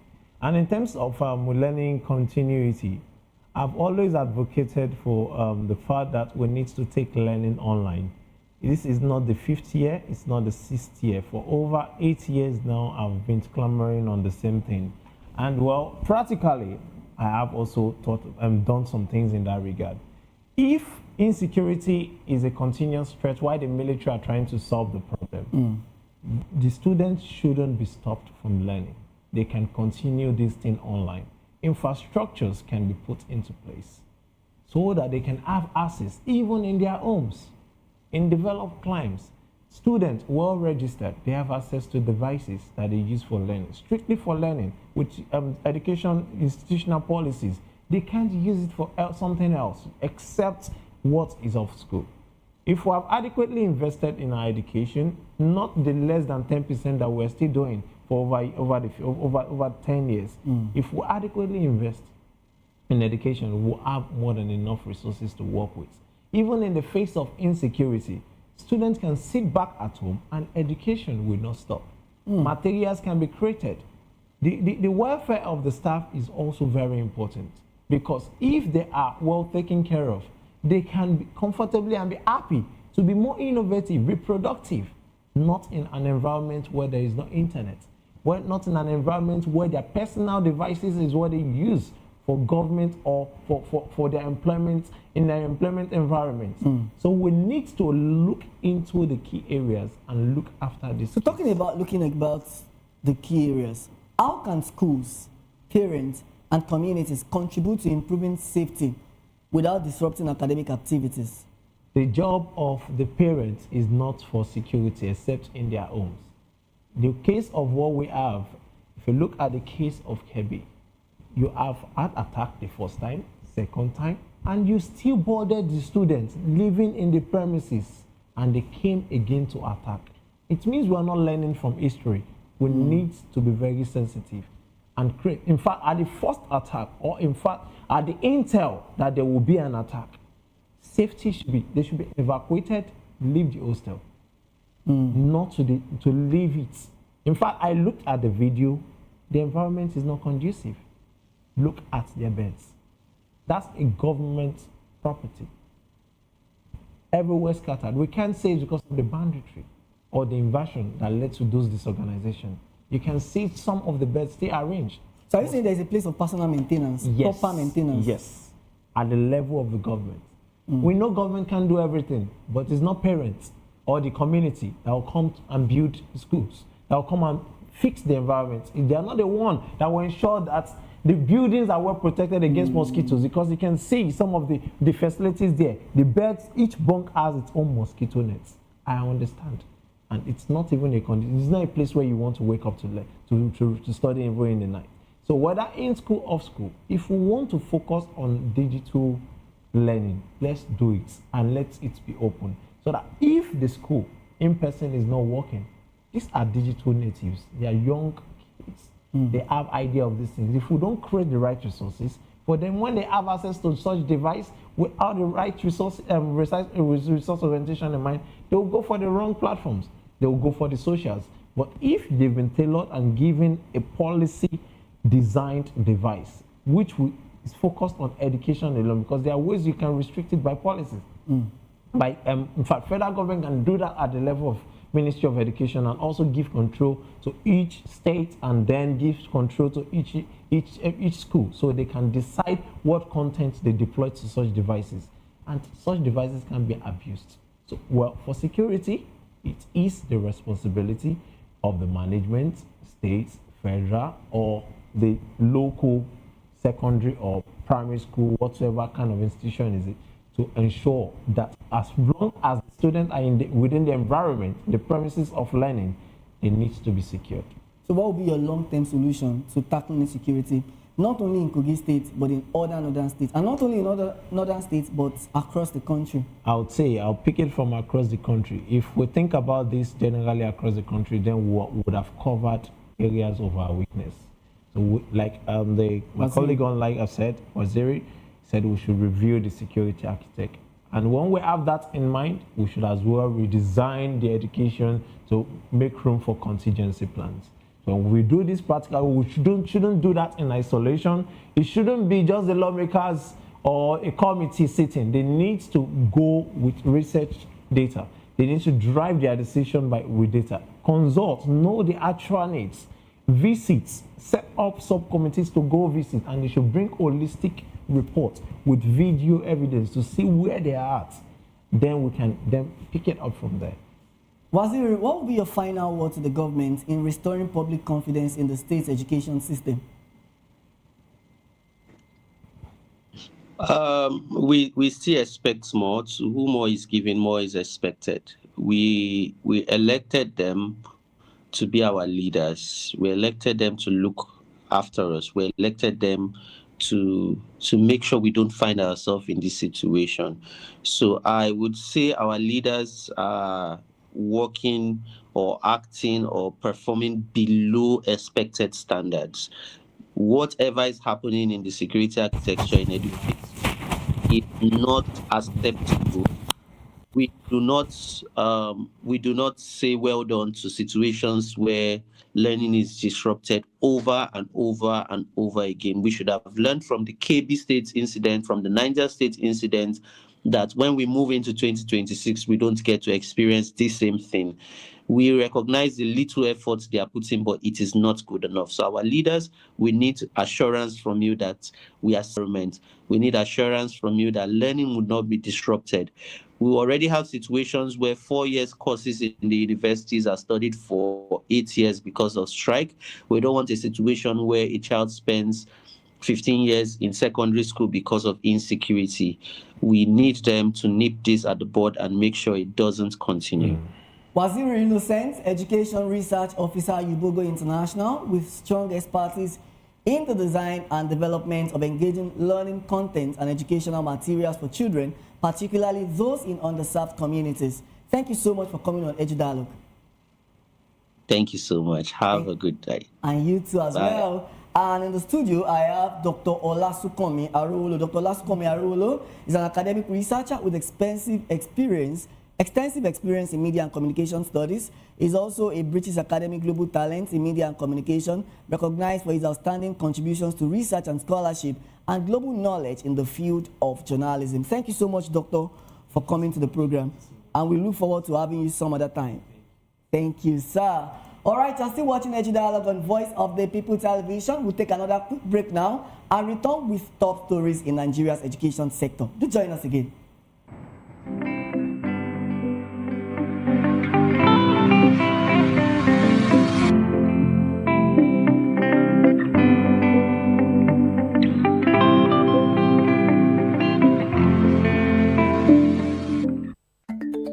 Africa is on the move, a continent of rising voices, untold stories, and powerful transformations. From the streets of Lagos to the heart of Nairobi, from the mines of Congo to the tech labs of Cape Town, the African story is being written every day. Bold, dynamic, unstoppable. This is African News on Voice of the People Television. We don't just bring you the news. We analyze and bring you Africa's heartbeat, the politics that shapes our nations, the economies that drives our future, the cultures that defines who we are, the voice that must be heard. Africa News, Africa's voice, Africa's future. Where Africa speaks, the world listens.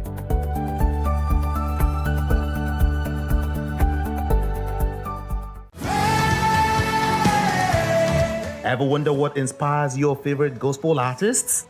Explore and discover the rich heritage of continental gospel music and how this transformative journey has evolved and shaped cultures around the world as we dig deep into archival treasures.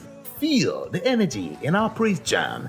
Gospel Fusion on Voice of the People Television. Tune in this Sunday, 3 to 4 p.m. and be part of a transformative experience that uplifts and inspires. Join us as we explore the transformative power of gospel music and its ability to uplift spirits and unite hearts. Tune in this Sunday, 3 to 4 p.m. on Voice of the People Television. Gospel Fusion. Let's fuse our hearts in praise and joy.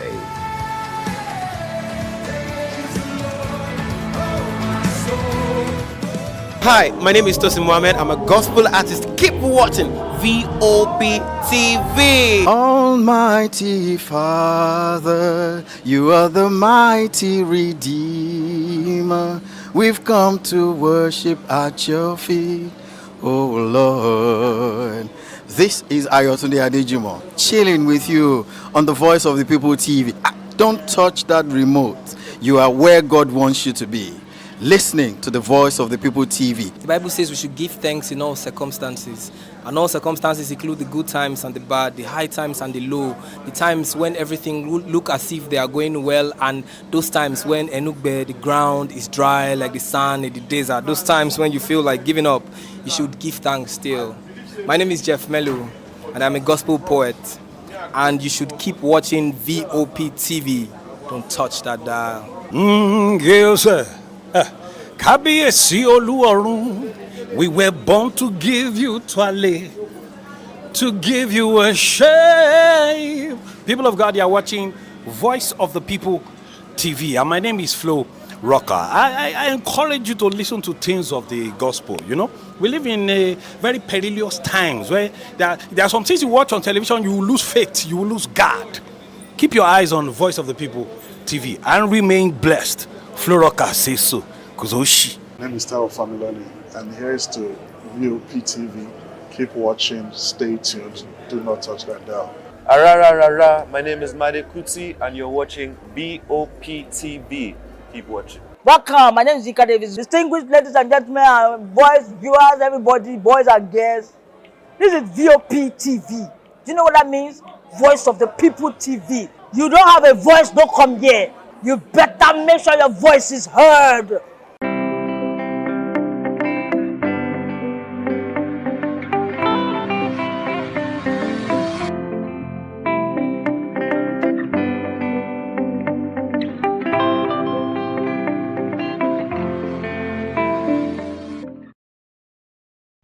Glad to have you join us again. Let's now bring you top stories in Nigeria's education sector.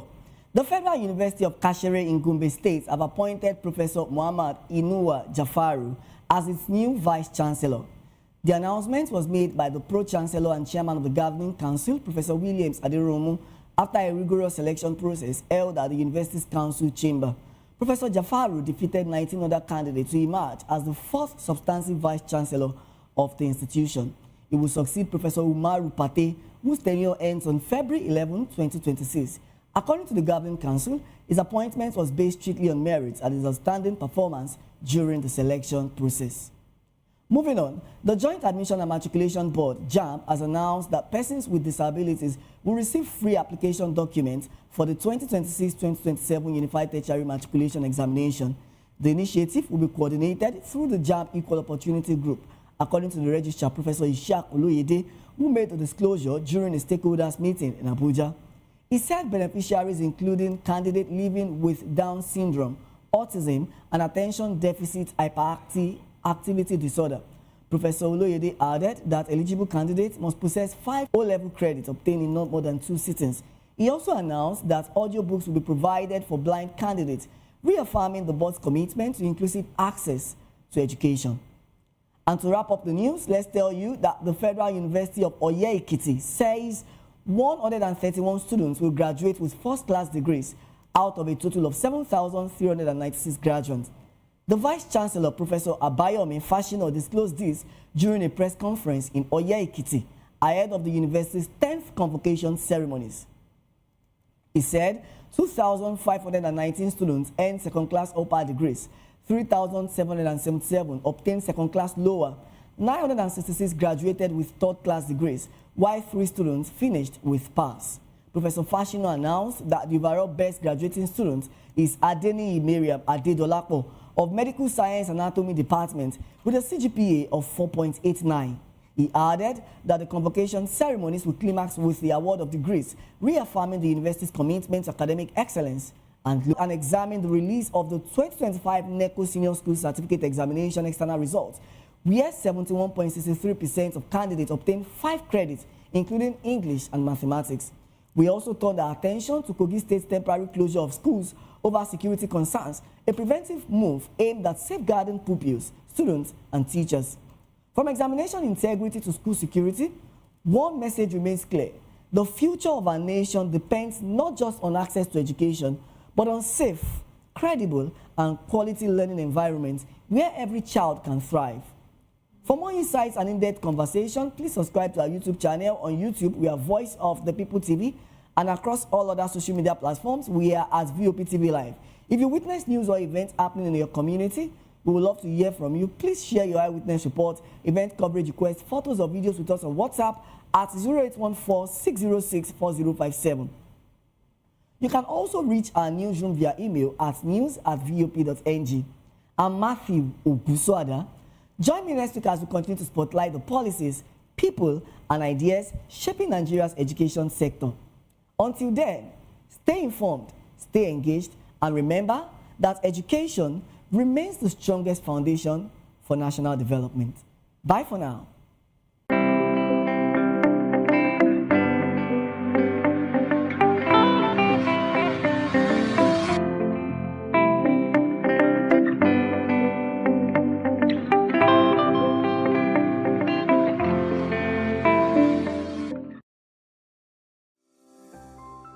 VOP TV.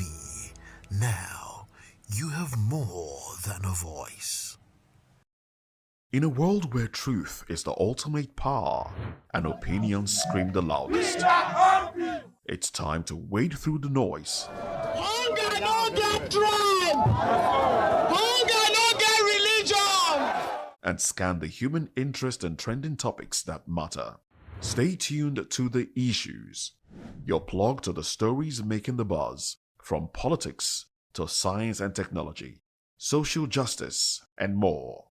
Let's tackle the tough questions and expose the truth. The Issues, on Voice of the People Television, Mondays to Fridays, 8 to 9 p.m. The Issues. Don't just react, understand. In a world where power shakes with every headline. In a nation full of questions. In a world filled with noise, the truth needs the voice. The policies that shapes our world and the economy that determines our future. Every hour, every day, the grapevine keeps buzzing. And together, we are committed to telling the stories that shape our world, because your voice is our focus. Don't forget, our voice matters the most. Let us come together and share our concerns.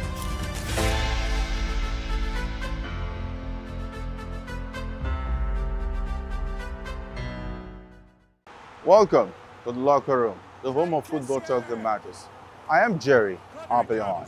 Join us every weekday, Monday to Friday at 5 p.m. Nigerian time, as we share the hot takes and hot debates in the exciting world of football. And joining me are the usual suspects, Ikechukwu and Mayowa, as we break down all the hot takes and everything that's happening in the football. Don't just watch football, live it with us. Catch us on the locker room and Voice of the People Television at 5 p.m. Nigerian time. And like I always say, if not 20 minutes off, with the sport. And it's Hakim Ziyech who puts the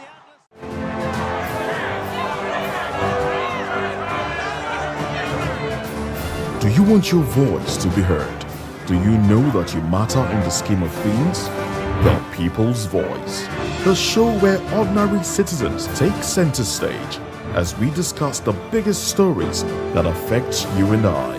With you in mind, we facilitate lively discussions, debates, and interviews on the topics that matter most to you and I, from social justice to economic empowerment, education to healthcare, governance, and more, tackling tough topics and amplifying your voice. Join the conversation and make your voice count. The People's Voice. Make your voice count. To know the happenings in the maritime sector, join us on the program Maritime Frontiers on VOP TV as we discuss key areas in the maritime sector from aquaculture, maritime transportation, maritime labor regulation, oil and gas exploration, ferry and passenger insurance, marine pollution and prevention, port operations, and lots more. Maritime Frontiers, exploring Nigeria's blue economy.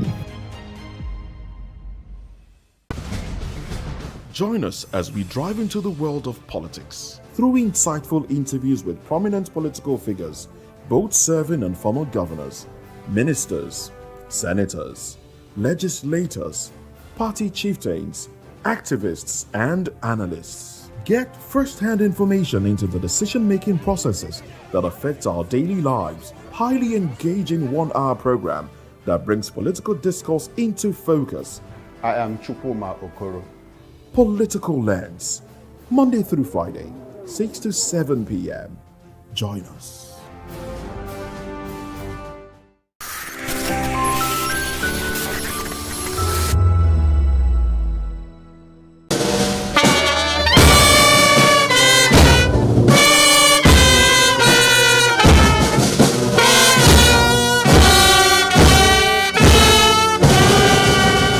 The symposium opened with remarks from the Director General of the Nigerian Institute of International Affairs, Ehosa Osage, who emphasized the importance of institutional collaboration and strategic dialogue in strengthening peace and security framework across Africa.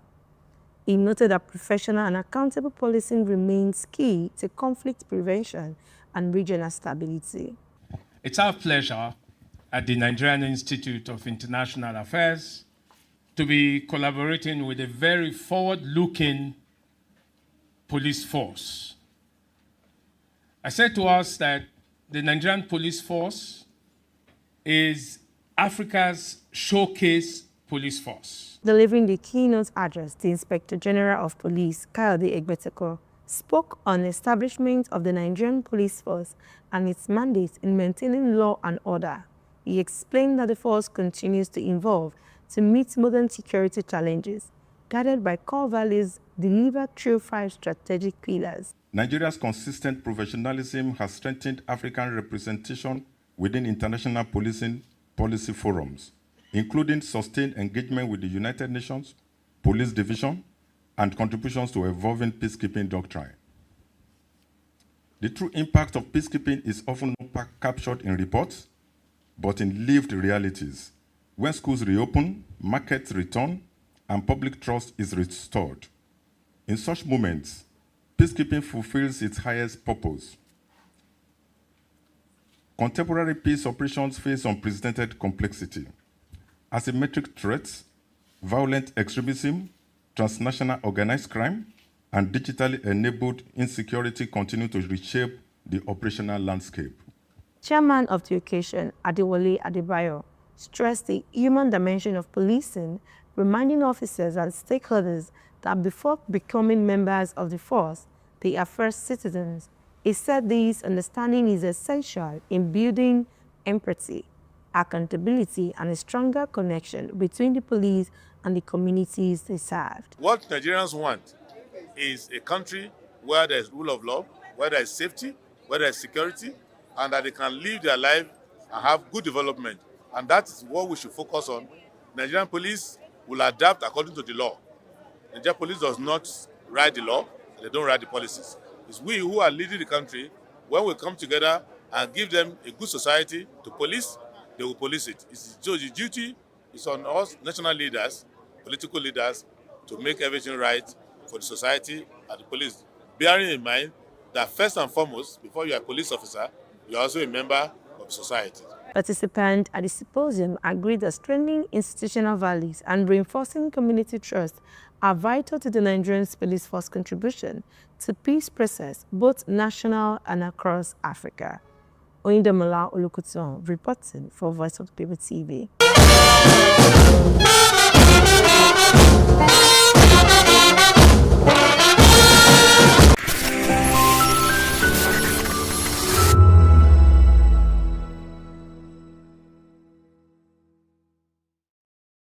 When I first heard VOP, I thought they were talking about me because I'm a voiceover personality. But no, this is Voice of the People TV, and you are riveted forever because this is the place to be. Yo guys, your boy Chella. Shout out to VOP TV. I love you guys. Salut, salut tout le monde. Suspect 95. Là, on est sur VOP TV. On passe un bon temps. J'espère que vous kiffez. On est au Afrima. On est ensemble. VOP TV. Don't see me like a fool because I don't do giddy giddy giddy. VOP, you don't know Stoneware from Ghana representing live and living color. Yeah, Beam Nation President. Outside with it. Bless up. Hello, this is Milo from Ivory Coast. Keep watch Voice of the People TV. Regardez la voix du peuple, la télévision de la voix du peuple. Que Dieu vous bénisse. À très bientôt. Love you so much. Hi guys, what's up? This is Gaze Baba. I am watching VOP TV. Usually you be told to not touch the dial, but I tell you to touch the dial and increase the volume. You're like, keep it locked. It's Afro Gospel. Thank you. Hello, my name is Shego Aronzo. You're watching VOP. Don't change the dial. My Joe, fine girl. My Joe, fine babe. Only are you, but on the Fuji Monsoon. Yes, don't touch the dial. This is me, Dr. Adiwala Iba. Keep watching VOP TV.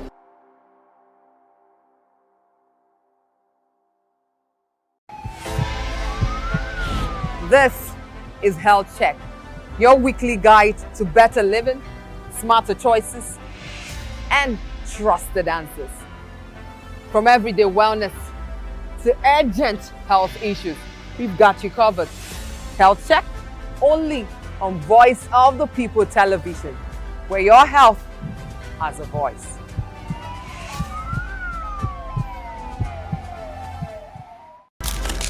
In a world where power shapes with every headline, In a nation full of questions, in a world filled with noise, the truth needs a voice. The policies that shapes our world and the economy that determines our future. Every hour, every day, the grapevine keeps buzzing. And together, we are committed to telling the stories that shape our world because your voice is our focus. Don't forget, our voice matters the most. Let us come together and share our concerns.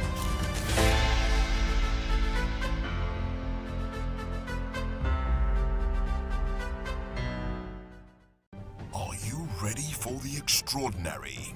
Something big is happening on your screen. Introducing VOP TV.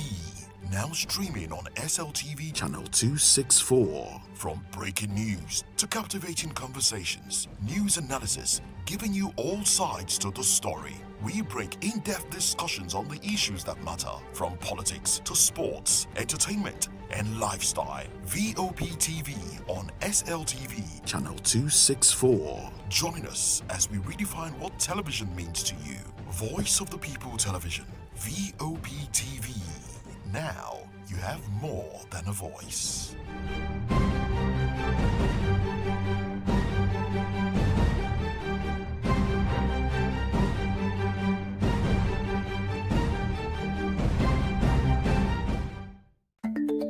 Africa is on the move, a continent of rising voices, untold stories, and powerful transformations. From the streets of Lagos to the heart of Nairobi, from the mines of Congo to the tech labs of Cape Town, the African story is being written every day. Bold, dynamic, unstoppable. This is African News on Voice of the People Television. We don't just bring you the news. We analyze and bring you Africa's heartbeat, the politics that shapes our nations, the economies that drives our future, the cultures that defines who we are, the voice that must be heard. Africa News, Africa's voice, Africa's future. Where Africa speaks, the world listens.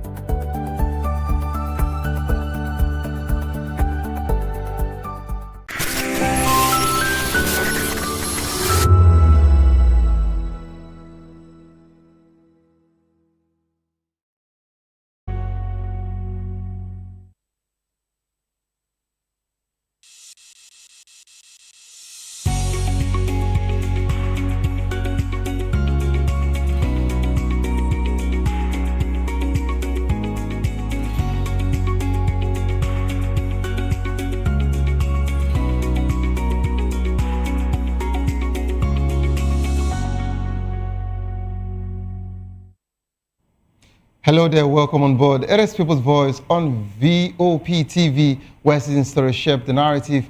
And of course, today we'll be dissecting a major story that is making headlines, of course, across the nation. Electoral Act standoff, Senate calls emergency plenary amid protests. Join the conversation with experts inside the citizen perspective. Share your thoughts with us. I am Savior Udon. Let's look into other news stories with details. Protests erupt over Senate's decision on election results transmission. Former Labour Party presidential candidate Peter Obi joined hundreds of demonstrators on the National Assembly complex in Abuja to protest as regards to the Senate's decision to remove real-time electronic transmission of election results from the Electoral Act Amendment Bill. The protesters, carrying placards with encryption they said, okay, our votes must count and no to electoral robbery. They are demanding credible election transparency in electoral process. Obi urged the National Assembly to enact laws mandating electronic transmission of election results. You can actually see the video, and let's hear what Mr. Peter Obi has to say.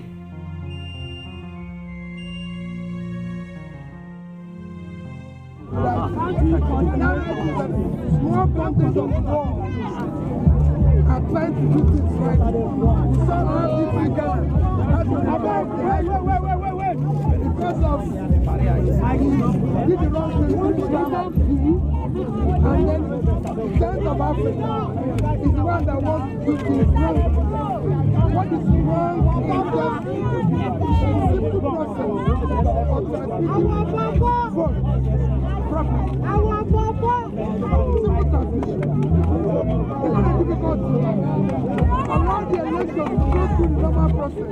Whoever wins will have said. So why are you bringing on the confusion?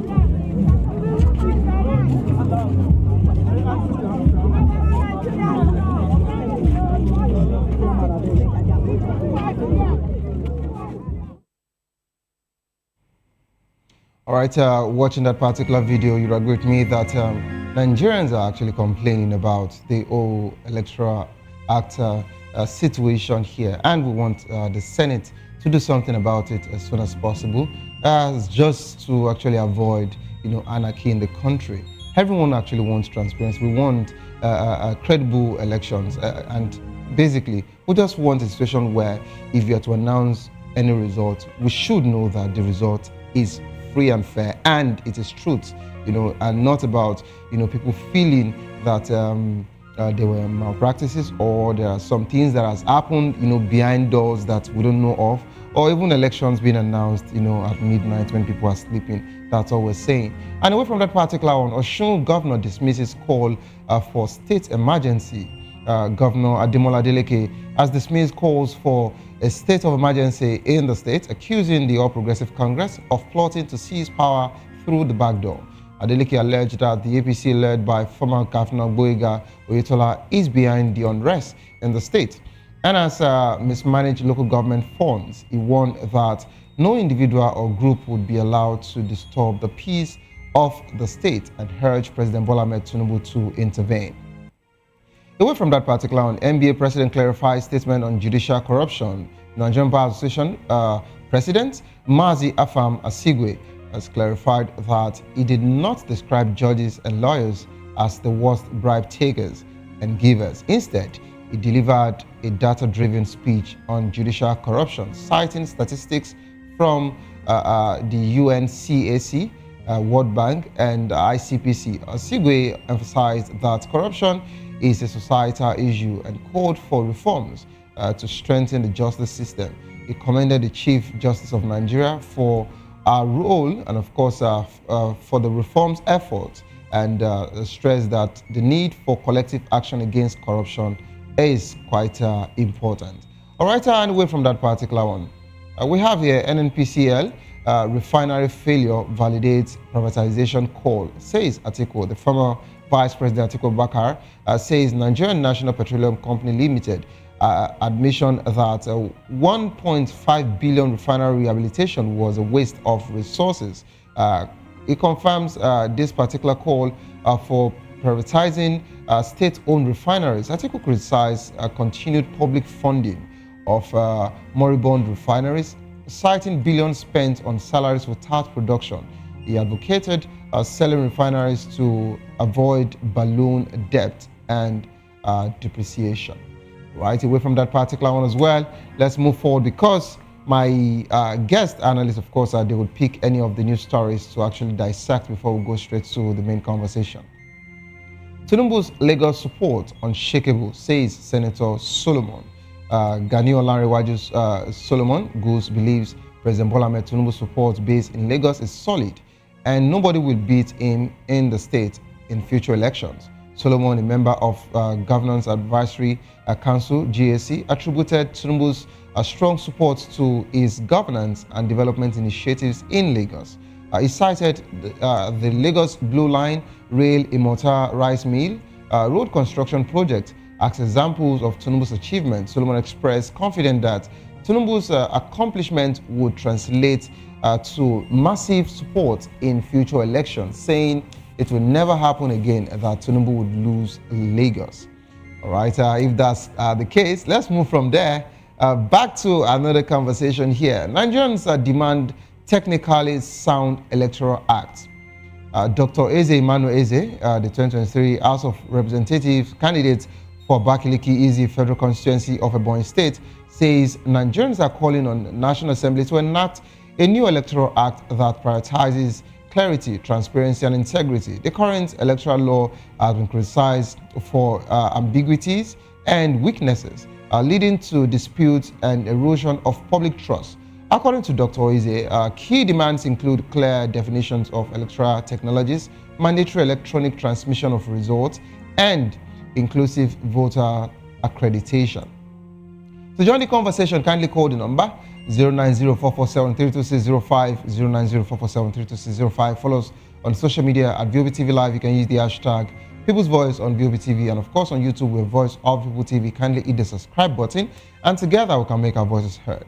It is time for us to go on a quick break. As soon as we return, we'll be taking the conversation here. Electoral Act standoff. Senate calls emergency plenary amid protests. Don't go nowhere, please. Stay tuned. I'll be right back.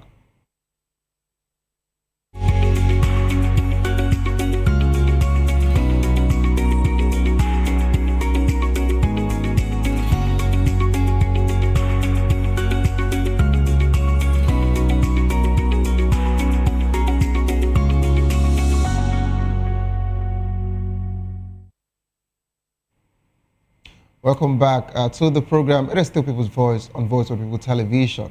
The Nigerian Senate has announced an emergency plenary session to address public outcry over its decision to reject a clause mandating real-time electronic transmission of election results in the Electoral Act Amendment Bill. The session is scheduled for Tuesday, February 10, 2026, comes as a protest looms from various groups, including the Movement for Credible Election, MCE, and the Nigerian Labour Congress. Background of the controversy: the Senate decision to reject the electronic transmission clause has sparked widespread criticism, with many viewing it as a setback to electoral transparency and credibility.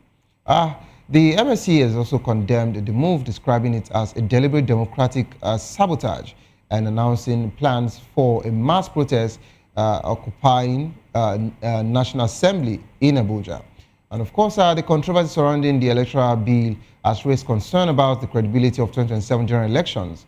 The NLC has warned that potential nationwide protests and election boycotts if the bill is not amended to include electronic transmission of results, which the protest is actually ongoing as we speak. And of course, it started yesterday, and it is still very, very much available as we speak. We're now being joined by Dr. Eze Emmanuel Eze, 2023 House of Representative candidate for Bakiliki Easy Federal Constituency of Ebonyi State, a member of Labour Party, and of course, President Ebonyi Chamber of Commerce, Industry, Mines and Agriculture of Ebonyi State. You're welcome on board, Doctor. Good afternoon, viewers. You're welcome on board, sir. Yeah. All right, quickly, I would also like to welcome in a very long time analyst of the program. You know, we've missed him. I think he's been gone for like 4 to 5 months, and thank God that he's back now. I'm talking about Mr. Liberty Wilson, lawyer, author, public affairs analyst, who's joining us from Abuja as well. Good afternoon, Mr. Liberty.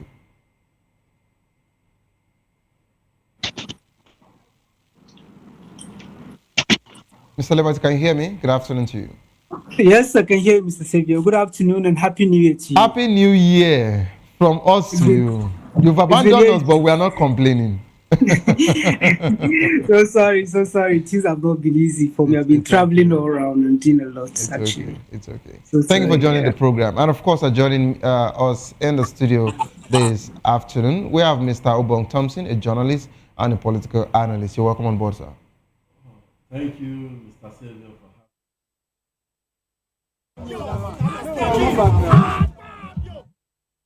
for the news stories, would you want to take? Well, we have, you know, the current situation in the country being the Electoral Act Amendment Bill by the Senate, though I know we're going to talk about that later. Later. But it calls for concern. You know, this is the time for the presidency and the president himself to make a categorical statement, just like what we have during the time of Goodluck Jonathan, that mentioned that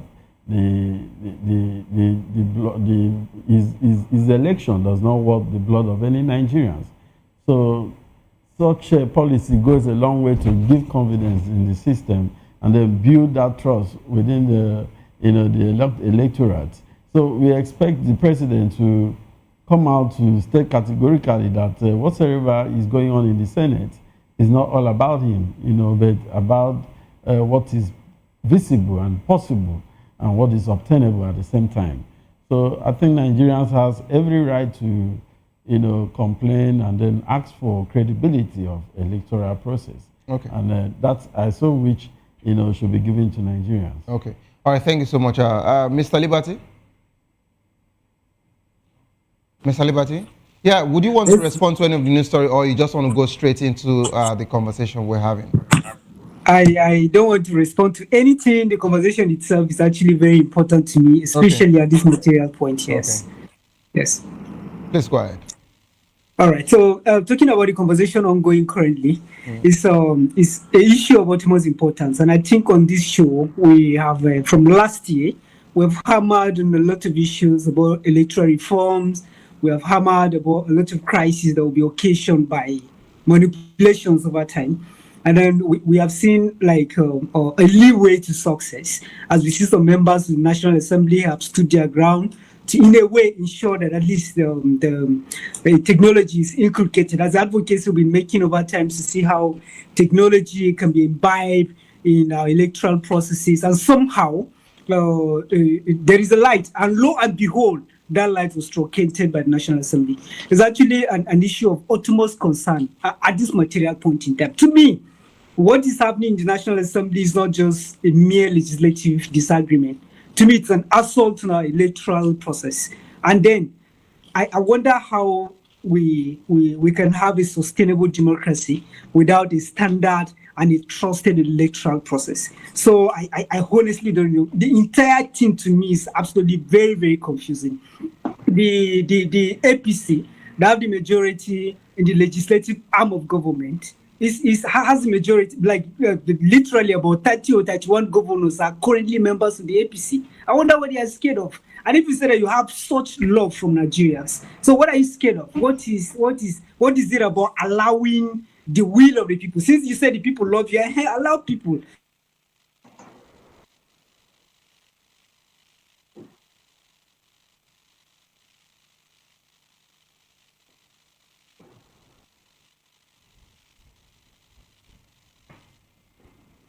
I think we're having a network glitch there. Mr. Are you there? Yes, sir. Yes, sir. All right, please go ahead. So the conversation is timely, and I believe that currently there's a protest ongoing, and I believe that somehow Nigerians will rise to this occasion. We're not demanding anything. We don't want to destabilize anybody. We want a government that works. We want a government that that is an expression of the will of the people. That's what we ask for. And we cannot continue to glue into the archaic system of elections. So for somebody to say that, okay, do not bring innovations, don't talk about technology, don't talk about electronic transmission, don't correct that version of our law that allows for manipulation of our result, then we wonder what kind of democracy we're practicing. Since you said it is our government by us and for us, allow us to decide who rule, as simple as that. That's the voice of Nigerians, that's the cry of our hearts. And then at this material point in time, the conversation is ongoing, and then we keep putting our voices, civil societies are there. I see a lot of protests. In a way, for once in a while, we see a frontline presidential aspirant is leading protests for once in this country. And of course, it is very important. The conversation is timely. Mr.